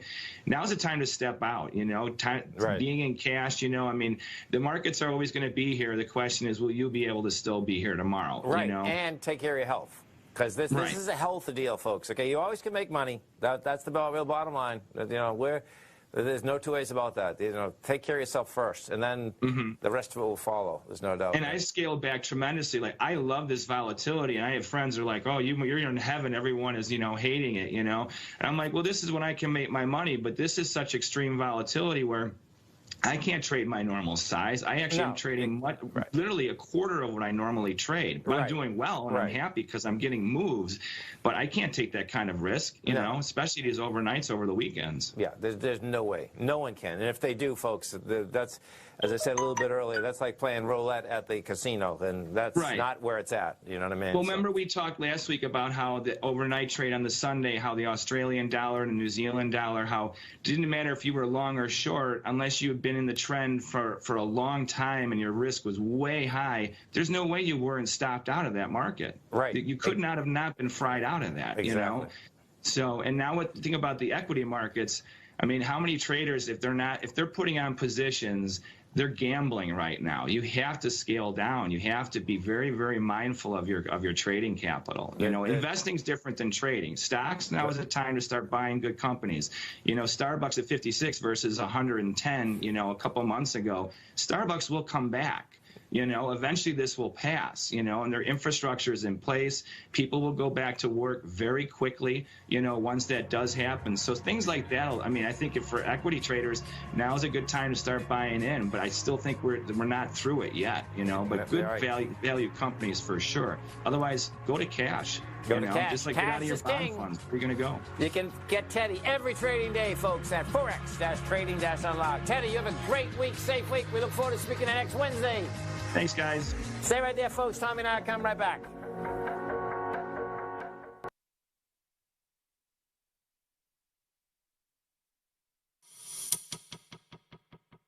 Let's go over to our man, Mr. Teddy Cakestad, as we do every Wednesday at 40 past the hour. You can reach Teddy every trading day, folks, at Forex-Trading-Unlock.com. That's Forex-Trading-Unlock.com.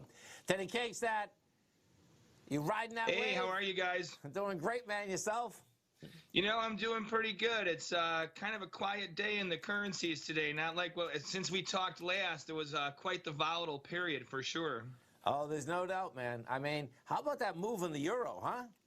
Oh my gosh, that was the biggest move that we've seen in the euro, for like a week and a half. Just the volatility that happened intraday, let alone the full moves that it yielded. So what do you think, like, when you're looking at this euro right now? I mean, is this thing game? That's a 115, 118, or what are you thinking? Well, you know what? I mean, where the recent low is, that's been a very strong support area for the euro for a long time. Yeah.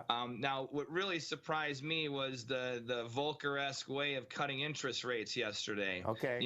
Yeah. So now the market, I think, has pretty much factored in the coronavirus, or at least as far as the currencies, I think. Okay. I think the equity markets still have a little bit more to go as far as like the S&Ps and stuff like that, especially with the way the volatility looked yesterday. Yes. So, but like I look at the yen, for instance, like this market was in a very strong bull market for a very long time. And now, especially with what's going on, and even with this interest rate cut, I don't understand how the yen isn't bouncing right now, So Right. It's very odd to. Last week we talked about how there was a divergence, and we were starting to see that these counter-trend moves were either going to follow through even more like they did, or we start to see a little bit of a turn, which we didn't get. And now I think we're starting to come into that little area where the dollar weakness, I mean, I'm a dollar bear right now over the long term. Yes. But I think that dollar strength is still going to start to rear its head again over the next 2 weeks. Yeah, I mean, this is a big failure on the yen. There's no doubt. I mean, right. that spike. We were at 112, not too long ago, man. I mean, it's like, okay, this thing looks like it's charging down to this 104 level. I mean, we're at 107 right now. You remember when we talked last week, it was only halfway from where it is now from the low to the high. Yes. Or the most recent high. And we were talking about how if it does go, like, I didn't think it was going to get as low as it did, but now it's confirmed lower move lows. So the long-term bull trend is definitely on a neutral call right now. And as far as I mean, you watch the gold market and you've seen what it's done over the last few days, especially, And, I mean, especially with the way the equity markets are rocking. Like I said, the yen, it doesn't seem to be acting like it normally would be, and especially in the wake of the central bank action, it's really hard to put a beat on this one. The other currency, you look at the Turkish lira, you had a nice little sell signal that came in. They had a nice little corrective move. You got the US dollar, Canadian dollar. It looks like they're trying to have a little bit of a corrective move. So there's some weakness and strength that's starting to show versus the fundamental trade that we've seen going on for the past couple of weeks. But the US dollar yen is a total puzzler. I can't put a grip on it. I think that if you're an aggressive bear or bull, you got to just use today's low as your risk. Anything below it, I think you're going to keep on grinding, It's so interesting what you're saying there. And we were talking about this a few weeks ago, Teddy, you, I, and Tommy. And what it was is that was the first time that the yen, even when it was weaker, meaning higher in price, right? The gold market didn't react. And remember, I said, it was like, yes. Oh, man, this is so strange, man, because what happens, folks, is that the yen almost runs the gold market. I mean, it's that dramatic, okay? And maybe that was one of the tales, do you know what I mean? That's like, okay, man, sure. This is like crazy, man, okay? Because we were right up there. Normally, folks, that would happen. and I guess I can make the case, okay, it was a delayed action because they whacked gold $100 on Friday, right? Right. Yeah. It's like, okay, man. Oh, you gotta love it, though. I'll tell you. Well, it's kind of funny. Like you're drawing the correlation with which we both know how gold and yen are very interrelated. Yes. And I'm starting to think too is that it could be oil has taken quite the nice little sell-off over the past couple of weeks, and now is in a very nice area. So let's say that even with all the supply chain slowdowns and whatever, what have you, if production is slowing, and even if sales are slowing, but your costs are also diminishing at the same time, what is the severity of the whole situation? You know what I mean? Right.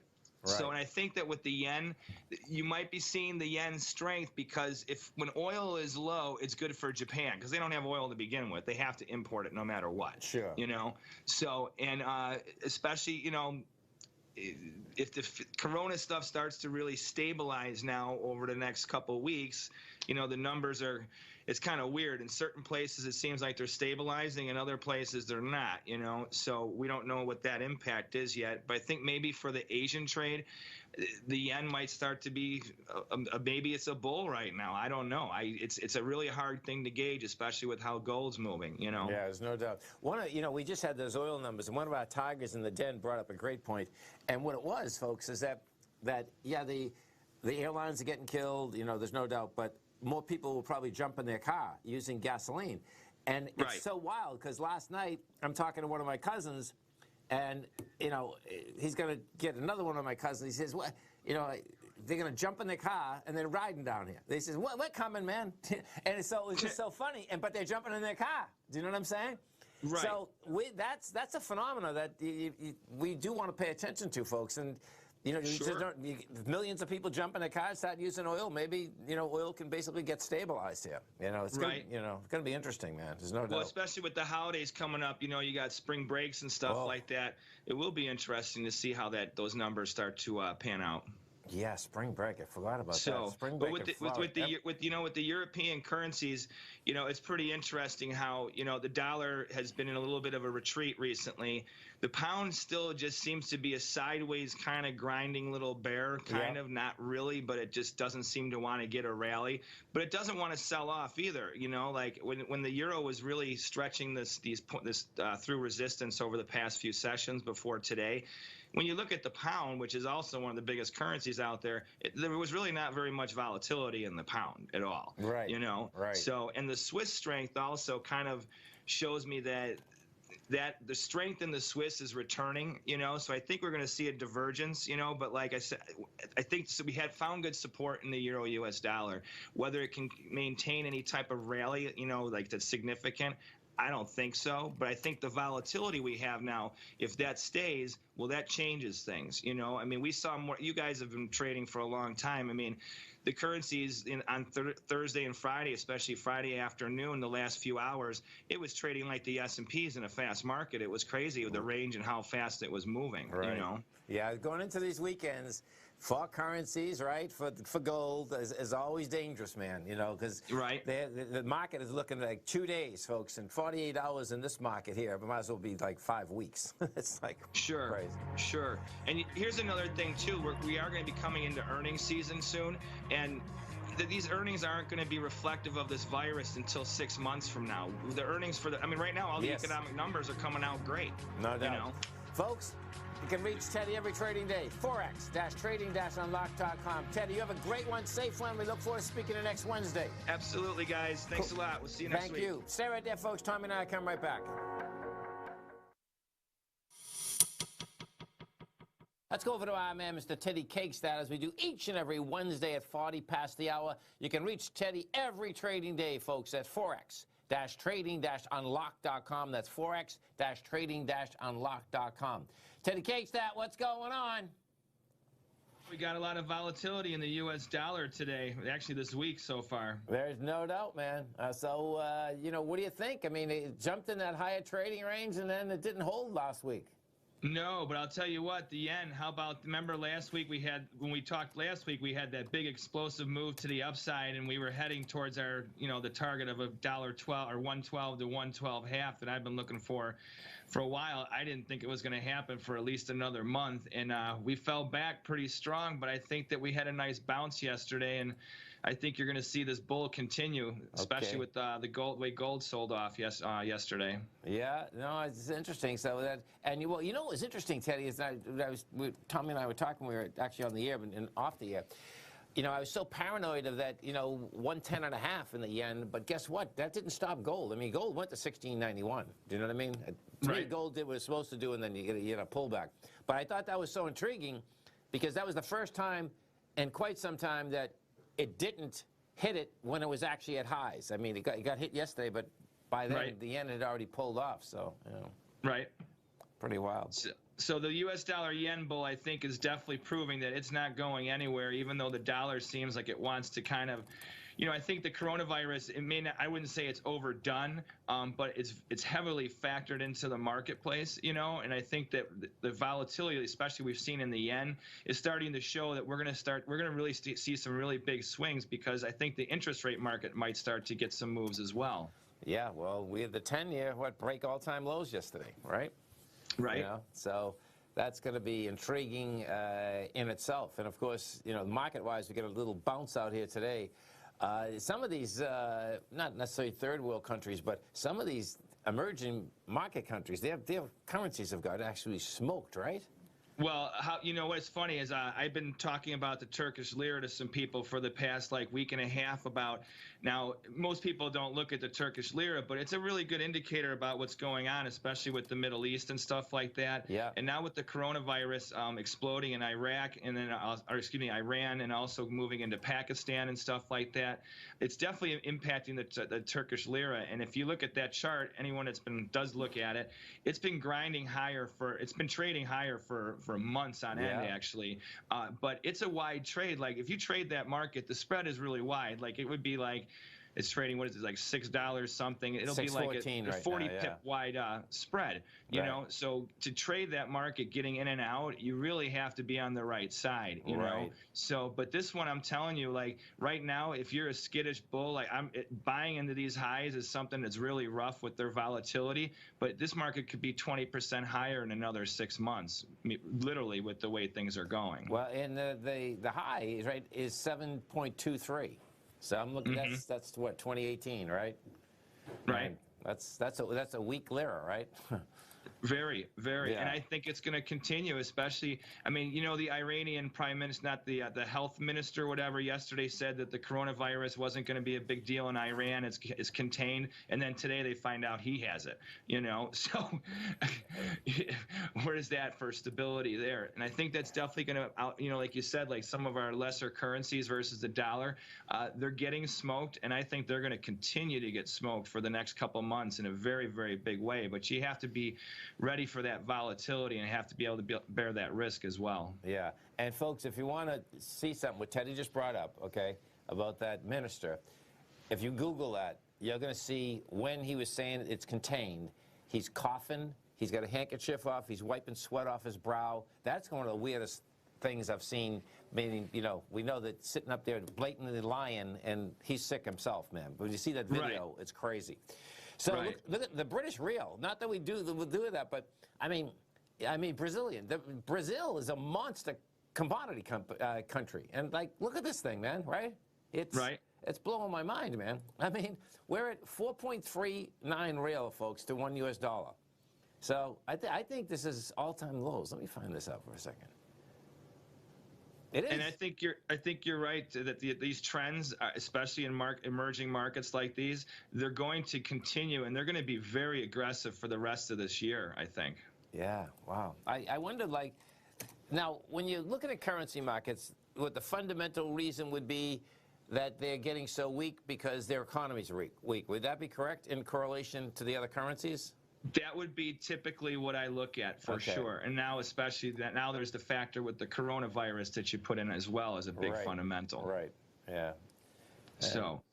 You know, and that's also with trade too. Like, we don't know how the real impact is going to be yet for another like 3 to 6 months at least. Right. You know, so, and then look at what happened now with Italy. Like, this is pretty scary. I mean, they I know that they brought people in, but they in one day they went for an extra 200 cases or something like that in this one town in Italy. You know, so that's if this is not contained, and I mean, they already cut off the rail lines between Austria and Italy. If they start containing the countries within the EU, I mean, talk about a nightmare. I mean, we're not containing our borders between our states and the United States right now, and that's equivalent to what's almost going on now over there. There's no doubt. And unfortunately, folks, you know, Italy, we're almost in March. Anyone that basically is, you know, going to Europe for the summer, you know, for a week or whatever, this is going to impact them, because this is kind of when you'd be planning, because hotels are so expensive, basically. You know, if you're planning to go there, you'd be planning right now, man, unless you had a multi-billion, millions, and say, okay, I'm just jumping on the plane. But that's gonna hit quite a bit, man. I mean, right. Well, you know what's funny is, like, I was in the S&Ps for years, you know that, and transportations are something stocks are what you always look at as a major indicator for the S&Ps. And I think the transportation stocks over the next 6 months, we're really going to see, like, as the travel agencies start to get hit. I mean, think about this. You just discussed this trip. Even if you can get a good deal because of what's going on, what happens if you end up going to Europe and all of a sudden there's an outbreak and you get contained for, I mean, you're not going to be contained for just 2 weeks. You could be contained for a month. Yes. And then when you do come back to the U.S., you're going to be in quarantine again for at least 2 weeks to 4 weeks. That's intense. You know? Yeah. Could you imagine if you were on a budget and you actually went on a trip like that? You could go from being just treading water in life, going on a trip, to having devastating your whole life financial situation. No, and hey, listen, something that you know, actually we forgot to bring up. What they did last night in Hong Kong. Did you see this, Teddy? In Hong Kong, if you're a resident of Hong Kong, folks, they gave every resident 10,000 Hong Kong dollars. Yeah, every resident. This is like, I saw this coming across the tape. I'm saying to myself, wow. I mean, that's an indication of, like, how bad things actually are, right? Right. I mean, absolutely. That's pretty intense, man. And I can see why they can do it, because it's kind of what you just brought up. If you're shut down, well, you need something to live on, right? That's the real bottom line, man.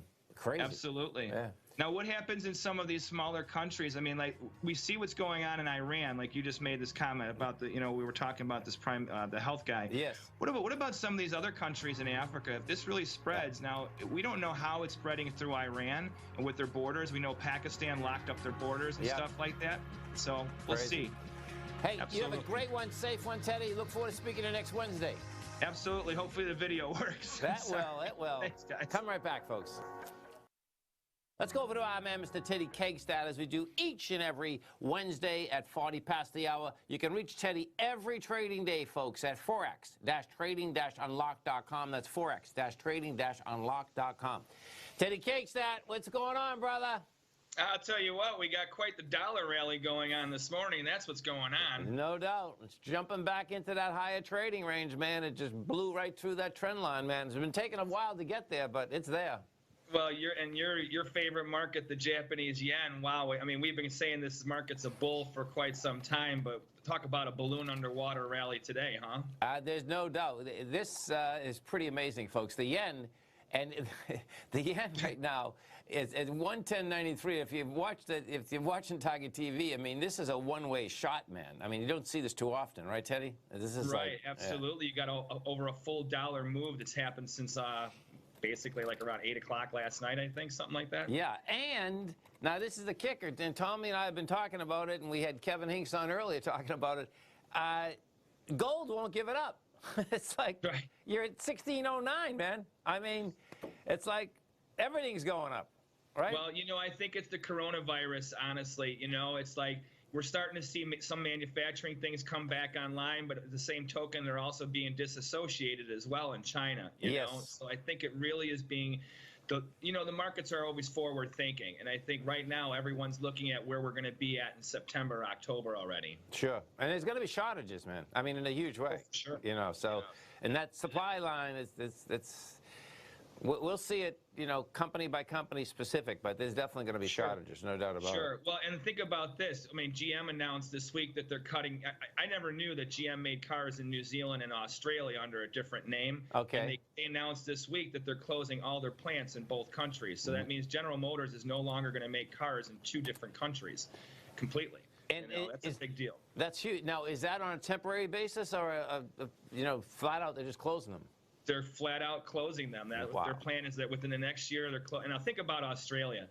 Between the wildfires, the coronavirus, there's shortage of, they supply basically everything goes to China. And because of the slowdown, look at how they've been impacted.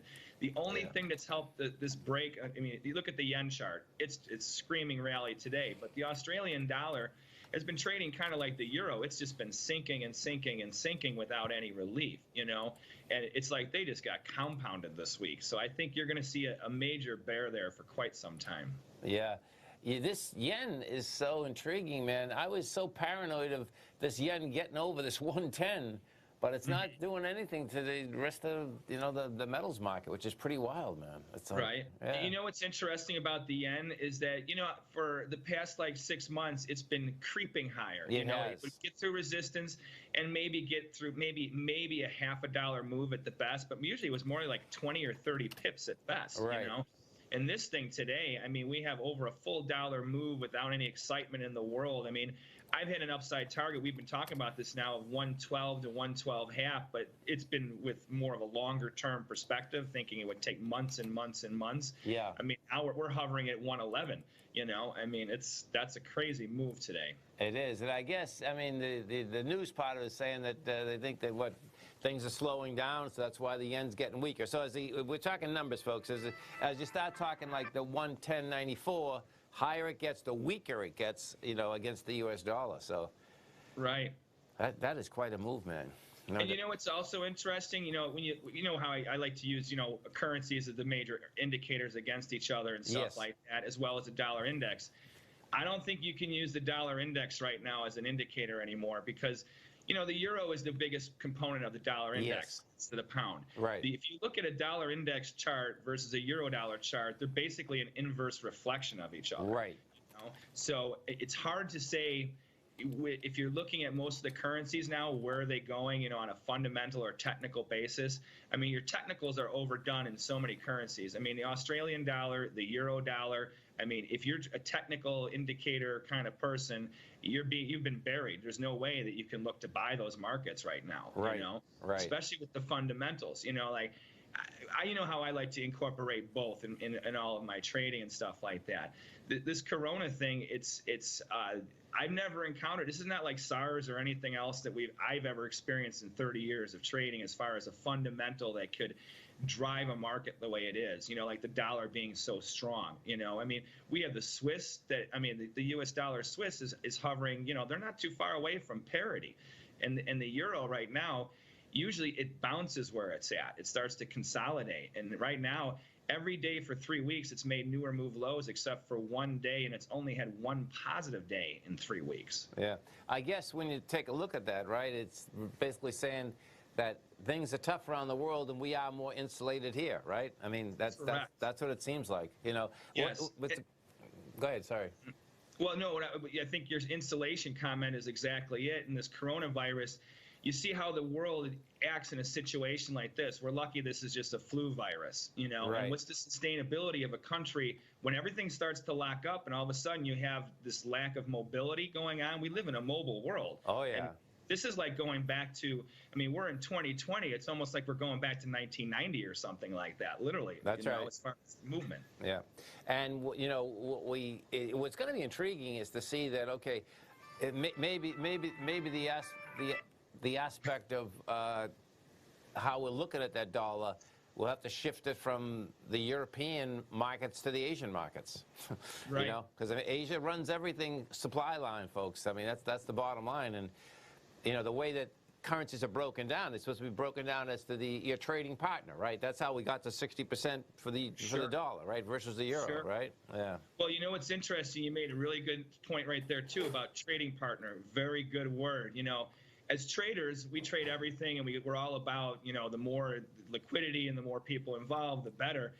we've had for decades a very isolationist view of where goods come from and go to. Yes. And I think that this is shown, with all this globalization, the past 15 years, everyone's like globalization, the whole world has to come together. I think the coronavirus has shown what happens when the whole world is completely together. It doesn't work. You have to be compartmentalized. You can't be just relying on these countries around the world. It's just not sustainable. It's a great ideal and it works when everything's flowing nice, but this is not war that's going on. This is just a disease. Yes. Yeah. So it's going to be interesting. Now here's a wild card, folks. Okay, so you got a lot of these factories that have been moving out of China for a while. Let's say you get a monster factory in China. They're making smaller ones in Vietnam, Indonesia, and all these places. But there's a couple of those countries that actually have a lower pay grade than China.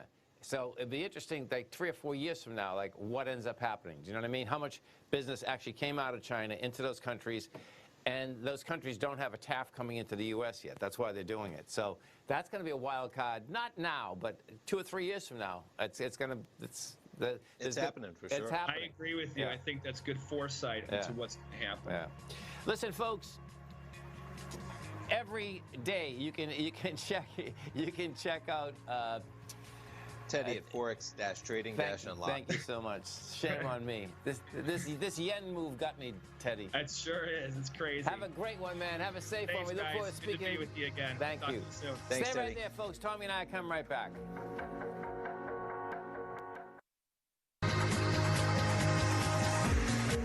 Welcome back, folks. Dow up 114, Nasdaq up 15, S&P's up 2.5. Let's go to our man, Mr. Teddy Cakes, as we do each and every Wednesday at 40 past the hour. You can reach Teddy every trading day, folks, at Forex-Trading-Unlocked.com. That's Forex-Trading-Unlocked.com. Teddy Cakes, what's going on, brother?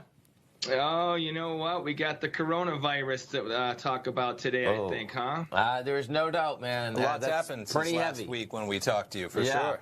Absolutely.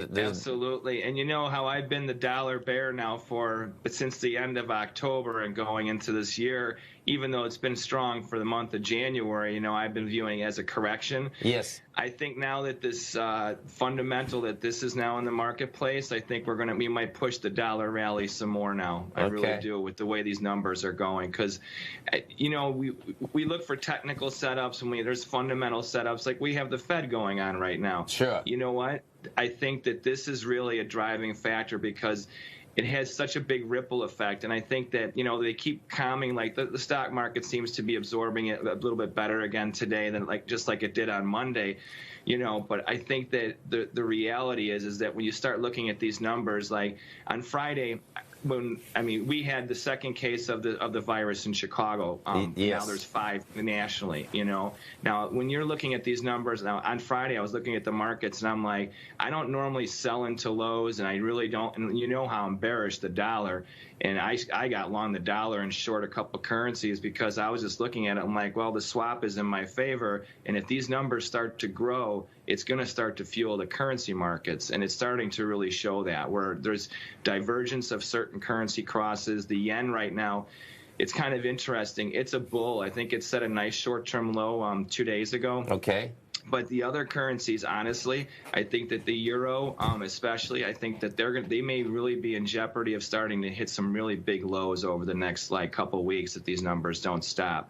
Because this morning I woke up, they told me that I looked at the news reporting, and it said over 6,000 cases in the Wuhan district. Heavy. Okay. Yeah. Yesterday afternoon, 14 hours earlier, it was at just over 5,000. And the day before, it was like 2,800. So now every day within 12 hours to 24 hours, we're growing at a rate of 1,000 to 2,000 people or more. That's a big deal, So if these outbreaks start to really come into now we know that there's a case in Germany, there's a case in Taiwan, Singapore, all these countries. If you look at them, if they're where we were last week, and now we go into another weekend, if those countries start to have numbers like China is showing now next week, we're going to have a big impact on the currencies. So not to dwell on a news story, but I think that's really the biggest driver now in the currencies you have to look out for. Well, there's, Larry, who does the show at 9, he was, he has a place in Hong Kong, and he was showing pictures of the trains with no one in them. Sure. No one.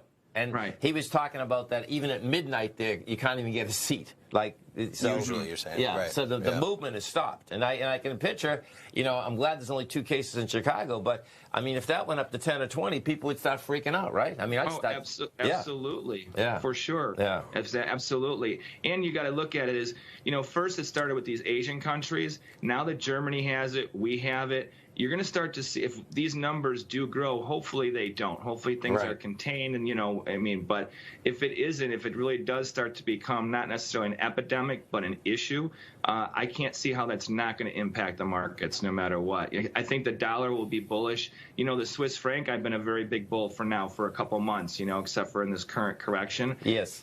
I think that the Swiss, if this really goes this way, you could see the Swiss up back at 98.5, maybe even 99 cents again. And if it really goes on for a couple of weeks and starts to spread, especially you look at the EU, you have Brexit this Friday, and then you have the woes with the Italian government and their debt market starting to spring up. If they start to have any type of medical issue that starts to grow in Germany, let alone in the EU, I think that the euro could be down back to parity, and I think that the Swiss, the dollar Swiss could be at parity as well. That's a big number. Yeah. The euro back at parity. Yeah, right. Yeah. No, I can see it because it's been teetering on this 110. I mean, it hasn't been able to catch any traction, and what does happen, of course, is that if you get one fast move, a penny or something, then forget it. You can get 5. I mean, And the euro U.S. dollar has been in a tight range now since the summer, for a year and a half, really. But since July, August, it's basically been in a $4.50 range, And we're starting to lay on support in a way that, before the euro U.S. dollar would absorb everything, no matter whether it was a fundamental thing or a technical thing going on in the market. But this is something that's much deeper than that. I don't want to sensationalize it. I don't think it's going to be some major pandemic, but I do believe that it is going to impact things. You had British Airways today that said they're stopping all flights to China. Yeah. So this is not a government mandate. This is the business sector saying we're not risking our people or, so. Right. That's pretty intense that British Airways is stopping to China, man. That's like, I mean, on one side you have less customer demand, right? Less people going there. And on the other side of it, you have your employees. Are you going to look at those employees and say, you're jumping on a plane and we're sending you over to where this is happening? Yeah. Maybe not. It's both sides of it. It is. Right. Yeah, dead pilots don't fly very well. No. And I would not, there's only so much you work for, man. Oh, yeah, and not that. No, exactly. Not that. Yeah, there's no doubt. Right. So, and I think that the yen, it's kind of funny, how we've been a bull with the dollar yen. Yeah. I think that that's still going to stay in focus. I think that trend will maintain itself. And I think that the yen also, if this does continue to grow in China, and especially if it starts to spread to Vietnam and Singapore, like it seems like there are cases, I think you'll see a little flight to quality in the yen because at least in Asia, I mean, you got to think about it. Where's big money going to go as far as currencies right now? You'd want to buy the Swiss, but if Europe's going to start to look bad, they're going to feel it too. So the dollar is going to be your flight to quality, and in Asia, your flight to quality is definitely going to be the yen. Yes. Yes. So, man, there's a lot of moving pieces, particularly. Right. What's so intriguing too, of course, is that between the conversation like 2 weeks ago and now, this thing comes out of nowhere. Yeah. You know what I mean? You got markets at highs. All of a sudden, it's like, okay, it's not an earnings deal. It ends up being basically a medical deal. And not to spread more fear, but you got to think about everything in terms of you're saying it was like 2 days ago at 2,500, right? Yeah. Now it's at 6,000, so that's 3,500. If you ever look at it percentage-wise, where it's literally gone from 50% almost increase from 2,800 to 4,500 to 6,000. If you start going 50% every day. Compounding that level is just, I don't even want to say where you get to 100 or 200,000 cases in no time. Yeah, I don't know if you saw it yet. I sent that article this morning about the boy. Here it is right here. So this 10-year-old boy, right?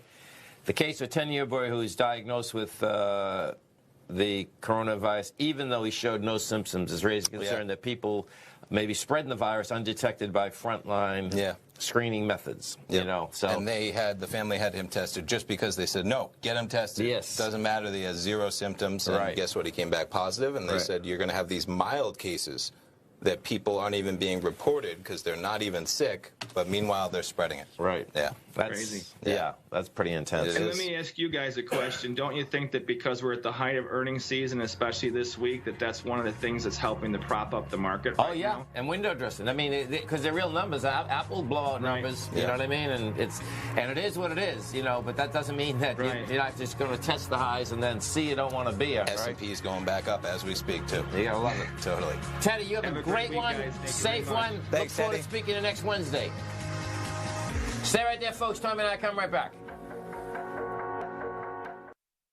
Let's go over to our man, Mr. Teddy Kegstad, as we do each and every Wednesday at 40 past the hour. You can reach Teddy every trading day, folks, at forex-trading-unlocked.com. That website is forex-trading-unlocked.com. Teddy Kegstad, what's going on, brother? Oh, it's a good day to talk about the currencies. They were kind of quiet right before we came on the air with you here, and now all of a sudden we got some breakouts, like in the U.S. dollar Canada. It just exploded to the upside. Oh, yeah, that's a beautiful thing. Let's take a look at that, baby. So what do you think's happening there? You know what? I think it's been consolidating for the past 2 weeks. I think they finally got a little breakout, you know. Okay. This was building up. You know, you can only go sideways for so long. I mean, it's been, a good, I think 9-10 sessions of pretty much staying within a 50-cent range. So, and now we made a higher move high. But I think it's because we have a little bit of mixed dollar news, you know, today. Now the coronavirus seems to be stabilizing. Okay. So I think you're seeing dollar strength in a lot of your minor crosses right now. Boy, boy, I can't see it on the chart. Can you tell me where that bar moved? No, I joke. We got it up, Teddy. We got it up, quite Teddy. a move. That is a monster move, Seriously. huh? So, you know, in the foreign currency market, a move like that, is that, I know we're going to speculate on that, is that basically a large player coming in, all of a sudden saying, okay, in this case, they're going to sell the Canadian dollars? What makes something like move that quick? I mean, is it just a crowd coming in simultaneously selling? You know what? I think it is. I think it's some sort of fundamental where there's some sort of rotation going on. I mean, we have the Davos, thing that started this week. Yes. There's really nothing fundamentally or technically going on to drive the Canada out of this little range that it's been in. It was just tightening and winding. You know? Right. Pretty amazing. I think its stops got hit, and all of a sudden there was just a volume there, and that kind of pressed it. And if you're looking at a chart at TFNN, folks, this is counterintuitive when you're looking at the currencies, okay? So as this goes higher, that's a weaker Canadian dollar versus the U.S. dollar, and that's what we're talking about here. So it's pretty wild when you look at these charts, right? That in the currency market, Teddy, do you know what I mean? Because we're trading the equities or futures. A lot of these get counterintuitive that you're going higher, but you're really going lower. Sure. Right. Exactly. Yeah. And I think this is right now still a corrective phase, so I think it might be a blow-off rally. Because if you look at like the pound today, all of a sudden, now that market's been going sideways. We have the Brexit deadline next Friday, or next week on the 31st. So with that coming in, you would think it would be going sideways, and now finally today that had a nice little surge to the upside. Yeah. So, and I think the one you really got to look at for traders right now is that I think this Canadian is going to, now that it finally broke out of this range, you're going to start to have some swing trades develop, which is kind of nice. Okay. And the euro, man, is just laying there, isn't it? I mean, that thing hasn't done a thing. Well, actually, it's down. It's at the lower end of its consolidation today, It's the Italian woes, because think about this. Today you have the pound that's very strong. You have kind of a mix. The dollar's index is stronger today slightly, but you have the pound that's rallying very nicely. Yeah. So it's really, that's being all offset. The euro itself is only, I think, down 8 pips on the day, something like that, which is very nominal, So, but I think that the new woes with the Italian government and with things that are going on there, that's going to start to weigh on the euro-U.S. dollar trade. Well, that makes sense. We haven't heard of the Italians not paying their bills for like 20 years. So this used to be a big thing, Tom, that the it was always the end of the world. First the Italians were going to go down, then this. If I've learned anything over the course of years, like none of these countries go down. Sure. Do you know what I mean? But that's in the news today, right? I mean, that's what we get. And it seems to be always in front of springtime when this starts with Italy or Greece. It's always right after the first of the year, right before springtime. Yeah, isn't it? It's wild, man. I mean, if I learned anything, if Greece didn't go down, that was supposed to be the end of the world. What was that, 9 years ago? I mean, that was supposed to be like everyone was broke. Yeah. They were crucifying the Greek people for having a good time in their villages. And then it's like, okay, man, that's over. You know, they're gonna like you. They're gonna have to get you on Greek TV, man. Well, I love the Greeks. You must. I know. I did it when I was a kid. I'm not kidding. They got quite a debt load over there for their GDP. I'm not kidding. When I learned how to move in the streets of Boston, man, it was Greeks that took care of me, man. They showed me how to sell food. You know, it's funny you mentioned the debt load because I was listening to a little bit of the Davos thing. They had the new head of Deutsche Bank, and he was talking about, you know, how with the negative interest rates in Europe, especially, and with the corporate bond yields, this is eventually going to be an appetite for destruction one day when it starts to turn. You know, I mean, the reality is he was putting it out really point blankly. He's like, the public is lending out $100 to get maybe $98 back in the future at best, and that's where it's at right now. Well, you were talking about this morning, right? Yeah. Jamie Dimon was out there in an article saying, you know, the one thing I fear is negative interest rates, because basically, to surmise it, that's not the way things work, man. Right. He's like, I will never lend money to get less money back. Right. And it's just that simple, really. It really is. It really is. Right. Okay. Right. Well, you know what? Traders have been talking about this literally for now 20-plus years. We've been saying as rates got lower, especially as when the Treasury bonds got above par value, I kept telling people, I'm like, how is it that all these economists are such genius trying to sell the public something that's worth less when it comes due? Right. It doesn't make sense. And they sold it. That's the thing that's amazing. And they sold it. And they sold it. The only reason they teach you in school, like I said this morning on the show, the only reason you're supposed to save is so you can consume more later. Right. You know, you either consume or you save because you can have more later to consume. Right. You don't save so you can consume less in the future. Because otherwise you should be consuming now. You know, it's save or consume. The fundamentals, you know, economics. Talk about blowing that up. Yeah. Okay, sure. You got to get to the yen, man. What's going to happen here? We've been laying the here. Yen, I think it's right now it's floating under these new highs, and I think it's basing. It's just going to be, no matter what the dollar index does, I'm a bull with the U.S. dollar yen right now. I think it's going up to about at 112.5, 113, definitely over the next month and a half. Yeah, for sure. You can see it, man. It does not want to get back underneath this 109.71. It's so close, but I saw it struggling yesterday, and that number, folks, that's kind of like a benchmark because it broke out of that area, and as Teddy's saying, 112's the move, man. I mean, that's what's up. But there. I have a tiger trade for you. Remember last Friday when I filled in for you, Tom? One of your people wanted me to look at the peso, so I looked at the peso, and I've been watching the U.S. dollar versus the Mexican peso, and I'll tell you what. That thing, he was asking about, is it ready to buy? Did Carlos call you? You know what? I'm not sure who the caller was. We have a lot of guys down at the border. That's awesome, man. Okay, cool. But yeah, I'm very bearish the U.S. dollar peso. Like, it's kind of funny. I was in Mexico literally almost 3 years ago, like to the date, and that was when the peso was around 21 pesos to the dollar. Yeah. And now I'm looking at it, it's, you know, right around, it's, what is it, 1867? Strong. Yes. Yeah. And it looks like it's going to start tanking in a big way. Like, if you know anyone going to Mexico over the next, like, year or two, I think it's going to get more and more costly for sure. I think the peso has a good chance of getting down to 16 pesos to the dollar. That's so cool to know, man. I mean, I like it. Because the monthly does not look good at all. It looks like it's just ready to just fall over. That's so cool, man. So you're going, and when Teddy says that, that means a stronger peso, folks. That's the bottom line. Right. 16, you're looking for that to break that whole consolidation. Man, if it breaks that consolidation, I can see 15.58. You break the consolidation. And to bring it along, right, $1 used to get you 21 pesos, which is great. Yeah. Now $1 gets you only 18. $1 might get you 60, and you can see how more costly it becomes. And that's if you get a good conversion. That's right. Carlos made a lot of money. He was buying that real estate at 21 or 22. There we go. Yeah, totally. Teddy, thank you so much, man. You have a great one, safe one, stay warm. We look forward to speaking to you next Wednesday. Thanks, man. Thanks, Teddy. Take care. Stay right there, folks. Tommy and I come right back.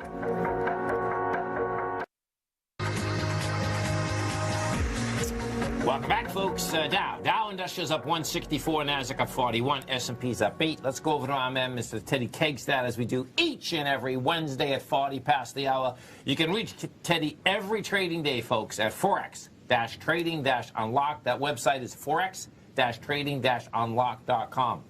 Teddy Kegstad, what's happening, brother? Good morning, guys. Pretty interesting setups in the currencies going on today, I think. No doubt. Let's talk about it. Where do you want to start? Well, I know you like the yen, so how about that little rally we have going on? It's like a balloon underwater, huh? That's scary to me, yeah.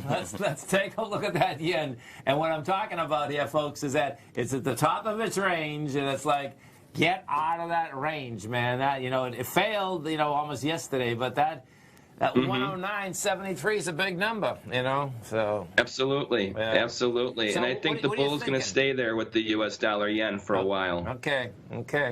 So if that's the case, then let's see.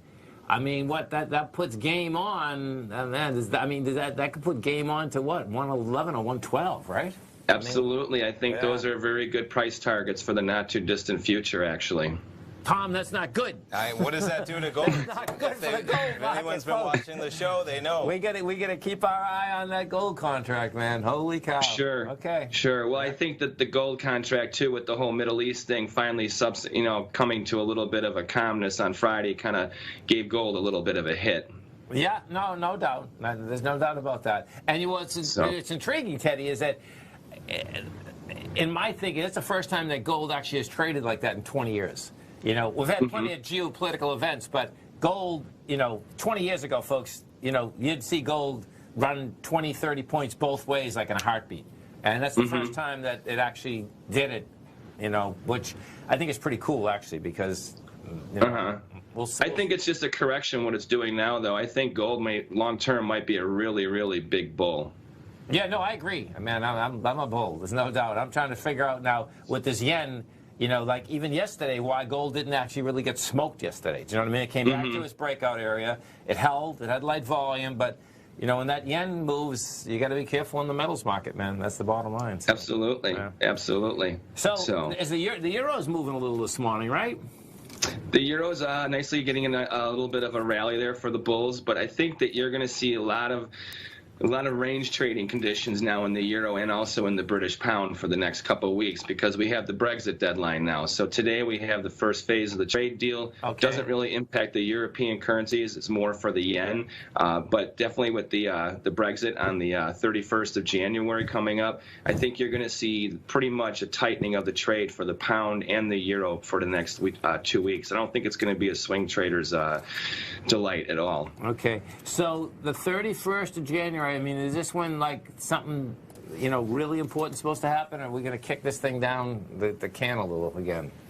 Well, it's definitely the first marker on Brexit, for sure, on the 31st. That's the first stage of leaving the EU. I got it. So, okay. Yeah, and then they have to haggle out the trade deal by – the deadline is December, but we've been watching Brexit now for, 2.5, 3 years. So if it's anything like that, we'll be talking about this trade deal between the EU and the UK for years to come.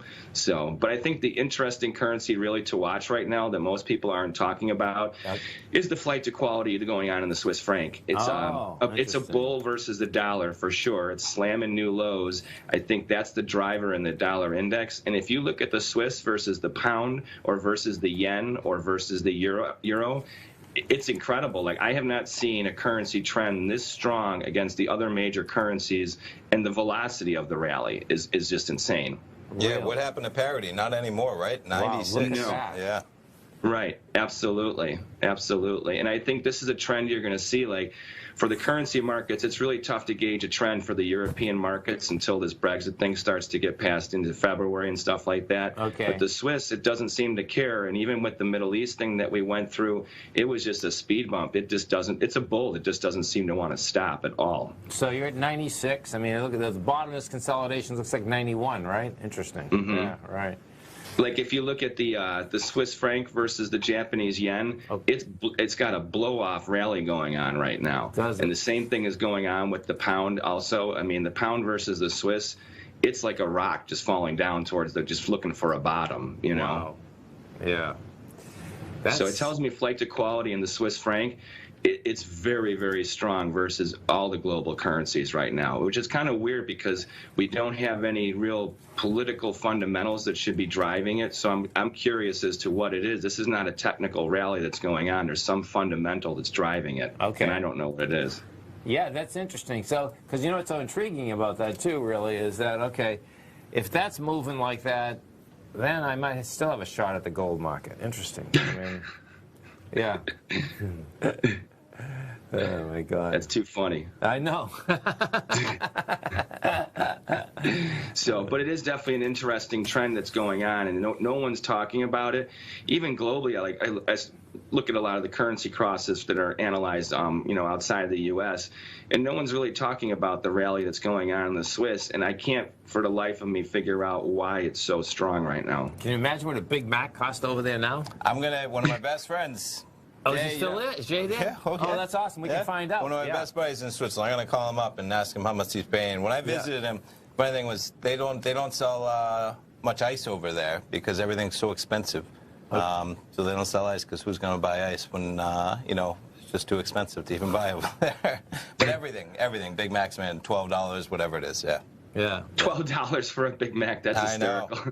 Yeah. They don't have the 2 for $5 special going on. That's right. They don't. No. Not even They close. don't have Florida prices or Chicago prices for their Big Macs. Right. Yeah. And now with that strength here, I mean, you're talking about monster bread here. Yes. There's no two ways about it. Yeah. You know, it's funny you mentioned the Big Mac too, guys, because there's a Big Mac index which they use for currencies, and I wonder how that relationship to the Swiss franc is right now, because usually they peg it to the dollar. Okay. But it's an interesting.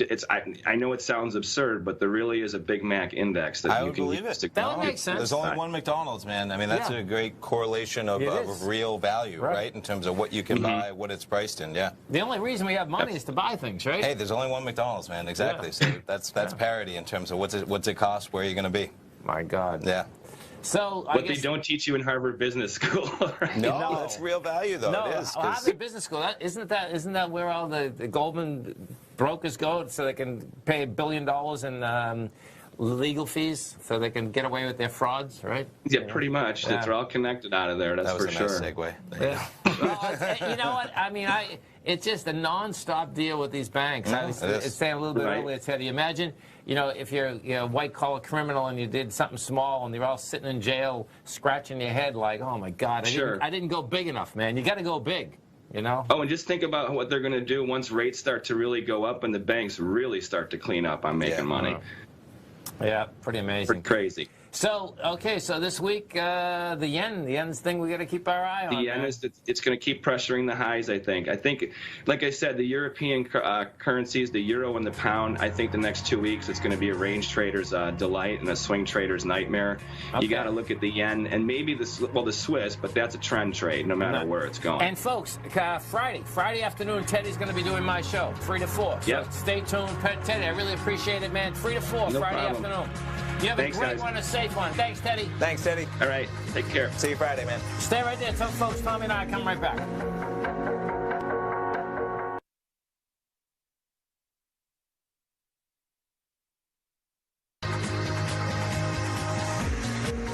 Welcome back, folks. Dow Industrials. Where is she?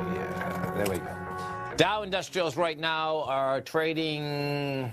Sorry about this, folks. Up 13, NASDAQ up 16, S&P's up 7.5. Let's go over to our man, Mr. Teddy Cakestad, as we do each and every Wednesday at 40 past the hour. You can reach Teddy every trading day, folks, at forex-trading-unlock.com. That's forex-trading-unlock.com. Teddy Cakestad, what's going on? Well, we got some nice moves shaping up in the currencies to start the first full trading week of the year off, I think. That's for sure, huh? How about last night? Holy cow. I mean... Right. Well, the Middle Eastern thing is fueling it, right? Yes. No doubt. No doubt. So where do we want to start, Teddy? I think you want to start with the euro and the pound. Okay. We have the Brexit deadline that's coming up on January 31st. And the pound, I think, is going to be a scary trade. I think it's going to be a range trader's delight and a swing trader's nightmare as we head into January 31st. I think it's going to be a very tight, winding trade, and it doesn't matter what's going on in the Middle East. But the euro-U.S. dollar hit some key support. We had a big sell signal in the euro-U.S. dollar last week, and we just touched the top of our target range. There might be a little bit more to go. I think that because of the Brexit issue, the euro is going to start to get really tight. And also with high oil prices, it's going to be really hard to break the euro as well. Yeah, interesting, man. And then, I mean, the yen last night went ballistic, right? Yeah, absolutely. What happened, folks, is that not all the indices, but gold, oil, Yen, it totally makes sense. The yen, you know, bottom line got down to 107, 107.65, and then just shook it off too. Yeah, so. Yeah, now it's $2 higher. Yes. Or a full dollar higher. Yeah, it's pretty intense, man. There's no doubt about it. Absolutely. You know? Absolutely. Well, you know, we've been talking about how, you know, with the dollar index, when it was under pressure, the U.S. dollar yen would still rally. And now you have the dollar index finding some support, so it kind of gives lift again to this market. It's hard to break it down. It is. I mean, you know, so when you look at this index, folks, so, you know, the number I'm keeping my eye on is 97,141 here, 97,147. So you're jumping back in the higher range again, you know. And we'll see whether it can hold. I mean, I expect the broad market today, as well as these currencies, to have more volatility than normal. I mean, because most times what I've seen is that when you get a night like last night, people think it's calm and cool, and it is at this particular point, but my take is that we're not going to stay calm and cool, because it's this is a nervous market, man. You know. Right. Well, you know what's interesting is that the U.S. dollar is getting a big lift against like the Japanese yen right now, and also against the Canadian dollar. And the Swiss is actually, it's trying to, I think it's pretty much unchanged on the day right now. Okay. Yeah, it's pretty much unchanged. So, but those are the ones where you're seeing the most movement, and that's why I think that it's amazing how, with this turmoil in the Middle East, how the market can really shrug this off and pretty much absorb it, because it seems like the pound and the EU and the euro rather are more concerned about their Brexit deadline than they are about the Middle East. Yeah, that's interesting, man. And I guess, you know, you explained it to us last week. I mean, this has been quite a move in the Swiss franc, right? I mean, yes. You know, it's what, we're 97.02. And it's like that's the lower end of this range, right? I mean, absolutely. Yeah. And that kind of goes with, remember how we're looking for a little upside correction in the dollar? This was before this whole thing launched in the Middle East. Right. We were looking for a dollar rally. So they kind of fundamentally and technically line up. And then we had all those signals that were triggered last week, remember, for corrective moves in the euro and all these other things. So, yeah, to see the dollar index get up to that 97.5 area, even 98 even, that's very likely, I think, over the next week or two. Man, there's a lot of moving parts in this marketplace, man. I mean, yeah, there's no doubt. And then get ready for the next drop. Yeah, I think long term for sure. What I've found more than anything is that I'm looking for at least a test of even last night. When you get spikes like that, the bottom line, they love to go visit their friends, man. Right. It's just a matter of when they do it. You know, I remember even, you know, folks thought when that flash crash came in, I don't know, about 10 years ago, they thought it'd never get revisited. It got revisited. It's when those things happen, they just like to get revisited. It is what it is. I don't know if it's a technical, fundamental issue, but they like hanging out, no doubt. You know, there's some interesting moves in the some of the more exotics, like the pound euro trade and the Swiss euro. The Swiss is actually a very strong currency right now. So I think even if the U.S. dollar Swiss gets this nice little bounce, which we're kind of talking about right now, I think overall the U.S. dollar is going to take a dive against the Swiss over the next like 5 to 6 months. Yeah. No, it's you know, we'll see where this shakes out. I mean, my take is that we broke that longer term trend in the dollar, and that's a 18-month trend, so that's quite a trend. And what does happen, folks, every time that you try to test this higher area, which the dollar is doing out here today, if it makes it, it makes it. But if it doesn't make it, that's another indication. You know, you test, you test, you test. We've already tested it twice. It's failed twice. We'll see, you know, what ends up happening here. And, you know, it just lines up the supply versus the demand, right? I mean, yeah. So that's where the really basic fundamentals come in line there. Yes. No doubt. And I guess, you know, in our case, I mean, you know, if we went back, you know, 10 years, Teddy, I mean, everyone was worried about the deficit. Now, and I don't think I can find a conservative fiscal in our government. Right? I mean, you know, the bottom line, folks, is that, you know, on the internet, if you can rewind some of these things, and you can, folks, okay? I mean, 10 years ago, you know, everyone's worried about, we have too much debt. Well, the printing presses have never stopped, and they've exploded higher. You know? And sometimes when even, you know, I hear even other analysts say that well, this can't go on forever. Sometimes I think, well, why can't it? Well, you know what? You actually said something that's really interesting there, Tommy. You're the big equity guy, and think about this. Remember, like when there was the crash of '29, there was only the Dow. Right. Okay. In 1987, there was the S&P 500. Right. Now you have these multiple indexes, multiple industries. We have the aerospace industry alone that could dwarf everything in history as far as the stock market's concerned. So every other business could collapse. We could have a total like depression going on, and the stock market might elevate to levels we've never ever even thought of. That's interesting. Yeah. No, listen. No, for sure. There's no doubt, and that's where. If inflation is creeping in, that's where you absolutely can have higher numbers, even though folks, bottom line aren't making what they made. If I learned anything when that whole Zimbabwe deal happened, I remember us watching that Zimbabwe stock market, folks. Before their currency collapsed, the stock market went to the moon. And then, of course, when it collapsed, it went even higher.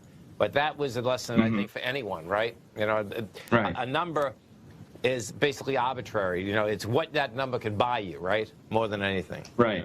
Otherwise, you have, the depression like you had in Germany in between World War I and World War II. Yeah, pretty intense, man. Well, listen, folks, our man Teddy, if you've missed Teddy did a couple of Dave's shows last week. They were fabulous shows, Teddy. We really appreciate it, man. Thanks a lot. Those were fun. Okay, man. You have a great one, safe one. Of course, we look forward to speaking to next Wednesday. Take care. Thank you, man. Stay right there, folks. Tommy and I are coming right back. We have the Dow right now.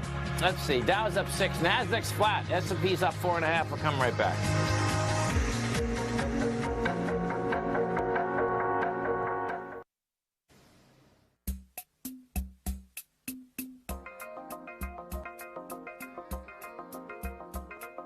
The Power Trading Hour with your host, David White. Call now, toll free at 1-877-927-6648. Internationally at 727-445-1044. Now, David White. For the Power Trading Hour here on TFNN, and we are going to cover the Forex currency markets, and we have a lot to talk about in the wake of, we have the conflict that has definitely started up in the Middle East with Iran and the United States, which has got the oil moving, and right now the Dow is definitely down a little bit. So let's see, they're trying to have a problem with my charts. You got a voice here. Let me see. I'm going to try this once again, guys. I'm doing the thing here. How about now? I just clicked on the video cam thing. I got my notepad up.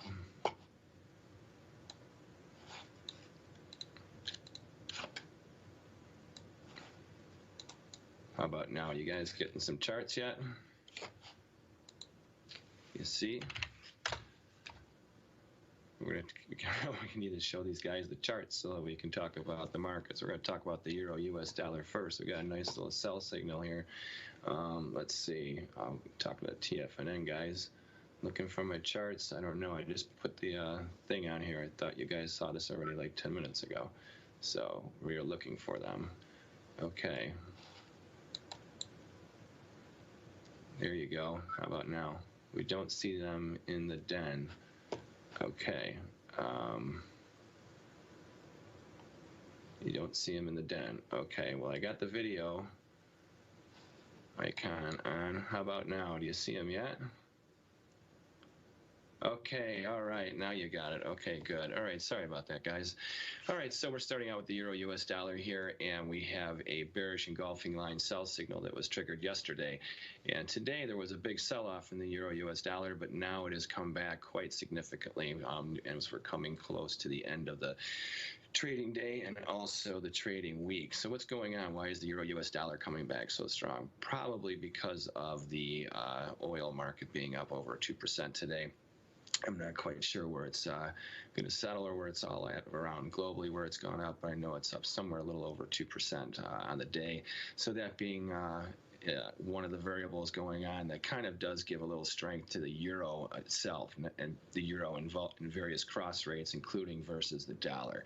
So there is a rally in the dollar index, which is going against the trading the way we started yesterday off, the first trading day of the year. The dollar index had a nice little rally against most of the currencies and sparked these sell signals and buy signals. So first we have the euro US dollar sell signal here with this bearish engulfing line, targeting this downside target zone down to a 111.09, 110.79 support band. So this is most likely over the course of the next week or so. If this sell signal stays valid, this would be the area where you'll probably see the extent of a slide right now. Remember, the market right now is in an overall bull market. Even short term, it had a very big velocity of a bullish momentum over the holiday season, and now all of a sudden we start the year off. Of course, we had some news that came out unexpectedly last night after the markets closed, so they kind of go counterintuitive.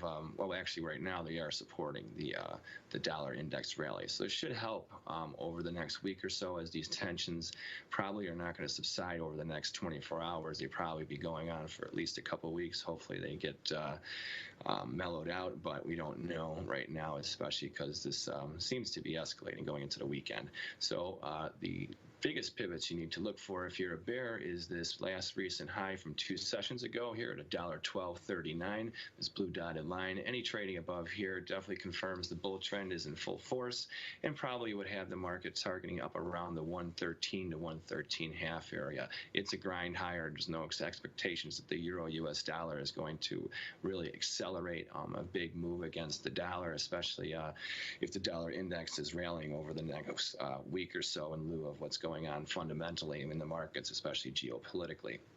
So I think that high is probably safe and intact. So there's multiple ways you can trade it. The nice thing is that since the euro US dollar did pull back close to where it settled yesterday, if you're looking to get short, then you have a really good chance at maximizing this downside move should it still unwind over the next week or so. And also it gives you a bigger risk reward ratio also, because you know your risk is at $1.1239. So if you can get in around somewhere around this $1.1164 or even a little bit higher, as far as whether you're trading the outright Forex derivatives or futures or options against it, that would be the way to kind of look at it if you're an aggressive bear, because remember that the trend is up. This is a counter trend trade, so it's looking to be a retracement move, not an overall change in trend. This is just kind of a profit-taking opportunity. And especially if we get a dollar index rally, that would also foster this trade and help to give it more momentum. So the key levels to remember is if you're looking for a bullish breakout or for bearish risk is this $1.1239 area, and then we also have your downside target zone. Looking for support, especially I doubt you're going to see it get below this $10.65 area. If it does, that would be taking out this last higher move low, and that would fundamentally put the market into a neutral state, and then targeting this $10.38. Only below this area here will we be getting very bearish. And the odds of it happening are probably diminished because of the fact that, see this dark black line here? This is our Brexit 2020 line. We do have a deadline of January 31st. Brexit is going to happen. Whether the trade deal gets done on time by December of 2020, that remains to be seen. I probably will put the odds against that.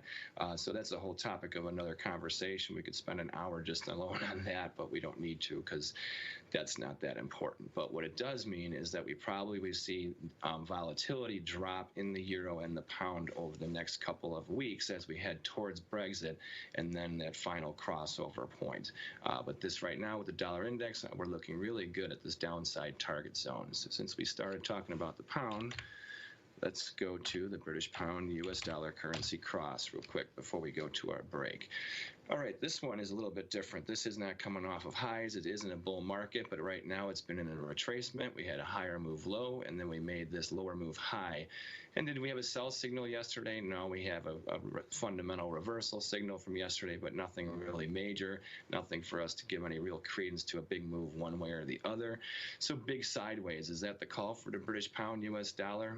I don't know. I think the most likely case is yes, because the volatility in the pound if you look at back here, this little consolidation period over a month and a half, almost 2 months, it kept a very, very tight range. And since we are heading towards a definite Brexit now, Boris Johnson got his wins. The elections are definitely proving that they're going to go forward with this date here. This is the line in the sand.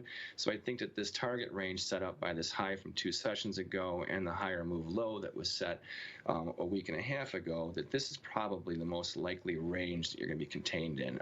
Any breakout of the high from 2 sessions ago or this low then puts us leaning on this critical support down here at $1.2758. Otherwise, I think unless you get a breach of $1.3294, then you're probably going to see a nice bullish surge pressuring the $1.3513. But I would think that you're not going to see this until probably after the Brexit date is taken care of. So we'll see how that goes over the next few weeks. Actually, it's a pretty interesting start to the new year. Now, remember, the dollar index is under pressure, is railing right now, so that should keep the pound under pressure. So it would be not outside the realm of possibility to see support keep on getting tested and pressured down towards this $29.01 area. Now we're going to go on to break now. See you in a couple minutes.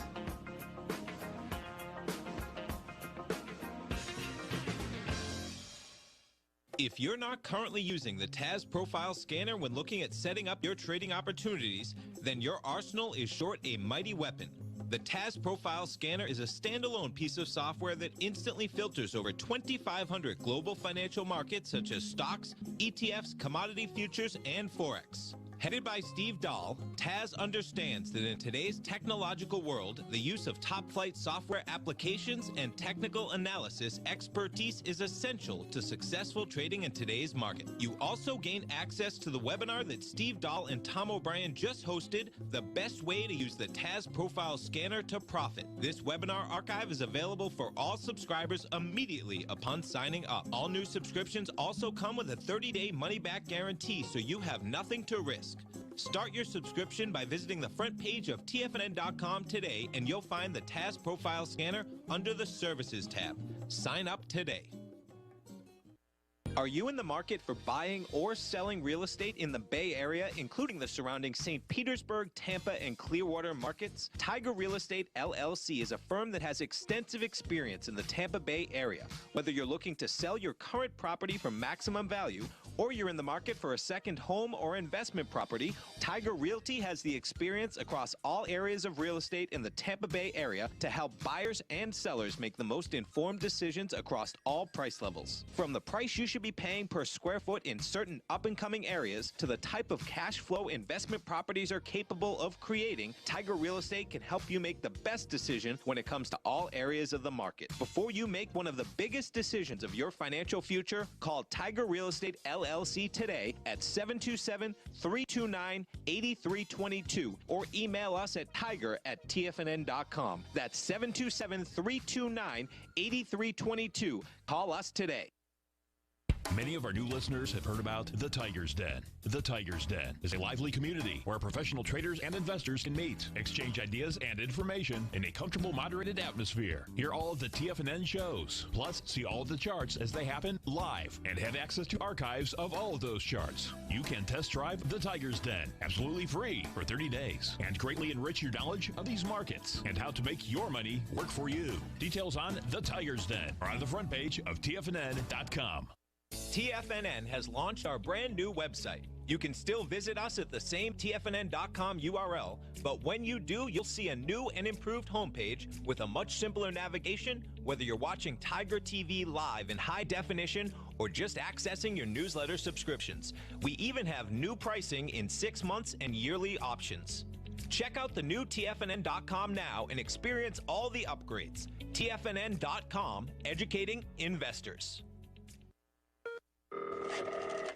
Call now, toll free at 1-877-927-6648. Internationally at 727-873-7618.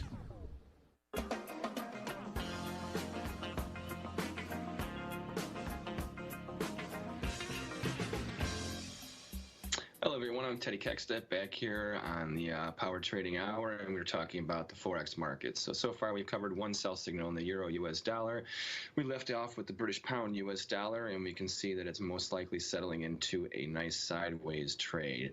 So where are we going to go next for the European markets? Let's go to the Swiss franc US dollar.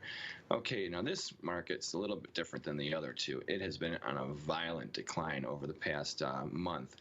But we did have a bullish engulfing line buy signal that was triggered yesterday in this market as well. So we've had a lot of Japanese candlestick patterns that have been popping up over the past 2 days, and this is a nice kind of good indication for when markets really turn, when you have synchronicity going on. So this is making these signals all kind of gel together. So here we have a bullish upside target zone of around 98.34 up to 98.78.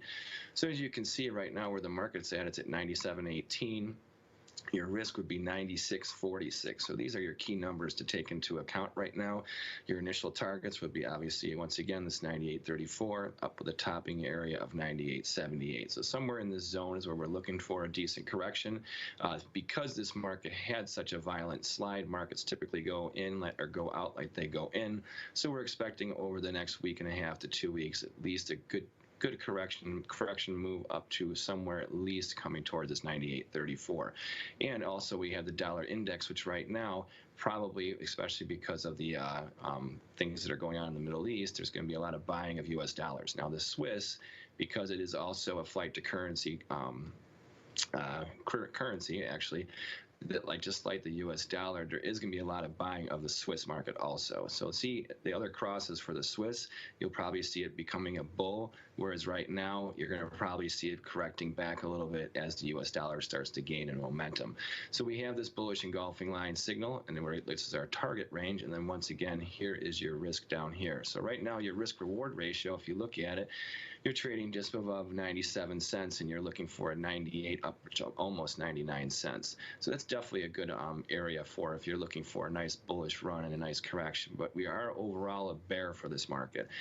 Only above here at parity will we even start to think about becoming a bull, because then that would be a lot of buying and a lot of support for this market to get up to that level. So for the European currencies, we definitely see them under pressure as the year starts out, and we have nice signals that are going with it. So let's look at the U.S. dollar and the Japanese yen.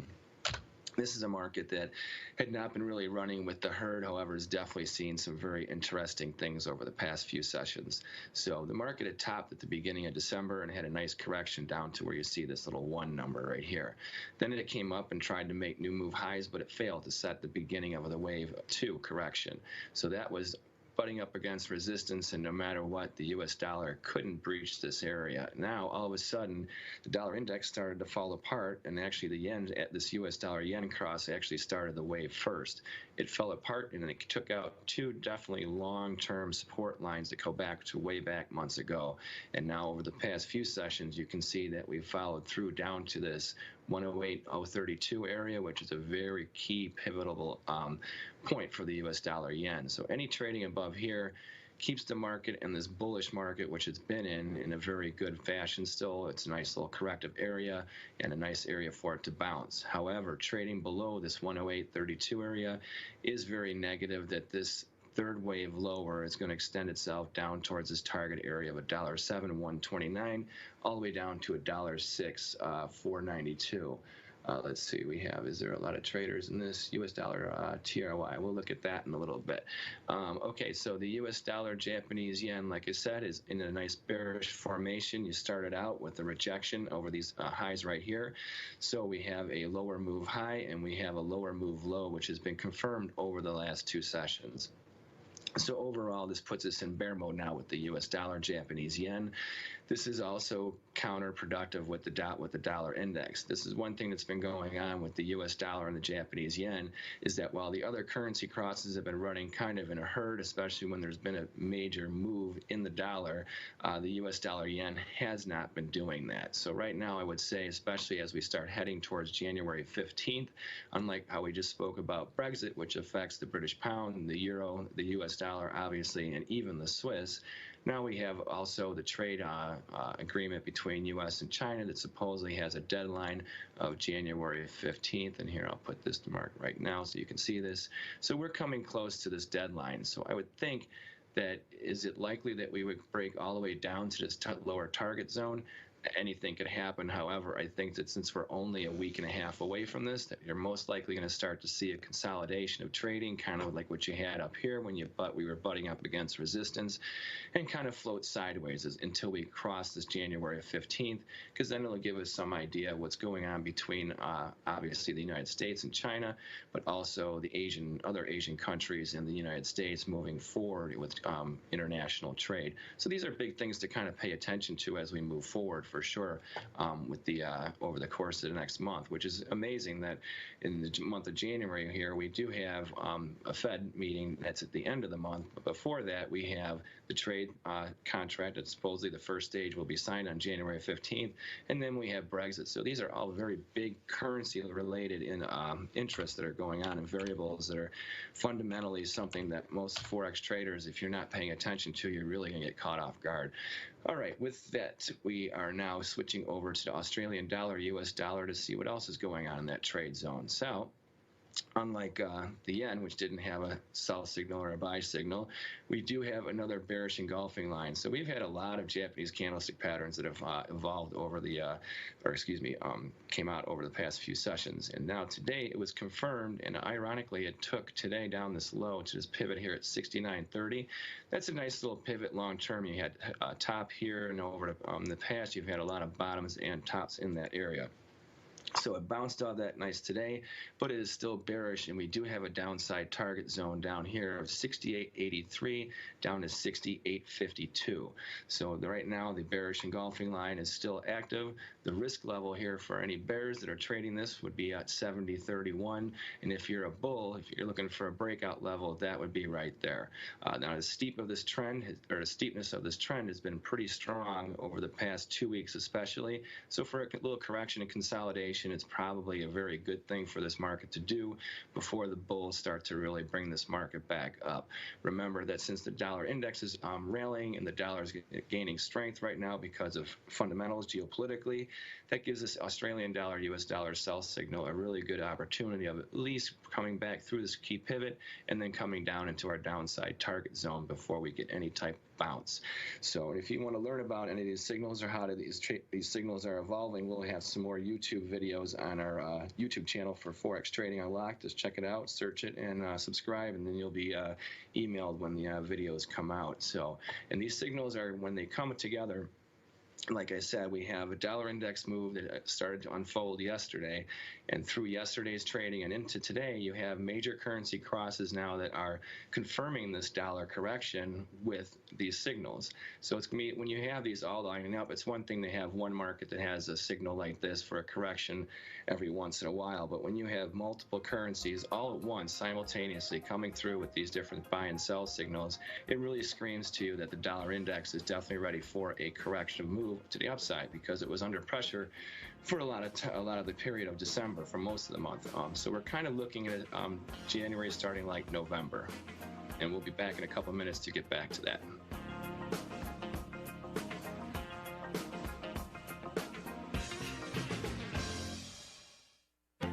The Path of Least Resistance is David White's daily trading newsletter, and if you're looking for active trading ideas, then now's a perfect time for a 30-day free trial to this powerful daily trading advisory service. David uses his years of trading experience to offer his subscribers his trading ideas each morning in his Path of Least Resistance newsletter. Using a combination of equity trades along with options, David keeps his subscribers up to date with all pertinent market information with intraday afternoon updates when warranted.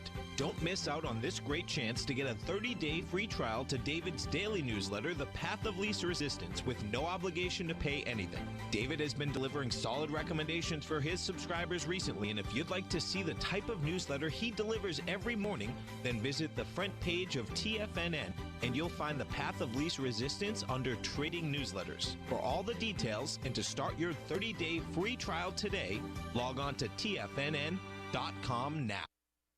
Hi folks, Tom O'Brien here. If you'd like to get my daily newsletter, Market Insights, then now is a great time to sign up for a 30-day free trial. Every morning by 9:30, I send out my morning letter to subscribers with market commentary on a variety of markets, currencies, and commodities to keep investors up to date on the day's trading action. Included in Market Insights are specific buy and sell recommendations for stocks, ETFs, and even options, with stops and price targets included for every trade in my newsletter. If you'd like to try my newsletter risk-free for 30 days, then head over to the front page of TFNN and you'll find Market Insights under Trading Newsletters. I use my years of trading experience to bisect and dissect the market every morning and give my subscribers the most important information they need to know for the day ahead. I even issue afternoon updates for my subscribers whenever warranted with important market action. I'm always scouring the market for the next great trading opportunity. Sign up for your 30-day free trial to my daily newsletter, Market Insights, today by visiting the front page of TFNN.com. Wow! Go get them, folks. TFNN is excited about our new software charting program, The Art of Timing the Trade Charts. In collaboration with Tom O'Brien and using his best-selling book, The Art of Timing the Trade, Your Ultimate Trading Mastery System, David White has programmed an outstanding piece of software that will complement any trader's methodology. Using this first-of-its-kind program, The Art of Timing the Trade Charts allows you to scan thousands of stocks for Fibonacci formation setups, including Gartleys, ABCs, butterflies, and much more. The Art of Timing the Trade Charts is designed to help you when scouring the markets for stocks just beginning to form the trading patterns that many investors spend days, weeks, or even months searching to find. And right now, we're offering licenses available at only $79 a month. We are so confident that you're going to love this new charting software that will even give you a 30-day unconditional money-back guarantee. Don't miss out on this incredible new piece of software. Get your copy of The Art of Timing the Trade Charts today by visiting TFNN.com. This segment is brought to you by Think or Swim. For more information, just click the Think or Swim banner on the front page of TFNN.com.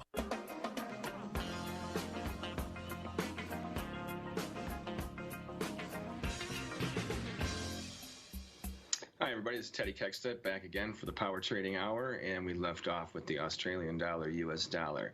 So we have a couple questions from the chat room. We had from Bodie. We had about the U.S. dollar TRY. That's a Turkish currency cross. About how is there a lot of traders active in that market, and actually it depends on certain global situations that it does get flare-ups and does trend nicely every once in a while, but it gets very spikish in volume. But it is one of the major lesser currency crosses traded globally for sure. And then also another question about you see a lot of Elliott 5 waves everywhere. That would probably be coinciding with the fact that we had a turn in the dollar that started in October, and you have had a turn in most of these currencies. Like look at the Australian dollar here, how it bottomed in October and has trended up until New Year's Eve, setting this new move high. Now, right now, we're in a corrective mode. We have a bearish engulfing line sell signal that coincides with that. Plus, we have the dollar rally due to fundamental global geopolitical concerns. So these all reinforce this trade temporarily, but overall, this market is in a bull market.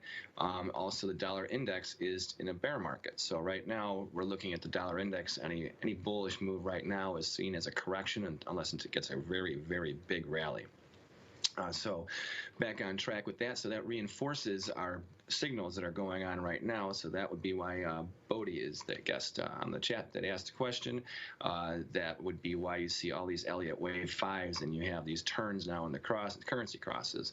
So what does that mean long term? Well, long term, that means that these bullish trends probably will remain, like especially with the Australian dollar, US dollar. Remember that just like with the Japanese yen, we have this January 15th date that's coming up. So look at how close we are to this. Wouldn't it be nice if this break comes down, comes into our target zone over the next week and a half? Boom, we have the first trade deal signed from the U.S. and China, or the first phase, the new trade agreements, which would definitely give some good news for Australia, because Australia has most of their eggs in one basket, that being China.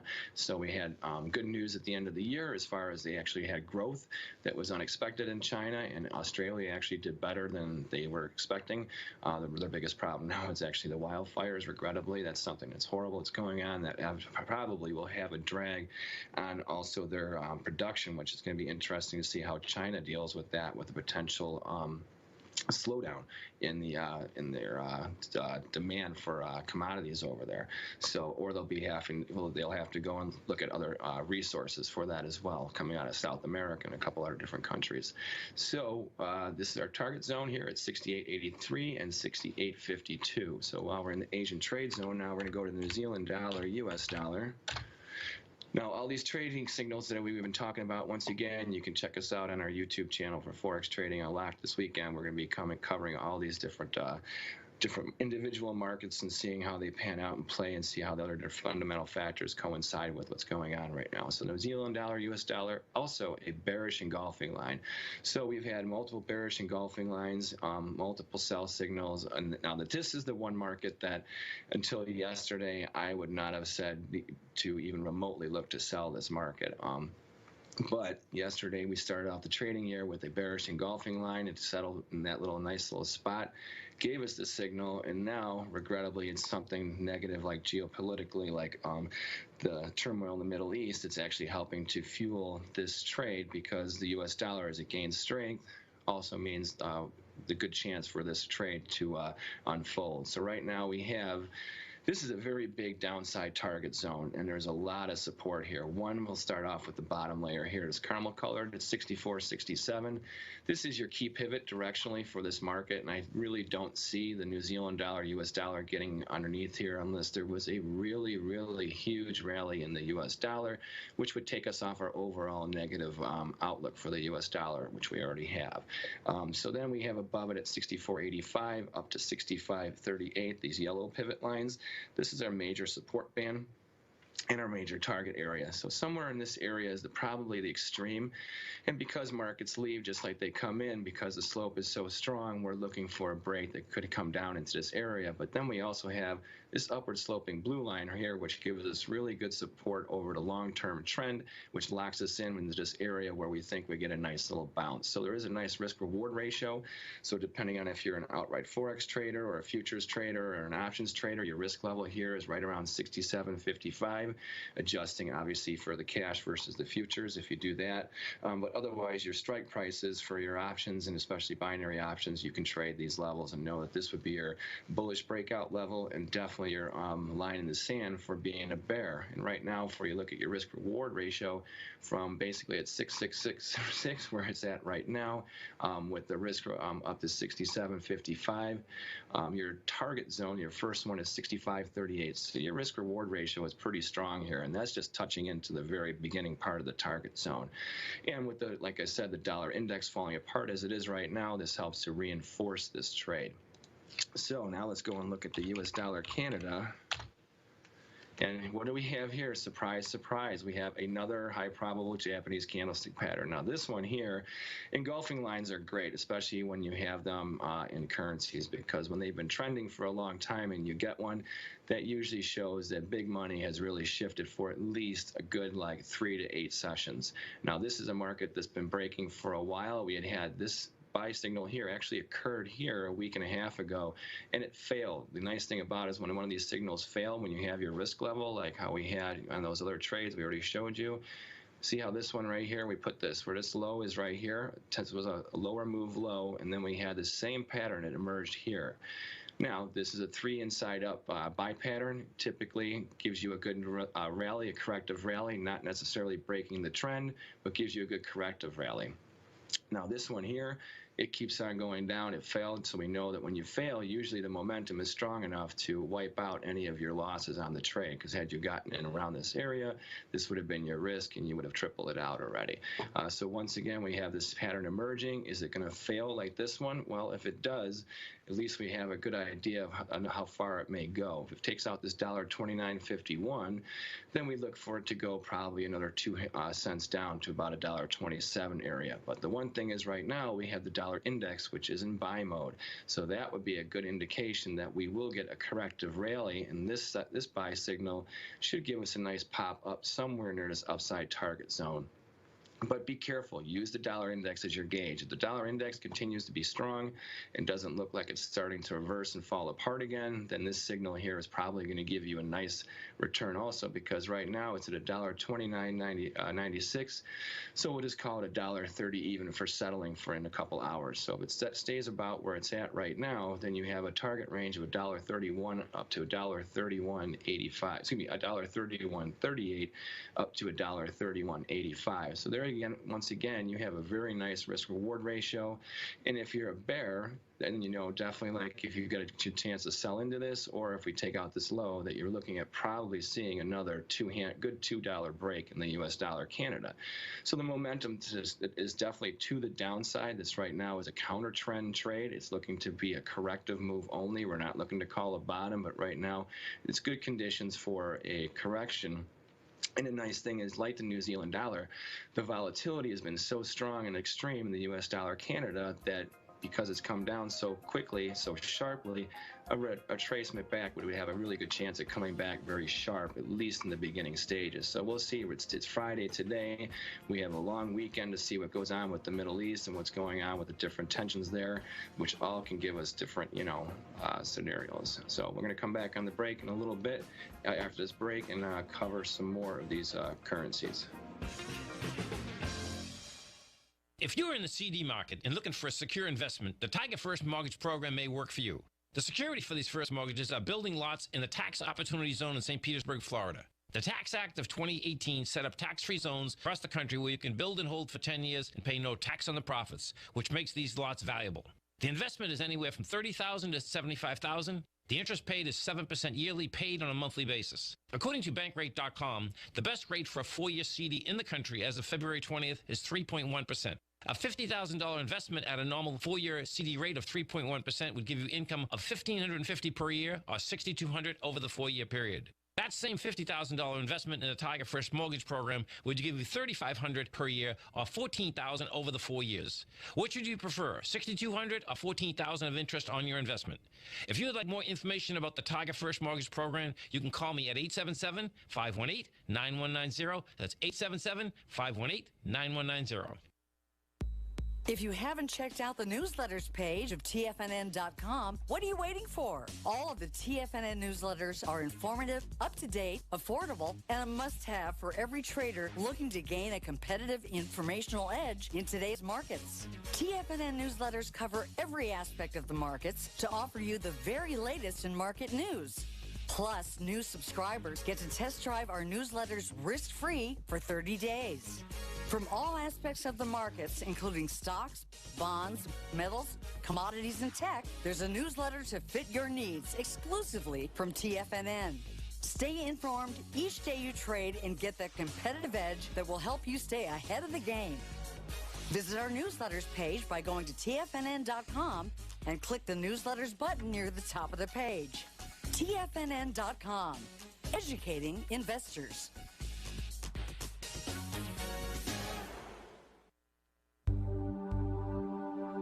Are China A shares hot or not?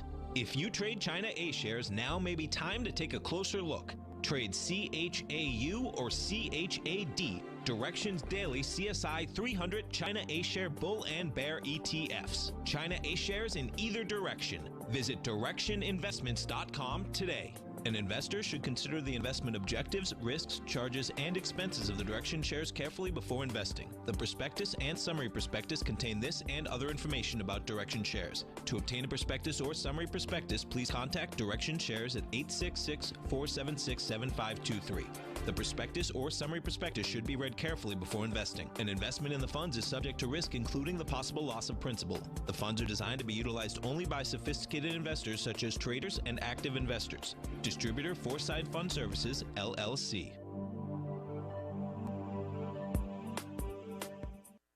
Don't forget, you can listen to TFNN live on your mobile device 24 hours per day. Go to TFNN.com, then hit Watch Tiger TV. That's TFNN.com, then hit Watch Tiger TV for the latest market information.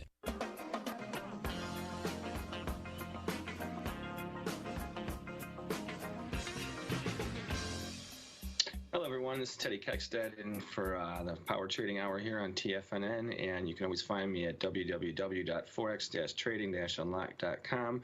In fact, we're on the website right now, and we have one of our people in the chat that asked about the U.S. dollar SGD, the Singapore dollar.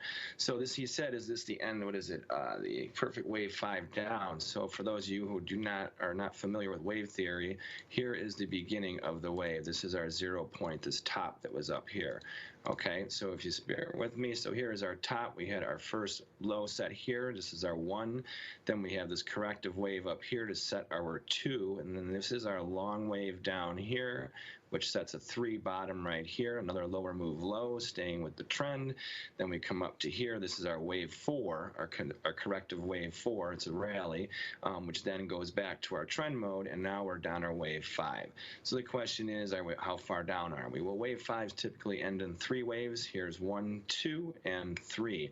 We have a nice irony of it all here. We pull out another Japanese candlestick pattern. I'll tell you what, I can't remember. It's been a long time since I've seen so many currencies, especially unrelated from each other, that are pulling off all these different signals. So remember, we had the 3 inside up buy signal we were talking about for the U.S. dollar in the other currency cross. Well, here we have it also. So we set a low 2 days ago, and then yesterday we had a positive session inside. It's kind of a harami buy, what you would call it. And today, if we settle right around where it's at right now, this sets us up to go into this target range right here. Now, this last lower move low here, and then we had this last lower move high.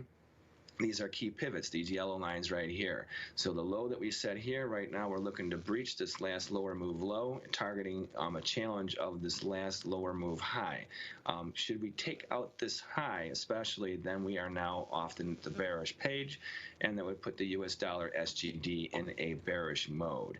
So when we look at how the dollar index is going also, we're looking for dollar strength. That coincides with this buy signal that we're going on. So was it Bodie? That's the person who asked the question. So right now, yes, does it look like a perfect 5-wave trend?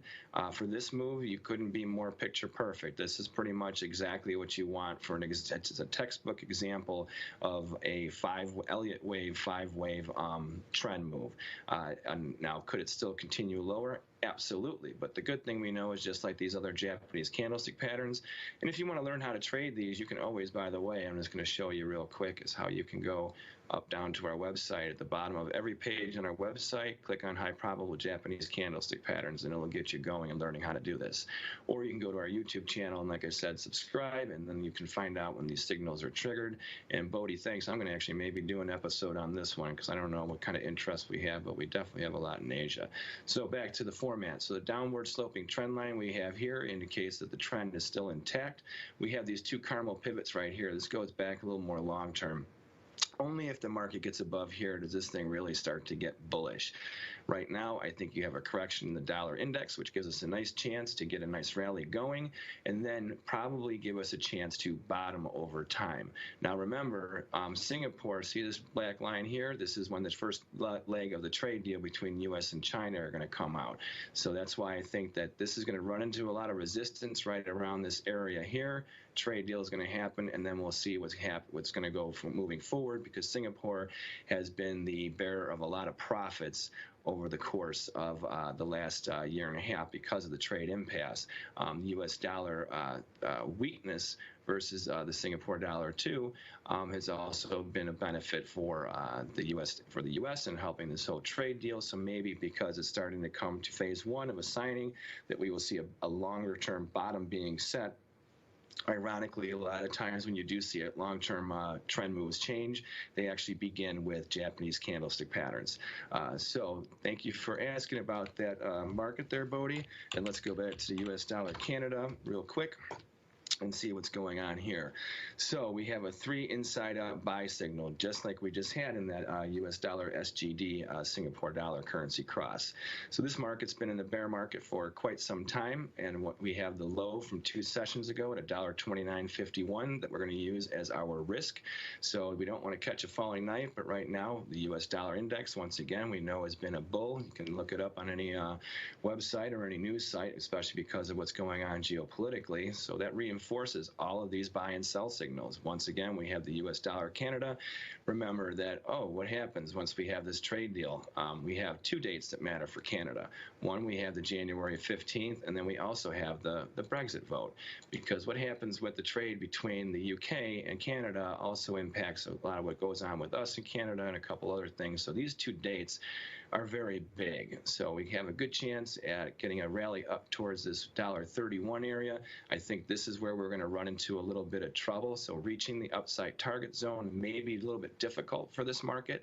But if the U.S. dollar correction really starts to get some momentum going, then who knows how it happens. But because of the two trade deals, I think you're going to have a little bit of choppiness and range trade kind of things developing over the next couple weeks in this market. Speaking of, we want to make sure that you guys remember the beginning of the video here. Speaking of sideways and big sideways, the British pound US dollar is one of the biggest swinging currencies out there. It's one of the biggest weights in the dollar index. If this thing really starts to settle into a sideways trade, that could start to really restrict the dollar index. If this starts to go just sideways and literally start to bobble around this $1.30 and stay between $1.30 and $1.31 over the next couple of weeks, you're going to start to see kind of what happened over here back in the fall.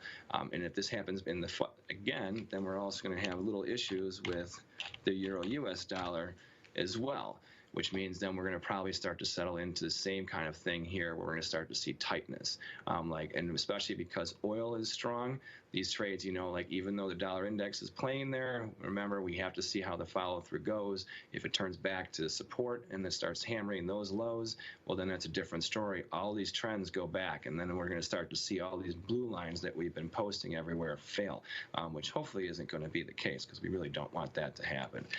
Now, we've been talking about the dollar index ad nauseum here in this episode. So maybe we should take a look at what's going on.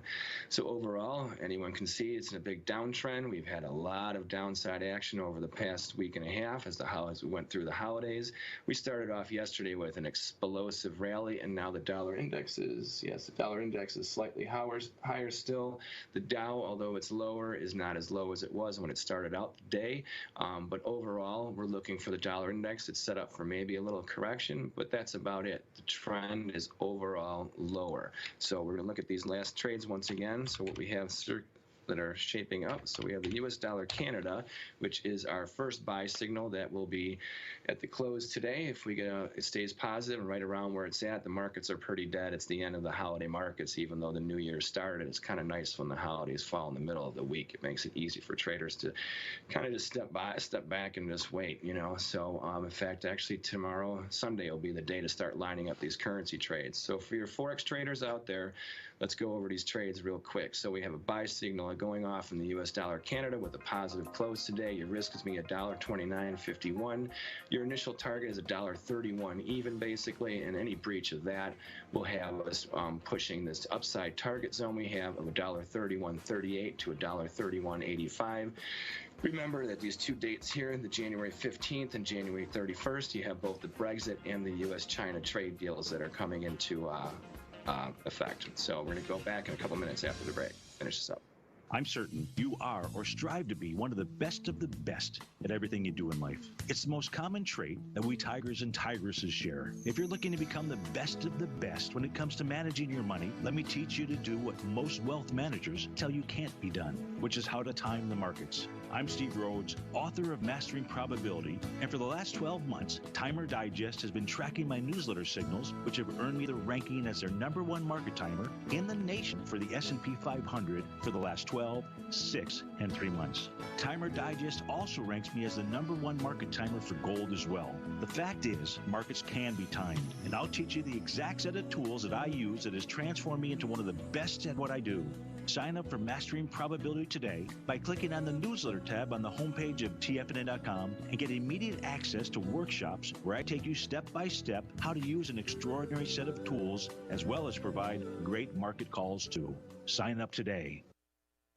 David White's newsletter, The Technology Insider, is focused like a laser on finding the next big things in technology. If you had invested only $10,000 in Microsoft in 1986, you'd have been a millionaire by 2000. Disruptive technology like Microsoft's is the key to these massive long-term profits, and the Tech Insider is the vehicle from TFNN to capitalize on these opportunities. This is the go-to newsletter that identifies, monitors, and profits on mostly little-known cutting-edge companies with great long-term prospects. David's experience is as an inventor of Emmy-winning animation products for TV and Hollywood that propelled a company public. Match that with 14 years as a full-time trader, and he's uniquely qualified to guide you through the light-speed world of ever-evolving high-tech. If you're ready to ride the next big technology bull market for less than $40 per month, log on to TFNN.com and get your 2-week free trial to the Technology Insider. Get in on the ground floor of the next big thing today. Since 1984, Basil Chapman has been using the Chapman Wave methodology to advise traders of his expert market opinion. While originally hand-drawing charts from the late 1970s into the 1980s, Basil noticed that prices under most circumstances virtually always had a certain number of legs to the upside before declining sharply. Later, Basil found that computer software, which included the standard market technical indicators, enhanced the degree of accuracy in calling price turns as well as market trend calls. Thus was born the Chapman Wave sequence. Using the Chapman Wave methodology along with other indicators, Basil Chapman advises his subscribers of his expert market opinion each market day with his opening call newsletter. Right now, you can get a 2-week free trial to the opening call, Basil's daily trading newsletter, by visiting the front page of TFNN.com. Cancel at any time during that trial and pay absolutely nothing. Get your 2-week free trial to Basil's newsletter, The Opening Call, today by visiting TFNN.com.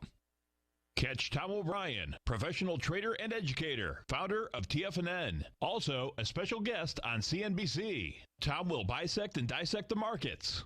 The Tom O'Brien Show, next on TFNN.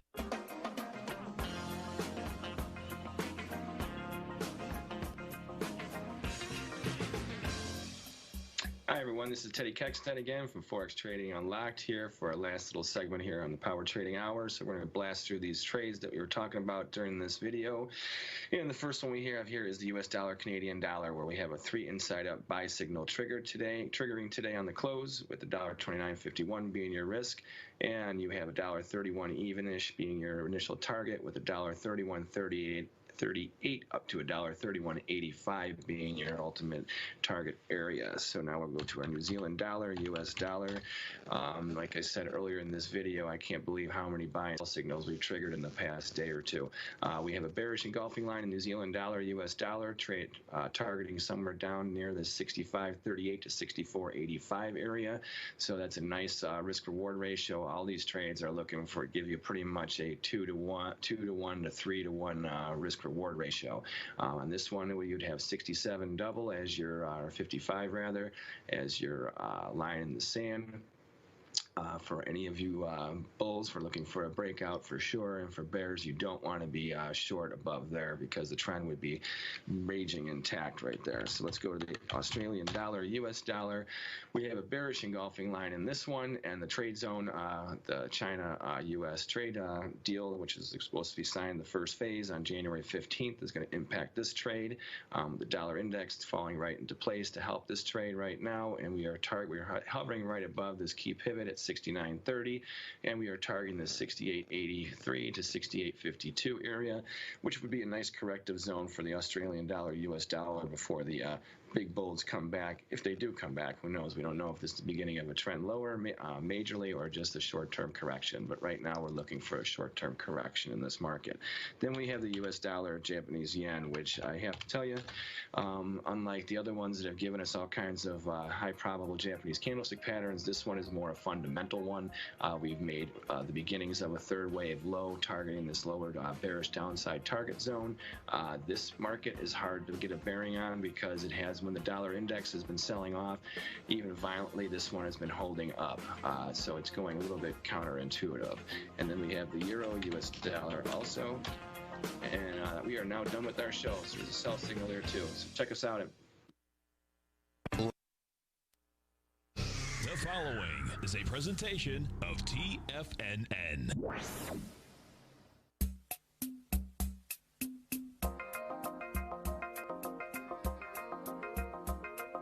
The Power Trading Hour with your host, David White.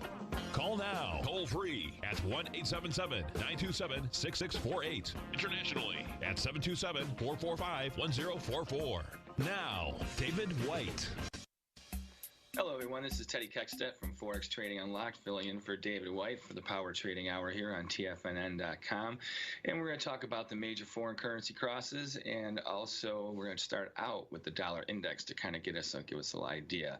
So the first trading day of the year, the dollar index is getting a little bit of a rebound. And as you can see back here, this first upper circle here that I have up here at this top, this was at the end of the beginning of October, and since then all the way down into the last trading of the year on New Year's Eve, the dollar index was under pressure.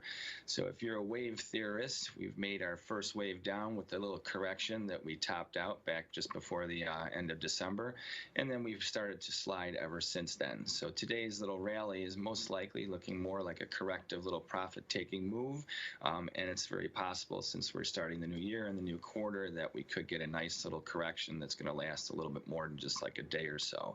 But overall, we have a bearish trend here. So just to kind of like give you an idea as far as the slope here, we have this downward trending blue line here, which is our resistance for the trend, and it's actually at a decent slope. So this is not too mild. So for the dollar index to bounce and start to go neutral to higher for the next week or even into the next month as we start the year off is not actually a big deal. The number to kind of key off is this 97.104 area, which is where this low was set. This was our first wave down, our first major wave lower move low.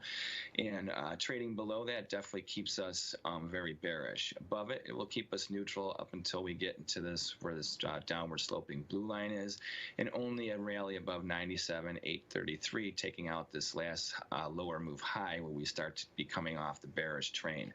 Now, real quick, before we get into the currencies crosses, we want to look at the monthly real quick. I'm going to delete this little number sign so it's a little clearer for you. Okay, so here we have a big head and shoulders forming on the monthly basis with the dollar index.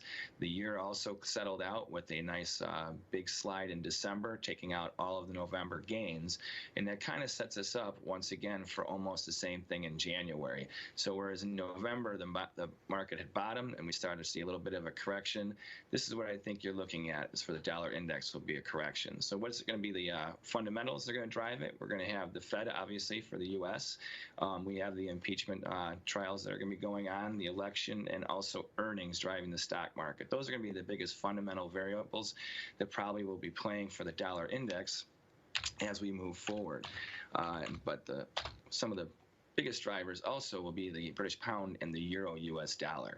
So with that being said, we're going to look at the pound first, because we have some big news going on there. Fundamentally, we have Brexit, which is now we've been talking about this now for the past few years, but the end of January, we are going to have a Brexit. So what it means is that the UK will be separating from the EU, and they have until December of 2020 for their deadline for their trade agreements. Now, how that's going to go will be interesting. It seems like they're leaning on trying to have something like what happened between the EU and Canada. Time will tell. So here we see that the market is breaking.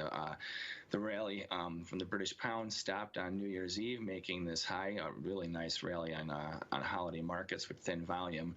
And today we've almost erased all of the New Year's Eve trade. So this little circle here where we have this from New Year's Eve trading into today, this is where this little bounce point, this little rally, there was a buy signal that topped out pretty much on New Year's Eve. So the target was hit for that buy signal. So that's complete. The market as a whole is obviously in an uptrend, and the slopes are not too steep.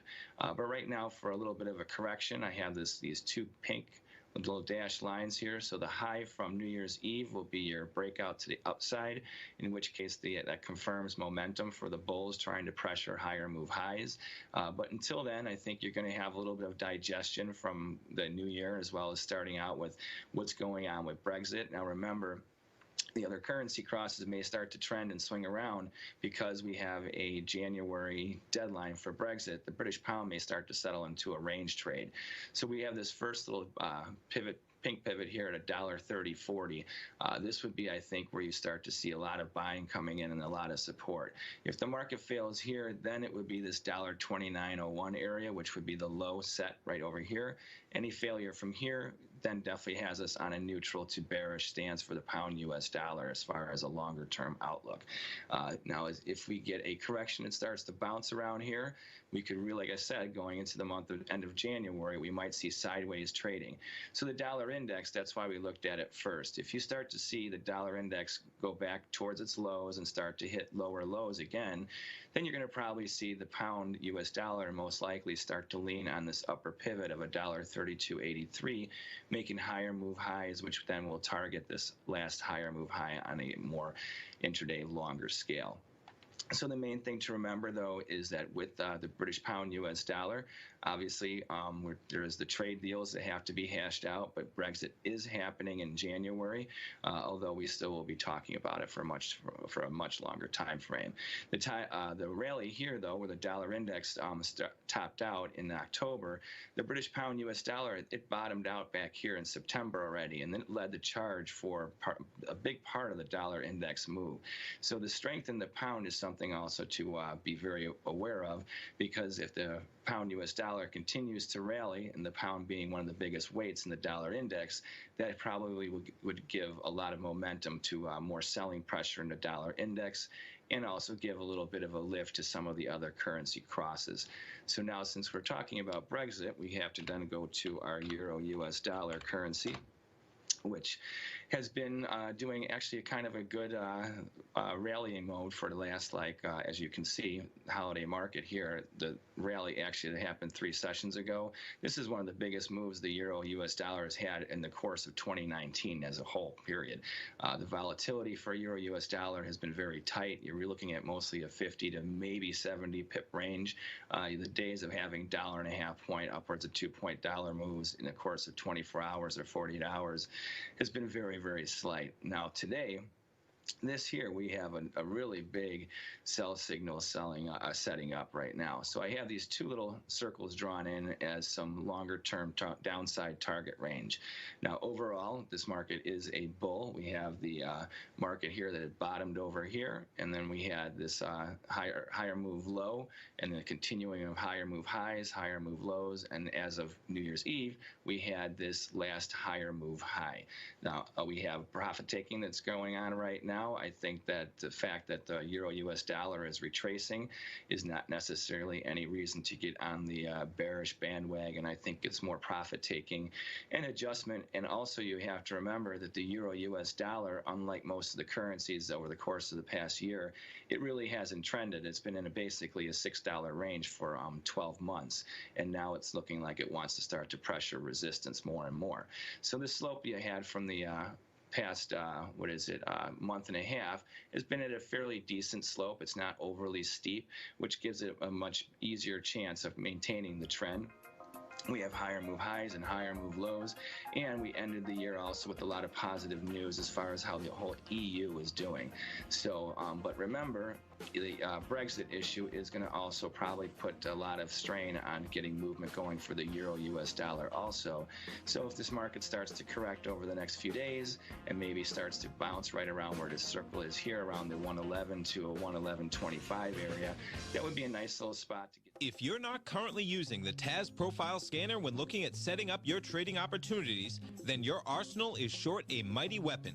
The TAS Profile Scanner is a standalone piece of software that instantly filters over 2,500 global financial markets such as stocks, ETFs, commodity futures, and Forex. Headed by Steve Dahl, TAS understands that in today's technological world, the use of top-flight software applications and technical analysis expertise is essential to successful trading in today's market. You also gain access to the webinar that Steve Dahl and Tom O'Brien just hosted, The Best Way to Use the TAS Profile Scanner to Profit. This webinar archive is available for all subscribers immediately upon signing up. All new subscriptions also come with a 30-day money-back guarantee, so you have nothing to risk. Start your subscription by visiting the front page of TFNN.com today, and you'll find the TAS Profile Scanner under the Services tab. Sign up today. Are you in the market for buying or selling real estate in the Bay Area, including the surrounding St. Petersburg, Tampa, and Clearwater markets? Tiger Real Estate LLC is a firm that has extensive experience in the Tampa Bay area. Whether you're looking to sell your current property for maximum value, or you're in the market for a second home or investment property, Tiger Realty has the experience across all areas of real estate in the Tampa Bay area to help buyers and sellers make the most informed decisions across all price levels. From the price you should be paying per square foot in certain up-and-coming areas to the type of cash flow investment properties are capable of creating, Tiger Real Estate can help you make the best decision when it comes to all areas of the market. Before you make one of the biggest decisions of your financial future, call Tiger Real Estate LLC today at 727-329-8322 or email us at tiger@tfnn.com. That's 727-329-8322. Call us today. Many of our new listeners have heard about The Tiger's Den. The Tiger's Den is a lively community where professional traders and investors can meet, exchange ideas and information in a comfortable, moderated atmosphere. Hear all of the TFNN shows, plus see all of the charts as they happen live and have access to archives of all of those charts. You can test drive The Tiger's Den absolutely free for 30 days and greatly enrich your knowledge of these markets and how to make your money work for you. Details on The Tiger's Den are on the front page of TFNN.com. TFNN has launched our brand new website. You can still visit us at the same TFNN.com URL, but when you do, you'll see a new and improved homepage with a much simpler navigation, whether you're watching Tiger TV live in high definition or just accessing your newsletter subscriptions. We even have new pricing in 6 months and yearly options. Check out the new TFNN.com now and experience all the upgrades. TFNN.com, educating investors. Call now, toll free at 1-877-927-6648. Internationally at 727-873-7618.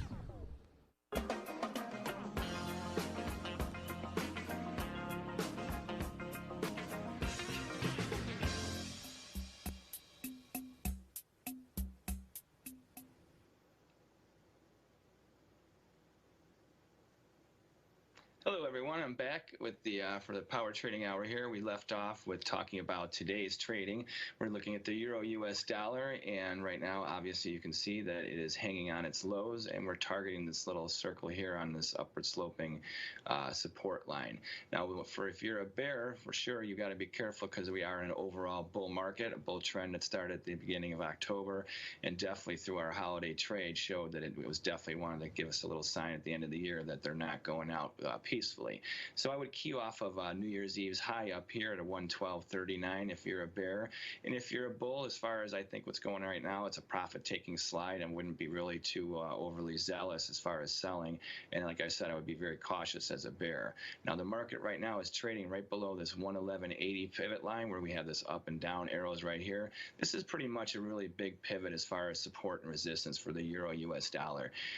It's been trading in a very tight range for the past year to begin with, and when it's been below 112, that's $1.12 rather, it's typically been on a bearish slide that usually goes no further than about $1.10 down to about $1.08. So we've already gone through our bottoming period, and the market's been in a sideways basically market now for over a year. So the volatility factor is very, very low. So as far as expectations for especially being a bear right now, considering the trend right now, we've been making higher move highs and higher move lows. Right now, you have to view it only as a corrective phase. Only if we take out this first upward sloping blue line, which is not that steep of a slope. It's pretty much a 45, which is a fantastic trend line overall. As far as trends, this last higher move low around $1.1067. This would be the first time level pivot where you can really say that the market's going to become bearish or neutral to bearish. Any trading above here keeps this bull trend intact and is more likely to set up just a corrective slide. So be very cautious if you're a bear. And then definitely, as far as the high from New Year's Eve, I would say that this would be your key pivot. Now, I drew this dark line here. This is when Brexit comes into fruition finally on January 31st. On this date, the UK finally, the Brexit will occur, and that's when the whole trading thing starts to become an issue. So things will actually not really be any different when this day occurs. It's not going to be like Y2K panic or anything like that. So, but it does mean that there is only an 11-month deadline then for the trade balance, trade agreements to be hashed out. And like I said, Boris Johnson seems to be leaning towards trying to have a deal like the EU has with Canada, which is very easier said than done, because that deal actually took 7 years. So could you imagine if it's still, we have another 5, 6, or 7 years of them trying to figure out a trade deal between the UK. So the euro is going to be impacted by that as well. But like I said, until this date right here, it's very likely we start to see a sideways pattern. So with the volatility here, we may stay right below this high that was set on New Year's Eve, and we may stay above this low here at $1.1067. Remember that this market's been trading in basically 50 pip ranges on a daily basis. There's not much to go with that. So let's stay in the European trading zone and look at the US dollar Swiss. Now this one, like we looked at the dollar index when we started the show off, this chart looks a lot like the dollar index, especially over the month of December. And this is one of the currencies where you have to kind of use as a gauge for whether the dollar index is truly going to trend the way it's going, and also how the other currency crosses are going. So right now we have the dollar index, which is getting a little bounce today. Now you saw that in the euro, it's coming back nicely, and it's retracing most of the New Year's Eve gains. The pound is falling back. The Swiss, now this is the one that's had the most volatility. Up here, the market was trading above par just before December, and now came all the way down into New Year's Eve and touched down below 96.5. That's a very big slide for the US dollar Swiss, because considering that the pound and the euro, which are the bigger currencies in Europe, did not have that extreme of a move. So with that being said, we have this nice rally going on here. I think this is a big corrective rally. This is a very, very steep trend going down on an intraday basis. So even if the U.S. dollar was getting hammered, the U.S. dollar Swiss is set up to have some sort of correction going on. Now, not that this is going to set a bottom and all of a sudden we're going to see a run back towards parity up here. I think that this last lower move high, where it failed at parity and now we've had this steep of a decline, is a very good indication that this is probably the first wave down for an extended slide for the U.S. dollar Swiss. And that would coincide with the dollar index. Remember, if our sell signal from October is confirmed and we do have a head and shoulders in the monthly basis forming, the U.S. dollar Swiss would be one of the markets that is much reflective of the dollar index as any of the currency crosses. So meaning that while the U.S. dollar is being sold, the U.S. dollar Swiss is going to be the most extreme, because the euro and the pound, remember, they have Brexit issues, and there's no real reason for them on a fundamental or technical basis to really start to trend excessively to the upside. And they're already in a bull market, so they're set up for a neutral to higher trade, not necessarily forming a bear market. So the U.S. dollar Swiss, I think, as long as you look at the dollar index, follow that, that's probably where you're going to see this market going. Set up for a correction that probably come back up to this 98-cent level, maybe even back up to 98.5, especially if the dollar index can do what it did in the beginning of in the beginning of November, and get that nice little correction going for like a week and a half. All of a sudden the dollar bulls come in, and then it's just going to be a trap before all of a sudden at least there's another test of support. I don't think you're going to have, especially considering the fundamentals that are going on with the U.S. dollar, that you're going to be able to get enough strength going to get any true rally going on in a market such as the U.S. dollar Swiss. Now, another good market that you can look at would be the U.S. dollar Canada. The U.S. dollar Canada market right here is also in a very, very steep decline right here, as you can see. So this one here, look at how this is. It had a higher move highs earlier today. It was strong. And look at it, it's only slightly positive on the day. So the U.S. dollar, even though it is gaining strength, you can see that early morning, it was like almost like the first trading day of the year, all the dollar bears were taking profits. So maybe they were on vacation and had their orders to get out, I don't know. So volume is starting to kick back up, and there definitely is business being done. But this is also a telltale sign that, like I said, with the U.S. dollar index, that it is really bearish right now. And most most likely we're setting ourselves up for a little corrective rally. But we do have a nice little signal here. So we're already we're in the mid-afternoon for the Forex market trading. And in a couple hours, we're going to have the rollover close. So let's say we have a positive close here for the U.S. dollar Canada. If the dollar index is in a retracement type of mode and is going to get a little bullish over the next week to week and a half, we should see a bounce here, just like in the Swiss, and see maybe a challenge back of this pivot here around $1.30.40 and come up towards this downward sloping blue line. So over the next few sessions, it's very likely that we could get a challenge of that, especially, like I said, if we have a positive close today, and then if we have follow through with a positive close tomorrow on Friday, that would actually set us up for a buy signal that would give us the lead up for the week ahead next week for the first full trading week of January, excuse me. So we have some potential for some signals shaping up. Remember, with the dollar index, like we said, if it bounced today and is setting a short-term low at least for a correction, that gives us an idea of a little turn in some of these other major currency crosses. So that would be it. And I think we have to go into commercial here. I'm not sure about the time. There we go.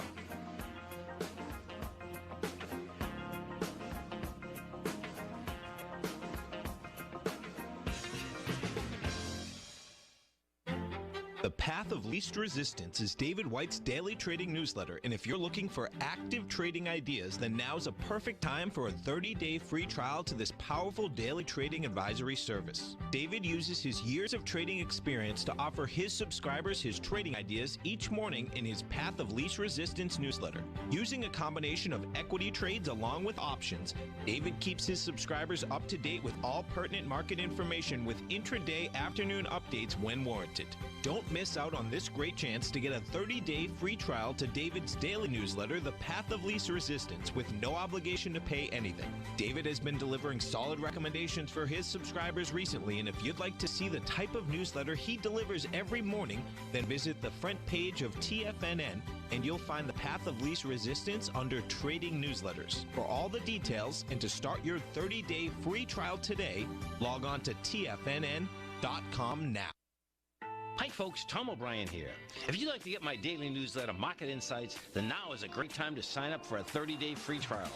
Every morning by 9:30, I send out my morning letter to subscribers with market commentary on a variety of markets, currencies, and commodities to keep investors up to date on the day's trading action. Included in Market Insights are specific buy and sell recommendations for stocks, ETFs, and even options, with stops and price targets included for every trade in my newsletter. If you'd like to try my newsletter risk-free for 30 days, then head over to the front page of TFNN and you'll find Market Insights under Trading Newsletters. I use my years of trading experience to bisect and dissect the market every morning and give my subscribers the most important information they need to know for the day ahead. I even issue afternoon updates for my subscribers whenever warranted with important market action. I'm always scouring the market for the next great trading opportunity. Sign up for your 30-day free trial to my daily newsletter, Market Insights, today by visiting the front page of TFNN.com. Wow! Go get them, folks. TFNN is excited about our new software charting program, The Art of Timing the Trade Charts. In collaboration with Tom O'Brien and using his best-selling book, The Art of Timing the Trade, Your Ultimate Trading Mastery System, David White has programmed an outstanding piece of software that will complement any trader's methodology. Using this first-of-its-kind program, The Art of Timing the Trade Charts allows you to scan thousands of stocks for Fibonacci formation setups, including Gartley's, ABC's, butterflies, and much more. The Art of Timing the Trade Charts is designed to help you when scouring the markets for stocks just beginning to form the trading patterns that many investors spend days, weeks, or even months searching to find. And right now, we're offering licenses available at only $79 a month. We are so confident that you're going to love this new charting software that will even give you a 30-day unconditional money-back guarantee. Don't miss out on this incredible new piece of software. Get your copy of The Art of Timing the Trade Charts today by visiting TFNN.com. This segment is brought to you by Think or Swim. For more information, just click the Think or Swim banner on the front page of TFNN.com.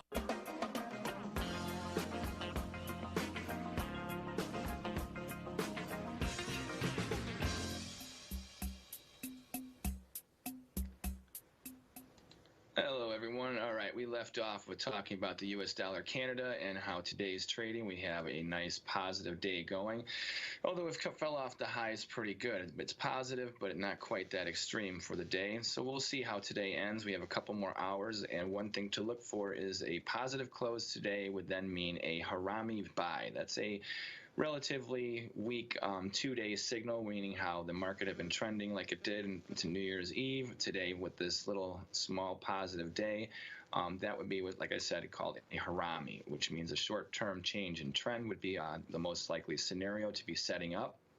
And if we settle positive today, and then if we settle positive tomorrow, just a little bit or even a lot, then that would be called a 3 inside up buy pattern, which is another Japanese candlestick pattern.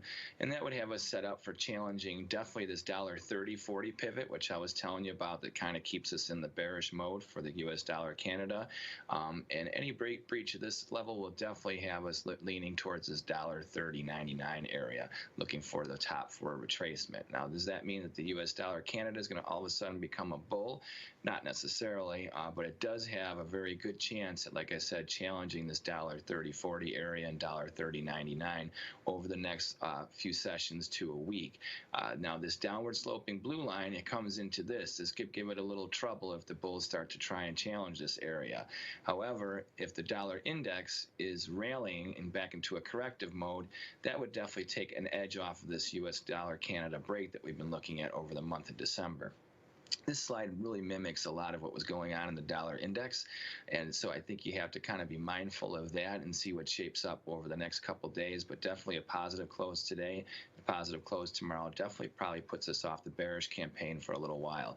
The low from New Year's Eve right here, this would be for your bulls if you're looking into buying into this little scenario. If it does happen over the next few sessions, that would be your risk level. Any trading below there would be indicative of lower move lows and obviously a bear trend being continued. Now we have this pivot point at $1.31.70. This would be the area where I think that you're going to really have an exhaustion of any type of bullish retracement. Remember, the dollar index, if it is only in a retracement mode, then obviously if it turns, then the U.S. dollar Canada would probably be under pressure as well should the bears return to that dollar index. And that also means that you're probably not going to be able to have the momentum to get the market back up to above this $1.31.70 level, where you have a lot of it's where you have a lot of support and resistance to begin with historically. So another good trade following the dollar index. Now we're going to move over to the Japanese yen and see what's going on here. Okay, so we have a long-term trend right here that's been going on since before September. That's been rallying here, the U.S. dollar yen. And then we have this other trend here that's from this major low through this last major low here that was tested over the past few sessions. Then this is what worries me right here. The U.S. dollar yen right now, here we are on January 2nd, and it was positive earlier today, but it came down and it took a test of this $8.24 area. The U.S. dollar index is strong, and so that's kind of like we would think that as the other currencies are breaking, this is what should happen with the U.S. dollar yen. The thing is that the U.S. dollar yen hasn't been going in the same direction as the other currencies. This is the one currency cross where, while the dollar index was under pressure, it was able to sustain momentum to the upside versus the yen. Now, because we have the trade deal with China that's supposedly going to be signed on the 15th, the U.S. dollar yen is going to probably be acting a little bit differently than the rest of the major currency crosses. It's not going to run with the herd, most likely because of the terms of what's going to go on with China and the United States. Once we have clarity, it's good for all of Asia, but then it also puts things to rest as far as with Japan and a lot of the other countries as far as the difficulties that the U.S. and China have been dealing with over the past year and a half. Does it mean that it's over? I don't know exactly what the terms are going to be and still has to be signed, but I think that just like you have the Brexit scenario that could dry up volatility a bit for the euro and the British pound versus the dollar especially, or versus themselves like the euro pound cross, I think the Japanese yen, especially versus the dollar, is going to start to continue staying in this range. Like if you look at it over the course of basically the middle of October up until now, the market's been trading basically where it's at now, right around $1.855. So this is really I mean, there's nothing to really look at here. You can't kind of try and make something happen here. As far as what we do know technically, the market did try and get above this, make new higher move highs, and it failed to. So it made a lower move high, but not that much. So it's kind of bearish in a technical sense. And it did just, especially today, hammer in a lower move low. So it's by wave theory is definitely bearish, but it's more of a sideways bearishness than it is overall negative, the U.S. dollar yen, especially because if the dollar index is going to be retracing, it's going to be very hard for the U.S. dollar yen to force a slide right now. So I'd be very leery of being bearish the U.S. dollar Japanese yen currency cross right now. Obviously, we've taken out these support lines that have been in existence for months on end. So we do have the inklings of a bear, but like I said, I wouldn't be overzealous because there's too many fundamental variables that are coming into place right now and no reason to start selling the dollar versus the Japanese yen, especially if we get a rally in the dollar index. Now, also in this trading zone, and this is why I think you have to be mindful of the Japanese yen, is the fact that we have the Australian dollar, U.S. dollar. Now look at this rally. This market has started to show some light over the course of the month of December. Like the other currency crosses, today it is selling off in a big way. It's taken out all the gains from New Year's Eve and pretty much the day before. Now this is actually a nice little trade setting up here. So for your bears, if you're looking for a little bearish trade here, if we get a negative close today, that would have this market right here, the Australian dollar, U.S. dollar, in a bearish stance and targeting lower levels. So that would have this high from New Year's Eve being your threshold for your pivot for a bullish breakout or to sell against if you're a bear. So if you're trading the Forex outright in the Forex derivatives, or if you're trading the futures or the options, this would be a nice little play for either credit spreads above the market to sell or to look to layer out different strikes around the high to where the market is going to settle at today, if it settles especially right around where it's at. This would also be a bearish engulfing line. Let's say the market, the Australian dollar, U.S. dollar settles today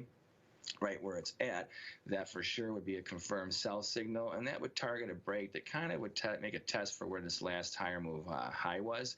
Now remember, this market has been rallying very nice since October on a relatively decent slope, nothing extreme. The extreme slope came in the month of December and especially the last couple of weeks with this accelerated breakout of these highs. So for the market to go sideways to lower for the next couple of weeks or a week and a half to take a little bit of profits off the table from the bullish move is very normal for the market to do. Only if it fails this first upward sloping blue line does that have us kind of targeting this 68.35 lower pivot. And I think that the odds of you getting down here right now, unless you have a big rally in the U.S. dollar index, especially versus the other currencies, I don't think you're going to see that big of a correction in the Australian dollar, U.S. dollar. Momentum just doesn't seem to have the ability to get that far. But we'll see what happens. Just remember to key off this high. Any trading above the high set on New Year's Eve, I would be very leery and mindful of. If you're in the CD market and looking for a secure investment, the Tiger First Mortgage Program may work for you. The security for these first mortgages are building lots in the tax opportunity zone in St. Petersburg, Florida. The Tax Act of 2018 set up tax-free zones across the country where you can build and hold for 10 years and pay no tax on the profits, which makes these lots valuable. The investment is anywhere from $30,000 to $75,000. The interest paid is 7% yearly, paid on a monthly basis. According to Bankrate.com, the best rate for a 4-year CD in the country as of February 20th is 3.1%. A $50,000 investment at a normal 4-year CD rate of 3.1% would give you income of $1,550 per year or $6,200 over the 4-year period. That same $50,000 investment in the Tiger First Mortgage Program would give you $3,500 per year or $14,000 over the 4 years. Which would you prefer, $6,200 or $14,000 of interest on your investment? If you would like more information about the Tiger First Mortgage Program, you can call me at 877-518-9190. That's 877-518-9190. If you haven't checked out the newsletters page of TFNN.com, what are you waiting for? All of the TFNN newsletters are informative, up-to-date, affordable, and a must-have for every trader looking to gain a competitive informational edge in today's markets. TFNN newsletters cover every aspect of the markets to offer you the very latest in market news.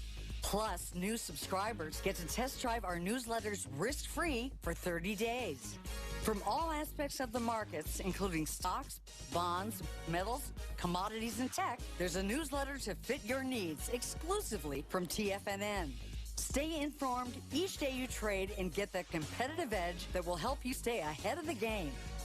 Visit our newsletters page by going to TFNN.com and click the newsletters button near the top of the page. TFNN.com, educating investors.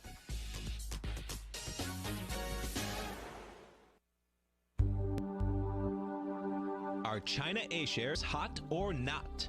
If you trade China A-shares, now may be time to take a closer look. Trade CHAU or CHAD, Directions Daily CSI 300 China A-share Bull and Bear ETFs. China A-shares in either direction. Visit directioninvestments.com today. An investor should consider the investment objectives, risks, charges, and expenses of the Direction shares carefully before investing. The prospectus and summary prospectus contain this and other information about Direction shares. To obtain prospectus or summary prospectus, please contact Direction shares at 866-476-7523. The prospectus or summary prospectus should be read carefully before investing. An investment in the funds is subject to risk, including the possible loss of principal. The funds are designed to be utilized only by sophisticated investors such as traders and active investors. Distributor Foreside Fund Services, LLC.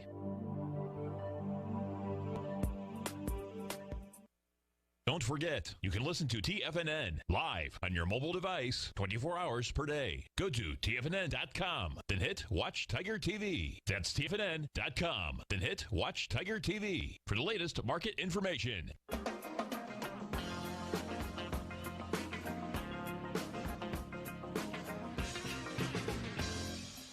All right, everybody, we left off with the Australian dollar, US dollar sell signal. And on the chat, we had Mr. Bill asking a question about the US dollar Canada. So I want to go and jump back to the US dollar Canada real quick. And he asked something, let's see, there's 3 drives to a bottom, just thinking. So 3 drives to a bottom. So I don't know, let's see. In other words, if you're looking for yet another test of support, oh, absolutely. I don't think that this is necessarily the bottom period. I think that this right now is a short-term buy signal, just like how we have the sell signal in the Australian dollar, US dollar. And this is where some of these signals actually coincide with each other, where when multiple currencies give you 1, 2, and 3 day signals that all line up at the same point, that usually gives you a good indication about what's going to happen with the dollar. That's why I think the dollar index right now, even though it's been under pressure, it's not just a New Year's rally that's starting. I think it's just a New Year's correction that you're going to see in the dollar, meaning dollar strength for the next probably 3 to 8 sessions. And here's the reason why. We have Mr. Bill here looking for still definitely some lower move lows in the US dollar Canada, or at least a test of support before it bottoms. Very possible. Markets don't just end on a dime. So, and especially since there's no real reason to get bullish to US dollar Canada, and the overall trend has been bearish. However, a correction, if you're looking for one, if you're an aggressive bull, that's the scenario to look at. Before you're looking for a major trend move, you need to have a correction at least to start to show you have some momentum to the upside. So with a positive close today in the US, like I said, the US dollar Canada, and especially if it gets a positive close tomorrow, I think you're going to get a little retracement. And then, like I said, watch the dollar index. If the dollar index takes a turn in about a week and a half, and then starts going back to new move lows, I think the US dollar Canada will make newer move lows, Mr. Bill. Okay, now we got Bodie with Euro and NZD doing a trend chain. Okay, well, we got the good lead up then, because New Zealand dollar, US dollar was the next currency I wanted to talk about. So that is doing the same thing. Now, this market has been a raging bull, and this was the one currency before coming in today that I was like, okay, I won't have to give anybody any advice on this one except for don't try and fight this trend. then today had to happen. We have New Year's Day, and we have a big bearish engulfing signal in the New Zealand dollar, U.S. dollar. So now we may be setting ourselves up for a correction. So the high from New Year's in the New Zealand dollar, U.S. dollar, I think is where you use as your risk right now. If you're a bull and you're looking to take profits, now would probably be a good time today, or especially if we settle lower. Now, we haven't settled yet. We got to wait for the close of today, so don't jump the gun. All of a sudden, we have a rally in 2 hours and make new highs. And you're like, Teddy called for this big break. So, all right, so we have the New Zealand dollar, U.S. dollar right here with a potential sell signal. And then the nice thing is here, I'd already had these little pivots down here. We have these upward sloping blue lines, which already give you a little line or target for where the market can break down to. But realistically, I think this 65.38 to 64.71, these is really the extreme, the support band where you'd see the market correct back to. Because unlike the other currency crosses, the New Zealand dollar, U.S. dollar, it's almost irrelevant what the dollar index is doing. This thing is a bull. This thing's been raging since the beginning of October. It bottomed nicely, and no matter what the dollar index has done and the other currencies have done with or against the dollar, excuse me, this currency has just been a bull. So I think right now, watch the close today, bearish engulfing sell signal, and then bam, then we get a nice little correction, and maybe takes a test of this last higher move high, or maybe even this higher move low here. But I think this first pink pivot here at 65.38 is the extreme. So now Bodie wanted to know about the Euro NZD. So that's a good question to ask, because we know that the New Zealand dollar seems to not care about the U.S. dollar whatsoever as far as strength. So why would it care about the euro? So, okay, so let's see. What are you doing a trend change? Actually, I don't think the euro and New Zealand dollar is going to get a trend change unless you see maybe, like I said, with the if the sell signal does work in the New Zealand dollar, U.S. dollar, for a short time, I think you could get a little retracement, especially if the euro is also not retracing so much against the dollar, meaning euro strength is meaning a neutral trade because of Brexit. So I think for the euro New Zealand dollar, it's going to be hard to get a very big rally here, but you might see a little bit of a correction. So you have this trend that's been going on since the middle of October. So let's try and figure something out for Bodie. We'll do this live for you folks. All right, see, nothing but the best for you guys for the Power Trading Hour. All right, the slope overall for this trend since October, it's almost a 45. So for Gann theorists and even just trend trades as a whole, we have a series of lower move highs, lower move lows. It's been very consistent without any type of disruptance, even trying to cause a neutral trade. So I wouldn't try and catch a falling knife here, my friend. Is it bottoming? Very likely it could be.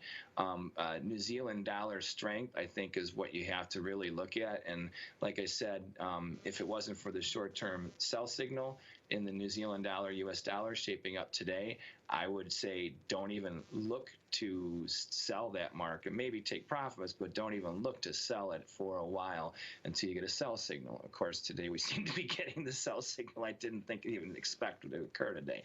But like I said, it's lining up with other currencies. So we have 1- and 2-day signals and even 3-day signals that will be confirmed today as of the close in some of our major currency crosses that would coincide with these brand new 1-day signals, which leads credence to the fact that we're probably going to see a dollar rally for the next few sessions to upwards of a week and a half.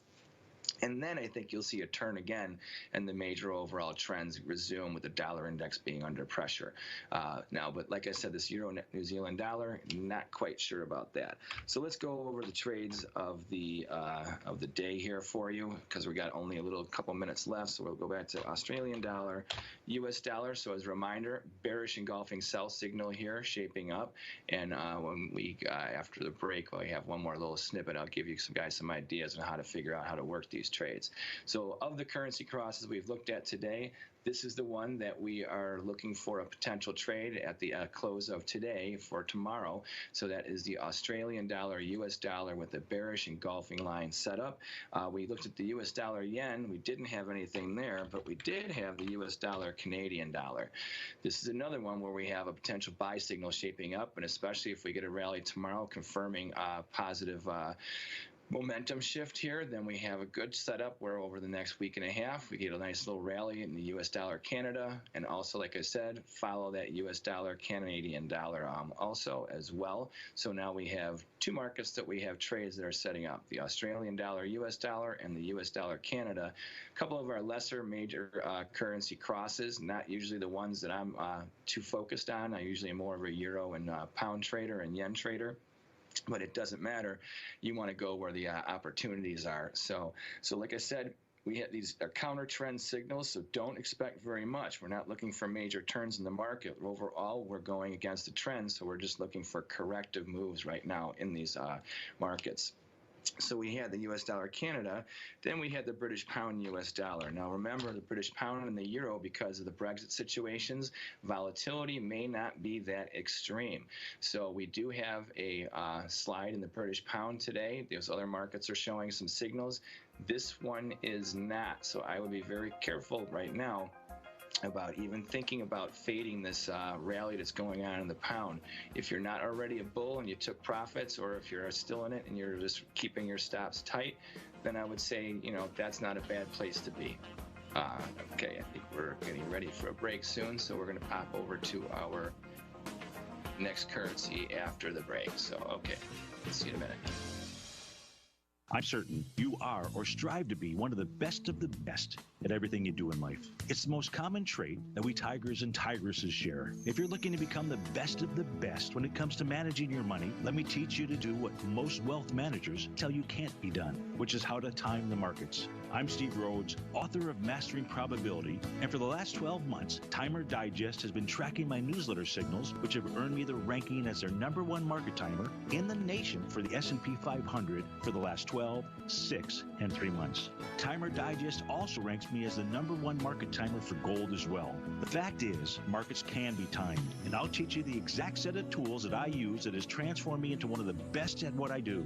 Sign up for Mastering Probability today by clicking on the newsletter tab on the homepage of tfnn.com and get immediate access to workshops where I take you step by step how to use an extraordinary set of tools, as well as provide great market calls too. Sign up today.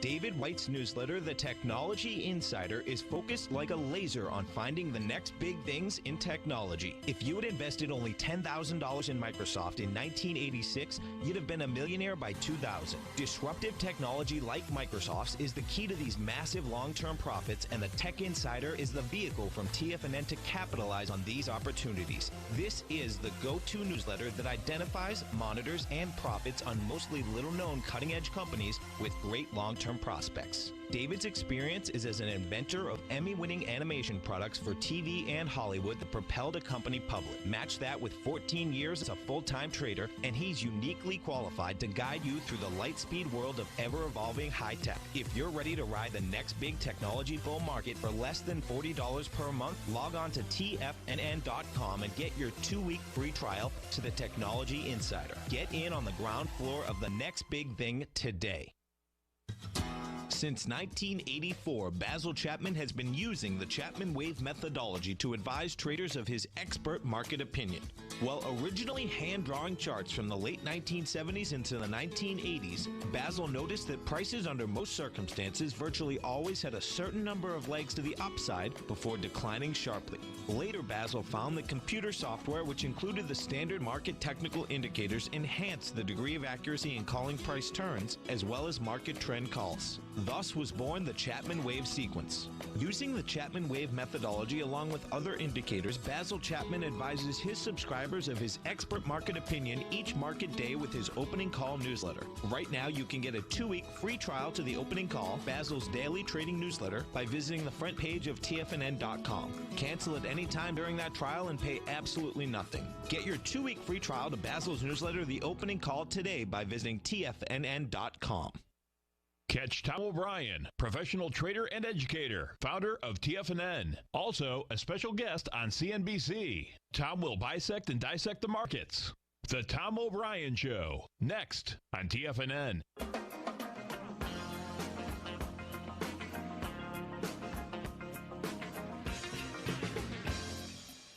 Hello, everybody. We're back now. Just want to recap what we've talked about this hour. We have a couple of trading signals for you. We have the potential buy signal start shaping up in the U.S. dollar Canadian currency cross. We have the potential sell signal in the Australian dollar U.S. dollar currency cross, and we definitely have a sell signal shaping up here in the euro US dollar currency cross as well, with the bearish engulfing line, which we had discussed earlier. And if you want to learn how to trade these patterns, you can read the book High Probable Japanese Candlestick Patterns. It's available on Amazon in Kindle and paperback version, written by myself, and it'll show you how to use these patterns in both the Forex futures, options markets, and all kinds of even equity ETF markets and stuff to set up correlative trades. So these are patterns that don't happen very often, but when they do, they definitely give you very good probable opportunities to exercise many different markets, types of positions. So we definitely have to wait until the close. We have another hour and a half, 2 hours before the currencies roll. You don't want to ever jump in front of a trade because we can't predict the future, and especially if you're looking for a signal, it's not a signal until it's actually confirmed, which doesn't happen until the close. So definitely be mindful of that. And anytime you want to find out what I'm looking at as far as these signals, you can check us out at www.forex-trading-unlock.com, and always on YouTube too. If you want to look for our content, we'll be definitely having some of these, since these signals are shaping up, I'll be having some video episodes on our YouTube channel, which you just search Forex Trading Unlocked on YouTube and subscribe, and then you'll find out anytime we have a little news about these signals or our analysis on the Forex markets as well. So I don't think we have any questions. Nice, Ted. Oh, thanks, Bodie. Appreciate it. I'm glad you liked the analysis today and looking at the New Zealand dollar euro market. So, which is pretty funny because that was the perfect timing when you came out on that. Thank you very much, guys. You have a great day.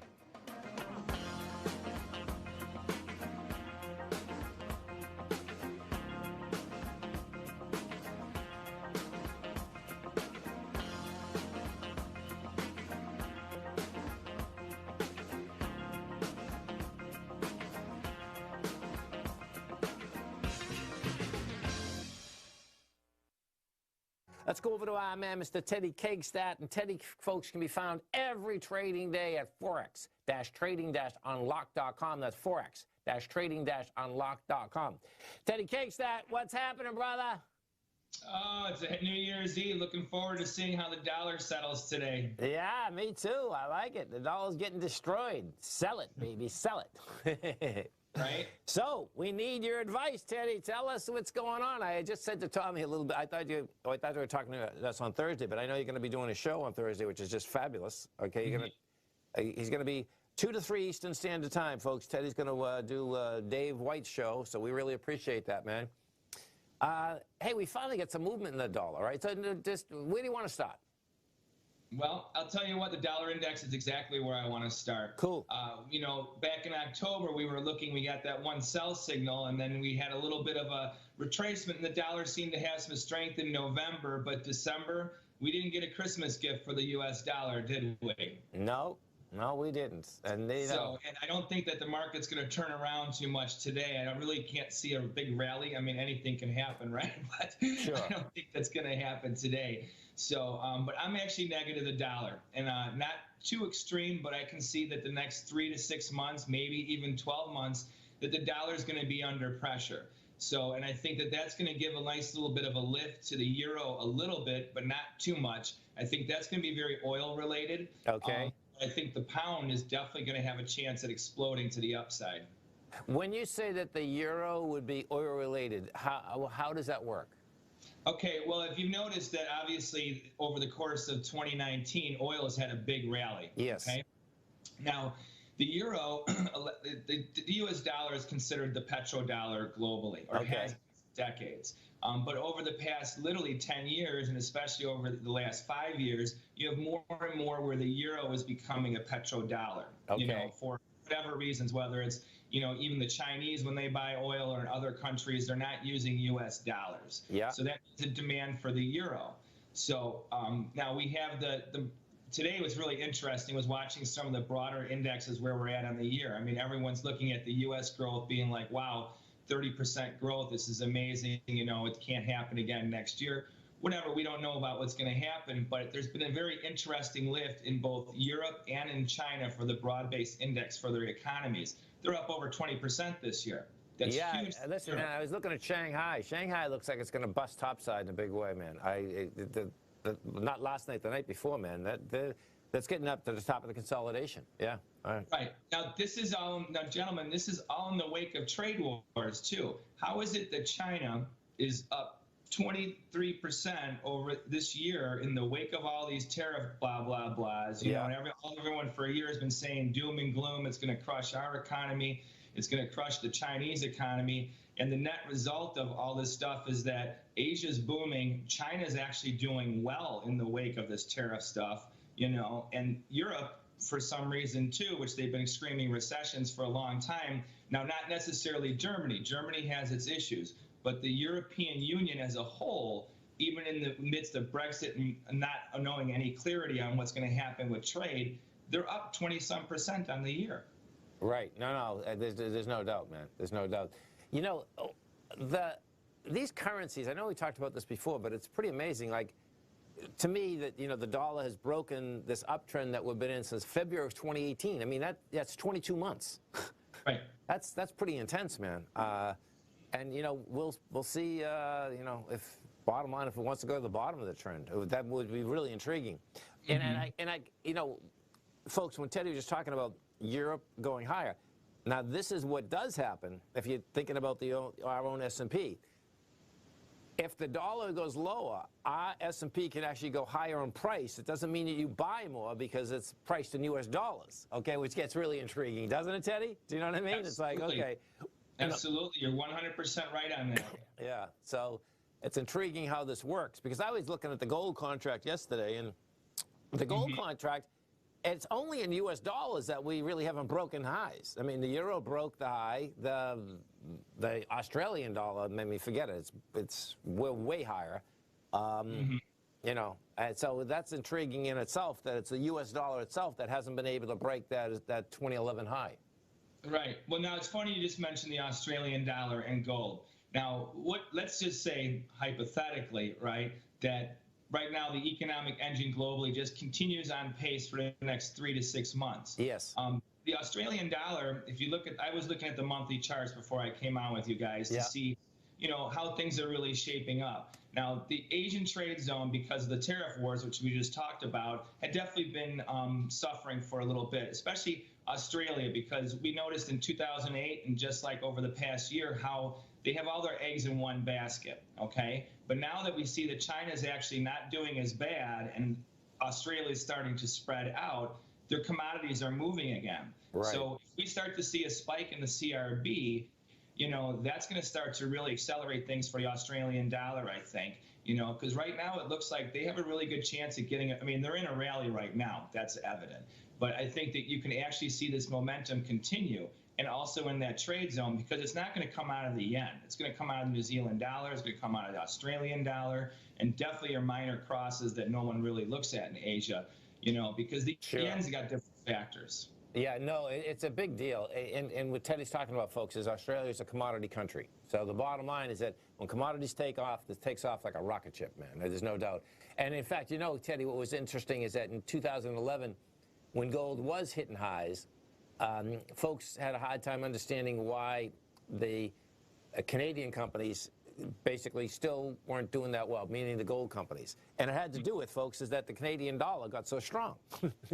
That's, you know, that's the other part of the equation, which, you know. And you just actually did the lead up to the next thing about with this whole commodity thing with mentioning Canada. If you look at the U.S. dollar Canada, yes, it's tanking right now. And that's because of the commodity strength. And like I said, this is kind of a ripple effect by these different countries where the U.S. dollar, the milder currency crosses like the Canada and the Australian and New Zealand, they're becoming big bulls. Yeah. And if you look at the U.S. dollar Swiss, it's been trading basically between parity of 04 down to about 98 cents for the past like few years, and especially the past like year and a half, 2 years. Right. You know. And now it's slamming down to this 97-cent area. It could be down at like literally 92 to 87 cents within the next like 8 months to 12 months if the dollar index hits a really big slide. It's pretty cool, man, because that's a lot of opportunity out there for trades. I mean, you know, when you had big turns in the marketplace, right? I mean, the bottom line is that it's not necessarily the very beginning of that you like to trade them, but the fact is that that's where the biggest chunk is. That, you know, if in fact this is a big turn, which I think it is, you can see all those different trades lining up, man. I mean, it's like, okay, you know, we know that in a bull market you can make mistakes, right? Well, I think we're hitting a very big cyclical turn for a lot of markets in whole sectors, you know. Pretty cool, man. Well, listen, Tommy and I wish you a happy new year, great 2020. We look forward to the show on Thursday. So Thursday right here, folks, our man Teddy Cakestad, he's going to be on 2 to 3 right before me. Teddy, have a great one and a safe one, man. Absolutely.